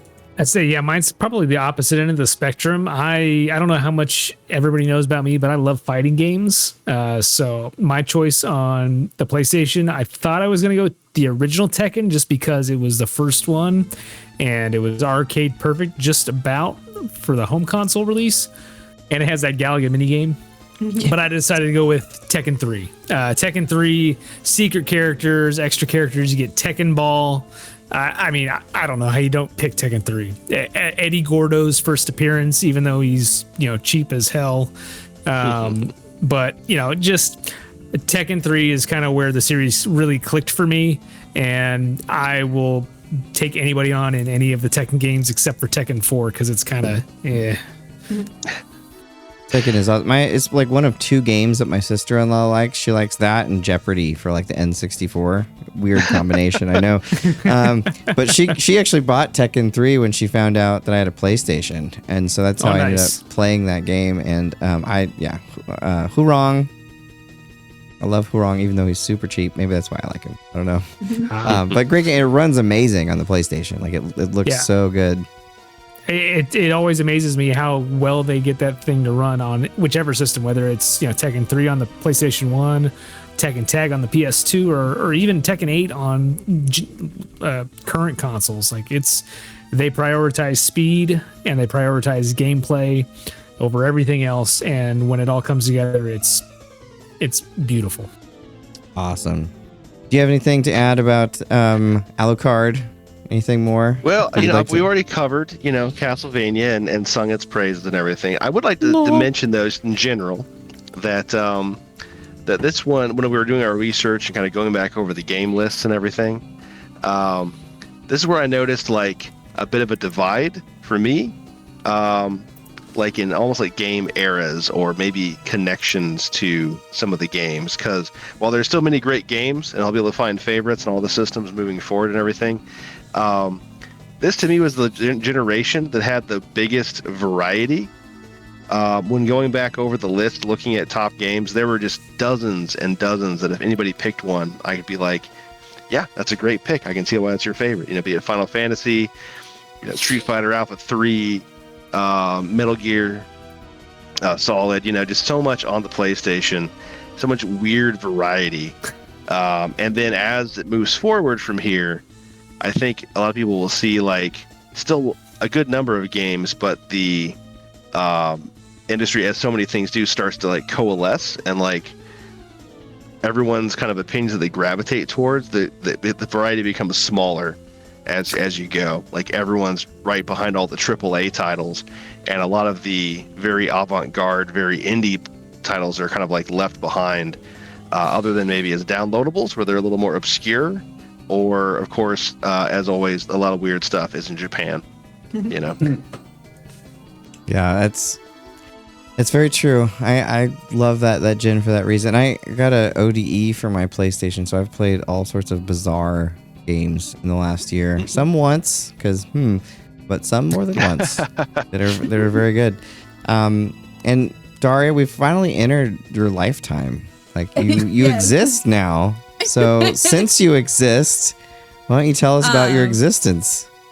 So, growing up, was an absolutely massive Harry Potter fan, and read the books multiple times. I moved quite a bit when I was younger, so the books were something that was a constant for me. And so when I found that I could play the games on the PlayStation, I played Harry Potter and the Sorcerer's Stone over and over and over.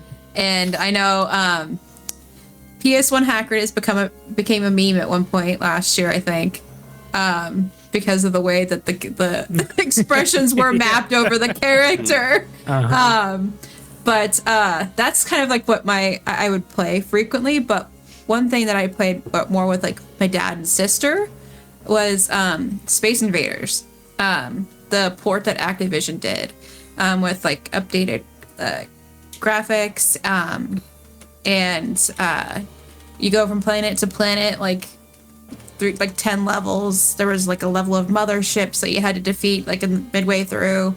I need to play that. Loved It's a cool playing port. that. Yeah. You taught me a And game. then you had a boss at the end of each set of levels. But yeah, super cool. And then another just quick mention is Pac-Man World. I loved playing Pac-Man World. Those are 3 games, Darria. 3 games. I know, but I figure I hadn't had so much before to say, so. No, it's okay. It's She okay. gets No, the makeup. That's right. that's totally fine. You are welcome to it. I genuinely love having you here and hearing your opinion. So thank you for gracing us with that. Logan, do you want to catch us up on the chat room? Yeah, so Storm Eagle's got a couple more. Prepare yourself, Break. Storm Eagle says, my favorite PlayStation game is The Legend of Dragoon. That's a Good good one. music, good characters, a better Sephiroth that's not That's mommy's not boy true. named Lloyd. Sorry, Break. Sorry about that, but you're wrong. Wrong. And then Storm Eagle also says, Tekken 3 Jack is the best fighting game on the PS1. Easy top 6 game of all So time. good. I want to go play it now, but I'll stay here because this is fun. Cool. So the PlayStation, it feels so bizarre to go beyond the PlayStation had such variety. I also really like Chrono Cross, but we'll talk about that another day. Moving on to the N64, also within the lifetime of Darria. So we've moved into Darria's existence again. But I really, I don't know how you don't pick Super Mario 64, but I didn't. Super Mario 64 is such a, I talk about it all the time in my video game design class. It's such a well-designed game. There's so much. I remember, so I don't know if y'all had IRC back in the day, but I had IRC, and I found this game developer, and I was like, whoa, someone that actually develops games. And I remember getting to talk to her, and she told me why Super Mario 64 was such a well-designed game and how it did so much for the industry. And just all this, and it really changed the way I looked at games. So Phelan, Mandy Pa, if you're out there, thank you for telling me that, because I looked at games very differently. But anyway, I'm not going to pick Super Mario 64 as much as it pains me. I have to go with Star Fox 64. I love Star Fox 64. There's the Independence Day level, which I love just going to and playing, and get all the spaceships flying around, and pretending I'm Will Smith. It's just such a great game, and I think it's the pinnacle of the Star Fox series. I don't think it's been eclipsed, and I hope at some point Nintendo is able to make another Star Fox game that is at least close to that level. I've played all of them. That is anything, yeah. Yeah. I mean, Star Fox Zero, it was like, okay, the Wii U pad, shove it in your face, I guess. I don't know. Mm-hmm. And then the other one, the 3DS version was pretty cool, but it's still pretty much the same game. But it's great music, great gameplay. Still probably my favorite dogfighting game of all time, maybe even eclipsing TIE Fighter. So if you haven't played Star Fox 64 and you like space battles, what are you doing? I mean, like, I don't even know you. Jack, you have a great choice that I think probably most people will go for. Yeah, again, we're going back to the first-person shooter theme here. So my favorite for the N64 is 007 GoldenEye. I loved the movie, and when I found out there was a home console game for it on the N64, that was the game I got with my N64. I didn't get Mario 64, I got GoldenEye. And shortly thereafter, I found out it was amazing to have 3 other friends come over, and we could play 4-player GoldenEye on the same system, on the same TV. And while you had to squint to kind of see everything that was going on, it was a game changer for home console play for me. It was so fun. It was so frenetic. The single player was good. But nothing will top the multiplayer in around that time with GoldenEye. So many fun different ways, playing slappers in some of the halls. It was just great. It's great. That's the first console FPS that I can remember liking. Awesome. So great choice. Maul. I remember I talked with you about this game back in Gameco. You made me try. I tried Paper Mario because of you. Back in the day. Yep. Paper Mario. Which, real quick, since you just talked about Mario 64, I just had to mention one other interesting observation while we were doing our research, making our list, is how often. Did I mention this last episode? I don't remember. How often? Mention again. How often the launch title for the games is one of the top tier. Yeah. So often they put their best foot forward and then don't get around to that level of mastery again until later in the lifespan of the system, but all the Mario games, whenever they hit, remain top tier for so long on that system. It's just always something big about those. And then, of course, once we get to Xbox, a couple of notable ones there, Mm-hmm. Anyway, Paper Mario, though. I didn't play a whole lot of the N64 games, super obsessively. I didn't own the system. I played a lot of them while working in, game shops or going over for, GoldenEye parties, and all of us, crouched around a 19-inch TV, trying to get a good view of the 4-player split screen.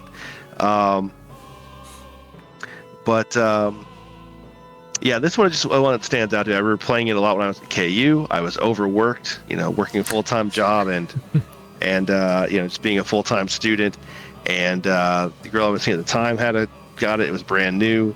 And I would sit in her living room and play Paper Mario, and I would literally black out and fall asleep on the floor. And she would come over and save the game for me, and I resumed the next day until I blacked out again. And it was a good time. Just as Miyamoto intended. Yeah. No, I remember it was great. It's a really fun vibe, a good story, and I really thought they did a lot of clever stuff with the 2D, 3D paper, kind of aesthetic. And, it's just a cute, clever game. I don't know if that should make it my favorite on the system, but I remember it very fondly, and would play that one again for sure. As I would with Mario and the 7 Stars on the Super Nintendo as well. They really turned the Mario world into, a good story time somewhere in there somehow. Nice choice. Plumber in a random world full of mushrooms. Just somehow epic story. Basically, if you get the games that we picked for the N64, you're pretty much good. Although there's one really big omission that, like, maybe we should just have Darria say it at the end just to round out our list. But Logan, you picked the one that I had a heart attack not picking. Of course, the game design student does it. Yeah. Well, and actually, this is the only N64 game I've ever had the opportunity to try, and I didn't even get to try it on an N64. I tried it on the Switch port. But I just found the level design to be very addictive. I borrowed the cartridge on my friend's Switch, so I played through like the first few levels. And yeah, I just remember how fun it was, like trying each new power-up that I would encounter and figuring out how to use it. And like when I saw, like, I kind of puzzle solve my way through the levels, and when I find like new ways to use something, it was really exciting. And yeah, just a really solid game, very well designed. Yes, definitely. And you should sometime, My Life in Gaming has this video where they tried to analyze different N64 controllers beyond the first party one. And it shows how intricate they use the analog stick with that, because basically the N64, the first party controller, was the only one that could actually register the range of movement that for Mario's full various movement. Like there's some new, like the Retro Fighters controller lots of people love lately. It's pretty interesting because he has like a whole analysis thing that he does on it. It gave me a whole different way of looking at even just the way that they utilize the analog stick in that game. So, Darria, do you want to let words be put in your mouth, or should we move on to the Dreamcast? I can say the one that you would like me to say. Yes, please. Zelda Ocarina of Time. Yeah. It's a good one. I thought surely you're gonna have her say Clay Fighter 63 and a third. But. It was close. The Ocarina was so good. Oh my god. I told this on the show before, but I pre-ordered that game so far in advance, and then the day came for release, and I didn't get it, and I called, and somehow they didn't ship it to me, and then literally a month later, meanwhile, Shadow spoiled who Sheik was. Thank you, Shadow.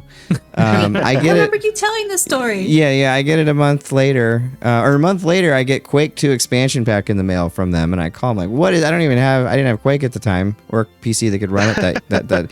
But I got Quake 2 expansion pack somehow, and then finally 2 weeks after that, so 6 weeks after it comes out, I get Ocarina of Time. No gold cartridge, by the way. Oh, EB, no. Thank you for losing that for me.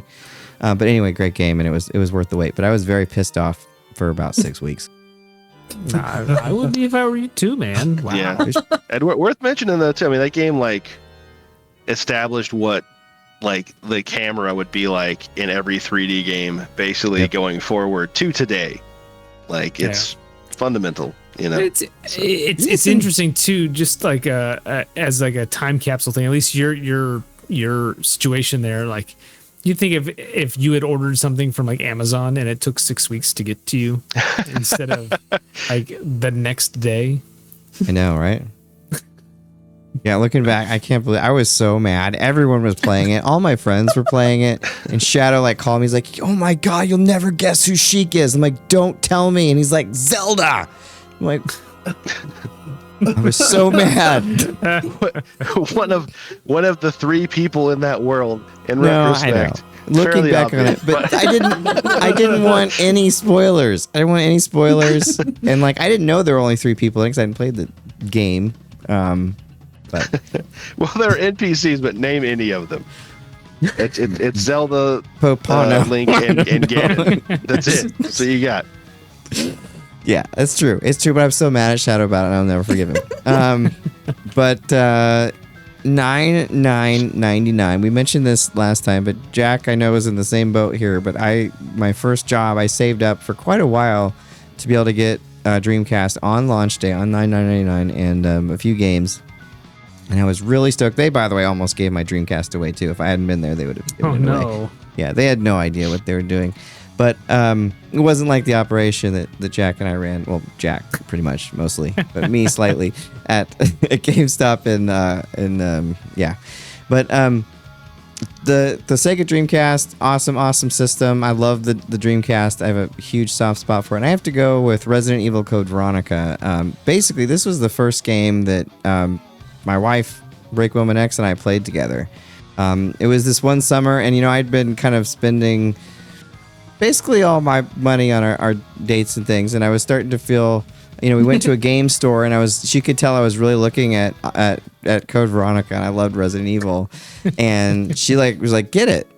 Now I thought that was really cool that she wanted me to get it. But anyway, we beat it together, played through it, and that's still one of our really fond memories is playing through that game. And Jack, you changed your choice. I did. I love Code Veronica also. It was really tough. That was my choice until about 30 seconds ago. Not that much anymore.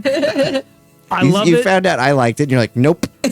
Well, no, it just gives me a chance to talk about a game I really like it too. I'm joking.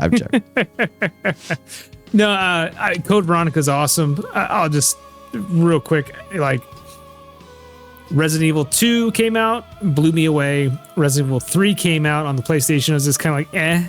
And then when I found out they were making Code Veronica, I was like, oh, that's the real one. We got both Redfields in this one. This is the real Resident Evil 3. So I was like, all right, this is going to be great. It's an awesome Resident Evil game. Really sets the stage for kind of what they do in 4, but it's pretty awesome. But that being said, like you mentioned, I changed my mind. I went with another fighting game, Capcom versus SNK 2, Millennium Fight 2000. It's all your favorite SNK characters. It's all your favorite Capcom characters and some bonus ones they just kind of threw in there. So you can have Rolento from Final Fight fighting Geese Howard. It's great. You can do some really fun matches. It's all team battles, so you can do you can make Geese really powerful, and you can make him fight 3 wimpy dudes on the other side. It is awesome, and the stage design's cool. Music's great. It's one of my favorite fighting games of all time. It's a really good choice. I'm surprised you didn't pick the one Maul picked, but I'm definitely. I think it's pretty cool. I remember playing that one a lot with you on the Xbox. Actually, we got that little arcade stick, and back when Xbox Live was in its infancy. I still have that arcade stick, actually, both of them. But man, SNK, what great stuff. Snook. But Maul, you've got one that would probably be the one I would pick had I not picked the one I picked. That was a lot of picking. Soul Calibur. The Soul Still such a fun game. Welcome back to the stage of history. That's I don't know. It's that's one of my favorite 3D fighters, and probably will remain such. It just it plays at great speed. It's so smooth. The characters are all so unique. It's one of those that I remember seeing the first Soul Edge right in arcades back when that came out, and pretty cool game. But man, this one just took everything that it did and just just ran with it entirely. So I don't know what really I can define anything else that really makes it stand out, but just one of those great mechanically perfect kind of fighters. I will always main Nightmare. He's big. It's just so good. He's a big guy. He's very big. Probably my favorite fighting game of all time, I'd have to say. Oh yeah. Nice. And my favorite Soul Calibur. It is the best without a doubt, the best Soul Calibur game of the 6 they've made. When I played as Killick, I was imagining I was Darth Maul. I just have to do that. I was like, oh, if only it was a lightsaber. So Maul. Logan, good pick for you too, sir. Yeah. So this is actually a game I've never gotten to play, but I want to someday. Sonic Adventure 2. And the reason why I put this one on there is actually mostly because of the story. When I was introduced to Sonic, originally through the movies, and then my first Sonic game was Mania, which I really loved. started getting more into So like good. looking up the characters, and of course Sonic Adventure 2 introduced Shadow, and that backstory is legendary. So I just really want to try the game sometime and experience where that story came from. And of course, the third Sonic movie that just released was awesome. Live and If you learn. haven't seen it, you should. Yeah, that movie was awesome. Sonic Adventure 2 is awesome. I actually didn't get it. I got the demo on, and Storm Eagle mentioned Phantasy Star Online. I got the demo with Phantasy Star Online, which Phantasy Star Online, great, sunk so many hours into that on the Dreamcast. Couldn't believe I was playing online on a console. Sonic Adventure 2 I got on the GameCube, and I was like, I am playing a Sega game on a Nintendo system, and it's Sonic. And that, is growing up when we grew up, that was nuts. To imagine, blasphemy. Oh yeah. it'd be like Microsoft putting Xbox games on a Nintendo system. Oh wait. Go back to 2002 and tell me that. I'd have had a big smile. Now it's just kind of cool. Darria, you've definitely played my Dreamcast. You've definitely you played my Dreamcast. I don't even know. You've played the Dreamcast. I don't want Maul getting mad at me saying, "Why didn't you have her play the Dreamcast?" No, she definitely played the Dreamcast. What did Apparently we didn't make an play? impression. We played a few games. We played Soul Calibur. I know. You didn't like it. We played a few. It's very rare that I don't like stuff. Well, Matt, you didn't say you didn't like it. I just got the vibe. But that's okay. You don't have to like everything. You didn't say it. Okay. I read your mind. All right. So PlayStation 2, greatest best-selling game system of all. Oh. One last thing. Let's just pour one out for Sega, as that's the last system. I know. That is their last one on here. Yeah. It is true. The Xbox was kind of the Dreamcast. What a legacy of systems that are unappreciated in their time, but 20 years later, everyone wants them, and their games are incredibly expensive. Yeah. I love the Saturn. I actually like the Dreamcast. I was trying to get everyone to buy a Dreamcast. I was at school. I was like, you got to get the Dreamcast. The Dreamcast is so awesome. I did the same thing with the GameCube. I was just as successful with both of them. Sorry, Sega, Nintendo. I tried. Great hardware. They have the best hardware. Oh yeah, I love the selling point for me in the shop. And there's 3 or 4 years of me talking about how great the GameCube is out there. It's recorded for posterity. Yeah. Moving on to that gen. Actually, this is such a great generation. The PS2, GameCube, and Xbox was such an amazing generation of games, and all three systems were really we're kind of all the systems really in the gens have been great so far. But the PS2. This was hard for me. There are so many PS2 games that are great. And when the PS2 was out, I liked it, but I was a little down on it because to me it was that's the least powerful system. I don't want to play third-party games on it. But the games that were designed for the PS2, and John Linneman has a lot of great PS2 stuff. Modern Vintage Gamer has some great stuff on YouTube about it. But the PS2, I did not give it enough credit in today because when it was utilized as it was supposed to be utilized, similar to the Saturn, it actually was pretty cool. They weren't able to do the rain effects on the Xbox and Metal Gear Solid as the same as they were able to do on the PS2 just because of the way the hardware design. Xbox definitely had more raw horsepower, but the PS2 had some very interesting things you could do with it. But anyway, I went back and forth and I was just, what is the game to me that was most memorable for me on the PS2? And Final Fantasy X, is the last Final Fantasy game that I really, really loved. After that, there's some that I like, but Final Fantasy X, I really, really enjoyed. I remember staying up all night playing it, and hoping that I would like it as much as 7 and didn't, but, really like it. I like the story, how it kind of delves into the weird Yevon religious thing. It's kind of bizarre and nonsensical, but I like it. Love the fighting system, like the sphere grid. I could have gone with a few different games here, to be honest with you, but I'm gonna have to go with FF10 and Sin and the storyline that's But yeah, Jack's got a great one here. Not to discount Blitzball, but Metal Gear Solid 3 is my pick. it's Kojima at his craziest. Well, not his craziest, but at the time, this was his craziest. Some truly memorable boss battles, and this is coming from the guy that gave you, Revolver Ocelot and Psycho Mantis. I mean, you fight the end, and you can literally save your game, pick it up like a week later, and the guy's dead. You don't even have to fight him. You've got some amazing story in there. Just learning about how Big Boss really became Big Boss. It's awesome. I'm really looking forward to Metal Gear Delta when it comes out. I think later this year, because I think the number one drawback for Metal Gear Solid 3 playing it now is how often you have to go into the menu system and change your camouflage. Like literally, it is brutal. Like take 4 steps, go into the menu, change your camouflage. All right, take 4 more steps, do the same thing, rinse and repeat. And it gets a little better towards the end when you're not doing so much stealth. But if you go back and try to play it now, it's a little painful, but it's still just an amazing game with an amazing story. And I highly recommend it if you're a big fan of the Metal Gear games and you haven't played 3 yet.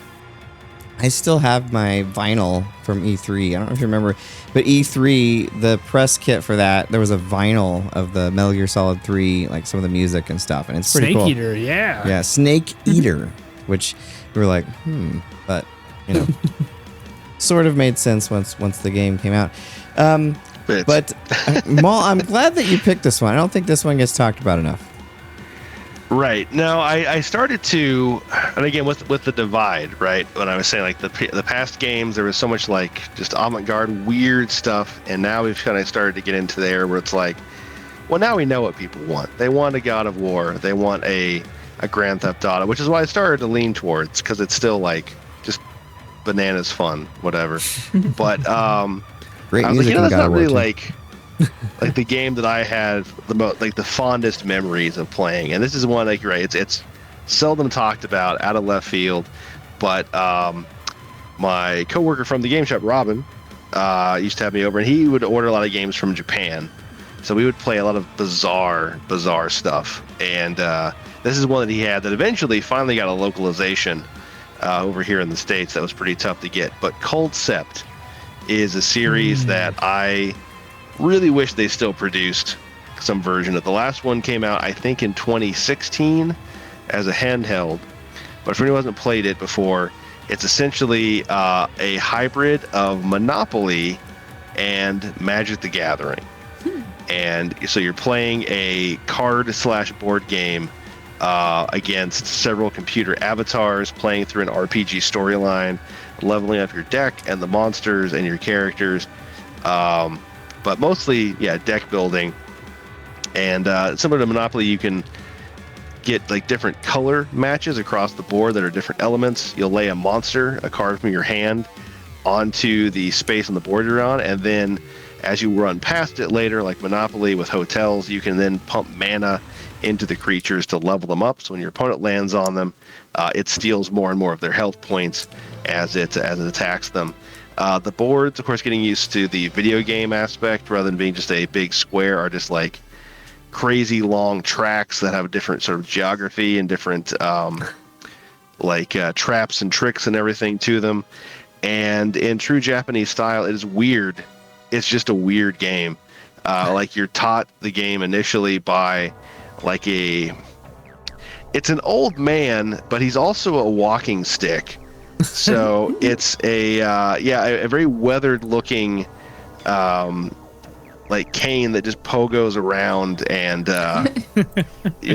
mugs at you when you do something surprising. He's really disturbing looking, honestly. It's a strange game, but it's very fun. And if you like both deck building and board games at all, and just kind of like that JRPG kind of story vibe, it's definitely worth looking into. Awesome. Very cool. That's very awesome. Cool. And Darria, I know that this is one that you're pretty passionate about. So, you've got the floor. You don't have to just name one game. Now, this is probably the one that I played the most, honestly. Until there was a big span of time where after the PlayStation 2, I didn't have the opportunity to get any other console, so I constantly went back to this one and played lots of different things. But the primary one of those, which I also played with my sister, being Jak and Daxter, and it's different sequels. But the first one is the one that I remember, honestly, the most, because we would fight over the controller. We didn't have a memory card at the time, and so we would. Yeah. Poor children. So we would leave it on, turn the TV off, the one that was in our room. It was on my side of the room. And so my sister's, this is my sister's like favorite video game series. Like she has all the games. I actually have some of them like with me. She doesn't know that, but no, and then kind of a spin-off of that, different kind of game, Jak X. It is a little different. Yeah. She has completed that 100%. Actually, she's completed all of them 100%. I've done Jak and Daxter 100%, but she's done all of the other ones. Wow. But yeah, Jak X, and I've played that in the past year too. My boyfriend and I were recently playing that on the PS2, and I bought the port version of it for the PS5 so I could play on there as well. Oh, nice. But some other like just notable mentions, just because I like frequented them a lot, was I think we had Lord of the Rings: The Return of the King. Played that with my sister a lot. And then a bunch of Harry Potter games, as is expected. But Jak and Daxter is definitely the favorite of all of them. And Jak 2 is your favorite. Maybe my sister's. No, I'm kidding. No, I say that because I Jak 2 is the first one I played, and it made me not want to play the whole series, as I mentioned when Try was on. And then thanks to you, when you were here, and I set up the PS2 ODE, I was like, what game? I know you love PS2. What game should we play? And you're like, Jak and Daxter. And that was the first time I'd played the first one. And now, thanks to you, I like Jak and Daxter, the precursor legacy. And what an interesting title, too. But awesome. The PS2, such a great system. I like it more now than I even did before. But moving on to the GameCube. The GameCube. Console I wish I had. The GameCube. I love the GameCube. I love the hardware of the GameCube. Like I said, there's like 3 years of me fawning over it. By the way, I will be releasing some of the classic episodes on the channel as we go. Right now, just the Halo 2 one's up there, but I'll probably put the one of Leonard J. Paul, who we're going to have on the show in February. The interview we did with him way back when. I'll put that one up, and some other choice ones if anyone has any suggestions. But GameCube. Love the GameCube. Got it on launch day. BreakmanX and I went to Target, and you couldn't pre-order it, so we were out there from like 4 in the morning until we finally literally had to run to grab one of the 4 that they had at this line of Target. And the other person was there getting an Xbox, and I laughed at them, and then that wasn't a good idea because the Xbox ended up, as we know, there's a history there, became really good. Right.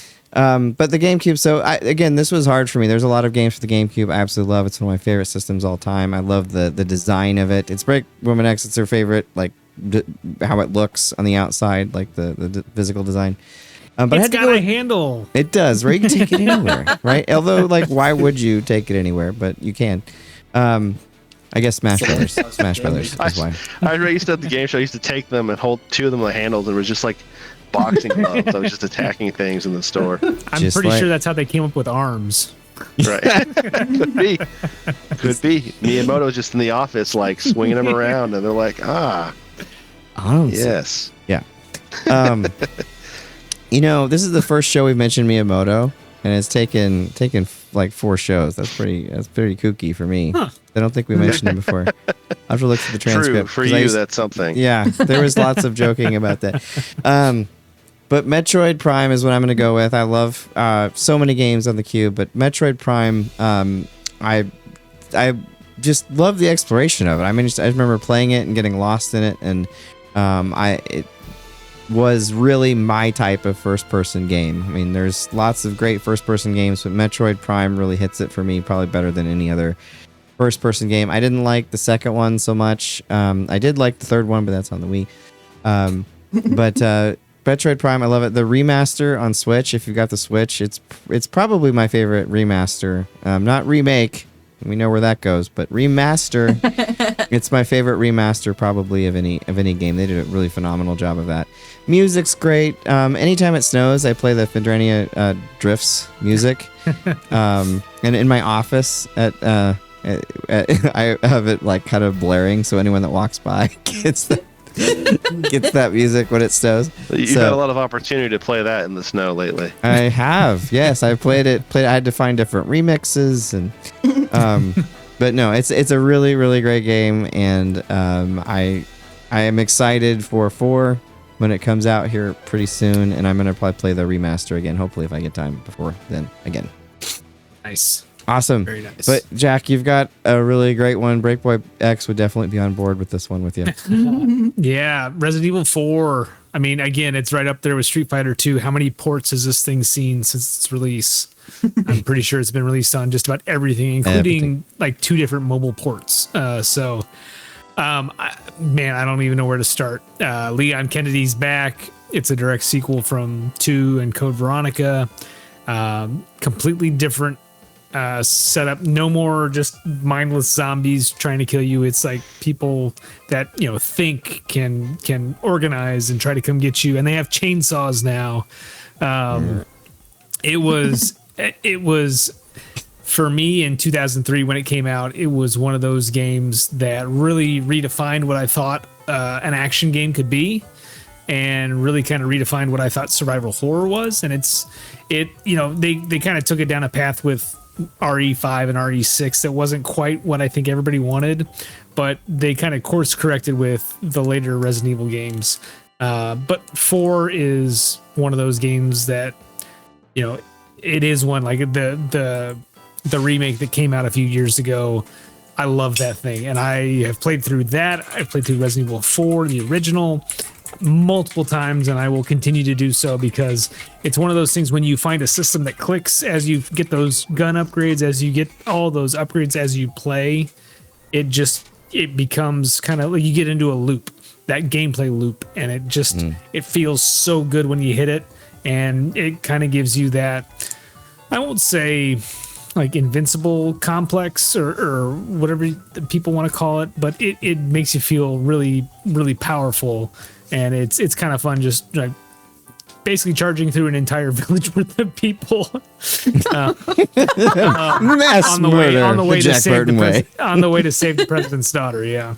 Yeah, no, so one of my most memorable one of the things I remember most of your phrases on the show was, what are you buying? What are you selling? What are you buying? What are you selling? There we go. That's what it was. On the little montage that I'm putting together for sometime soon, that's one of yours. That and Gaga over Halo 2. Those are the 2 that I remember the most. Yeah. So Maul, again, you turned me on to this game literally after both Jack and you have turned me on to so many of these games, but this one I was at GameCo and then you told me about it and you showed me it and then I literally bought it right then. Yeah, what a game here. We actually was talking about this game with Darria and Logan not too long ago, and yeah, such a crazy one. Eternal Darkness is just it's one of those games that unfortunately is like lost to time because of rights issues and things. Like people are not it hasn't been reproduced like so many other games kind of have been on the systems. They haven't done like an arcade re-release or anything. Silicon Knights, I think, is the publisher on that, and I just don't think they'll be able to get it like back out. So if you have a chance, get it on the GameCube. Do yourself a favor. It's Lovecraftian, that psychological. It's many of its mechanics are actually based on or inspired by the Call of Cthulhu role-playing game, where every time you encounter a creature, not only do you have like health and mana that used to fight and survive against the creatures, but you also have a sanity bar, and your character will begin to like slowly lose their mind over the course of the game. And so the game actually plays tricks with you in like a meta way. So not only will sometimes like your character see monsters that aren't there, or like you'll walk into a room and it's just full of ammo, and you'll just start picking it all up, and then find out like, oh no, that's not real. None of this is actually here. It all vanishes from your inventory. But also start just messing with you, where at the player, where you'll be walking around and it'll tell you that there's like a critical error and your memory card just got erased. That's so the craziest one. And you'll go over and like, be freaking out, and then it'll like return to normal, and hopefully you didn't turn the system off, in a rage or anything at that point. But it just starts like anything you can do to inspire fear or panic in you, it does. It's an insane game. This would be a good. Of course, it's just a great story and a great little adventure anyway. This would be a good dual stream game. I've seen like Try's done this on the Backloggery, where they each are playing the game at the same time and kind of talking their way through it. It's kind of interesting. I think that one would be good for that, because it's such a, I don't know, interesting game in so many different ways. But good pick. And Logan probably has the most technically impressive game on the cube here. Yeah, F-Zero GX. This is a game that I've only been able to play once, and it's haunted me ever since. Because it was such a good game, and man, it just feels so good to play it. Like, even everything down to the like startup sequence for any race you do, it like pulls down this monitor and then counts down. It just like really builds the anticipation, and it looks gorgeous. Like, sure, it's a little low resolution because of the GameCube, but the appearance of the game holds up. And like, I'm hoping so much that Nintendo eventually does a remaster of the game for the Switch 2, because like I know they can, because they've got the like anti-gravity mechanics from Mario Kart 8, so I would love to see it. I don't understand why we don't get any more F-Zeros. I love F-Zeros. That is it's a really good one. It's a good pick. What, you want to catch us up on the chat room there? Yeah, there's been a lot, but there's been a lot. I'm sorry. It's my fault. I haven't redirected. I've been so into the gushing. So I'll start with my wife. I will never not be able most of these are Storm Eagle. Thank you for being so talkative, Storm Eagle. No, we appreciate it. Anyone else wants to write in too? Member of the Discord or any of our chans. Yep. Yeah, we actively watch it and respond. I've put way too many gifts in there already today. I shouldn't have called out Nick of Time for doing this at work. I miss him now. Yeah. So. Well, Nick of Time's back now, according to the comments. Excellent. In the nick of time. So Storm Eagle says his favorite Dreamcast game is Soul Calibur. That changed everything, was the game that surpassed the arcade games. Also loves Phantasy Star Online. The PS2, they originally had Kingdom Hearts 2, but now have Metal Gear Solid 3 Snake Eater. Yeah. They say also Jack, the first time I was about to take on the end, I didn't know about that. If you don't play for a week, the end just dies. That happened on my first playthrough of the game. My buddy was not happy about that. I found out about a few months after I beat the game. That sounds awful. What a great feature. Yeah. And then Storm Eagle says Jack and Dexter is an amazing game, the best platformer on the PS2, better than the rest. And yeah, they agree with me on F-Zero. They say the greatest GameCube game of all time is F-Zero GX, best arcade racing game of all time, great controls, best music, arcade AX, unlock stuff for the game if you bring your memory card. Yeah, nice. It is such an exhilarating game. That's the word I'd use to describe it. Good choices. Well, since we're short on time, we could probably skip the next one. No, I'm kidding. Wait, can I just call out real quick? Someone just pointed this out to me the other day about like the amazing design, not just the GameCube, real quick, but its logo. Oh my God. Because it is a cube made of other cubes that, after it does its animation, makes both a G and a C inside of the negative space of the G. So cool. And it's like perfect system and perfect logo that unfortunately not enough people owned. But just goddamn, they were And just I love- trying on every I love the possible controller. element. The controller just like fit in my hand. The first time I grabbed it, I just loved it so much. It's true. It's a weird controller, though. I mean, it works. It is like great. It feels good. You know, a lot of stuff with it, but like, you know, asymmetrical buttons all over the place. It makes sense when you're playing it, but you know, you try to sell somebody that versus the PlayStation one. You know, Or the Xbox Type S for that matter too. yeah, we're all very vain gamers, and just thought it was too weird. What? Big button? No. Small B. It was the triggers that always threw me off. The triggers, because they were really mushy and then they clicked at the end. Kind of like the PS5 ones, but it was a lot mushier than those. Yeah. Yeah. Yeah, no, that's true. They have a unique feel, but they again, there's method behind the madness when you start playing with it, you know. But I get it. It's different. It's weird. Yeah. I will say, like, on a lot of the PS5 games that I've played, I do love the haptic feedback in the triggers. Yeah. I love that. And on the topic of logos, like with the GameCube, the Guerrilla Games logo reminds me of that a lot. I can see that. I can see that. They're You got the copying. 2 G's on the either side of the. But Yeah. Okay. but yeah, not as clever as probably the GameCube one, but it reminds me of it. Are The you a fan of GameCube's- graphic design? Look at those logos. It's indestructible too. It's indestructible system. I went through. I had my first Xbox died. My PS2, I still have the same PS2, and it still works, which is miraculous. My first PS2 died. Yeah, a lot of them did, but I actually looked it up. I have the model number, luckily, that tends to last the longest. Just complete luck. Wow. But anyway, moving on to another system here, the Xbox, which was the most powerful system of the gen, especially in terms of raw power, which I may or may not have said some choice words about back in the day. But I do like the Xbox now. I think my next project is going to be recapping that and putting that Project Stellar in, because that looks pretty cool. But so I remember going to the Topeka GameStop to get Panzer Dragoon Orta with Jack back in the day, and I didn't even know there was a Panzer Dragoon game coming out for the Xbox actually when it came out.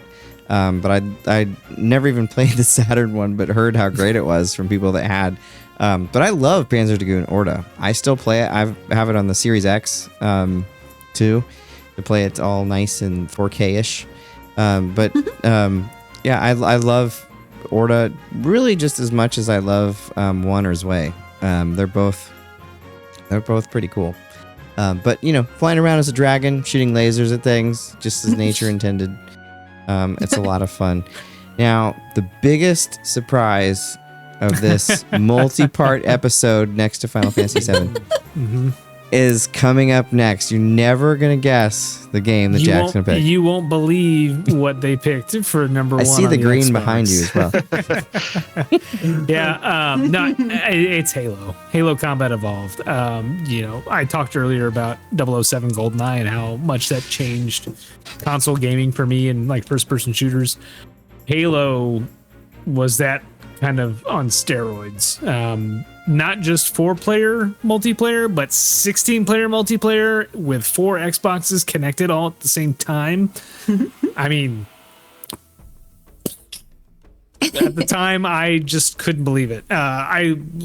Break was there at the time.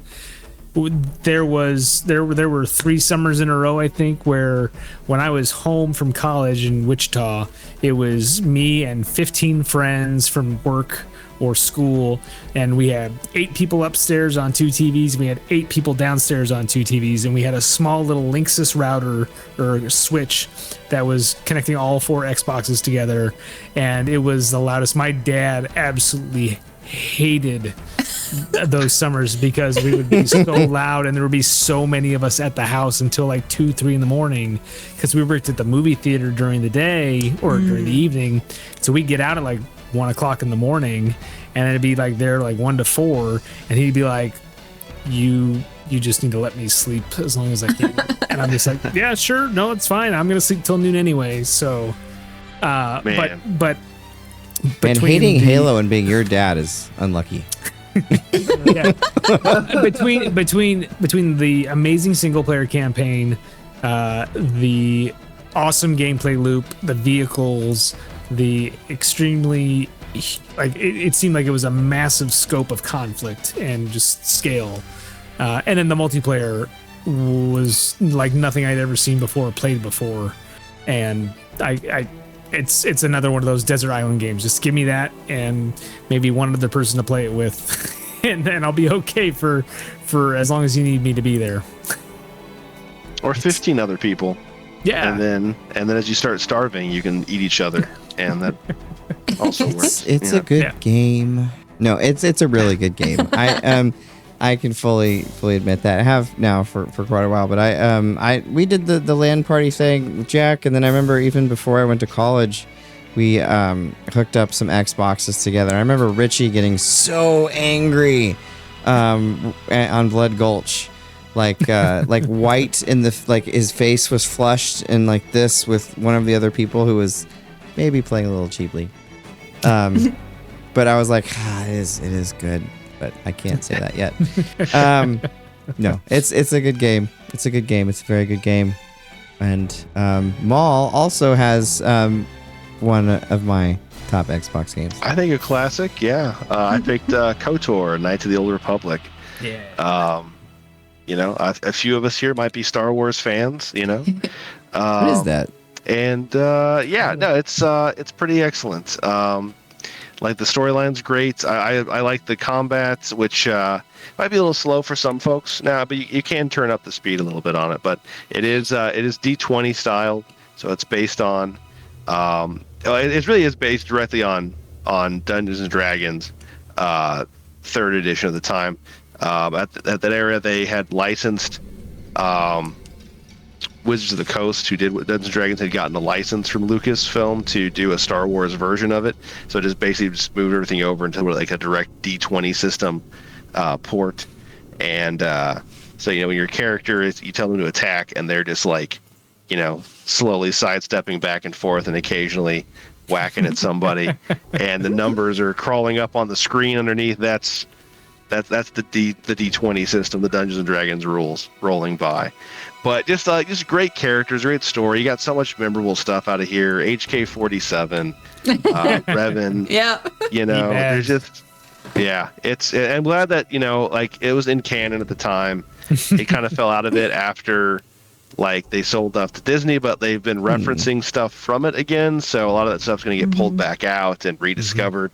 And they recently did some remasters of the game as well. So if you just have the modern systems, do yourself a favor and go check those out and see what those have to offer for you as well, because they really are still great stories and great games. Which that's funny because that's what I did. Like I didn't play Knights of the Old Republic on the original Xbox. I played a port of it, and I played it on the Xbox One S, and I got to a point in the game before like the big twist, and my screen just went black. It, even though it's old. Oh don't no! Say it. My screen went black. I could hear everything, and apparently it was this game-breaking bug. There was no way to get past it. So I was just like, I was so mad. I just left. I didn't play it anymore on the Xbox. I literally just went and got the cell phone port, so I just played it on my phone with a controller. But yeah, I played through the first part of it twice, but I did complete it on my phone. But nice. I really enjoyed the game. It was after I finished playing Jedi Fallen Order, and I was just itching for more Star Wars stuff, and I really wanted to. I'd heard good things about it. I wanted to try it out. Nice. I said good things. Was that the game, Maul Break, was that the game that really turned BioWare into BioWare? Because like they had done Neverwinter Nights. Yeah. They were kind of on the way up, but like after KOTOR, they were BioWare, and they could kind of decide what they wanted to do. For the mass audience, I think so. That was when Penny Arcade was talking about them like daily there for a while. About how amazing that was, the design was, and I think besides that everyone was too. So, yeah. Great. I just when you mentioned Neverwinter Nights, also a contender for like my best of PC games list and everything as well. Love that one too. Mm-hmm. But yeah, you're probably correct though about this being like the one for them. So KOTOR, I just have to say really quick, I have also a sad memory with KOTOR. My original Xbox that I bought when I was playing KOTOR, that's when it broke. And I was very upset because I was really into it and excited, and it broke. And I tried cleaning the disc, I tried doing all sorts of stuff, and it wouldn't break, or it wouldn't go. And then I eventually got another one, and that one actually still works. But I was so mad. But anyway, I just started playing KOTOR again recently too. I got to the drunk where they're all drunk and pass out in the room. That's where I'm at. KOTOR is one that I've been wanting to try. I haven't yet, and I was originally going to try it when they announced the remake. I was just going to wait for that game to come out, but it's been silent for so long. Although they said it's still coming at some point. I think it's kind of in development hell. Yeah. That's kind of when I went back to the original too. It still plays well. I mean, it's a little antiquated in some ways, but it does still play really well. Yeah. All right, friends. So we're gonna end here with the Game Boy Advance. This is gonna be our last topic of the night. It is gonna have to be another parter because we've been, and I like it. I like hearing. It's so epic. I love hearing everyone's parter. I love hearing everyone's perspective on all these systems and games. So I wouldn't shorten it for anything. So I like it. But next week we've got Voultar on, so we won't be doing it, and then we've got John Linneman after that from Digital Foundry. So it may be the week after that or something. It'll be a thrilling conclusion as we come into the modern era here. So be ready for it. But before that, let's go into the GBA, which again, as I mentioned the first time I met Jack, because he was playing GBA in public. The only other person I saw doing that besides myself. And I was like, he must be a cool person if he's playing GBA in public. But lots of really great GBA games, especially once the SP came out and you could actually see the screen without sitting on the sun. It became a really fabulous system, even with the sound issues that it has. Lots of great games here. I was thinking about FF, Tactics and some different things. But ended up going with Metroid Zero Mission. I love Zero Mission. I almost gave Super Metroid for the Super Nintendo. It was really hard to not do. I love Super Metroid. But Metroid Zero Mission is a great reimagining of the original Metroid game. With all sorts of wonderful enhancements and just making it a much better game. I would, if anyone was getting a GBA, I would have them start with that game. Like I love Metroid Zero Mission. And Jack's actually got the very first GBA game I ever played. Yeah, so again, we're gonna go back to Castlevania.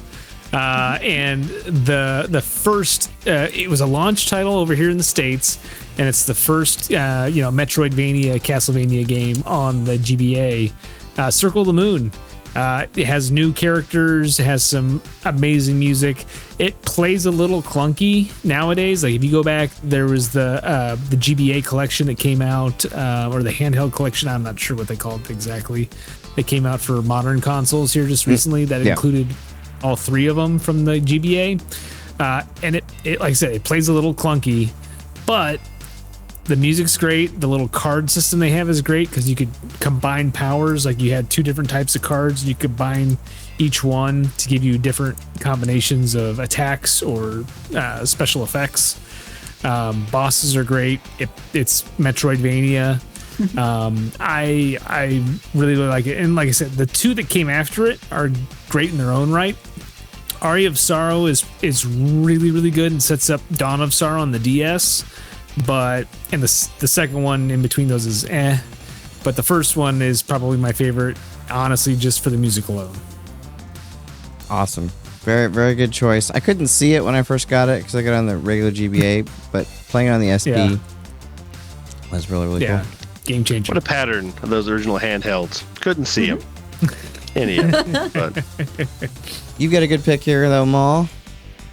Yeah, mine definitely Advance Wars. I definitely played the Game Boy Advance more like early on. It was probably the first the handhelds I bought, and bought like at launch. And same thing, couldn't see anything, but still enjoyed, what we had. And but the original games, there's a lot of good games, but also a lot of like shovelware on the Game Boy Advance. Just a lot of, poor copies, whatever. But Advanceware was something unique. It was a great tactical game on its own. Sometimes frustrating in like the way the difficulty ramped at some of those missions, but it was like a little intro Command and Conquer almost, with the real time strategy, and a great battle system. Really great looking sprite work on both the full size like commanders that you would recruit, as well as on all of the units, despite their tiny size on a tinier screen. You could clearly see what everything was, and build and plan your tactics around that. It was just a really cool game, and another one that as the series progressed, it's still a good game series, but it kind of loses what it was originally. And to put though now where fans have made their own very close to copyright infringing knockoffs of it that have gone back to the original spirit of the game. I keep waiting for them to get busted, but Nintendo wouldn't do that. So. Never go after IP. Of course not. So I did look it up. It is the Castlevania Advance Collection, Jack. Going back to a couple minutes ago. Advance Wars, great game, especially great for handheld. And Logan, gonna catch them all? Yep, gotta catch them all. Pokemon Emerald is my favorite Game Boy Advance game. And I love Pokemon. I love, it's just a classic gameplay loop. It's really satisfying to see, to catch a creature and then, to raise it up. And it's really satisfying, to see it evolve and to kind of build this bond with it. You get really attached to your party in those games. But I'd say Emerald is probably my favorite of all of them, because it's kind of mastered the original Game Boy formula before they started evolving to the DS and all that, and it just has some of my favorite designs out of the entire series. Specifically, Rayquaza is my favorite Pokemon design they have ever made. I just love giant green dragon. And the other two legendaries, Kyogre and Groudon, also really good. The RGB color scheme, solid. So, awesome. And I'm jealous of you for liking Pokemon. I've always wanted to like Pokemon, but just haven't been able to. We talked about this last week, but and Darria, I know you have extensive history with the GBA for reals.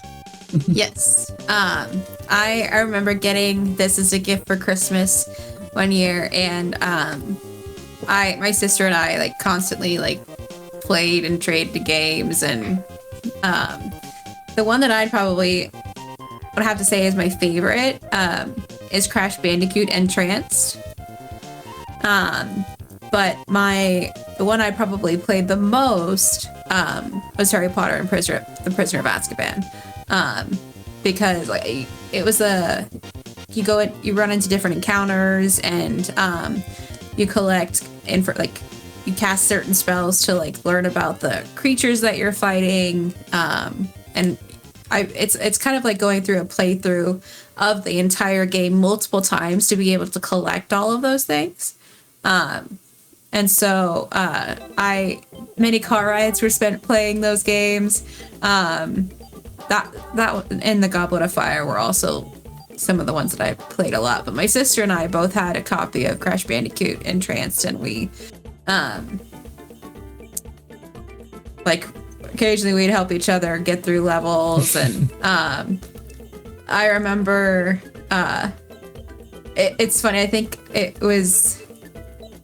I was over at my cousin's house, and he was my little cousin, and I let him play my Game Boy Advance, and he deleted one of my save files by accident. And so I still haven't gotten it back to where it was. I still haven't gotten it back to 100%. But I do like getting stuff too, exploring everything that I can, collecting all the things that I can. I like doing that with a lot of the games that I have. But those are probably the 3 that I played the most. Nice. And you showed me that it has some JRPG elements too, which was interesting. Whoa. I wasn't expecting it to play like a JRPG, but it does. Well, that's awesome. That's the end of the Game Boy Advance section. That's the end of part 2 of the epic everything that's the best series here. Before we head off into the sunset, Jack, what can you tell us? I got some bad news. We're slowing down. We only made it through 11 years today. So. To be fair, Darria was alive. That's true. That's true. I'm not even alive yet. Yeah, we don't. Logan's so we're still really close. We're almost to Logan's lifetime. Oh my god! This week, I don't have too many shout outs. Still playing through Dragon Age Veilguard. I think I'm getting pretty close to the end, but it's still awesome. It's really grabbed me from the story perspective. I'm looking forward to hopefully finishing it off this weekend. We'll see. Fingers crossed. Awesome. And Maul, what do you got for us at the end of this week? Oh man, nothing. Just it's all right. I'm just living my life. I'm watching the Terrifier films again, and I'm enjoying that. So if you haven't seen them and you like blood and guts, it sounds like most of us do, give them a go. They're a good time. Blood and guts. Logan, what do you have for us before we head off into the sunset? Yeah. Not a lot of new media related stuff for me this week because I've kind of been busy just grinding away on my short film, but that's been going well, and probably at least share a trailer in the Discord server whenever I have one ready. Yeah, we could play it on the show. Nice. Too, if you want. Yeah. Awesome. And Darria. I think I am getting close to the end of Assassin's Creed Odyssey before I before I go off into the DLCs. But by no means have I completed all the areas, but for the storyline I've gotten through it, and I am really, really enjoying that. So awesome.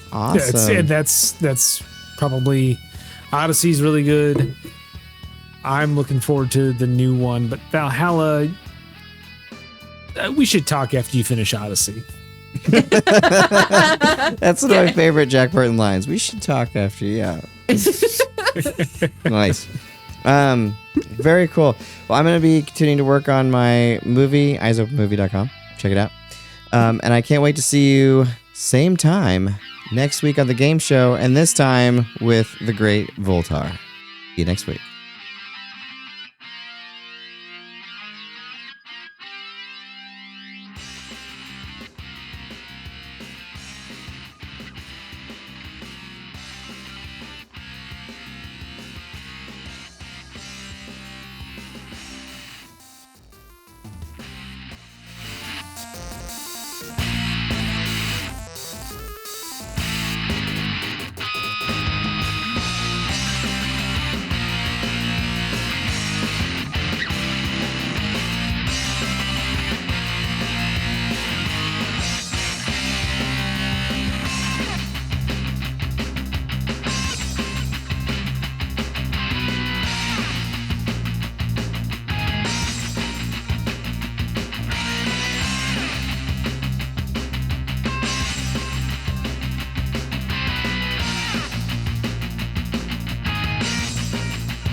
Hey, what's up? This is BreakmanX, and welcome to Game Show on February 5th, 2025. How's it going, Jack? It's going great. Just hanging out here in Kansas City, ready for the Super Bowl. Let's go. Nice. Yeah, I see your Chief regalia going on there. Helping the Chiefs. And Maul, how are you doing? We are not. Yes, we should be. And Logan, how are things tonight? Doing fantastic. Nice. And Darria has vanished. She's become a ghost. She's haunting us this evening. Now, we are Darria-less this evening, and we will try to make do. So the game show is a celebration of video games and our collective interests mixed with a healthy dose of humor while bringing in our favorite people in the game and movie industries as guests. And tonight, we've got a great one, folks. Voultar, engineer, modder extraordinaire, educator, and gamer. And maybe some stuff about horses, but we'll talk about that later. Developed the mod that effectively fixed the majority of Super Nintendos and is well known to be among the best in the business. Voultar.com has a wealth of products and services for all your modding needs, from different chips and things, as well as having him just do it for you, which, you know, why not, right? Voultar, how are you doing this evening? I'm doing wonderful, Breakman. Thank you so much for having me, and I will do it for you if that's what you want. Very nice. Very nice. In real time. Very nice. Thank you very much. That's fabulous. So let's go ahead and get right into it here. So as promised on X, what is the deal with Bob and horses? You know, this goes back. I have to speak. I'll be very candid about this, but I have to be careful because there are identities and there are innocent people that I have to protect. It's very much like the JFK assassination. But the fact of the matter is, you know, Robert Neal, Retro RGB, about 8 years ago, called me in a drunkard state, and he was standing in a field in Connecticut. And I said, Bob, what are you doing? It's 2:30 in the morning. Why are you calling me? And he told me, I'm in trouble. The farmer's here. He's caught me with my beloved. I said, your beloved? You're married. And he said, no. No, I'm talking about Floppy the horse. And I said, Bob, you can't be doing this. And so he's told me he needed help, and I gave him help, and I got him in a rehab center, both for substance abuse and for his obsession with horses. I'm not going to talk about that beyond the platonic level, but it's something that he has confided into me, and it's something that he has been seeking help for the past several years, and I don't know what else to say. I don't know what else to say about it, but, you know, it's something that I feel like if I shame Bob enough, he's going to come around and he's going to let this vice go. That's the idea. So God bless him. Well, religious people have been doing it for years. They've been doing it for 300 years here in this country. So welcome to America. No kidding. Yes, welcome to America, indeed. So now that we've got that out of the way, and make sure you check out that lovely picture behind him. That was the first thing Voultar said to me. Jack, take us away. Yeah. Voultar, it's great to actually meet you. You know, one of the things I really wanted to find out, obviously, you're very well known for a lot of the modding that you've done. How did you actually get into it in the first place? You know, well, professionally, I'm retired now, for the most part, a systems engineer. I worked mainly with large, health-oriented companies that bought Fortune 500, there was a Fortune 500 company that I worked for, but they would buy distressed hospitals and medical facilities that were solvent, and they would make them profitable, and I was responsible for all the technology initiatives of those facilities. Now, that's sort of a bit of my technical background, but my introduction to mods and electronics with the soldering iron really starts back in the late 90s. There was this place called Video Palace where I'm from. And in this store, it was a video rental store. And after hours, people would come in. This is probably 1997, 1998, actually. I was a teenager, or very much so a preteen. But people would come in after hours and they would hire somebody behind the desk to take their PlayStation and to take it in the back room and do some invasive maneuvers. Now, they were installing mod chips. And I remember the smell of the solder. I remember the smell of the flux that they bought from Radio Shack that was literally right next door. And I just was enamored by this process of, holy crap, I never have to buy a PlayStation game again. And so, and that's really, that is the genesis of how I got into this stuff. Notwithstanding my professional background, but it was really just a kid who didn't have a lot of pocket money that saw a way to play all the games that he ever wanted to play. Yeah, and I can tell you, man, as a poor college kid that had a PlayStation as well at one point, like that was very much on the front of my mind. Now, shouldn't do that.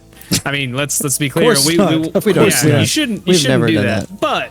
But as I can see how that would be very persuasive to get somebody into that line of work. Someone that I no, go ahead.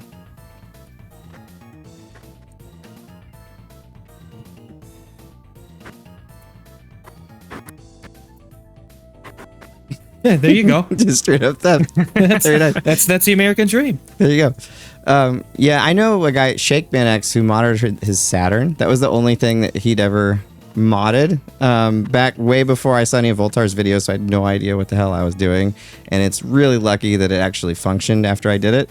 But it was able to play CDRs for years and years. It was the Racket Boy mod chip. Oh yeah, for that sure. I installed. It was really frustrating, but I somehow got it to work. But Maul, go ahead, take us away.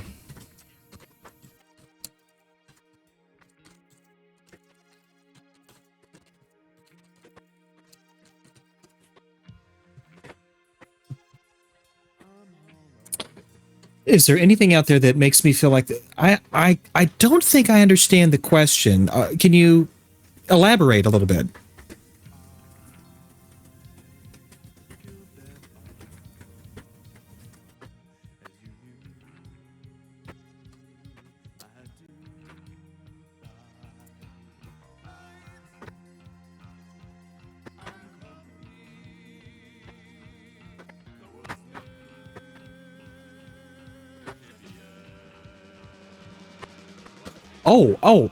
I understand your question.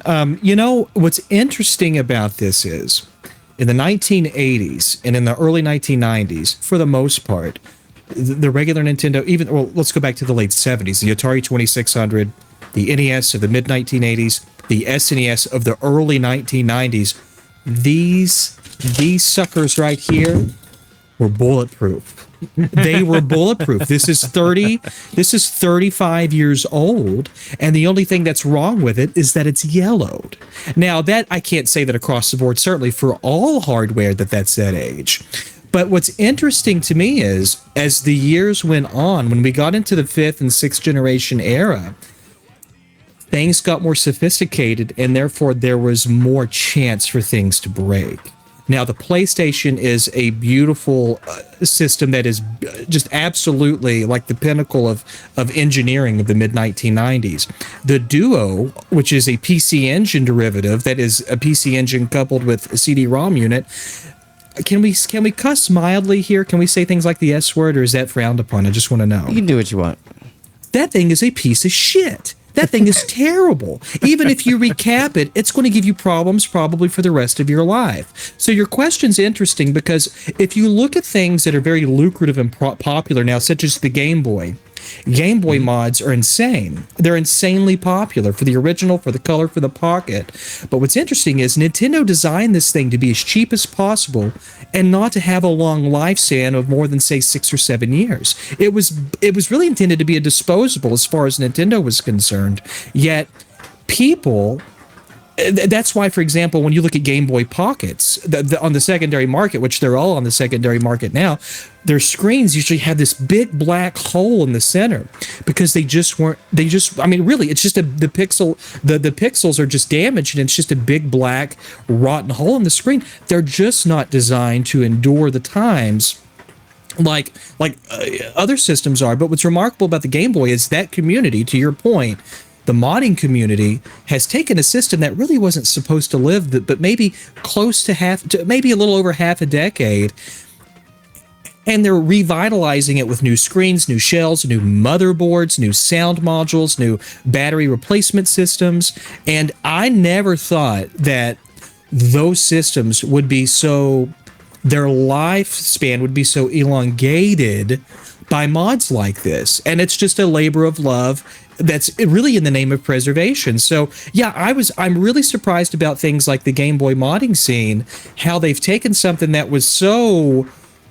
just had such a small expiration window or had such a limited lifespan, and these things will probably go on for another 100 years at this point. I mean, it's amazing what people are doing. And that's notwithstanding like FPGA replacements, like, the NES and the SNES and the Game Boy and even like the Nintendo 64 and Saturn and PlayStation are being supplanted. That real hardware is being supplanted by FPGAs. I never thought that there would be that kind of interest to where these systems would be simulated not on a software emulation level, but on a hardware emulation level, which makes them effectively immortal. That technology immortalizes this hardware. So, yeah, I'm very surprised that people service a lot of this stuff and keep it going. But I'm even more surprised that people are. I'm humbled and very appreciative that people care so much that not only are they servicing it to keep it going, but they're also digitizing it so that it's preserved forever, so your kids and my non-existent kids can enjoy it, because I don't believe in having children. There's an interesting point that you're kind of we're thinking about with this now too, talking about like how the older systems, are virtually like immortal by comparison to some of the newer ones, but also that goes into the games themselves.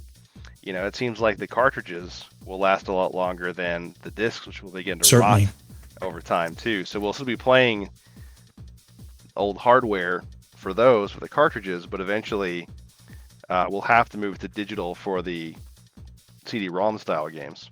And that's especially true for systems.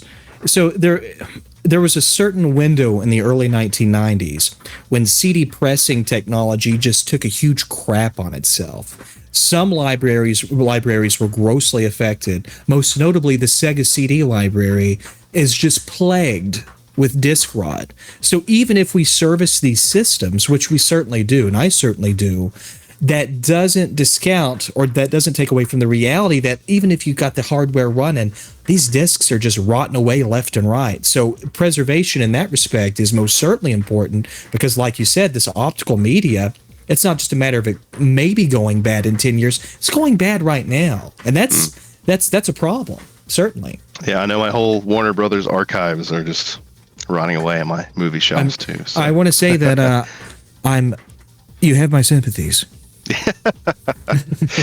Yeah, it's been awesome. It's really reinvigorated gaming for me in so many ways. So it's been awesome to follow that. And Logan, we're gonna go to Logan here in a second, but I wanted to make sure you guys knew you can interact with the show if you're watching on YouTube, Twitch, or Facebook. Right below, write in a comment, and it'll send it to our Discord, and Logan will be keeping us abreast of all the comments out there. Or do one better and just join our Discord. Voultar's there. You don't want to be out. I'm here. Have FOMO. So, Logan, go ahead. Yeah.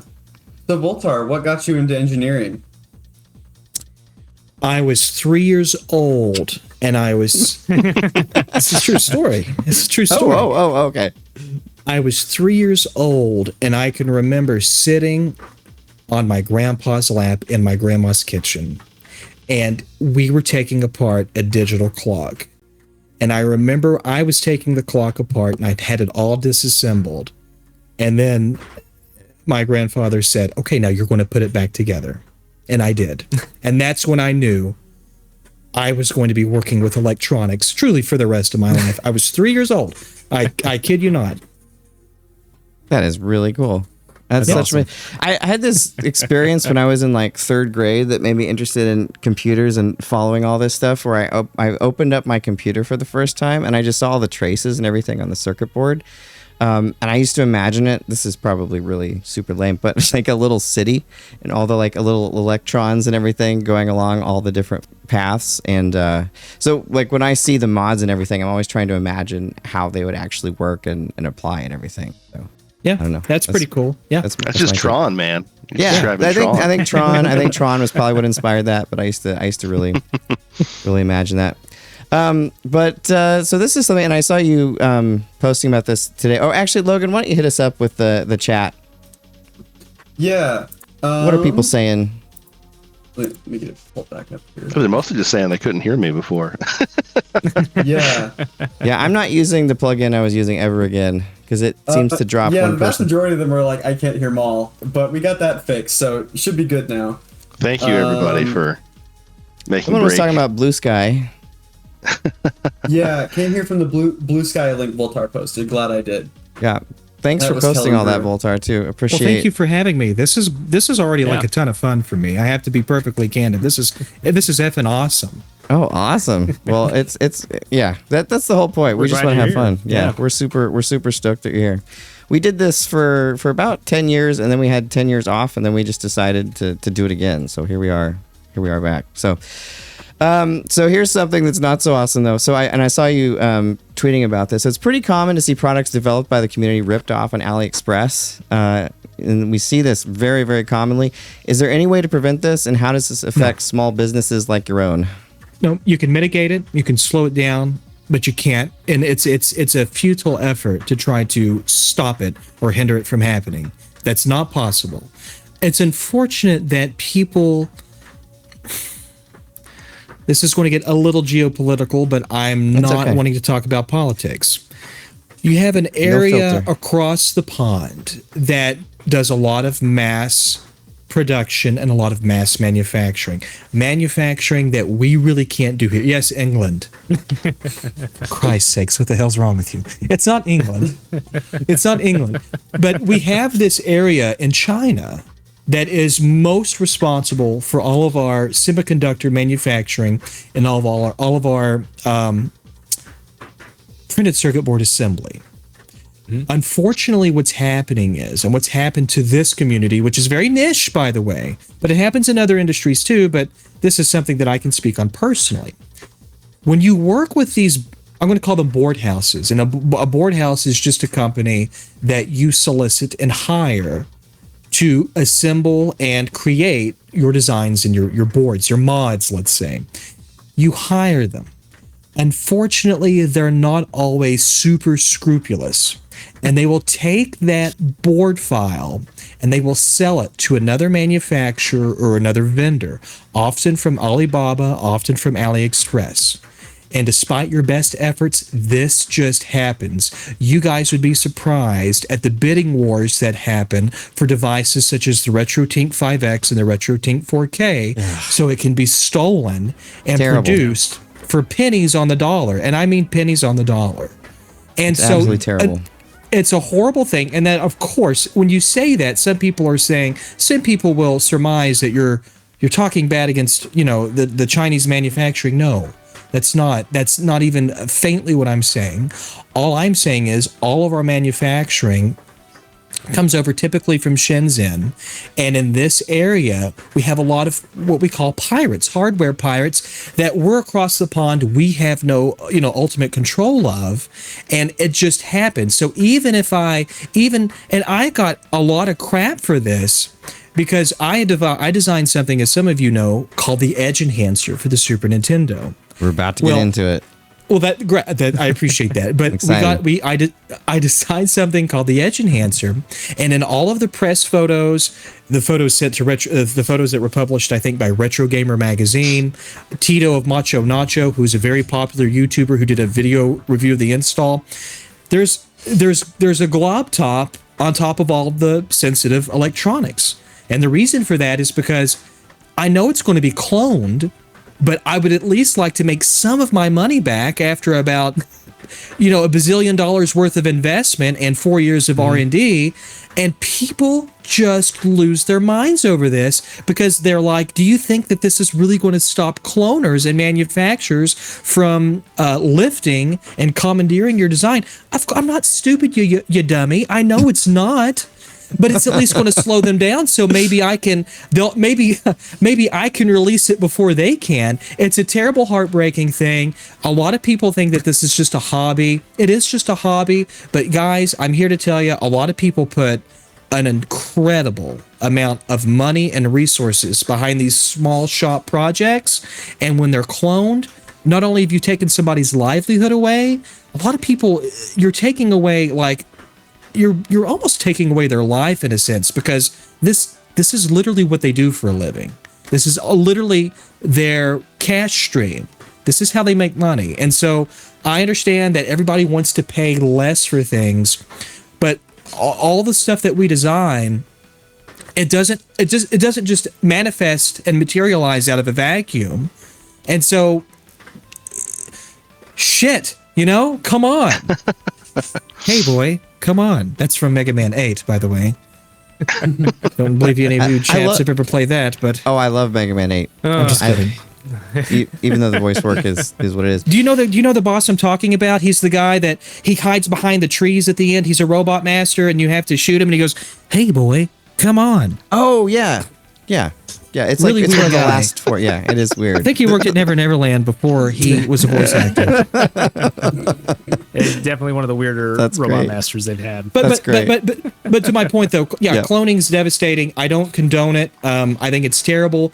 It takes food off of people's tables, and unfortunately, fortunately, overwhelmingly, people are good, and they rail against that sort of thing.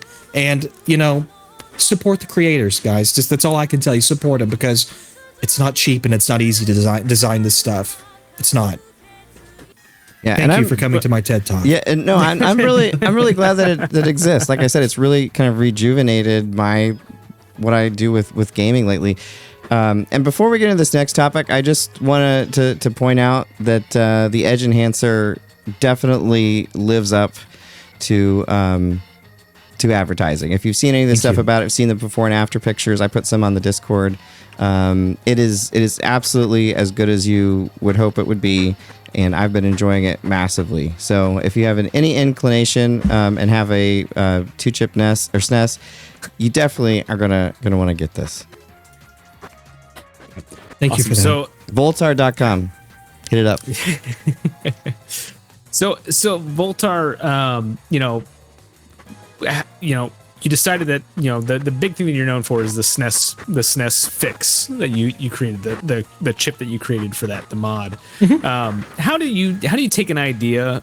How do you go from idea and like, hey, this is something that I think I can make better or I can fix on the system? How do you take it from that idea to where you actually have an actual working product in your hand? It's like, what does that design process look like? Pain, agony, despair, deep sense of longing, and yet pity at the same time. Listen, manifesting something that's really never existed before and materializing that is a very difficult thing, and it all starts with a very clear vision. The SNES Edge Enhancer, nobody ever thought that the SNES could really be fixed.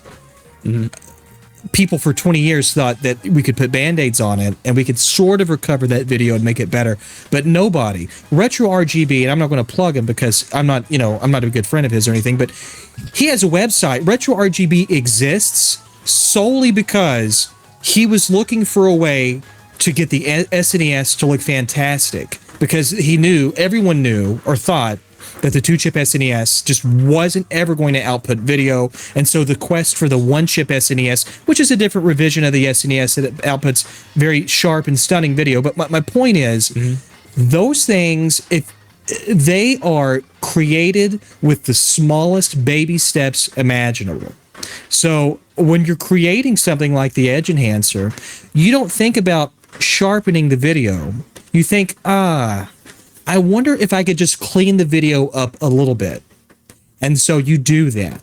And then you step off of that and you jump off of that and then you say, I wonder if I could fix the amplitude, or if I could fix the brightness just a little bit so it doesn't look so dark. And then you do that.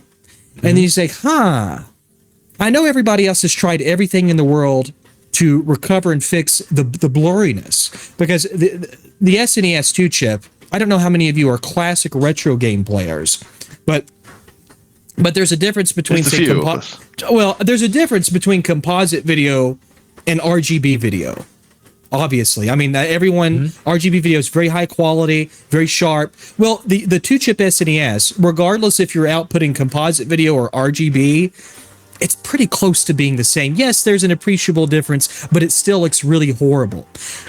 You go from fixing a few things. You fix the color amplitude, you fix the brightness, you fix some of the noise issues, and then you say, I wonder if there's some small things that I can do to just sharpen it up and recover it. And then you do that, and you're like, I wonder if I can push this further. And then I wonder if I can push this further. If anyone started out making something thinking that they were just going to do it all without any sort of these small graduations, we'd be still sitting here. So the way that I manifest or materialize something, and I think a lot of makers do, is they break it down and they compartmentalize it. And I know this sounds very basic and simple, but find a couple of things that are small and that seem more attainable or obtainable to you, do that, and then build off of that. And after a while, whether that be weeks or months or even maybe a couple of years, you're probably going to realize your dreams in life, and you're going to make it happen. So start small and do baby steps. That's how it happens. That's really how it happens. Let's check out really quick what this thing does. Let's look at the before here. So this is the 2-chip SNES before. That's it. Look at all the blurry blurs. Okay. Now, after Voultar.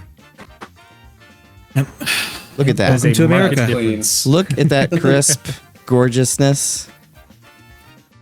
It's pretty amazing, and it actually does look that good. I think if what you wrote on my box is correct, that I was the first of many. Yeah, I was the first of many. I was the first to get one, which I was super stoked about. I'm gonna keep that box. Thank you. It's pretty cool. Well, thank you that you wrote that on there. But no, and but it really is. It's made me play a lot of SNES. I had to have surgery in October, and I got the SNES back from you right after kind of when I could play games again. So it was like perfect timing. So good. Awesome. I hope your surgery went well, by the way. Oh, it did. It went good. I'm doing good. Good. I'm doing good. But if anyone wants to get that, again, Voultar.com. You have the retail kits, I believe, available now too, and the install. Both? So the DIY kits. So, I mean, we've got to talk about some tariff stuff, I guess. Oh, we're getting there. We're getting there. It's coming. The DIY kits will be, God willing, available in February. The documentation has taken me about 6 months to polish and to have presentable to the public. And that's been a huge labor of love. Thank you very much.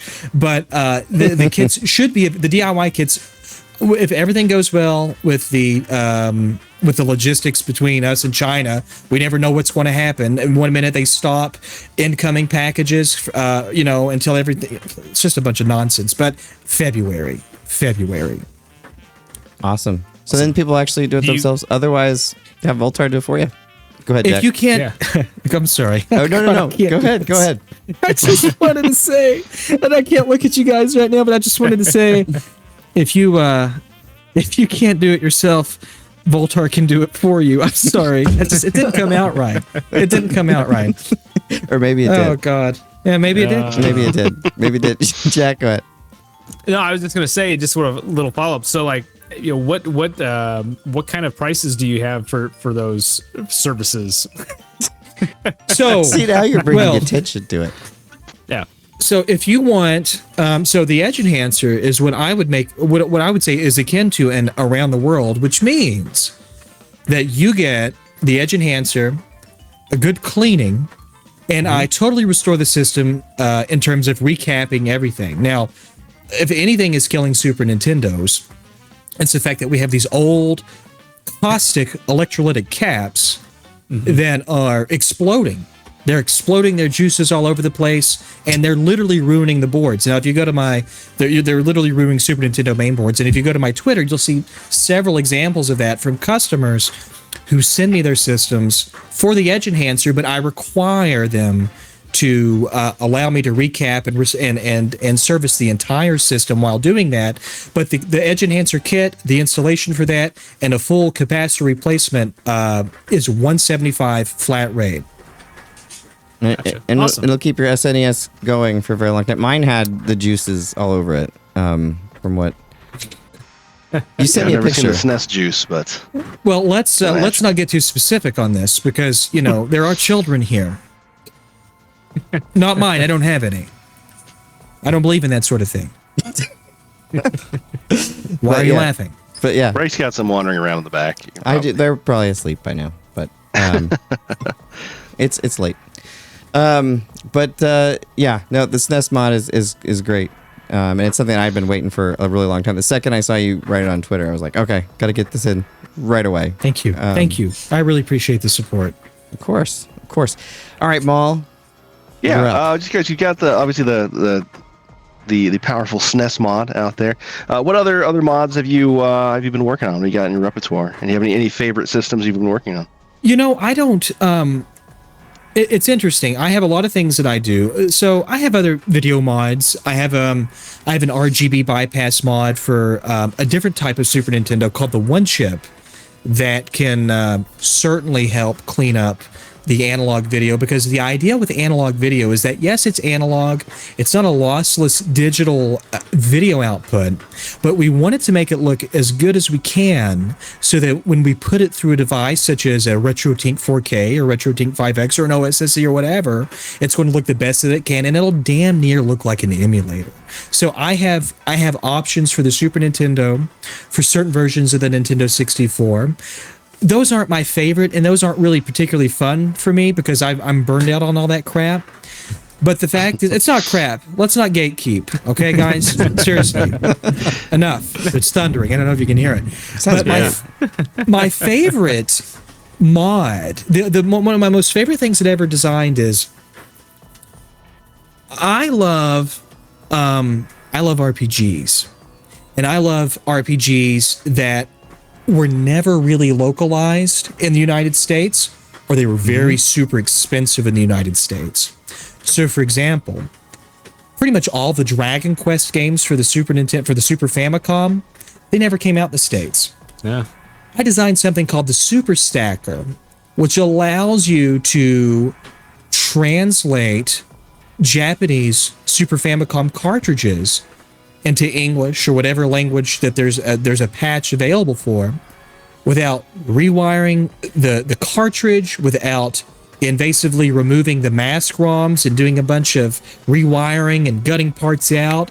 And I have gotten more pleasure out of that personally than any other thing that I've ever made, because it's so much fun to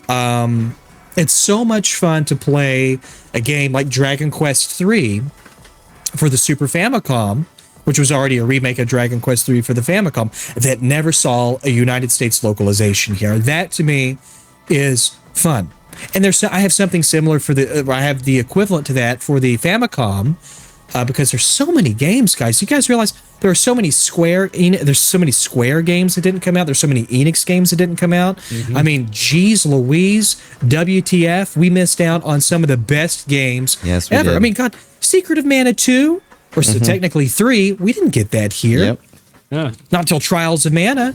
But, with the Super Stacker, anything's possible. You can do it. You can do anything. I'm finally playing that. I've never played. I played it with the translation patch on the SD2 SNES, but it looks great on my SNES now, for sure. Do you like that? Are you enjoying it? Oh yeah. And it looks just ridiculous.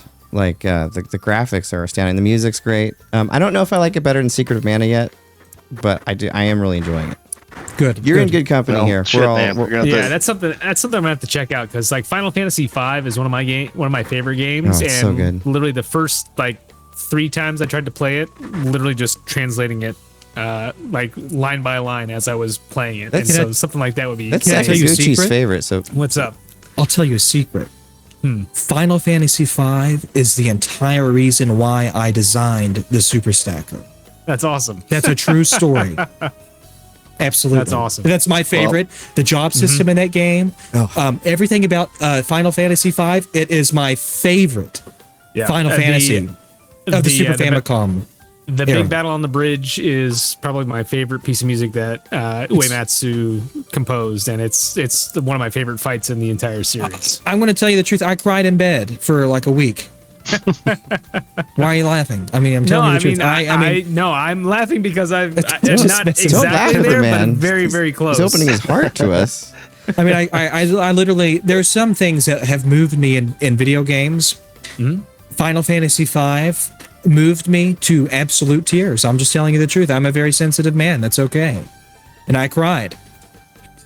That's awesome. A lot. Anywho, so yeah, I understand. But Final Fantasy V definitely was a game that was the catalyst or the inspiration for me to make the Super Stacker, which, before that, you had to spend a lot of money. Like if you wanted Final Fantasy V, you were going to spend a lot of money on a very crappily made reproduction cartridge. I mean, that's just the way it was. Like you would buy a $90, $100 reproduction cartridge, and it would just be terribly made, and often they didn't even work correctly. Yeah. I read recently that 5 is Sakaguchi's favorite, which is kind of interesting. I could see that. Definitely one. I need to replay it. It's been forever since I played that. That was on an emulator back on forever ago. I need to get back on that. Logan, you're gonna get me to go play Mother ahead, 3 with that Super Stacker. Yeah. Oh, guy, let me tell you something. You're in for a flippin' party.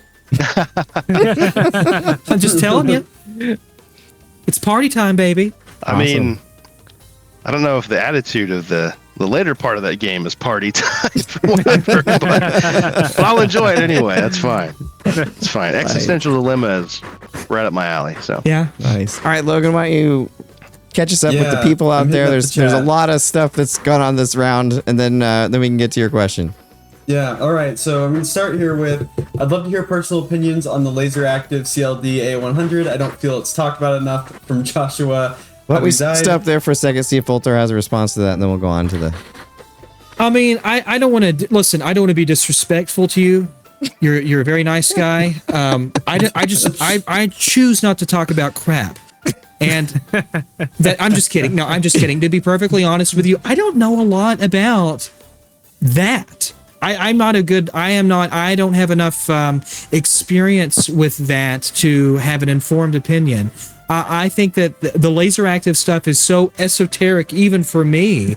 And look back there above that monitor, I have a Super Nintendo with a CD-ROM module. That's as rare as it gets, but I don't know anything about the laser active hardware. Wait a second. You have Super Nintendo with a CD-ROM back there? Do you want me to prove it? That's pretty amazing. That's like the Nintendo PlayStation. Yeah. No, well, he's grabbing that. I gotta say, I looked up what this is because I hadn't heard of it before. Oh and my it's God. a Laserdisc player with a Sega Genesis in it. Whoa. Oh, whoa. That's awesome. I've never seen anyone hold one before. I've seen pictures. Oh my God. No, I'm being mildly dishonest here. So this is not the Nintendo PlayStation. I mean, this is not the Nintendo you PlayStation. Let me on there for a second. I was excited. What this is extraordinarily rare. It's called the Game Station, and what this is it's using real. There's nothing fake about it in terms of the hardware. This is an actual Super Nintendo using real Rico or Super Nintendo hardware. It's a piracy device. And it's very, very, very, it's very uncommon because this is a Super Nintendo device for piracy that allows you, oops, sorry, I didn't mean to bump that. It allows you to put all of your Super Nintendo ROMs on disc. And then you go to town. Oh, man. So anyways, it's I keep it out here because I like to, if my cat's out here, I'll put it on the floor or something and let him sleep on it. But it's really neat old piece of history. And so, anyways, maybe you guys like to see that. No, that's really cool. Awesome. I'm glad that you showed that for sure. That was probably huge when it was out. Oh, insane. That would be prime time, like if you had a CDR, like you could copy just about everything onto a single CD. So I could see how that'd be very, very popular. Absolutely. Absolutely. Awesome. Yeah. Logan, do you want to continue through the chat? There's a lot. Yeah, there is a lot. I will say, though. Thank you, everyone, by the way. We appreciate it. I did have to look up what the LaserActive CLD A100 is, and I didn't know this, but it was a Laserdisc player with a Sega Genesis in it. I gotta say, if that worked reliably, that sounds perfect to me, because I love both Laserdisc and Sonic the Hedgehog. Someone did a video on it. I can't remember if it was GameSack or My Life in Gaming, or maybe both. Yeah. Someone did a video on it. Is that the device? Now, I worked on one about 10 years ago. It's actually the video game console part. It's compartmentalized, but is it called the PAX system, where like there's either a PC Engine module in it or a Sega Genesis module in it, and that's separate from the Laserdisc unit? That's exactly what it is. Okay, I worked on one of those in 2014, and it was a nightmare. No, I mean just from an engineering standpoint, there was just a lot of things going on in there. It was a nightmare. Right. But it looks cool. They look really cool. There's a guy that's a modder. He's pretty good. His name is Zaxor, and I think he specializes in servicing that equipment. I have the Turbo Nanza. That's cool. His Turbo Nanza thing. Oh, yeah, sure. Yep. Mm-hmm. It works really well. All right, Logan, continue through through our... Storm Eagle asks, what made you want to make a hardware mod for the SNES Voultar? Might have been before Jack's question. Possibly. Well, go ahead. I'm sorry. You can answer that one as well. I think we did ask that, but. So I'll tell you the original. The prototypes for the Edge Enhancer really kind of materialized in 2020. I designed mods long before then. Simpler mods for the Super Nintendo or the Sega Genesis. But more specifically, the Super Nintendo Edge Enhancer, I wanted to make that because Bob told me that I couldn't. Retro RGB told me, he'll tell you if this is true. He told me that I couldn't. But more specifically, I want to give credit where credit is due. That thing never would have happened, and it wouldn't be not even a fraction as good as it is today without very good personal friends of mine, Mike Chi, Dr. Chi of RetroTink. He was unbelievably integral to the success and the quality of that.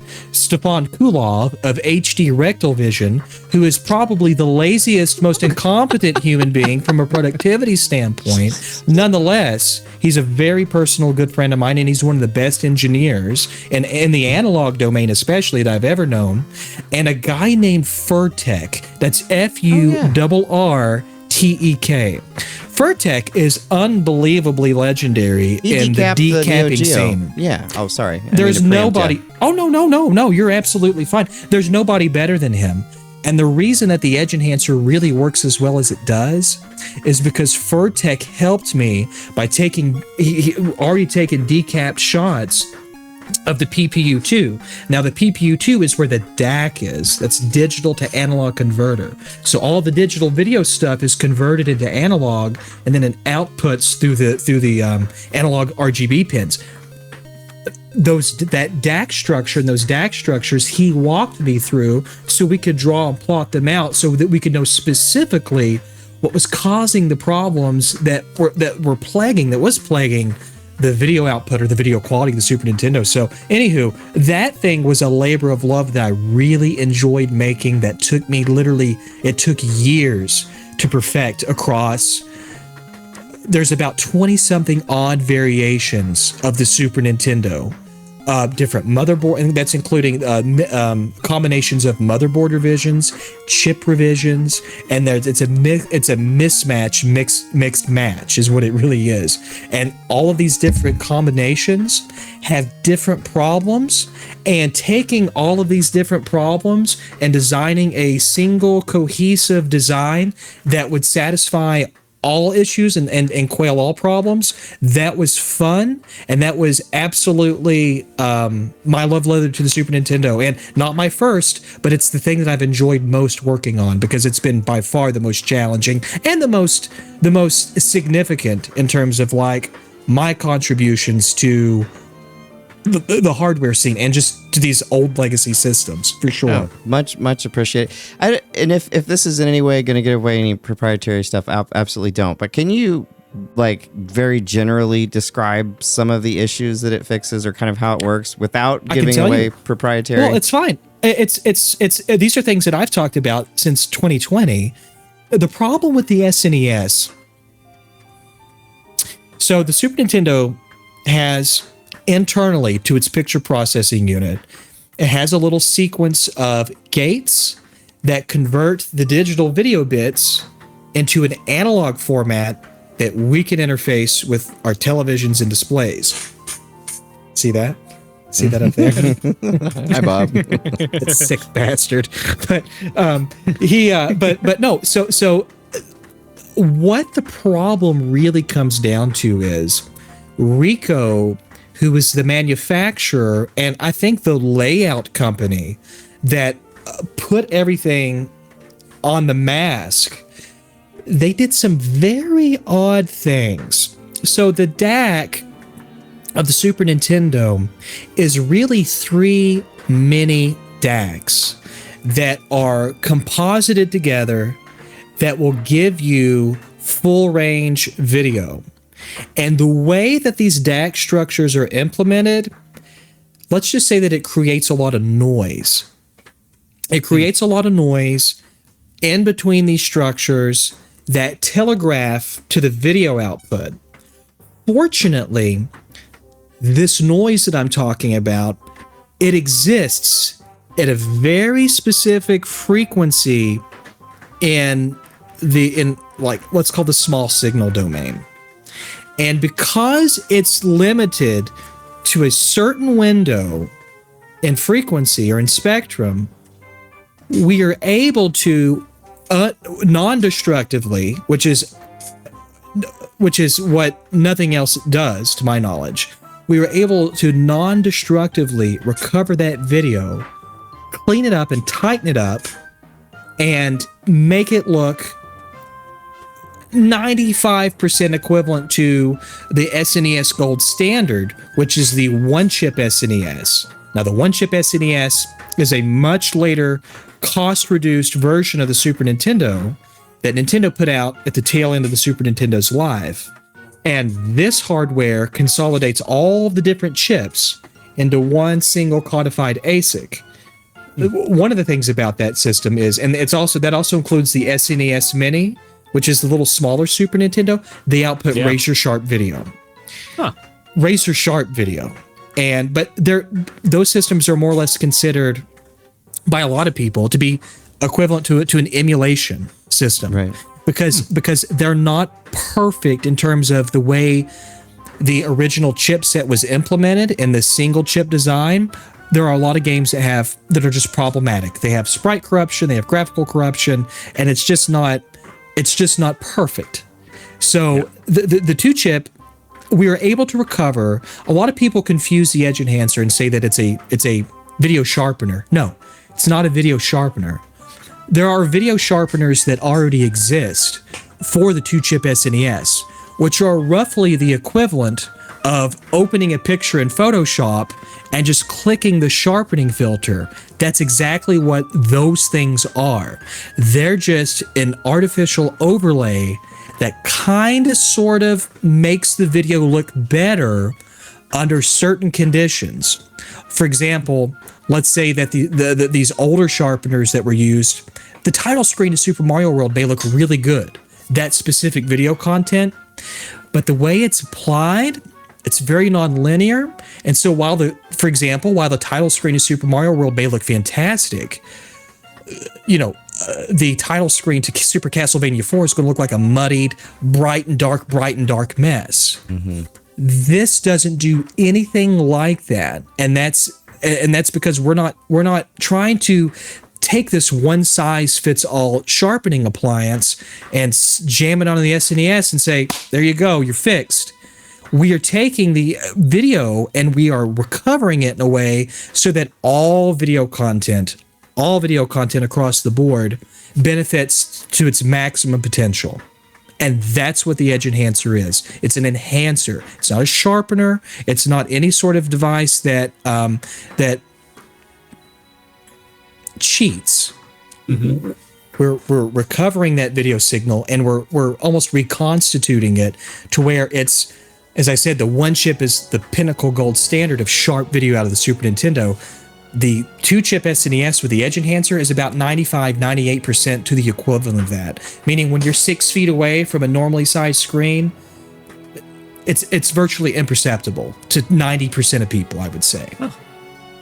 Fantastic. And I think that BreakmanX, the legend, could probably talk about.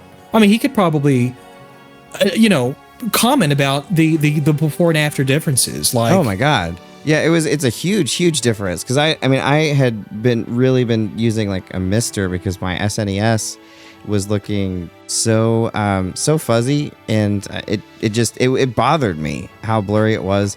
And I've actually always noticed that it was blurry. Even as a kid, I always remember the NES looking sharper, and it just always was like, why is it blurrier? And people are like, it's not blurry, but I really like playing. Shut up! It's not blurrier. Shut up! Yeah, I would get that. Yeah, but the playing with real hardware is something that I just really like. I don't quite know why, but there's something that about it that is just really awesome. I love playing with the original stuff.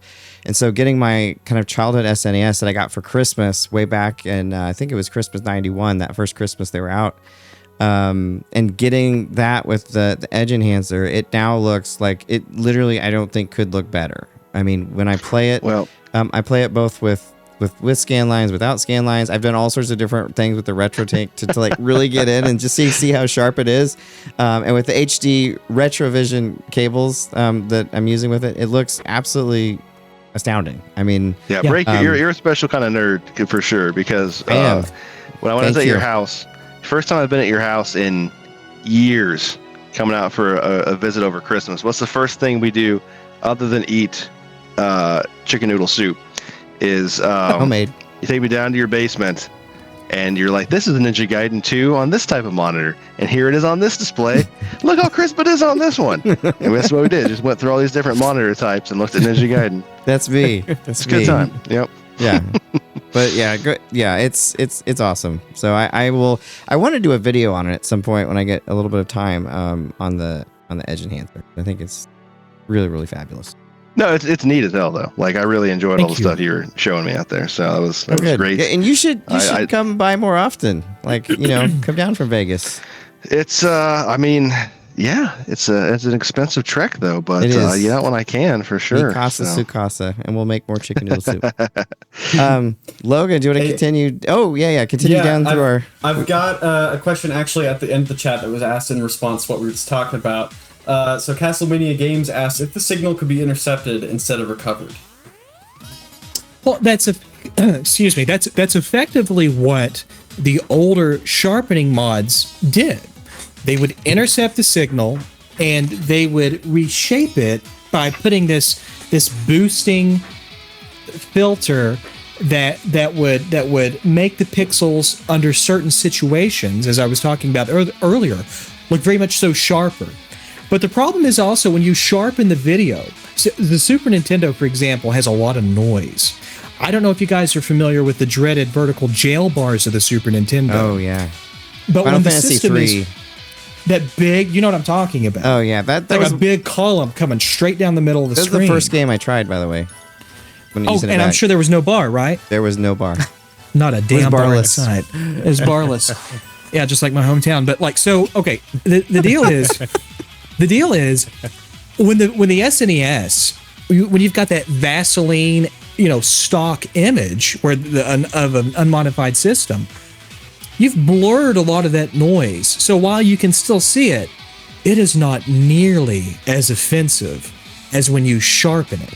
Because when you sharpen it and you don't address all of those analog distortions, you were just making all of that speckly crap and all those vertical aliasing bars coming down that much more prominent.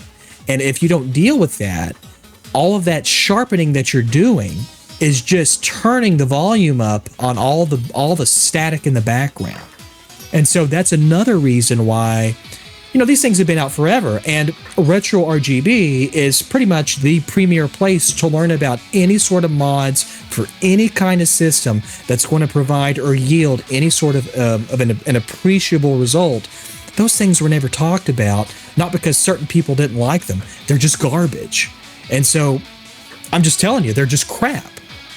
And also, if you install some of those wrong and you mess up and make a very silly little mistake that I've made a bunch of times on my own stuff, you're going to very good chance of blowing out a chip or doing irreparable harm with some of those modifications. Well, if you would make that mistake, I would definitely have a mistake. I'm human. I'm not, eagle-eyed, sexy and,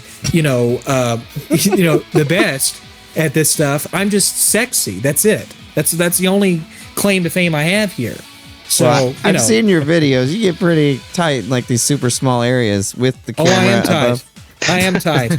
Like I said, I'm sexy. Folks. I think you stop talking and saying.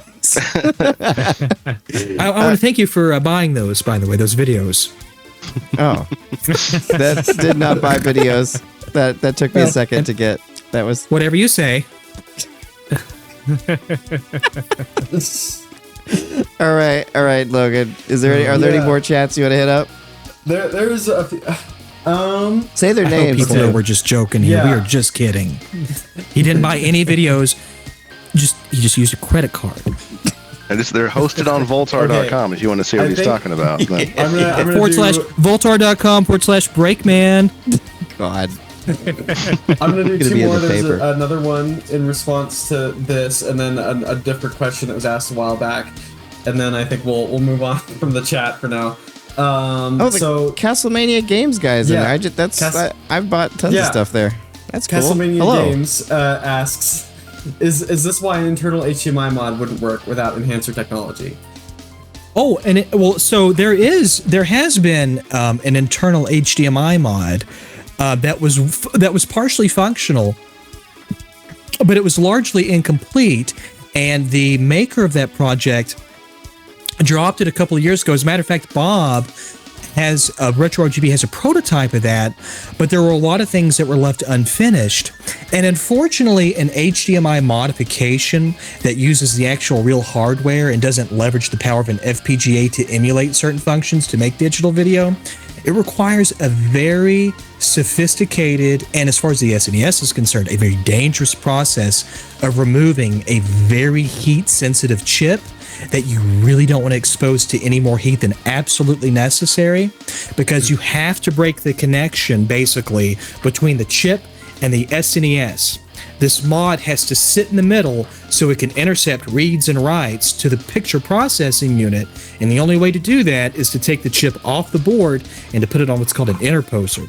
So while digital mods are certainly possible and plausible, they introduce a very real risk of doing irreparable damage. And it has nothing to do with how good you are with a hot air rework station. It has everything to do with these chips, especially 35 years later, are extraordinarily sensitive to heat. Gotcha. Yeah.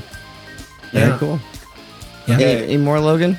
And then the last question I'm going to ask for now, from Kellen Brew. Curious what the reason is Nintendo supported RGB video on the SNES in the first place, especially considering later revisions and later consoles didn't. That's a good one. Well, that's a very interesting question. Mm-hmm. I think the reason that the Super Nintendo, as well as the Sega Master System and the Sega Genesis, all supported RGB video is mainly because of Europe. Mm-hmm. I don't think that they ever intended the Sega Genesis or the Super Nintendo, maybe they did, to be used as a computer that needed a high resolution or a high image quality monitor. I think that the reason that it has RGB really is because that's exposed to the video interface is because in Europe, we're not as lucky as them. We had to deal with Compass shit video. They had beautiful RGB video built into their displays that was accessible via a SCART connector. So I really think it was for the rest of the world, the rest of the non-Western world, that adopted a much higher quality video standard than we did in the United States. Why we never adopted RGB on the consumer level? Well, from what I've been told, especially from an uncle of mine, a great uncle of mine, rest in peace, God, rest in peace, Uncle Willard, you son of a bitch. He told me, and he was an old retired radio engineer. He told me it was because they couldn't agree on an interface, a physical plug, a standard that everyone liked. And that's why S-Video became prominent, because it was a simple little mini DIN 4 plug.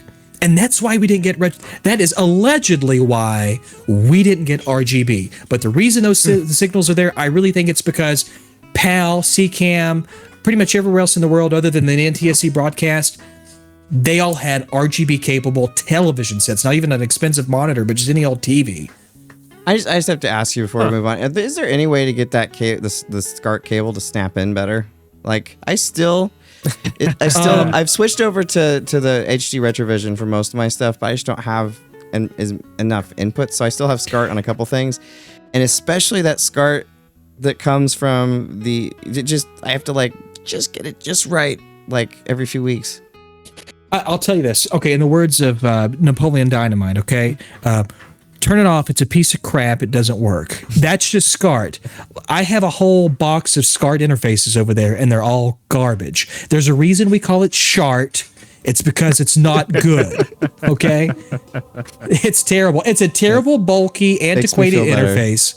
And it's those they even things screwed it in. That's why Mike Chi, I don't think I have one out here. No, I screwed it in. I screwed it into the RetroTank. Well, Mike Chi even put the little threads on there. Yeah, I have it screwed in, and it still jiggles. It's still a piece of crap. Yeah. It's a piece of crap. That's maybe your next mod, fixing that, maybe?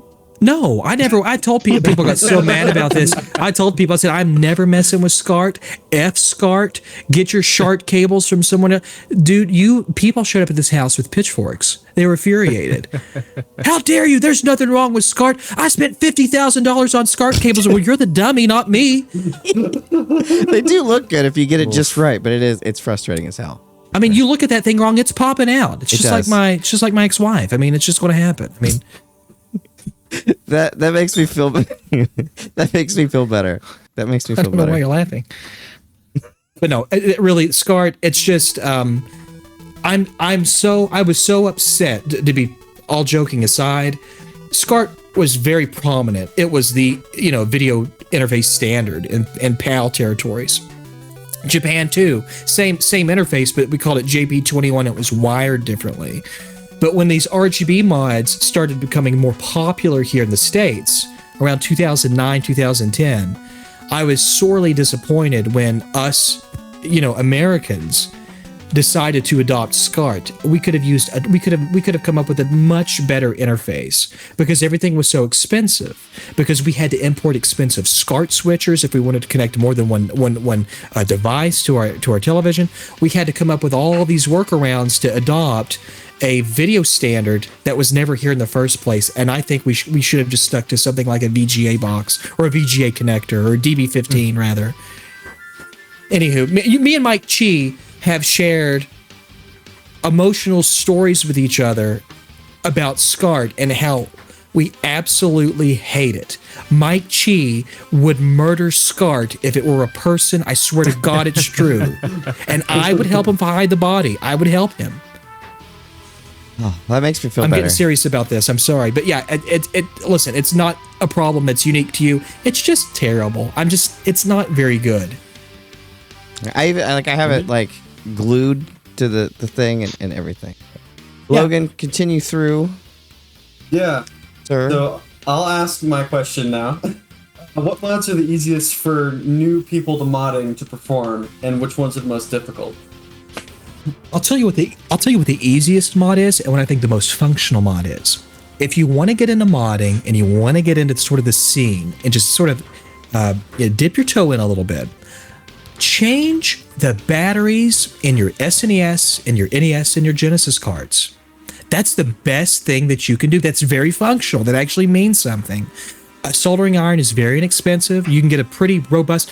These soldering stations, you really can't see them. Well, maybe you can if I make a little adjustment here.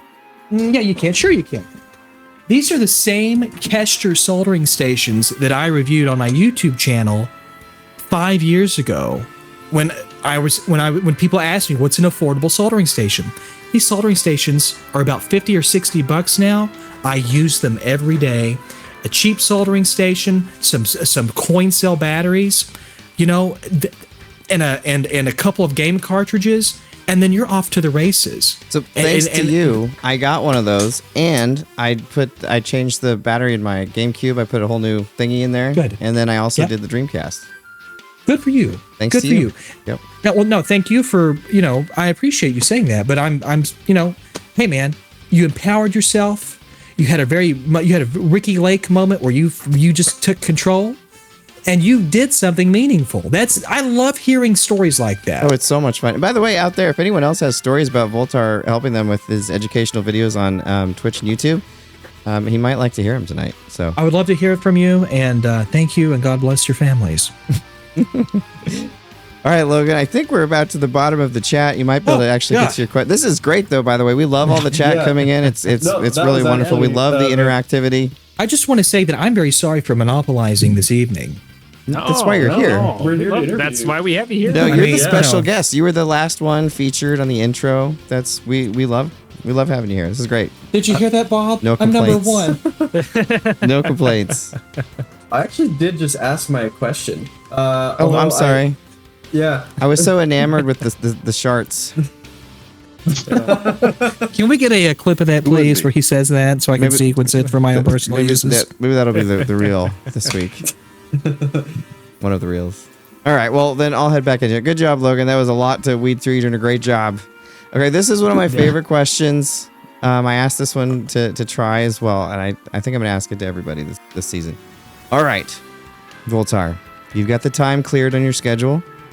What game would you most like to erase from your memory and experience again for the first time? I'm going to table your question because the gentleman that preceded you was cheated. He asked me 2 questions. He asked me what the simplest mod was, and then he followed it up with one of the most challenging or difficult mods. I would say I want to answer that. Yeah. Okay. That's why I would say one of the most difficult mods that you can do that is readily available, in my opinion, comes down to those digital HDMI mods for, say, the PlayStation or the Nintendo 64, where you have very fine pitch soldering, and one little mistake can brick literally the whole system and just ruin your entire evening if you don't know what you're doing. Now, your question, Breakman, if I could go back and I could erase one memory of any of the women I've been... Oh, wait, no. One memory of a game that I would like to relive and re-experience again. Was that your question? Yes. That's very And you beautiful. have all the time in the world. Like, there's no time limit. You can re-experience a game like you've never played it before. What would it be? That's pretty easy for me. I would say it would be The Legend of Zelda: A Link to the Past. It's a good one. Absolutely. Such a great choice. Followed by Highlight 3D. That's clearly a joke. That's clearly a joke. I was just saying, that's quite a gulf in quality. Well, I'm just seeing if you guys are paying attention here. Okay, come on. We're paying attention. Yeah. Okay. Man. What about Link to the Past in specific brings you there? That's a game that's clearly a timeless classic, but that is the title. I don't know if this is more nostalgia speaking for me, but I remember sitting in my living room and watching my older brother play that, and just being absolutely, what is the word I'm looking for? Entranced by the music and by the imagery. I had never seen anything like that before. I mean, I've seen plenty of video games at that time, but there was something very uniquely special about A Link to the Past. And I just go back to a better time, I guess, in my head when I was a young child. And so maybe, of course, if we remove those memories and if I were to play it again, I'm not that same young child. It's not those same circumstances. I may be speaking more out of nostalgia than I am of actually enjoying the game. So I'm going to choose a second game, and that would be Plumbers Don't Wear Ties. Big Solid FMV choice. fan, huh? Nostalgia's not going to get that one. Fellas, I like the FMVs. What can I tell you? I'm a simple man. Fantastic choice. Fantastic choice. Jack, hit us up. Yeah. So, you obviously have a lot of love for the Super Nintendo, but aside from the Super Nintendo, what are some of your favorite consoles of all time?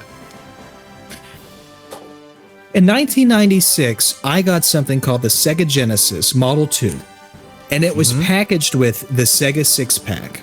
That was the best Christmas of my life, and that was absolutely the most fun I have ever had over a holiday break. The Sega 6-pack included, I couldn't believe it. I was 8 or 8. No. I was 10 or I was 10 in 1996 or 9. I don't know. I'm 46 now, so you do the math. But so I remember thinking, my God, I wasn't expecting this, but this cartridge has Sonic and has Streets of Rage and it has Golden Axe and it has Super Hang-On.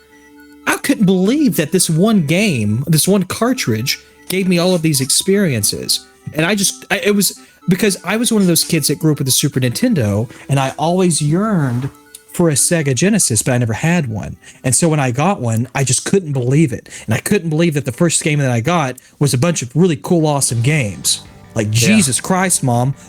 Freaking A, way to go. You know what I'm saying, boys? Yeah, absolutely. That's awesome. Awesome. Great choice. Great choice. That 6-pack was rad, for sure. Yeah, absolutely. And Maul. Well, next question, sir. Yeah, similar. Like, think about, we don't want game series, the consoles, but like game series. Looking for your favorites. And you said, obviously, A Link to the Past, you want to re-experience. Final Fantasy V made you cry. Can I take guys? So I get asked a lot. To do from fan projects to lend my voice to a certain character. And it's probably my most favorite game franchise of all time.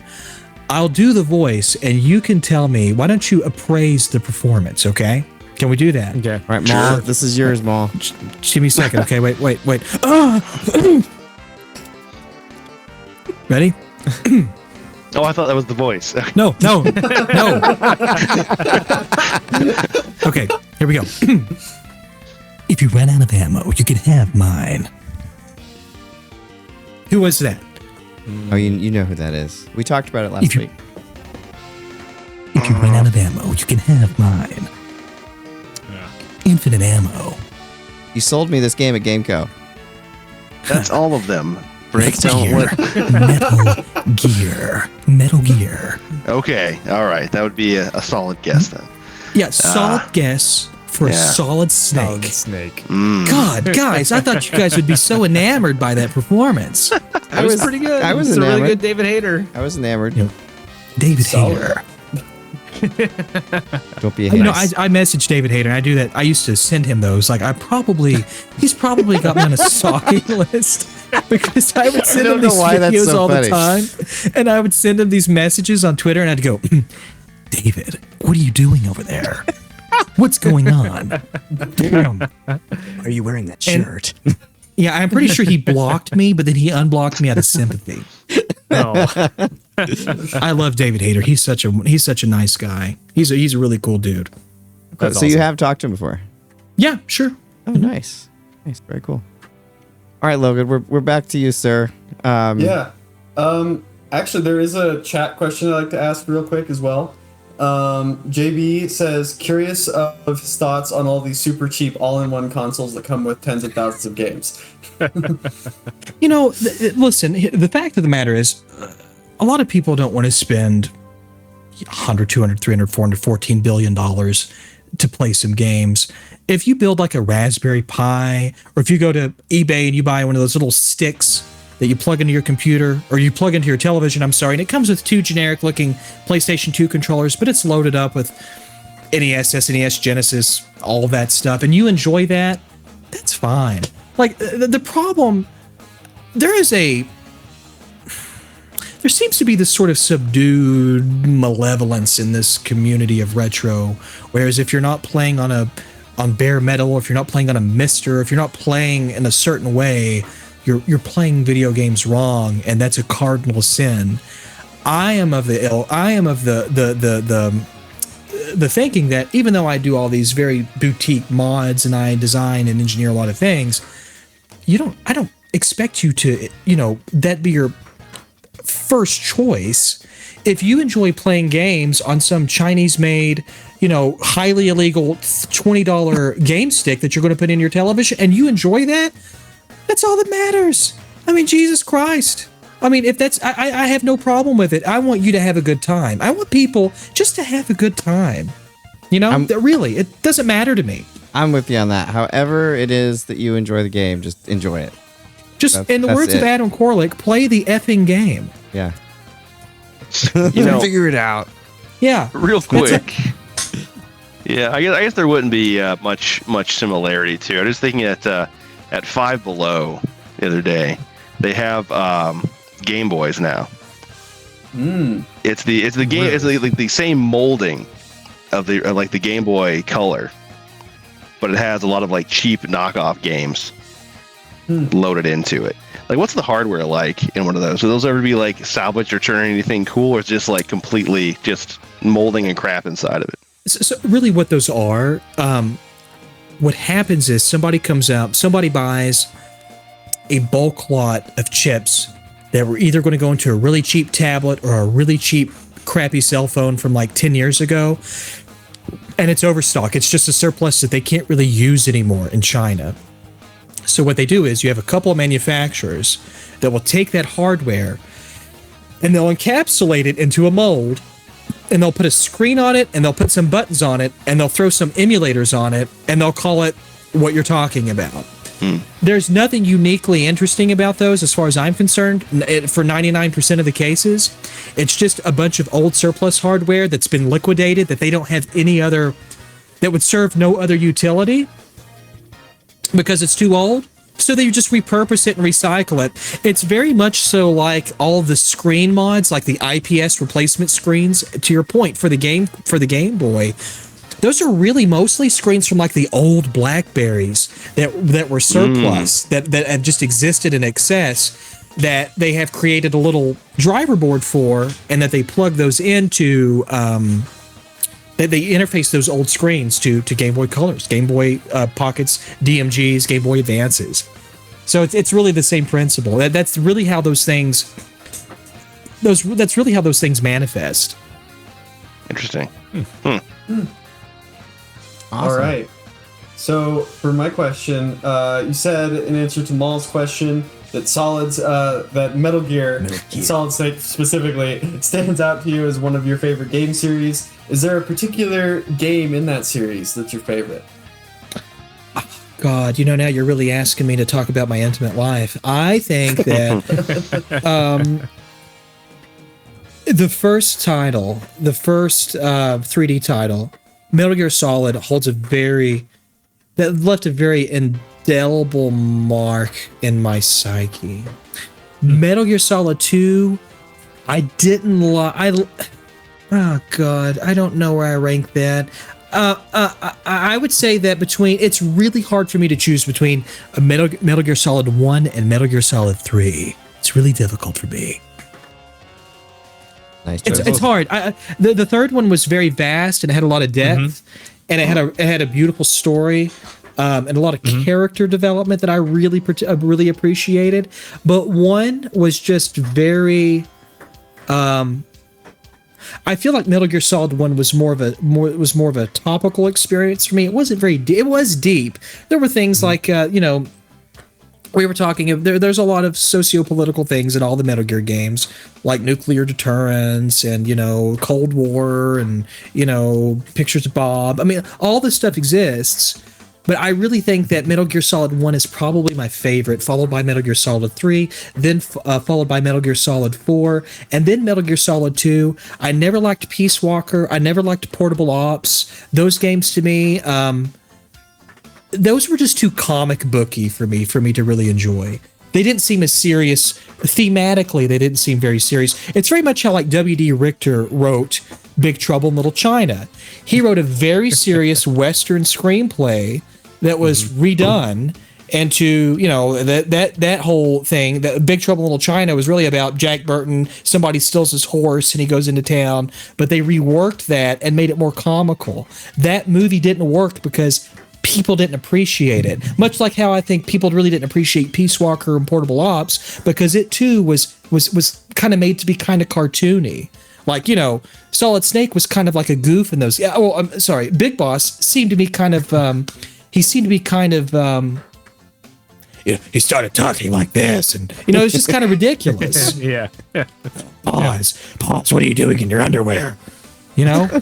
Yeah. Jesus Christ. It's a man, it's an AI. It's just not, it's just, anywho, my point is, I don't like it. And another example, sort of another equivalent to this, I loved Escape from New York because it was dark and gritty and pretty serious. But Escape from LA, it's the exact same thing as Peace Walker. They turned it into a silly comic book. Yeah. You guys understand what I'm saying? And I'm not. That's not a knock at John Carpenter. That was his vision and that was his movie. But I didn't go for that. So those games to me, I respect them too much. In other words, to really look at them through anything other than a pretty serious lens. Gotcha. Are you looking forward to Delta at all? You know, I don't know. It's like, I think I am. But ultimately, I do wonder, are they going to shoot any more voice acting, or is it going to be the same performances that they're just going to reuse? Do we know? Yeah. Because David Hayter said he was doing stuff. I'm like, well, what, David, what does that mean? What does that mean, David? Mm-hmm. But he won't message me back after I asked for his address and everything else. I told him I was going to come over, and he hasn't heard from him. Join appearance on the show next time. Yeah. Sure. So this was one. So I've seen both Mike Chi as well as you talking about this on Twitter and a few other folks. But working with overseas suppliers and everything, the tariffs are obviously going to be an issue. So how are the tariffs affecting you and other small businesses, and what does the outlook look like? We really don't know. And the reason we don't know is because the answer to your question, it changes on a whim. Yesterday, they announced that they were ceasing all parcels that were not in flat mailers, meaning packages from China. Processing was halted, and they were supposed to be sitting, I guess, at customs indefinitely. Today, they have changed that, and I guess very flippantly or on a whim have decided to begin processing these packages again. We don't know what the hell's going to happen, because small businesses and even merchants across the sea, we're not told anything. And they will literally come up with a mandate, and they'll say that this is in effect one day, and then 6 hours later, they will rescind it. So this is very traumatic. Like, I don't mean as far as like, well, I do mean, like mentally and fiscally, this could be extraordinarily traumatic to small businesses like mine, or I won't speak for him, but I would imagine like Dr. Michael Cheese. We're not large companies that have huge buckets of money where we can afford to take these hits. But not only is it the 10% tariff that we have to account for, it's the seizure of like our property, like things that I'm desperately waiting for could be sitting in a dock for God knows how long, because somebody's decided that they're going to do that to just get back at China for whatever reason. So this could be very bad. It could be kind of bad, or it could be like somebody's just bluffing, and somebody's just decided to do this during the Chinese New Year when productivity's low anyways. And as soon as our China workforce comes back from Chinese New Year, everything will be back to business as usual. I don't know if this is some sort of nonsensical political front or if this is actually like, if this is going to endure. But ultimately, if there's a 10% tariff and it sticks, what that means is everybody's costs are going to come up. Like my costs to do business are going to raise. And it's not coming out of China's pocket. It's coming out of the small business who has to do business with China. I have to do business with China right now. So I have to pay for that. And unfortunately, that means I have to pass some of that off onto the customer in order to stay profitable. I don't want to do that. I want to try really hard not to do that. But it's really out of my hands. And I do hope people understand that these aren't choices that I've made, or these aren't choices that small business owners have any authority or any control or say over. I hope it ends up working out as well as it can, and just it definitely will be affecting small businesses much more so than like the large corporations, right? It could crush us. This could literally crush me. It could literally crush a lot of my friends who operate in this sphere on a very low level because we're a small little boutique.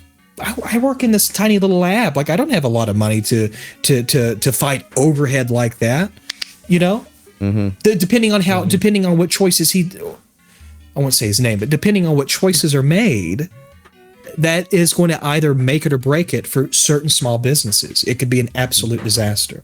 It would be a disaster for our community. That's for sure. It'd be horrendous. I think so. I mean, the entire video game community too. I mean, you've got a Switch 2 coming out next year or this year at some point. ESA spoke out against the tariffs. Yeah, I mean, video games across the board. I mean, discs. People that still get discs, those are manufactured in Mexico. You have components coming from all over the world. Like it's not like we can just spin up everything here on a whim. No, like, we got to get those ports from somewhere. Well, the idea is obviously, or the criticism is that this is going to incentivize locally to begin the process of creating infrastructure for manufacturing. As far as I'm concerned, the fact of the matter is 25 years ago, we literally gave China all of our manufacturing. We gave them the PCB assembling equipment. We gave them all of this stuff. Mm-hmm. We gave it to them. And now, 25 years later, it's like we're wanting to rescind all of that. And we're wanting to overnight say, I gave my finger, but I'm just waving. If you guys across the board, we're going to bring this back home and we're going to just, we're going to do it that way. That's not going to work. In the long run, that's really not going to work because it is going to probably take 10, maybe 15 years to have the sound and broad infrastructure necessary to be able to accommodate the volume and workload of manufacturing that we would need, not just for small companies like mine, but it's a cumulative number. By the time you add all the me's together in this country, that's a lot. Yeah. It's a lot, not including Nintendo, not including all of these other companies that work overseas, because of course the labor is much cheaper, much like iPhone, for example, or much like Apple. But I don't think that it's sustainable, or I don't think it's at all absolutely sustainable for us to bring that sort of manufacturing back when we already dispersed it and gave it all away knowingly. We did that to incentivize them to. There's a whole thing about it, but the point is you can't put the toothpaste back into the tube, and I feel like that's what we're trying to do very ignorantly, and it's hurting people. Like we're really hurting people, not across the pond, but right here in this lab, this sex symbol that you're looking at right here in real time. We can't have that. We cannot have that. Isn't that right, Bob? Unacceptable. Unacceptable. But Jack, I really like your next question. You just added it there to the list. I think it's a good one. Yeah. So you kind of touched on this a little bit earlier, but what are some of the pros and cons of hardware modding an original console versus something like an FPGA device like a Mister? It's a really good question. I mean, the fact of the matter is, it depends on what you're. How to answer this, because a lot of people get really touchy. Not you, Jack, but people get really emotional. This could get really spirited really quickly. Okay. Pros and cons. The pros are FPGA-based consoles are theoretically really no better than software-based emulation. These are both abstracts of the original hardware. And just because something is done in FPGA does not mean that it is just as, if not more accurate than something done in software emulation or vice versa. The pro of using original hardware is you never have to be concerned if whether or not the experience that you're playing or the experience that you're encountering is absolutely cycle perfect and accurate to what the real hardware does. If the super analog NT and all of these analog systems were so perfect and not emulation as their advertising erroneously states, explain to me why they come out with firmware patches to fix specific games. It's very simple. It's all just nonsensical. It's all just nonsensical marketing, and it's really disingenuous. But the pros are you get cycle accurate, perfect hardware that you never have to worry about. It's your original hardware, and it's there's a tangible experience with that. Being something that you own personally, if it's a childhood system that you have, whatever the case may be, it's the real deal. The cons are it can be more expensive. A Mister fully equipped, for example, what does that run somebody these days? I don't know, $300 or $400, $200. I don't know what the prices are. It's about $400 or $500. It's gone way up because when I built mine back in like 2019 or 2020, it was like significantly cheaper. So if we just look at the cost analysis assessment of this, like a Mister, 400. Let's say $450, that will encompass everything from the Atari 2600 to the Saturn and PlayStation and N64. Now that's a good that could be a good value proposition for you.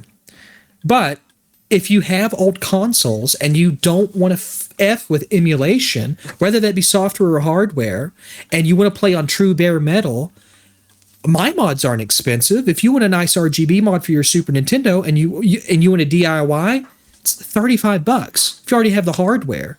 And the fact of the matter is, a lot of these systems don't need any modifications. The PlayStation 2 certainly doesn't need any modifications to get outstanding video. The fact is, the PS1 doesn't. The Genesis, some models of the Genesis really don't. The Super Nintendo, if you have a one chip, doesn't. A lot of these systems, you really just need a good upscaler or a video processor, and you're good to go. So it's really difficult for me to answer that question without being particularly biased, because I see it from two very different points of view. The convenience of FPGA emulation means that you can codify all of your systems into this one singular appliance and pay your $500. But that to me is just not as fun. That's just not as interesting to me. And it just seems so clinical when I look at this case and I'm like, I have a Mister, certainly. I've probably used it for maybe an hour and a half. And it's just because there's something about, it's just like people playing on flash card. Here's an example. It's like people who play on flash cartridges. Like, there's nothing wrong with the EverDrive. But there's something about turning on your EverDrive and just selecting a game from a menu that's very different from walking to your shelf, pulling a game off the shelf, admiring the label artwork, smelling the juices in the cartridges, and then inserting that into your hardware. To me, there's a very visceral, tangible, like, relationship between me and my hardware, literally, that you just don't get, I think, in a lot of respects with devices that, let's say, supplement real hardware. That's just my point of view. That's just my opinion. It's a matter of what your goals are and what you really care about. One necessarily, but to sort of summarize all this, one is not better than the other. Bare metal is not better than software, than a Raspberry Pi or a Mister. A Mister or a Raspberry Pi is not better than real hardware. It's just a matter of what you really want and what way you enjoy to play games the most, and that's all that matters. Yeah, a lot of gatekeeping. There's so much gatekeeping here. Yeah. And I'm called a gatekeeper because I do mods, but it's like, no, I want you to experience the games in the way that you most find pleasurable. I agree with you, though. I mean, I'm definitely there with the real hardware. There's something about it that I just like. I don't even honestly know why, but I do like the other stuff too. Maul, I think I interrupted you. I'm sorry. I'm sorry. No, too. it's fine. I'm sorry I was just about gonna that. say I'm like the same way with film, though. You know, like I've still got a DVD collection you know, I like, you know, having the option, but I do still obviously stream a lot. But I do think that you're right. There is a different relationship in collecting, and also just like, you know, like we're old. We remember what it's like for things to have been scarce, right? And how and that's the issue though. It's like, as much as like I do lean towards like preservation and collecting physical media and just the tradition, you know, like the relationship with the collection and everything. But at the same time, there's also like no going back, because even with me like loving all those things and appreciating them, if you said like, well, do you want to just get rid of streaming altogether and just go back to discs? I'd be like, well, no, because I don't have the room to store all the movies I would ever want to watch that are now forever at my fingertips here and everything. So I do think there's definitely both, a room for both. Yes. The only thing that sucks is like, you know, like I wish that people could still, who are growing up now, would still like have those experiences. Kind of know, yeah, exactly. Like know what it was to not have everything at your fingertips. Yeah. Not that I wish poverty on anybody, but just because it builds a different appreciation for you know, for art and for just like rewatching things. Like, I don't know if as many people growing up now continue like rewatch like their favorite film over and over again, or replay their favorite game over and over again, because it's all you had, you know. And so there are details, things that are picked up upon replaying, you know, that or rewatching that you wouldn't have gotten the first playthrough, and they won't necessarily have that like scan through and get picked up that careful, precise detail. You kind of mentioned that last week or 2 weeks ago when we were talking about something. It was like, why did we do it? It was all we had. I remember you saying that, and that I think that's right. kind of what you're. Well, yeah, I think that's exactly precisely on the money, because I feel like if you have a MiSTer that you've invested in and you've got every emulator and every ROM on there, I feel like you're going to become pretty complacent and pretty bored pretty quickly, because you're not going to have that appreciation factor is not going to be there. Because if you don't want for anything, which you wouldn't in that case in terms of video games, you're not really going to want to play anything for too long. Oh yeah, because you're just going to be overwhelmed by just the access alone. That's not good. It's very true, and they've done studies on it. There's a overwhelming, and you literally run out of executive function in your brain, and with the music streaming services or the movie streaming services that you have access to about everything, the vast majority of people listen or watch the same thing over and over again.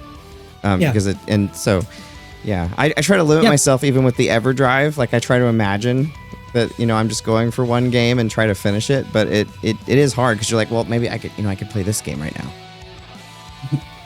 But I've been doing a lot of over the past couple of months. I've been playing a lot of games that I've never beaten before. Oh, cool. Me and my best friend have been doing this. They've been watching me do this. And I have made a rule and a very concerted effort to go to the shelf and pick up the game that I want to beat and put it in my system, as opposed to using a flash card. And for me, I know it's just a mental thing. It's a totally different experience. It really is for me. There's so much psychology with all this stuff and how it works. Sure. I did want to mention real quick, and then Logan, I'll get to you. We are 9 minutes past. Is it all right, Voultar, if we finish out this round of questions? I'm here until the cows come home, boys. Okay. It's go time. All right. I just want to respect your time. All right, Logan, go ahead. Yeah. Well, I'm totally with you on the whole experience of putting in physical things. Like, that's how I got into Laserdiscs. Like, my grandparents just had the old disc, but man, I love just plugging in that giant disc into the player and watching a movie, even though it's like, you know, kind of a lower resolution than you could see that movie now. There's just something about like having it and then watching it in that particular way that's just a really cool experience. Sure. I just want to say something. I could bend down right now and pick up a VHS tape. That's how, that's how old school matter of fact, fellas. I was just watching. I have South Park on this, as well as an adult movie I got off HBO back in 2001. I'm all about old techno. I'm all about these analog formats. I mean, I'm with you. There is something about putting this in your VCR and enjoying it, even though it's not the highest video quality. It's like vinyl. There's just something warm about it. Yeah, we didn't. Hey, fellas, I didn't mean warm as in, come on. We didn't have, in my little small town, we didn't get South Park, so my friends in other places that I knew would tape it off the TV. So like the VHS South Park experience, and South Park's still my favorite show of all time, but that VHS South Park experience will always be super special. Yeah. For sure. I thought you were gonna say your friends like reenacted it for you. That'd be even better. That would be so much fun. I stretched the tape. The tape literally stretched in my Caraco Terminator 2 VHS tape.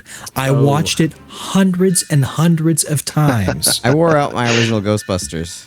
I used to watch that movie over and over again as a kid. Yep. Just the part with Ray and the ghost, though. I don't know what Ghostbusters you guys watched, but can I get a copy? All right, Mom. You've seen that part. Come on now. Don't I don't know pretend. what's going on. I need adult.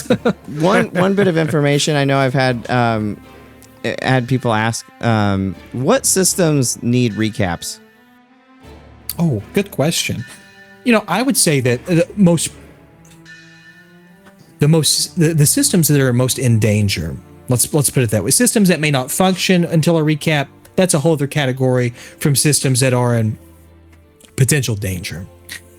The PC Engine Duo is by far the system that is absolutely rotting away because this caustic fluid from these electrolytic caps has just bathed the board and is absolutely eating away the circuitry. So that system's numero uno on the list.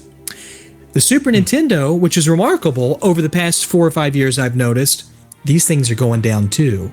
And irreparable harm is being committed onto them by these caustic electrolytic caps that are leaking. So I would say the PC Engine Duo is number 1. I would say that the Super Nintendo is number 2.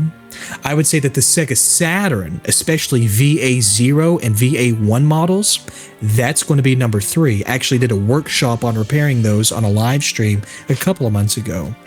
Number 4 is definitely going to be I shudder at it, but it's going to be the Game Gear. It'll smell like a wet fish market when you take the thing apart because those caps are very smelly. Reminds me of high school, but I'm just saying. God, Jesus, stop with the nonsense. God Christ, what the hell's wrong with me? But the Game Gears are absolutely being. I've got a whole box of Game Gears over here that are severely damaged. They really need new motherboards altogether because the electrolytic caps of the 90s or the early mid 90s, the reason that is because the fluid, the electrolytic in these caps, the dielectric too, it was bootlegged and the chemistry, the formula was stolen, changed and modified and passed around all of these capacitor manufacturers in the early 90s, and a lot of them really didn't get it quite right. And so it was very unstable, especially after exposed to heat and after being exposed to time. And that's why these systems, for the most part, are being destroyed and rotten from the inside from these bad caps. Now, as far as systems that just may not work well until a recap, maybe the regular Nintendo, a good power filter cap on that. The Atari 2600. I've never seen any damage really committed to any of those systems, but a recap could certainly fix them right up, as well as other systems like the Sega Genesis and Master System. Awesome. Cool. Thank you for that. It's been something I've been wondering. All right, Maul, you're up. Well, we're, as we just stated a bit before, we're old. So I have a history going back with the games. Back to these, you just mentioned the Atari 2600 for me. What about yourself? What got you into gaming? What's your history like? I tried it when I was a young boy growing up in the heartland of Kentucky. I just tried to follow everything that my brother was doing. And so in about 1989 or 90, I was about 3. My earliest memory was when I was about 3. I remember watching playing games. My earliest memory playing games was when I was 3. I remember watching my mom and my aunt with my brother playing Metroid. And I can remember seeing them get to Mother Brain, but they just couldn't defeat the old girl.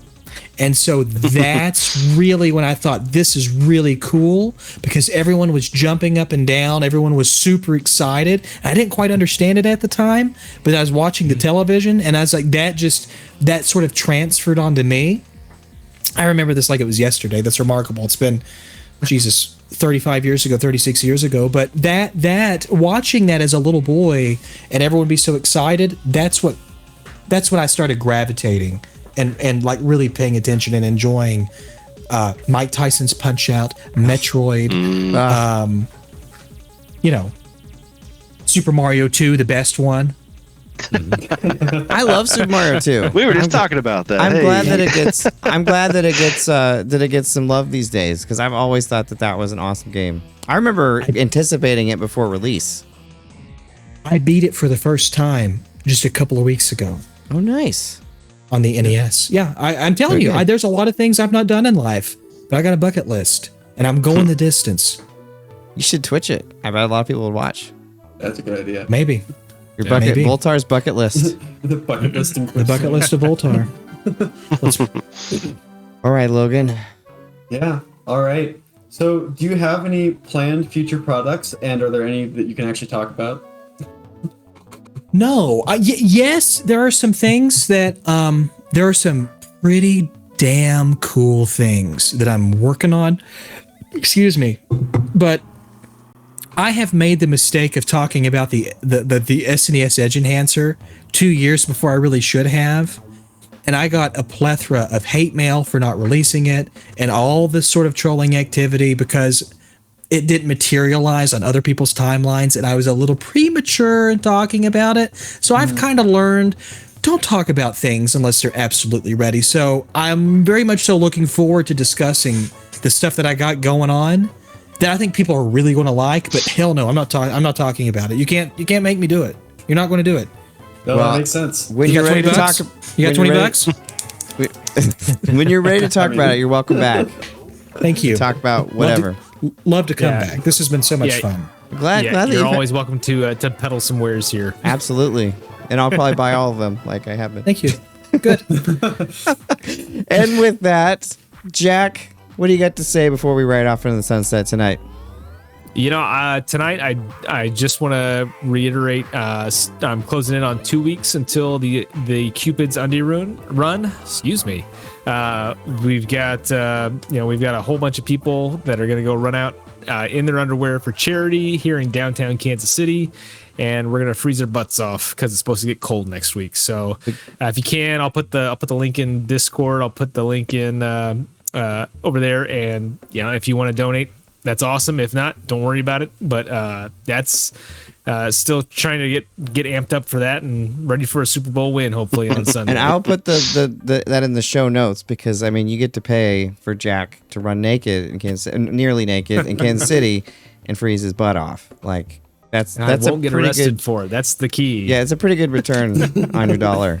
So you should do that, and it's for a good cause.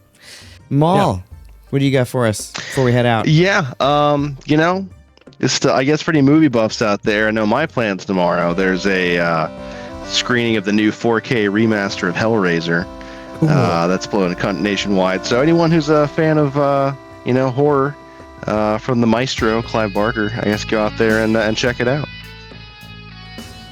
Awesome. Will do. And Logan, what do you got for us, sir? I guess I've been making more progress on my sci-fi short film, Edge of Oblivion. VFX it looks is great. going well. Y'all, you're in Thank for a treat with his movie. It looks awesome. He's been sending me progress. It's going to be really, really good. Yeah, I can't wait to share it with everyone. Really good. When you get that trailer, we'll play it. Yep, I've been so busy with the VFX that I haven't added one together yet, but once that's done, I'll get to work on that. Awesome. Awesome. And Voultar, what are your closing comments here on the game show tonight? I just want to tell you, gentlemen, that you guys are an absolute blast. Thank you for letting me come and have some fun with you all. And this was wonderful. I've had an absolute fun time joking around and just being really light. This was really nice. And I hope that one day you'll invite me back. And on top of that, I hope one day you invite me and Try4ce back at the same time so I can embarrass him about a story when he came to my house once. He knows what I'm talking about. Mark, you know what I'm talking about. Well, and we do too, but we can't say it. But we'll definitely have you back, Voultar. This was an absolute blast. This was so much fun. I think we've been talking about it in the host room. We've all had a really great time tonight. It's been a lot of fun. I would like to dedicate tonight's show to my mom, who's in the hospital right now, battling some cancer. So I just wanted to say that here on the show tonight. But thank you very much for watching the game show, and we will see you same time next week.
What's up? This is BreakmanX, and welcome to the game show on February 12th, 2025. How's it going, Mr. Burton? It's going great. It's snowing again here. I thought we were done with this. I know. It's just can't get rid of Jack Frost. He must be a relative because you share the same first name. Anyway, Maul, how's it going? I'm fine. I feel your pain. It is like 60 degrees here right now. You know what? In Nevada. Maul, So just go eat some In-N-Out burger or something. I don't know. We're sponsored also tonight, Break. Did you know? By peanut butter M&Ms. Oh, great. Put them in your mouth. Melts in your mouth, not in your hands. That sounds really good right now. It does. It does sound pretty good. And Logan, how are you doing this evening, sir? Doing great. Now I want some peanut M&Ms.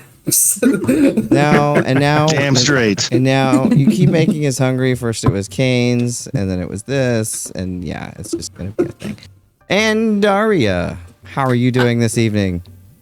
Miraculously made it in time. My camera decided to stop working, and so we fixed that super quick, and now I'm here. It would not be an episode of the game show if something if everything worked. So it's good that something didn't work, because then we're fine. And I think miraculously people can hear everybody today. Whoa! Thank God. So Nice. I eliminated. It's a miracle. I eliminated the offensive plugin, which I won't name, that was supposed to be just great, and am just doing it kind of a different, simpler way, and everything seems to be working. Let us know in the Discord. By the way, Discord, check out breakmanx.com. You can join our Discord and talk to us. Also on YouTube, go ahead and make comments under here, or on the Twitch, or on Facebook. We love your feedback. Logan is going to be checking in with you and reading all your wonderful stuff. But the game show is a celebration of video games and our collective interest, mixed with a healthy dose of humor, while bringing on our favorite people in the game and movie industries on as our guests. And it's been a fun few weeks here. We had a really fun show last week with Voultar. Had a lot of fun. He seemed to enjoy himself as well. Next week, February 19th, we've got Fenris Wolf Retro, who's going to join us and talk about some great modding stuff. And then on February 26th, we've got Corey from My Life in Gaming. So it's going to be a lot of fun. And then we'll have John Linneman here coming up soon too, once he's feeling a little bit better. But the best games ever. And again, this is an undisputable list, one that can never be challenged. There is ultimate authority on every single entry. Again, we used to call these the We're Wrong awards, but enough of that. Let's talk about arcade games 2000 to present. Okay, so 2000 to present. Yeah. So a lot of really great arcade games here. And a lot of pretty awesome visuals here. I mean, I love the visuals before, but we really start getting some advanced arcade visuals here.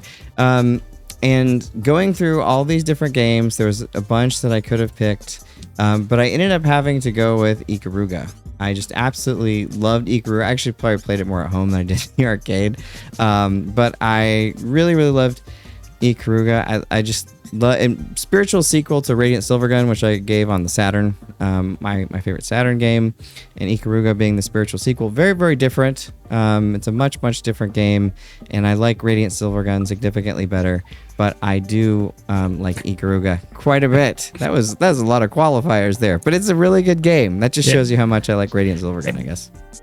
But it's an awesome game. Like Ikaruga is one of my favorite arcade games too. I mean, the Naomi hardware did so much. I mean, it's basically a Dreamcast in an arcade cabinet, right? I mean, it could do pretty much everything. And then you've got all of the gameplay of really great shmup, but you've also got the added flip mechanic, which really put things on its head in my perspective. That's a great choice, Break. Thank you. I appreciate it. Indeed, I like people are probably only familiar with the GameCube version of that. It's a great version of it. That was the one. I had the GameCube version. I still have the GameCube version of it, and I play it quite a bit. So GameCube version is definitely a wonderful way to play it. So yes, but Jack, we have a crisis. Yes, a time crisis. Actually, if yes, you went with it. No, my favorite arcade game from 2000 to present is Time Crisis 2. I don't know how many of you had arcades that were still going around the 2000s, but Time Crisis 2, you find that deluxe cabinet that has the big screens and has both players set up. Man, it is awesome. It's one of those games where I'm pretty sure, depending on how much it costs just to buy in, I can beat it on 1, maybe 2 credits. And I will just sit there and just go to town. Like that game is awesome. Namco really took what they started with the first Time Crisis, really honed it in with Time Crisis 2, and made a game that just sticks in my mind as one of my favorites of all time. Oh yeah, that is a great choice. I've played that frequently in the arcade, and that if Richie was here, he would be down with that as well, because he was also a big fan of Time Crisis. So carrying on that as well. So awesome choice. Now I need to get some guns to shoot, fake guns, not real guns, to shoot at a screen that do not shoot bullets. I'm not a violent person. Oh man, that's gonna be the clip. I tell you what, man. since I built my arcade cabinet, that's like the one thing I've been trying to find. I've been trying. I know there's a few good PC gun replicas out there, like for something like a light gun game that uses some of the Wii technology. But I can't find them in stock ever, and I don't want to pay like $500 for them. I want to get them off the manufacturer. I can't think of the name of the manufacturer that built them, but that's one thing I don't have in my arcade machine at home that I really want to get. The one thing I was bummed about losing my CRT was the gun stuff. But there is a replacement that's very expensive that I saw in some YouTube videos that I need to look into at some point. Logan, I interrupted you. I'm sorry. Yeah, with the system you were talking about, Jack, is there any like issues with aligning the screen at all with the gun, or is it more just?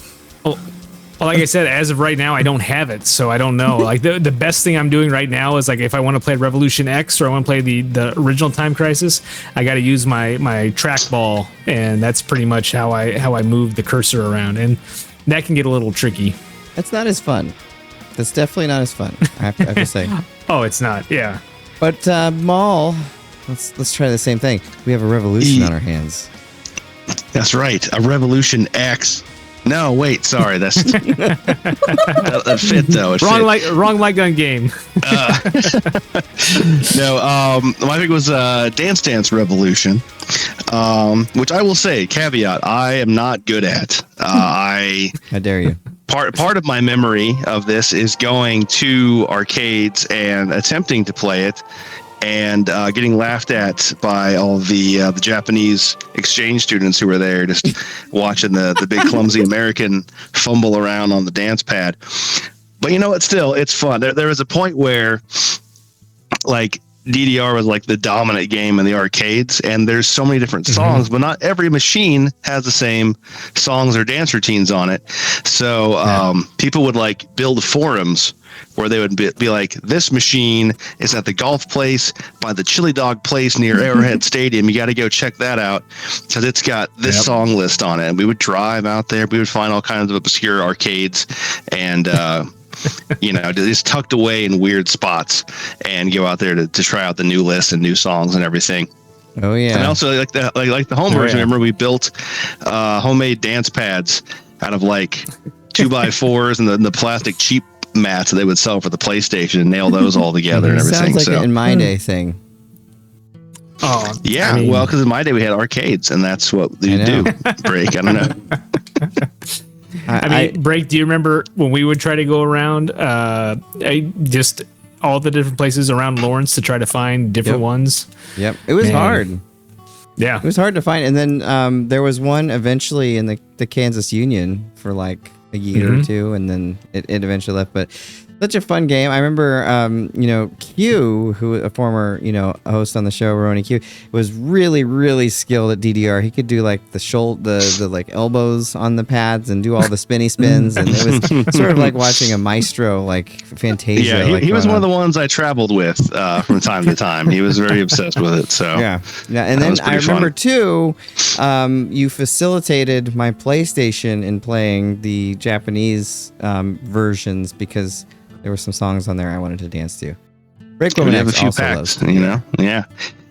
I will say this is definitely like a sad old man kind of moment too, because I don't know if any of you guys ever watched the YouTuber Jenny Nichols at all, who does a lot of like fun movie and book reviews and everything. She's very funny. Does a lot of like theme park related stuff. For a little while, she actually had like a licensed Lucasfilm show. They would like give her clips from upcoming movies and stuff like that, and have her or hook her up with guests, whatever. But anyway, she was doing a review of a mega church that has an annual passion play that they take movie elements from and make like a ridiculous huge like passion play kind of thing out of it. They stick in like Indiana Jones 1 year and Indy is the one who gets crucified and whatever. Wow. Just bizarre stuff. And they make a big musical number. And one of the years was a Pirates of the Caribbean themed one. And they're playing the song Captain Jack from DDR at the beginning, but with all the lyrics changed to be about Jesus. And she did not recognize the song thinking it was instead like a military march that had been adapted. And I was so mad, but I'm like, yeah, God, I don't remember that was 20 years ago. Like, yeah, it's not part of the zeitgeist anymore, right? Yeah.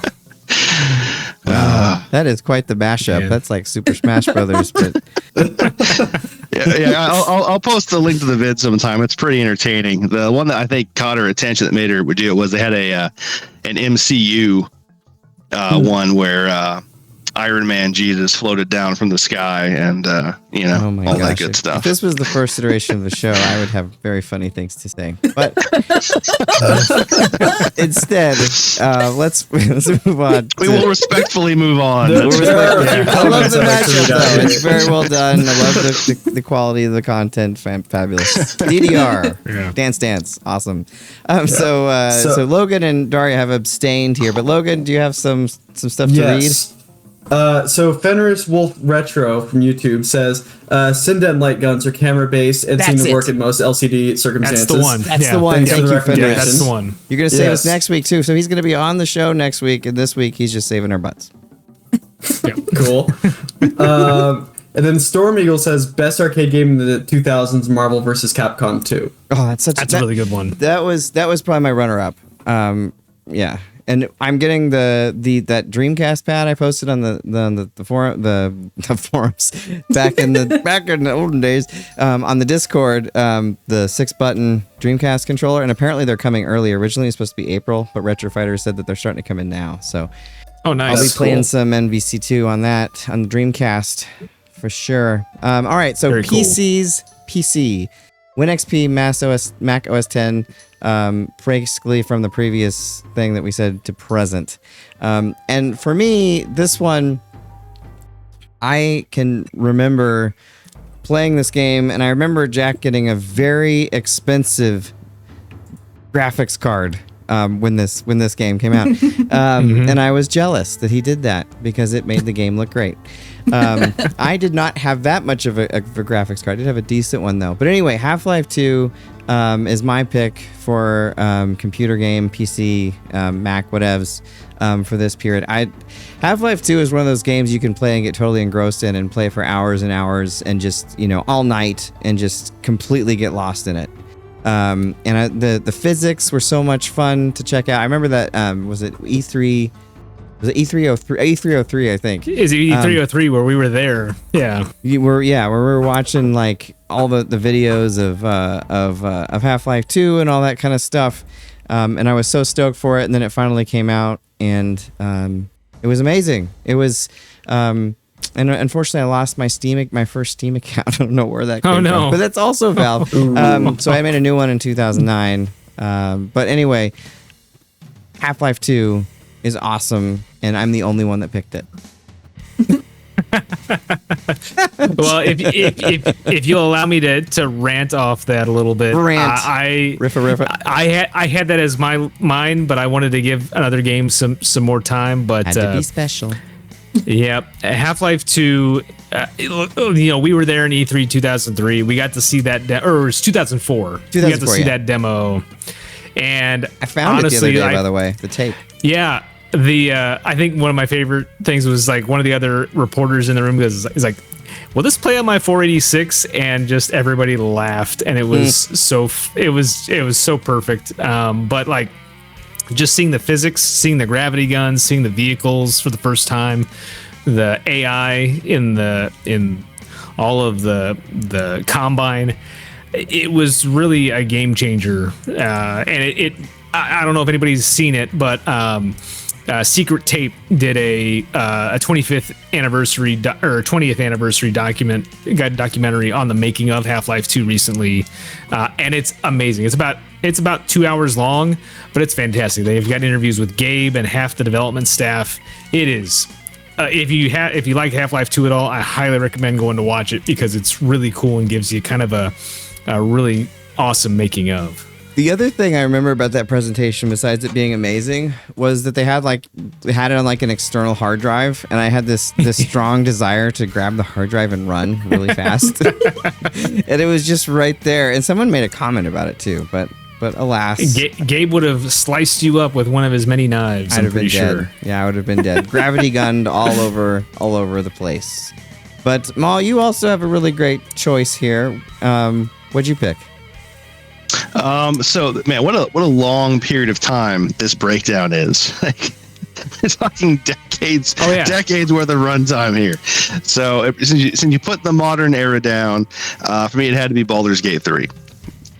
I know it's like by far the newest game on the list and everything, but man, what an experience that game has been. Now, truth be told, I have been playing this on the PlayStation 5. But even with that, I just know that the PC version offers even more because of from day one, the extreme modding capability it's had. And that community's been tremendous there. But, I mean, like, I already love D&D anyway, and it uses the mechanics of that and the world building, for Baldur's Gate. But, like, just in general, just as an RPG, like, it's so expansive. There's so many different, like, strange ways you can branch the storyline. We talk about with reverence like Chrono Trigger and its 19 endings or whatever, and this game has like 19 different ways every possible character interaction could branch out or go or lead to different like I did just like even in the first act, which a lot of people have played through the first act like over and over and over again, trying to explore all the different things you can pull out of the game. I just think like the interaction with the bard who's sitting on top of the hill, and you can like listen to her music, and she can become your friend. You can insult her music and just hurt her feelings. You can steal her loot from her and bash it on the ground and make her cry and make an enemy of her. You can just really steal her stuff, like, and it changes like how her friends and the people who know that character like will interact with you for the rest of the game, let alone in other acts where like she pops up again and will change like whether you get certain items and whether or not certain story events will trigger based on how you help this person. And like every interaction of the game does that for this just huge interweaving tapestry. Like other developers have complained about how that game has like ruined the playing field for so many of them who don't want to put that much effort into games going forward. And you can tell it took them 10 years to develop that game, and it was well worth it. Yeah, I mean, it's the promise of Mass Effect and Mass Effect 2 just in one game, but it took so long just to get there. And it's, if you like D&D, it's amazing. If you just like good storytelling, it's amazing. Larian did an awesome job with that game, and there's a good reason it won Game of the Year at the Game Awards last year and countless other awards too. Yeah, I mean, if you don't like appreciate those things, just like playing an action battler where you can run around with your dong out, like it's still amazing. That's great too. We didn't have an award for that, but I think. That's coming up. We'll make a new category. Make a new category for next year for sure. So nice choice. So I wanted to say so a couple things. So this award, now that we're getting the modern era, it's much harder to delineate between PC and the consoles because we've got so much crossover. So I think it's okay to have crossover. The other thing I wanted to say, we've got a lot of folks listening on Apple Podcasts. Welcome. Thank you for listening. Appreciate it. We do broadcast live every Wednesday at 9 p.m. Central. Check out BreakmanX.com for more info on that. The other thing I wanted to say, if you want to know the music that we're playing, because it doesn't appear visually, obviously, on the audio version, you watch the video back and go to that time, it does say every single background song that we're playing. That used to be something back in the day. People used to ask a lot, what song is that? The other thing is I do have a last.fm. BreakmanX actually still had the login from the old one. Whoa. And it also is going through all the songs we're playing. So I want to make sure to give credit all to those great artists of the music that we're playing in the background, and also the folks out there if you want to listen. And hello, Apple Podcasts folks. The stats on that only update like once every 2 weeks. So now I know that there's people out there. But anyway, moving on to more interesting things. Logan, what is your choice? Yeah, I'm going to have to say Subnautica is my favorite PC game. And I think the reason is because it's just so immersive. I'm also a big Minecraft player. But Subnautica really managed to take the survival and the sandbox elements of them and gave it an incredible twist by setting the game underwater and on an alien planet, no less. So they've managed to create this totally different world with even like unusual physics, because manipulating and building things underwater is just not very typical in games.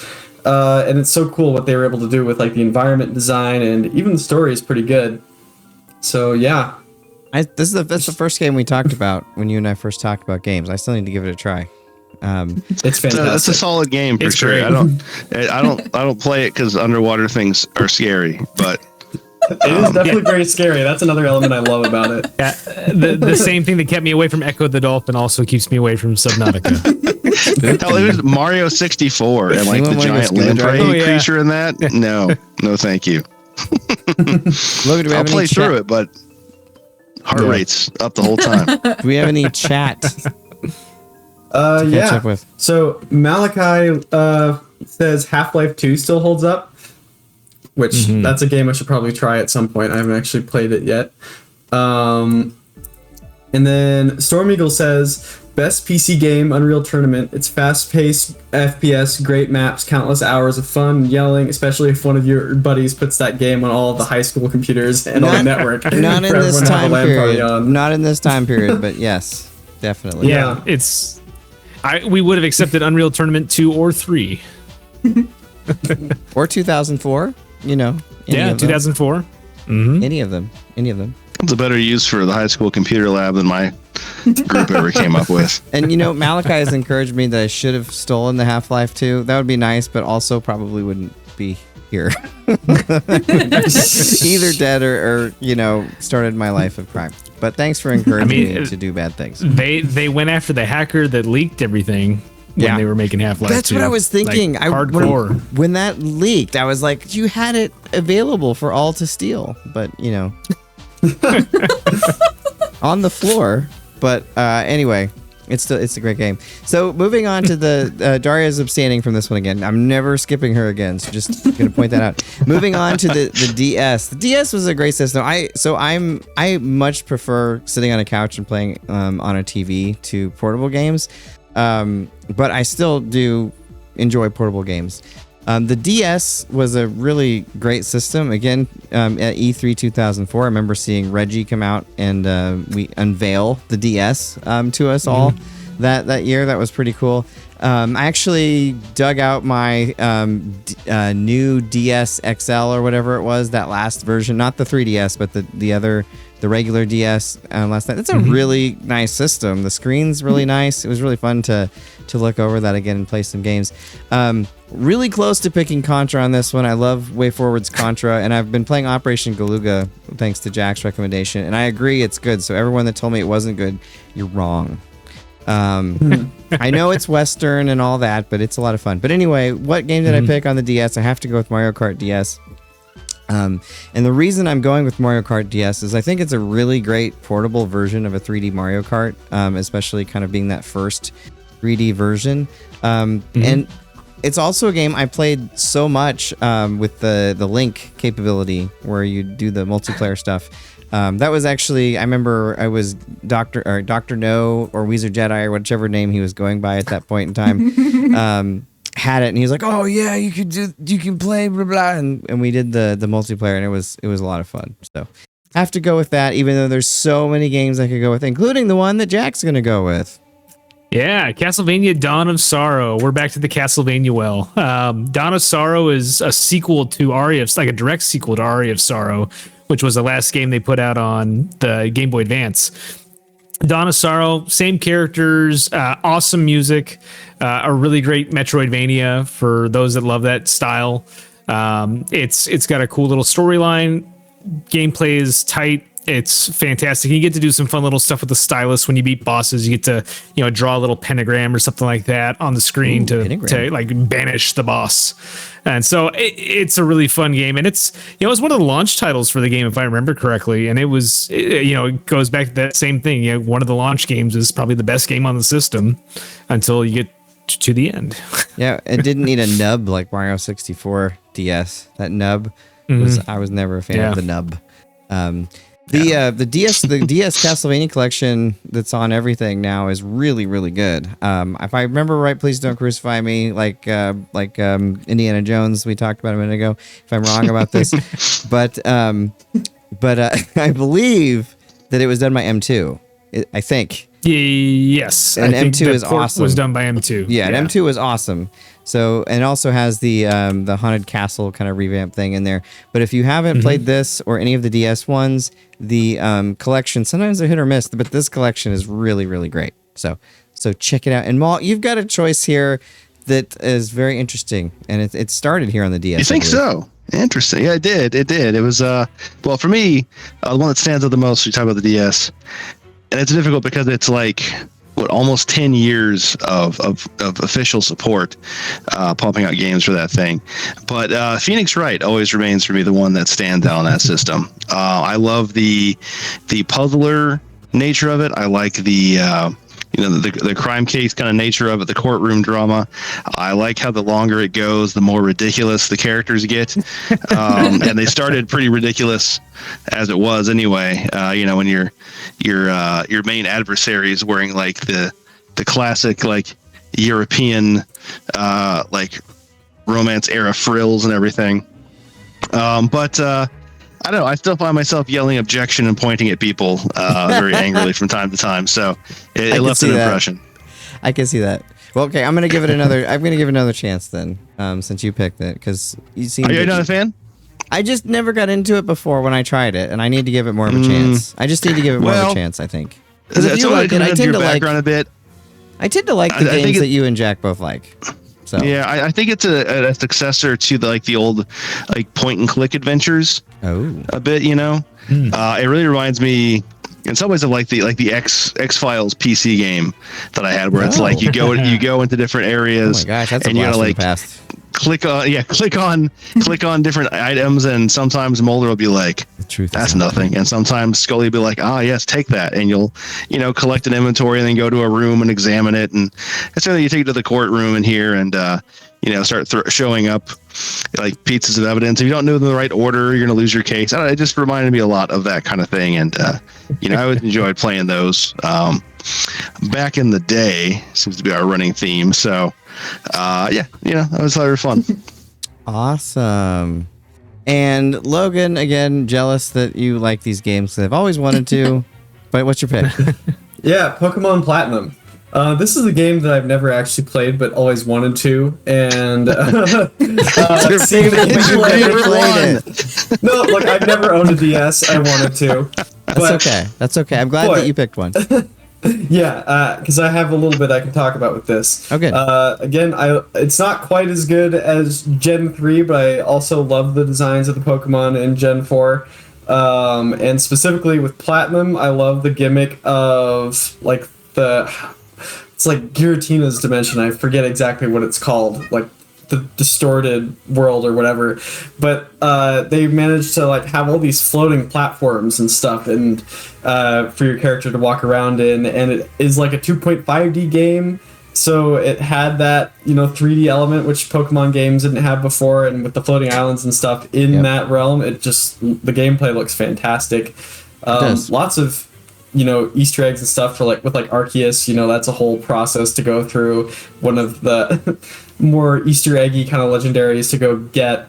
So I don't know. It's just a game I really want to play sometime. I've just never had a DS. So. You should. This was the one that Q kept trying to get me to play like over and over again. He's like, "You gotta play it," and I think I did for like 2 minutes. I just could never get into Pokemon. It's just a thing about me. But Darria, you do have something down in this category. I do. So I did have a DS, but I didn't have very many games for it. So a lot of they were very, I can't even remember the games that I had for it. But the thing that I do remember about the DS is my sister and I used that chat function so much. PictoChat. PictoChat, yeah. Yeah. It came up when I opened my DS last night, and I was like, "Oh, that was amazing." At E3, you would not have wanted to do PictoChat. The messages that came through that thing at E3, you would have thought it wasn't a bunch of professional journalists there. We'll just leave it there. Logan, you want to catch us up on the chat here? Not the Picto chat. So, Fenris says, the DS holds a lot of memories for me during my middle school and high school years. One of my favorite games on it, aside from Pokemon, was Lunar Nights. Okay. Lunar Nights. I played that one. That's a good one. Yeah, that's a fun one. Yeah. And then Storm Eagle says, Nintendo's DS best game is Chrono Trigger. It's the best version of the game and adds a new ending that ties in Chrono Cross and new boss fights. This is the superior version to play on. Well, that's cool. Played that one on a flight. Long flight. Overseas. Wow. And then Fenris says, Distortion World. Yes, that's the right name for it. Thank you. And Gen 4 was the most boring, in my opinion. Okay. I'm kind of a big lore guy, so I like the lore of the legendaries in that one, but So I mean, I can't really judge the gameplay. Fist fight. On the show. Right here. These two. Wait, this way. Coming up next week on the game show, A Battle to the Death. Okay. It's gonna be here. We'll see. And then Storm Eagle says Gen 4 Pokemon was top tier. Okay, now that there's man. conflict. There's conflict. I'm with you. It's nice to see the diversity of opinions. It is. I like it. And then Fenris says Heart Gold and Soul Silver were the best games to come from Gen 4 Pokemon, but Diamond and Pearl was very boring to me. Heart Gold and Soul Silver look pretty cool to me too. I just love that like 2.5D aesthetic. It's a cool aesthetic. It's a cool aesthetic for sure. All right, so moving on to the PlayStation Portable. There's a pretty funny South Park episode about the launch of this one that I actually watched last night. Not really because of this, but just it was on my random as I went randomly through them. But the PSP, I remember seeing this at E3 and everyone said it was going to destroy the DS and the DS was going to drown and die and everything. And that did not happen. They did say that, didn't they? They did say that. They did say it. But the PSP did not do that, but it was a really awesome system. I think the PSP is one of the cooler designed systems of all time. Vita after that too, but the PSP was such a cool design system. The screen was great and had some really awesome games on it. Yeah, and so anyway, going through, there's so many games here that I could pick, and there's a lot of JRPGs that I probably should pick, but I have not given anything to Mega Man yet, and Mega Man is one of my absolute favorite series of all time. The opening theme and the closing theme of the show come from Mega Man 2, which is one of my top games ever, and that also hasn't appeared, which kills me, but at least Maul mentioned it. But Mega Man Maverick Hunter X, which is a remake of Mega Man X. I actually like the original better, but it still was a really fun to see a remake of Mega Man X. And Capcom, where are my new Mega? I mean, we had Mega Man, we had Mega Man OG, which is great, and I love new games in the OG series. Mega Man 9, 10, 11 were great, but I want a new X game.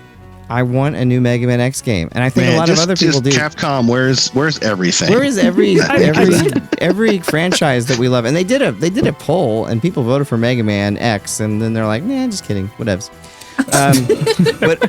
But hopefully we get some Mega Man X action. But anyway, this is a really fun game for the PSP. If you haven't tried out the remake, while I don't think it's superior to the original, I do think it's a fun time and one of the many great PSP games you should play.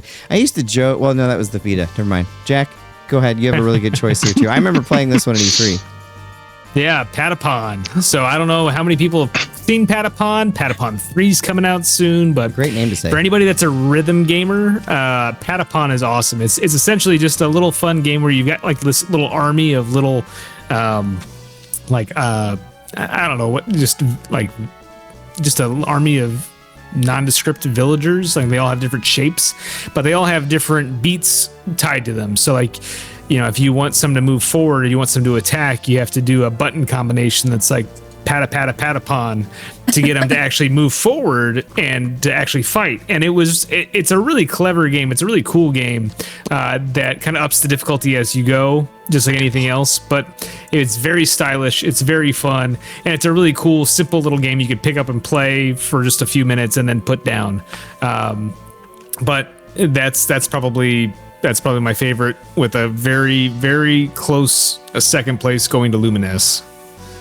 Luminous. I played that game so much. Patapon is such a great name. Patapon. I love that name. Maul, your choice here. This was another game that I liked. This is a good list. Yeah. So I didn't really play like a lot of the PSP library. Oh, shout out, Break. You didn't realize, I might have mentioned this to you. Last time I was out at the used game store, not too far from your place, they have a copy of the video disc of Dragon Ball Evolutions on PSP near your place. So I think that deserves to be picked up. Is that the one by Spangles? Yes, it is. Okay. Yeah. I'll have to So head you over two there. could own one of the worst movies of all time on a very tiny handheld system on PSP. Yeah, but I thought the novelty was great. Yeah. But no, anyway, this guy, it's a great little JRPG. It's got really funny characters, fun animations, a cool story, which at the time was pretty unique. You're the like the Prince of Hell, trying to level up and earn your way to become the king, and you're getting a lot of those like strange misadventures in the way.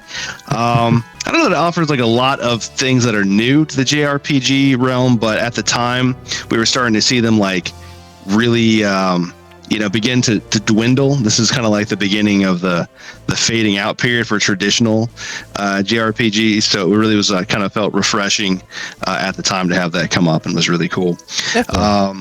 Yeah, for me, I think though the PSP, the best thing that ever came out of it was not really the games, but working in the used game store and having people trade it into me and having not erased their memory cards and just seeing what kind of terrible porn people had loaded onto them. That'll be the best memory I always have. That doesn't sound like a good memory. It sounds like I had a good laugh, That sounds like fine. an awful memory. And like, really, you're gonna trade anyway. PSP owners.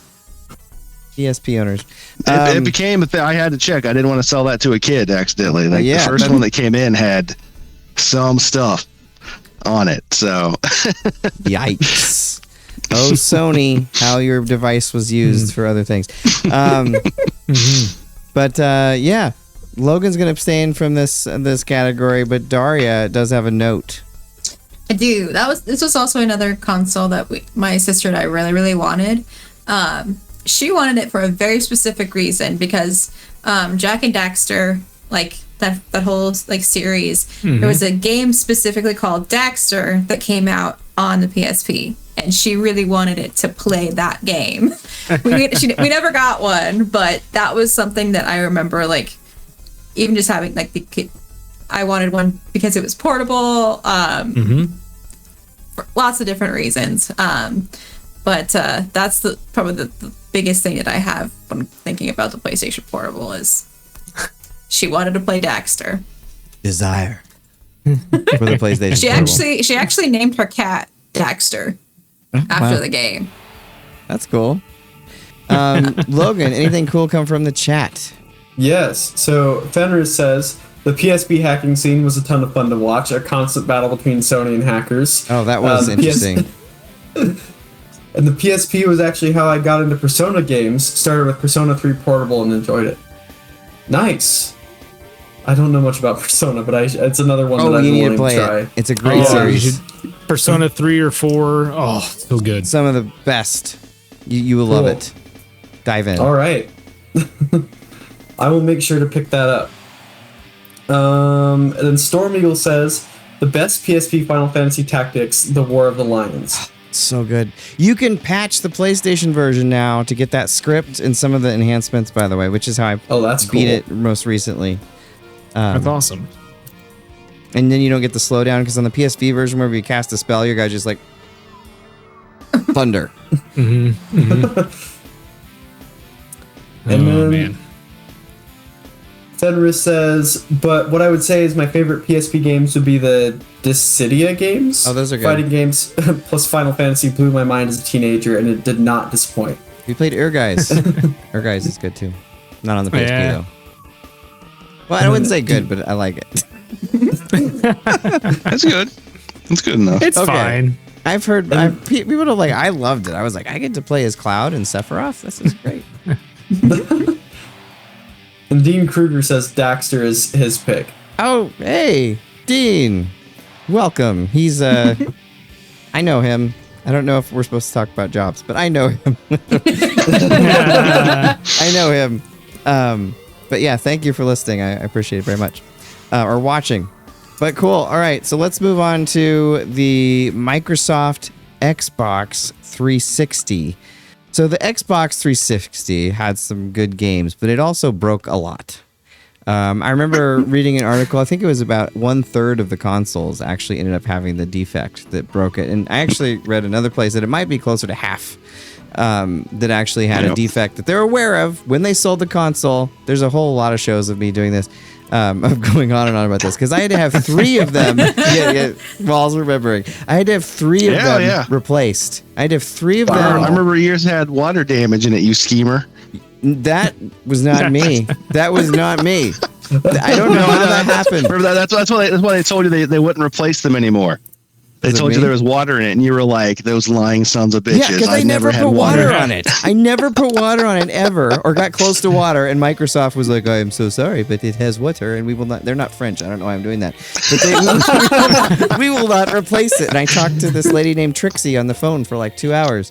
I actually have the recording of that because I played it on the show. But anyway, they eventually did. They eventually did replace it. And I did get 3 of them. And it also is very loud. However, the 360 was a really great system. It had a lot of great catalog. Can't deny it. Games. Never bought it because of I saw your problems with it and was like, nope. Yeah, no, the hardware obviously was very, very flawed, unfortunately, but some really, really great, really great games. And the one that I'm picking is a really awesome game. Lost Odyssey is fantastic. It is worth, and actually that was the game I was playing when the water damage happened, which made me so angry. Oh. The water damage, Microsoft. Someone cast water on it or something. But Lost Odyssey is such a fabulous game. It's basically a Final Fantasy game, as Jack mentioned in one of the previous shows. Hironobu Sakaguchi and Nobuo Uematsu with Mistwalker making games. In the Gamers show that we had long ago, we did a riff on that of Mistwalker coming to Xbox. But an absolute fabulous game, worth all of the trouble and more that I went through actually getting to play it. Yeah, that generation was an interesting generation between the 360 and the PS3 hardware-wise. But yeah, the 360, had it not broken, lots would, I think, be far and away the hardware choice of the generation. But unfortunate. And Jack, what's your choice? My choice for the Xbox 360, like you mentioned, it's got a huge catalog, a great catalog, and I really struggled to pick just one, but because, we'll get to it here in a minute, but because of Maul's choice, I went with Beatles Rock Band. As you can see, I'm a huge Rock Band fan. I've got all my instruments. I've got the drum kit, like the pro drum kit. I love playing Rock Band. Even now, I'll play Rock Band 4 every now and then with my kids or with some friends online. It's such a fun game. Yes. And Beatles Rock Band, I'm a big Beatles fan, and so when that came out, you bet I bought that the first day. They introduced harmonies with that one, and just everybody knows, well, not everybody, but a lot of people know the Beatles, and so it's really easy to get people to get in and play songs that they know, and it's just an awesome, real tribute to the Beatles, and it's a fantastic game. It's an extraordinarily well done game. It's absolutely fabulous. So I'm glad that you picked it. And Maul, what's your completely original pick? Okay, so 2 things. First off, a shout out to the Batman Arkham series, which was absolutely fantastic on this system. And love them a lot. But as far as what I played the most of, I actually typed Rock Band as well, which is why Jack changed his answer to a specific title. But I realized now I meant to type in Guitar Hero. So, ouch. Which doesn't have as many instruments, but like Guitar Hero 3, I played a lot. That might not even be the best one of the series, but I played the hell out of that game. And I have a lot of fond memories of, straining my digits. Trying to get those patterns down and everything. And I'm so just stunned that those games have died out so much these days. Like, there was a point, and it's funny, I see a couple guitars behind you there, Jack. Mm-hmm. Right? Those, which they're coming back around again now, where people are looking for them. But there was a point where they were like, no more new songs. We're tired of paying for the licenses. We're tired of supporting these things. And there was a GameStop that was next to the comic shop I was working at out here for a while. And people were coming in and like not being able to sell in their guitars and the other, like the instruments and stuff. They were coming into me and being like, would you guys want these? And I bought a set of the guitars for like $1 a piece off of some desperate kids. And eventually just like gave them away to some other gamers that I knew that were interested. But there's a point where they were absolutely worthless and just an albatross around the neck of everyone who had them. But now, you hold on to it for a while. There's some modded versions out there. You can download some songs and people are looking for them again. And it's just like the hardest thing to find in a lot of shops. So there's lots of photos of us playing that. And they've got the new PDP guitars that are out that work for. They designed them for Fortnite, but they work just fine for Rock Band 4 if you're interested in that at all. It's pretty awesome. Yeah, that's what a strange crossover for that to be made for Fortnite. All right. Well, the Fortnite introduced a Rock Band like mode. I know. Fortnite Festival. Yeah, the developers of Rock Band Harmonix got bought by Epic a few years ago, and so they bought them specifically to bring them. Well, not specifically to bring them into Fortnite, but it's like it. It's great. Yeah, the problem is the words back in my mouth then. Yeah, personally for me, the problem is I spent a lot more money than I ever meant to spend on downloaded songs on Rock Band 4. So I'm probably sticking there. I'm not going over to Fortnite Festival just to do that. No, for sure. I do miss that era though. Just like everyone being into the music-based games, getting there with friends to play either 2 players in Guitar Hero or like the 4 of us playing in Rock Band. And it's also how many people were getting into like classic like rock songs and stuff from discovering them in the games. And I hope something like that comes back up again, as we can't just rely on Marvel movies to keep bringing back classic rock. we have a bunch of photos over from now. New Year's My sister and 2007 of us rocking out all night. My sister and I would play Guitar Hero all the time. We had the Aerosmith one. Nice. There was a couple other ones that we had, but I still have like the guitars are like they're in a box under like in their original boxes, sitting right over there underneath the TV entertainment stand. They're waiting for you. Play them. Wow. We have to get a button fixed on my PS2, so so that's why I can't play it right now. But once we do get that fixed, let's get a hold of Voultar. He can do it for you. I've only ever actually played like Rock Band once. It was fun though, because I have a friend who goes by the nickname Fred that like went to a thrift store and found a whole set of instruments for this really good value. That's awesome. And brought them to like a gathering that a bunch of my friends and I had in Kansas City, and it was on Wii, so it was incredibly laggy. But it was fun because we had a whole band going. Yeah, no, if you could ever get enough people to put a full band together, like it is one of my favorite couch co-op experiences I've ever had. It's amazing. It is a lot of fun. And you don't have to be like amazing at games to play it. So it's a nice way to get lots of people together. Logan, you have a really solid choice here. One of my favorite games of all time. And one of the first games to be studied academically. Right, yeah. Portal is my choice for the Xbox, and really I played a ton more on the PC. But there's a lot of things that I love about Portal.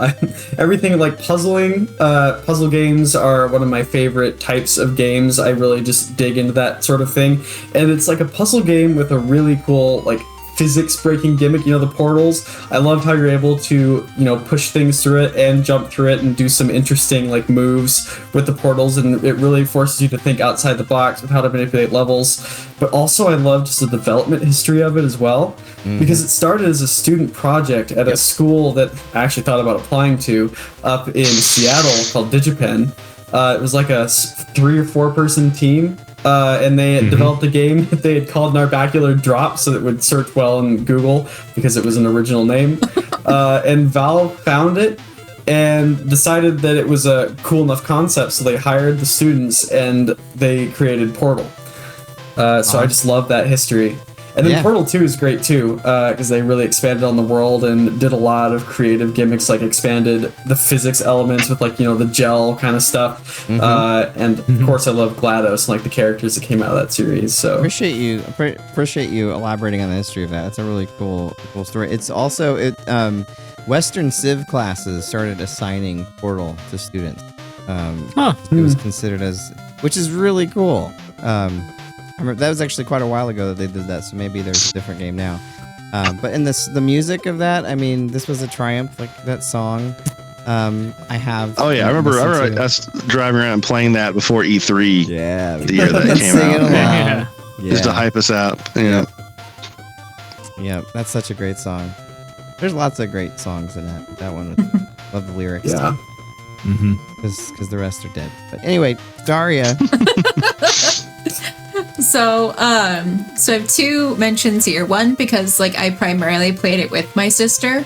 So that was like the only time that I played it, and it was War in the North, Lord of the Rings game. And so it's like this kind of story that following an elf, a man, and a dwarf. You can play as those characters. And she would always play the elf. I would always play the man. Because she wanted all the elven design stuff. But it kind of took place during like the events of the Lord of the Rings, just in a different portion of the map in the world. So that one I enjoyed really playing with her. But the one that I played on my own that I really loved and would love to play again is The Force Unleashed. That was like if I first played that on Xbox. Sorry, my cat is moving the table. First played that on Xbox 360 whenever my sister would let me use it because it was a gift to her. So I had to ask for her permission every time to play it. But I loved the abilities that you could like unlock and do in that game, and I liked like experiencing the story of it. Really unleashed the Force. If you're looking to play that again, I don't know if it's still on sale on the Switch Nintendo store. They just had like a Force bundle with like that and KOTOR and Pod Racer and like Jedi Knights 1 and 2, and it was like $17 for all of them. You would love the JK games. I will have to look into that. So Force Unleashed, I remember I went to this Lucasfilm / LucasArts recruiting event thing, and they were talking about the story behind the Force Unleashed, and they were talking about how when they pitched it to George Lucas, it was originally starring Darth Maul. And George Lucas went on about how like story was so important and like the main character needed to be able to tell a story and all this stuff. And then they pitched it, and he's like, so I say all this stuff about story, and you give me a silent protagonist. Darth Maul like never talks. Yeah. So then they readjusted it to what it became. But I would love a Darth Maul game. I don't care if he talks. I would slice everyone up with that double blade. You can't have a story with a silent protagonist. It's just like you need to try to. It's got to have a lot of noise. You got to be able to talk to the audience. Like that. Yeah. Man, thank you, Maul. All right. So let's move on. He like Darth Maul. Like all they had to do was just give him a voice actor. Good Lord, the Clone Wars. He's talking all the time. I know. Yeah, I know. But this was Darth Maul's arc in the Clone Wars is so good. It's great. great. It is really good. It is really good. Yeah, this was before all that, but yes, for sure. Logan, you want to catch us up with the chat? Yeah. So Dean Kruger winks at you. Storm Eagle says, I'm lucky that my 360 never died on me and still works to this day. I do remember Trixie. Did you name your 360 Trixie? No, Trixie was the woman I talked to for 2 hours that would not let me send back my 360 because she believed it to be water damage. Oh, okay. Cool. I feel bad because it wasn't her fault, but anyway. I was nice. I wasn't mean. I was not mean. Cool. Fenris says, my history with Xbox 360 is interesting. I actually got mine for Christmas, and I specifically wanted to play Fable 2, a game not for young 13 to 14-year-old me, but I enjoyed it. And then he says, my favorite 360 game of all time, though, would be Splatterhouse. It's a gritty reboot of a love letter to horror movies, and I enjoyed every second of it. I really should have done better. It really should have done better than it did. Interesting. I haven't played the remake. I love the PC Engine one for graphics. Maybe I should try that out. And then Storm Eagle says, best 360 game for me is Ultra Street Fighter 4. Yes, it was on multiple platforms, but it ran best on the 360 and was the game that got me into competitive games, and I love the look, music, and control. So for my directing class, I did a Penny Arcade comic, like Come to Life, and in it, Tycho and Gabe cast it out. We're playing Street Fighter, and it was fun. But I wanted to mention that if you're really liking what you're seeing, the best way to support us is if you click like and subscribe. We would really appreciate that. But moving on to the Nintendo Wii, which came out in 2006, which seems like yesterday, but was really like a million years ago. But really great system. Looking back on it. Had some really awesome games, even though the technology, of course, wasn't there, as compared to the others. And I did not like the waggle. Like, the games that I like are in spite of the waggle, for the most part. Like, the waggle game I would say that I would put up there would be Sin and Punishment 2. But it's not really even waggle, but it's the pointing at the screen. Because that was kind of interesting. But I going with my favorite Wii game really has to be Super Mario Galaxy. I liked Punch Out a lot too, but Super Mario Galaxy was just awesome. I mean, it was such a great 3D Mario game, and the way that the physics interacted with the planets and everything. Really great level design. I remember playing that game and having to go to class and like being really frustrated that I had to stop playing it and leaving it on and coming back and playing it because the levels were longer than I thought that they would be, and but just a lot of fun. The music was also really great. They finally did some orchestrations of all that stuff, and it sounded really awesome. I would prefer to I got the 3D All Stars on the Switch, and I prefer playing it on the Pro Controller to the Wiimote. But in spite of that, I think it's a really great game, and they did. If you do play the All Stars version, they did a really nice job of bringing it there. It runs in a smooth 60, and nice. I believe the code is emulated, but the graphics are taken directly from the Wii and are not emulated. I might have that backwards, but anyway, at any rate, it's really, really, really nicely done. So. Yeah, awesome. I'll jump in here real quick because I do want to say this. Mine was also Super Mario Galaxy. So just nice reiterate, choice. yeah, right. No, I really like physics puzzles, level design, amazing. And I don't know, it was just like so much fun. And I'm not a guy who normally tries to go trophy hunting. I'm not a FOMO guy. I don't care if I get all the trophies. I remember watching my roommate one time with like Resident Evil 5. Got a trophy. He's trying to 100% the game and got one in Resident Evil for just like walking into an electric power box like 10 times. And I was like, what's the point of these? Like, that's not like a skill thing. It's not anything. It's just you did something stupid. Congrats. Here you go. So anyway, trophies, not my bag, but I did 100% Mario Galaxy with every star, unlocked Luigi, and then went through the whole game again with Luigi. It's so much fun. It just keeps drawing you back in. And as you recall, we were doing like a comic strip at the time of the webpage, and I got so much material out of just bizarre Super Mario Galaxy stuff too. Yep. Maul's comics. I think some of those are still on the forums, by the way. BreakmanX.com. Oh yeah, I think. Nice. I'll play a couple. I still have the original art because we were so low tech at the time. I just drew them in my book, and then we just scanned them. Or took like a digital photo. That was so much fun, though. I love those at comics. the time.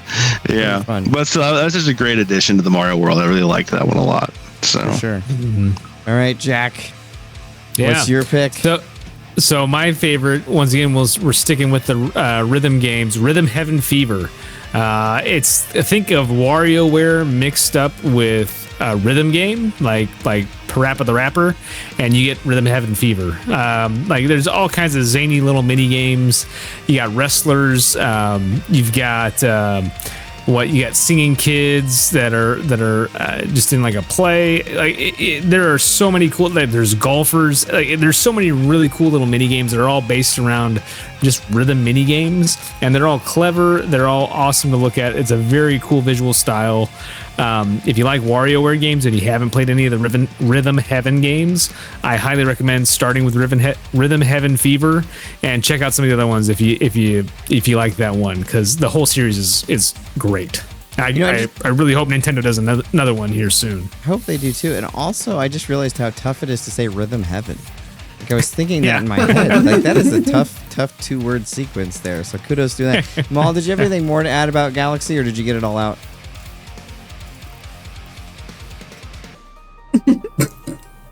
That's not like you got it all out. There we go. Oh no, the mute button.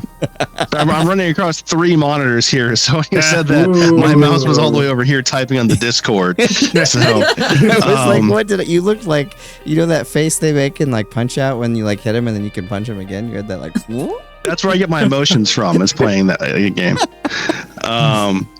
But anyway, I'm good. Thank you for. Okay, I'm glad we got there. Art got there. All right, Logan. Yeah, so I'm gonna have to go with Mario Kart Wii. This is the game I played the most on the Wii, and I played it with my brother or like with friends occasionally. And man, for the longest time, like at the start, I was always getting like 11th, my brother would get 12th, and we were always just at the very end. The only reason I was faster was because I was slightly older. But it was so chaotic. I mean, the blue shells in that game are insane. they come so fast. Eventually, we actually started getting good, but since I've transitioned to the Wii, not to the Wii, to the Switch, I've lost some of my ability to use like the motion control on the Wii. But man, that game was so fun. Those are some of the best courses in my opinion still. Like with the Booster Course Pass on 8 Deluxe, those are some of my favorite courses to revisit. But yeah, they're talking about the shovelware. It had a lot of shovelware. That's true. But Mario Kart Wii, Mario Kart Wii was so much fun. We played that so much on my going away party, Maul. Remember in the place? Oh yeah, that's right. Yeah. Played that. For sure. We did Rock Band too, but we did a lot of games. But played a lot of Mario Kart Wii. That was the Mario Kart that I probably played the most of since the original when it came out. We played a lot of that. I even had the stupid wheel. Oh yeah, like the wheel. That was how I played it. It didn't add anything to the game at all, but I had it. I just don't like the motion, but I like the I don't know. Whatever. Yeah, I never really got used to the nunchuck, so I always played it on wheel and got pretty good at it. But what I can say about the Wii though, my Wii still works. It never got water damage. Trixie. That's true. The Wii that I played still works too. It's at my grandparents' house. Yeah, it's still going. It's one that my aunt and my mom both have them still at their houses, and theirs still work. Just kind of showing how prolific that system was. As long as you don't turn Wii Connect on, apparently that can make it too hot. But but Darria, just Dance. Just Dance 2. Just Dance 2 was probably the one that I played the most with my sister. And our favorite song on there was definitely Rasputin. That one. Played a lot. I was trying to think. There were not a whole lot of like variety in the games that my sister and I had for the Wii. But I remember I was really into being outdoors at the time, so my parents got me Cabela's adventure games for that. I used to make fun of those. I was never any good at them because I got so stressful playing them. But they were fun, and I still have them. But yeah, we had a couple Just Dance games. And then I think I also had like one of the Harry Potter games for it. I'm sure you did. Seems to be a running theme. I know. Which is great. No problem with that. Because around all the time that these consoles were coming out, like a lot of the Harry Potter games were coming out. So so it was still something I was very, very into at the time. And it's more nostalgic for me now than anything else. So at some point we need to do a live stream of both Rock Band and Just Dance, because that would be so much fun for all of us to do that live. That would be fun. And Darria, are you still keeping up with the Just Dance series? I have not played Just Dance in a long time. So that'd be something I'd be interested to see what they have. Do you remember in addition to those Just Just Dance people? They were like the best dancers I've ever seen. Holy moly. I just remember that. They were like so much better than what was happening on the screen. Like, I'd say, could we also bust out the Star Wars game where you dance? There was a Star Wars dance game. The Connect game, yeah. Did you have did it have Cantina music? It had to. It has an amazing Han Solo rap. Yes, exactly. The 360 is so bad. Great stuff. So bad. All right, moving on to PlayStation 3, which my PlayStation 3 also works, I should add. There are some comments about the Wii. Oh, sorry. Yeah, go ahead. Wii it up. Fenris says favorite Wii game for me would be either Castlevania Judgment or Dokapon Kingdom. The former is a really solid fighting game with Castlevania characters. The latter is Mario Party plus Final Fantasy. That sounds fun. I love Mario Party. I need to play that. How have I not played that? And then he also says, but I did spend a lot of time playing Super Mario Galaxy, Twilight Princess, Mad World, and Sonic and the Black Knight. So many awesome games on Wii. And then Storm Eagle says, best Wii game, Super Smash Bros. Brawl. That was a good one. It had everything at the time. The music, Subspace Emissary. It was a great story mode for the game. Had people freaking out having Sonic and Metal Gear Snake. A lot with Shadow. Yeah, and then eventually the Wii got overwhelmed with shovelware games, riding on its initial success. Yeah, now when I go through like vintage stock or whatever looking for Wii games, there's so much shovelware. Oh, it's terrible. It's like I think the Wii was like the second coming of the Atari 2600. Yeah. Where it, right, it just broke out into the mainstream, and everyone's like, "We can do this." We surely a terrible game on there. Waggle waggle. Yeah. Everyone else has. Why not Everyone us? else has. Why not us? All right, so the PlayStation 3. Oh, go ahead. Sorry. Fenris makes one last really good note. The Wii was and still is a great option for someone wanting to play GameCube games with real hardware. Yeah, that's how I'm going to eventually play F-Zero GX. If you can find one that has certain things done to it, you can improve the output even more. There's a lot of cool stuff that I can show you. Mad Little. Wait. Yeah, I'll send you a video. But there's some things you can do to the Wii to make it look even better, especially for GameCube games, and really everything. But in the Wii U, by the way, you can do some really awesome stuff and make Wii games look amazing. But that's for another. Sony PlayStation 3, 2006. The PS3 was interesting. Like, I never ever would have thought it would have beaten out the 360 in sales. Like when I always thought that the 360 was gonna like beat that, and I was really, really surprised because the PS. This was kind of the generation that I probably played the least games though, because I was so busy with grad school and things at that point. But the PS3 picking a game was difficult for me. Jack's game is probably the best game on the system, and it's really hard for me to not pick the one that he's going to pick. But I'm going to go with Final Fantasy 13, even though it's not my favorite Final Fantasy game. But it was the game on the PS3 that I put a lot of hours in during that time period. So probably not the best game on the system. Definitely not the best Final Fantasy. One of my least favorite, probably. But I did like the visual design of it, especially some of the areas and the backgrounds and things like that. But I do have some fond memories of playing that with some friends. One of them who'd never played a Final Fantasy game. So. But anyway, Jack, pick a better game. Yeah, no problem. So mine. No. Now mine is Uncharted 2: Among Thieves. I love the first Uncharted game. It's a great introduction. They were trying to do something that was Indiana Jones-esque, Tomb Raider-esque, and they hit it pretty well. Nathan Drake's a great protagonist. He's got a great cast of characters to kind of help him out. So good. Uncharted 2 really kind of amped it up and took it to another level. I mean, all I have to say is there is a level called Drake's on a Train, and just full stop in a story, like that's the level. Just play that one, and it's time and place, but it encapsulates the tone and humor of that game so much. You are mowing down like an entire army worth of bad guys in those games, but it's just one of those kind of not lighthearted, but just kind of like carefree romps through jungles and all kinds of ancient magical not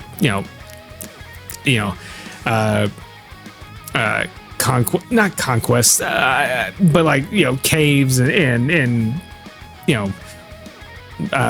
like lost societies kind of thing.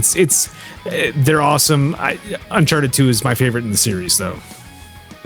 I just recently showed that to my son, actually. He really liked it. The other cool Uncharted 2 memory I have. Okay, so when I was in grad school, we had this awesome thing that happened where Steven Spielberg came and visited one of our classes. And we got to talk to him a bit. And anyway, it was a really amazing evening. But when I got to talk to him, he had talked about how much he loves video games. But about how video games hadn't quite gotten to where movies were. So I had this kind of cool conversation with him about Uncharted 2 because I just played it. And he hadn't played it, but was just about to. So anyway, whenever I think of Uncharted 2, I think about that. But Maul, another great choice here. I never forget this one being unveiled at E3. This was a really cool. Okay. So first off, I was trying to show this to you, Break. I just looked over to my right and realized that sitting in this pile of books on my milk crate stack over here is in fact the notebook with the original BreakmanX. Oh my god! Comic strips in it, so they that do is still amazing. exist. Right there, yeah. That is ancient, crazy, though, but awesome. It is, yeah. It's still about half empty, so I've got more room to draw in here. We need more comics on BreakmanX.com. Yeah, maybe I'll do that. I'll scan them in for you. Oh, man, that's cool. That is cool. You still have that. That's crisp, high resolution. Yeah, but anyway, so same thing. Like a lot of this comes from E3 being just like blown away by it when it came out. We got into the tech demo for it that year, and they were just showing like how the AI, if you will, of the game system would like adapt to your moves and do different scenarios and keep you on your toes every time. But The Last of Us, at the time, that was the first thing they showed us, was just like you were fighting against like human bandits in a post-apocalyptic world. And that's all we knew, and just the tech alone of that was amazing. We loved having like the idea of having to protect Ellie, and just like everything else going on around it was really interesting and so dynamic. And then it wasn't until later, when the game actually fully released, that we got a taste of the actual story and what was really going on. They kept the clickers like a secret at E3 until the game was released later on down the line. And then we saw like the game was the full package. It was graphics, it was gameplay, it was storytelling. It's still a magnificent title, and I have the remastered version downstairs where it is refreshed, and you have to play through it again. And just a great series in general. But I'm seeing Fenris here out of the corner of my eye. Talking about 3D Dot Game Heroes. I'm going to change my pick to that. I love that game, and changing the 2D world to the 3D world on its head, and all the Zelda oneness, all the things that he said basically in the Discord. I'm going to change it to that. That's a better game, and a game I played just as much probably. But anyway, we went through Jack and Maul. Let's go to Logan. Yeah. So, Minecraft is going to be my favorite game on the PS3. And man, Minecraft is by far the most played game in out of any game I've ever played. I've got a long history with Minecraft. And really most of it has been on PC. Like, for several years, I've just been hosting a Minecraft server off of an old PC in my basement for friends that we play on. We've restarted the world several times and just done, various states of vanilla and modded and whatever. It's been fun. But on PS3, I've got fond memories because I would occasionally go over to a friend's house and play it there. And it was just an interesting experience because I'd never played on with a regular game console before then, so I didn't know how to use a controller. It was kind of teaching me how to play that way. What a game to do that too, because it's a sandbox and you really get good at mobility and using a controller that way. It's great memories. Awesome. Nice choice. And I know you didn't play it on the original console, but we'll let you pick it because the remaster counts. Also, The Last of Us. I love games with a really, really great story. And if I get hooked on the story, then I'm sold. I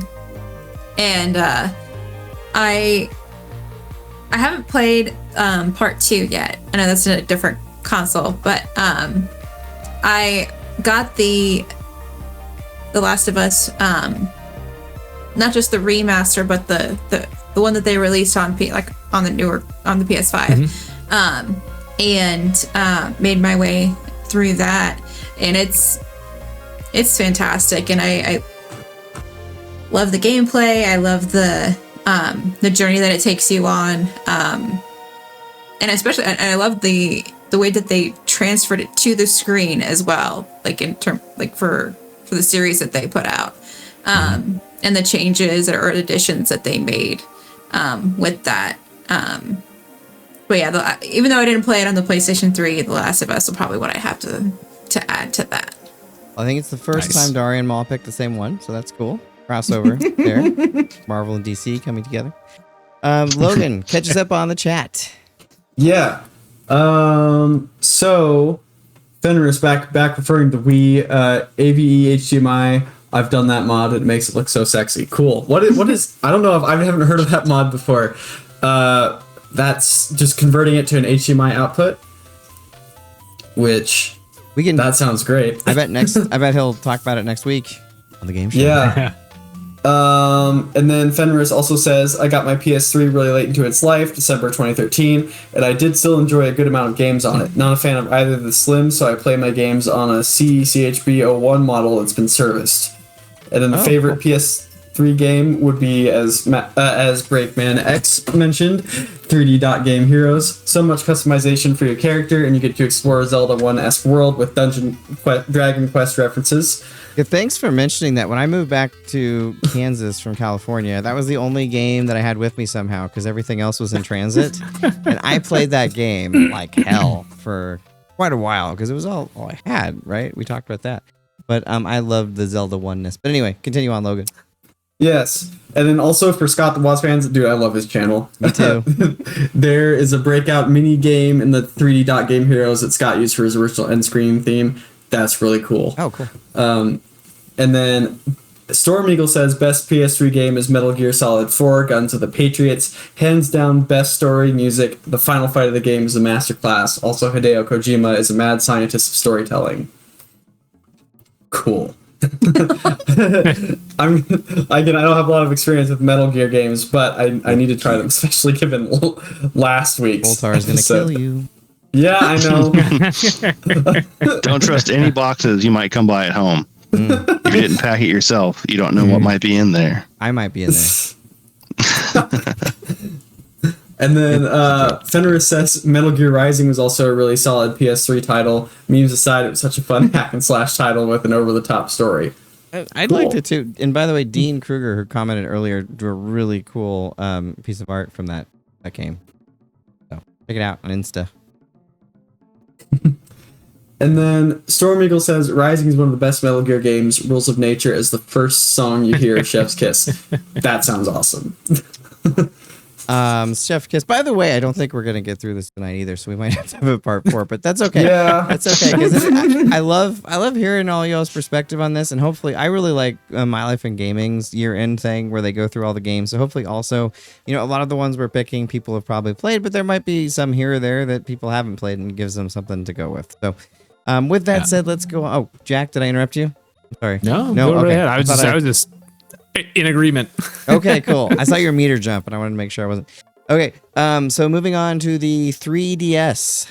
The 3DS, I remember seeing that one revealed at E3, and I remember getting to see the 3D for the first time and how cool I thought it was that you could see 3D without glasses.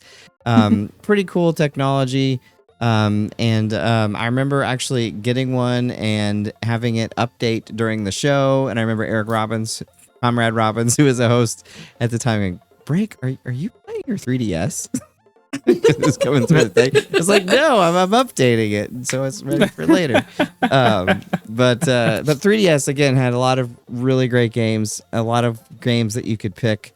I love the picks of Jack and Maul's, especially that they're coming with. But I'm gonna have to go with Super Mario 3D Land. I really I didn't like the new Super Mario Brothers games that much, which is, I guess, blasphemous since I like Nintendo so much. But I just always felt they were a little bit blah compared to the other Mario games. And now Super Mario Wonder, finally, we have a good 2D Mario game again. But Super Mario 3D Land, I liked significantly more than all the new Super Mario Brothers games and Mario games that were out around that time. So it's kind of, except for Mario Galaxy, it was kind of a breath of fresh air, if you will. And it ran even better on the new 3DS. It came out a little bit later. So it's a solid Mario game. Jack. I think I agree with you. It's one of the best 3D Mario games they've had in a while. My favorite one on the 3DS is P-Cross 3D. So I love P-Cross. I love little brain teaser games like that. I've got the first one on the original DS, but I've got P-Cross 3D on the 3DS, and I've got all the other little P-Cross games that they put out for download on the 3DS on the Nintendo store too. So the eShop has some great games, but P-Cross 3D was it, like going through and just kind of carving out. You start with a big block of cubes, and then just one by one, using the logic that they give you, you turn it into a goalpost or a football player or something like that. And there were so many cool little puzzles in there. And I think I've worked on that game for I don't know how long, but there are still puzzles I'm unlocking. I haven't completed the entire game. I don't think I'll 100% that game, but I'm getting kind of close. Awesome. The P-Cross was the game that got me into puzzle games, like the first P-Cross game I played, because I thought puzzle games were dumb for a while. And it's just my own loss. Like they weren't. I just could never get into them. Tetris DS eventually also came around to liking that one too. But P-Cross and Q showed it to me way back in the day, and I was like, why would I want to play this? But I ended up really liking it and still love it to this day. So great choice. You're just biased against Q's picks. Well, can you blame me? I mean, some of his picks, like there's a home run every now and then, but No, I'm kidding. He's good with picks. Maul. Yeah, so one real quick thing about the glassless 3D effect, which was quite neat at the time. Do you remember when that was going to be like the big breakthrough that we were going to have on Avatar 2, supposedly, was we were going to all have glassless 3D in the movie theater? Yep. Mm-hmm. What happened to that?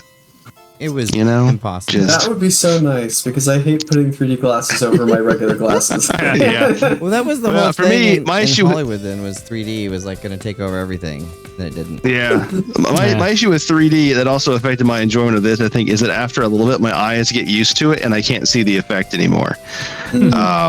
So it's kind of useless to me, and so I always refuse to pay extra for 3D movies, because why? Yeah. Did nothing for me. 3D really either.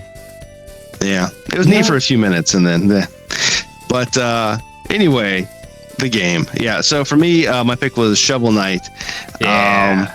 It's retro gaming at its finest. It's an excellent platformer, and it's so Capcom-y, like it looks like the detail on the 2D worlds is very much like out of a Mega Man game. The play style with the jumping overhead shovel attacks is very DuckTales. don't know. It's just a solid, cool game, and really kind of brought back the days of when Capcom gave a shit about what it was doing as a company. It's just so many good feelings. It's just a cool game in its own right too. So for those of you who like platformers like retro games, definitely Shovel Knight is still worth playing. Oh yeah, and that company in general is awesome. They've got a new game coming out. Is it Mia the Horror? I believe that's been in development for a bit. If not, check it out. I kickstarted. I'm on the Kickstarter. So whenever it does come out, I think it's a year late now, which is fine. I know it needs to percolate and all that. And everything on Kickstarter is late. That is. Yeah, I trust them to deliver. So I have no problem with it. But Yeah. I kickstarted a while ago. Yep. Yacht Club. I'm still amazed at how many iterations they've done just off the Shovel Knight concept, and it's a great game, and just the fact that they just keep building on it is really cool. And yeah, it's awesome. Super fab. Logan. Yeah.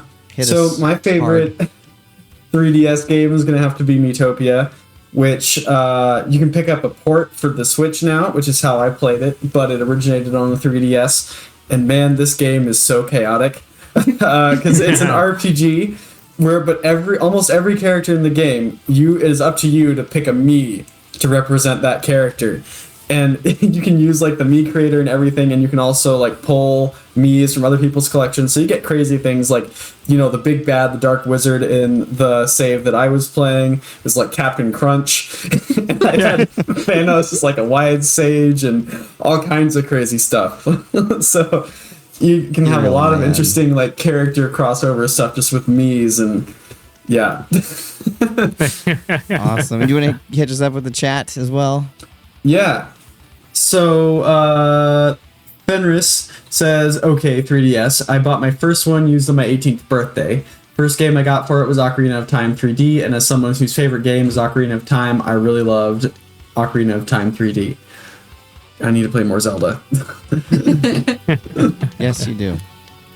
I've been planning to play Breath of the Wild and Tears of the Kingdom on my Switch at some point. I just haven't found the time yet, but I really want to. I want to get into some of the older ones too. Yeah, Ocarina of Time is a great place to start. Link to the Past. Cool. Those are the two I would probably recommend. Yeah, those are two that I hear of a lot. And the 3DS version of Ocarina is a great way to play it if you want to play it handheld.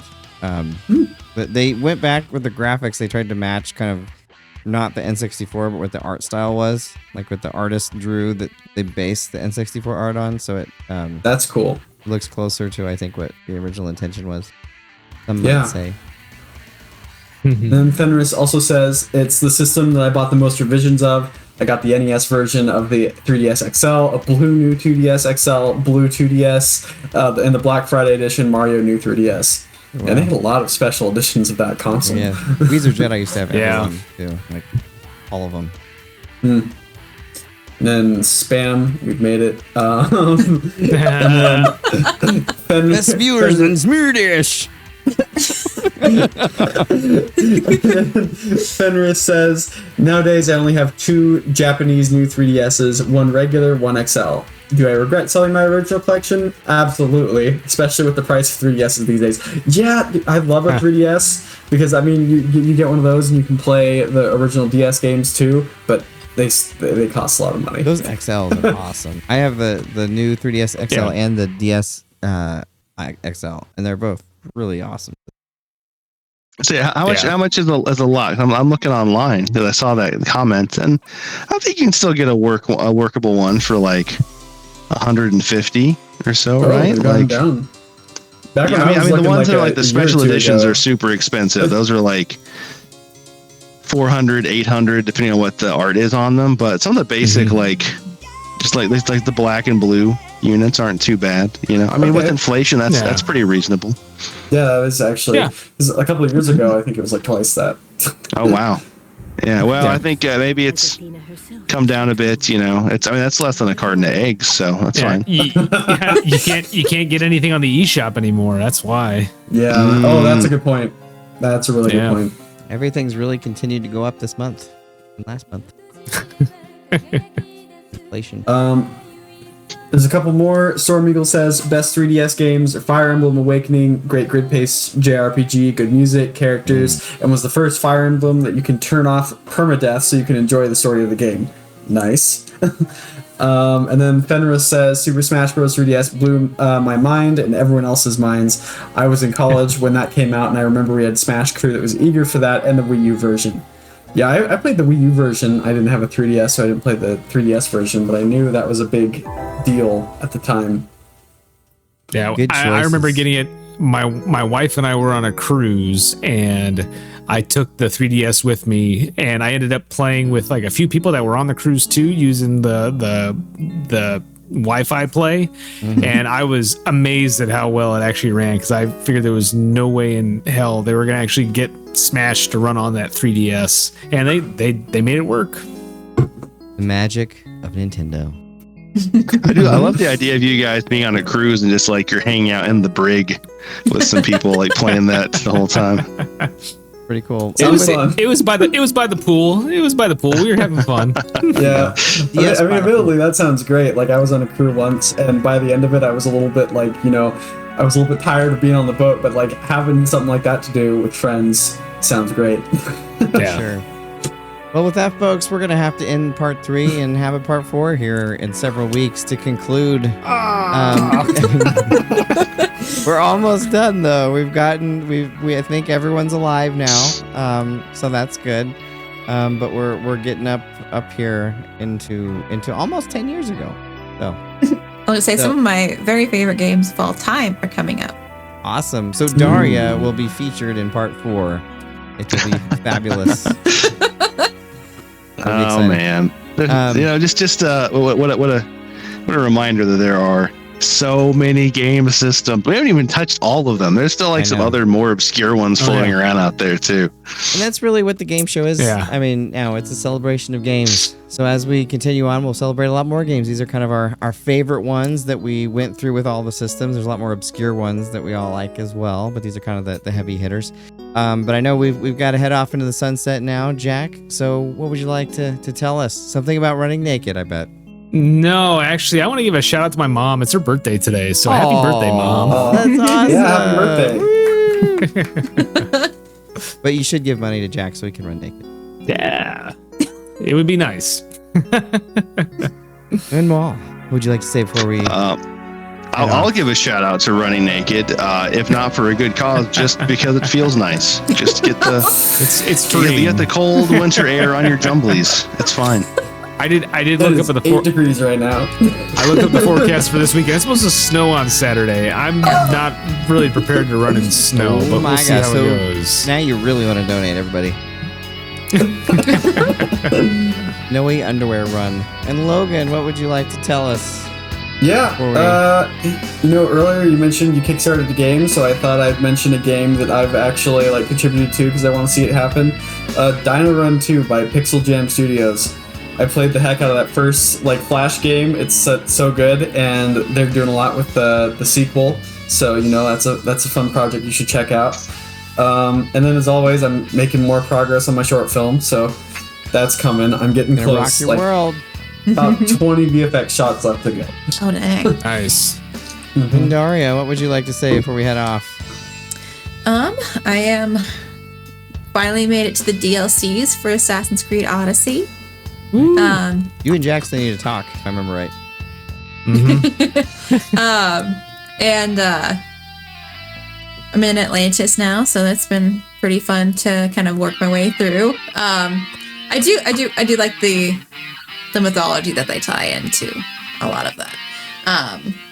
But yeah, just pretty much working my way through that, and then I got a new SSD to add onto my PlayStation, so I can download more games. I know. So I'm downloading a lot of the ones that I've uninstalled to make room for other ones. So nice. I'm gonna revisit those soon. All right. Well, yeah, my week, we had a really good week for the movie. Hope to be announcing some stuff about that pretty soon. So that was really great. And of course, just continuing to work on everything. Loving the game show. Can't wait for our guests coming up. Thank you to everyone for listening. And again, if you like what you see, give us a like, give us a subscribe. It would really help us out. And with that, we'll see you same time next week on the game show.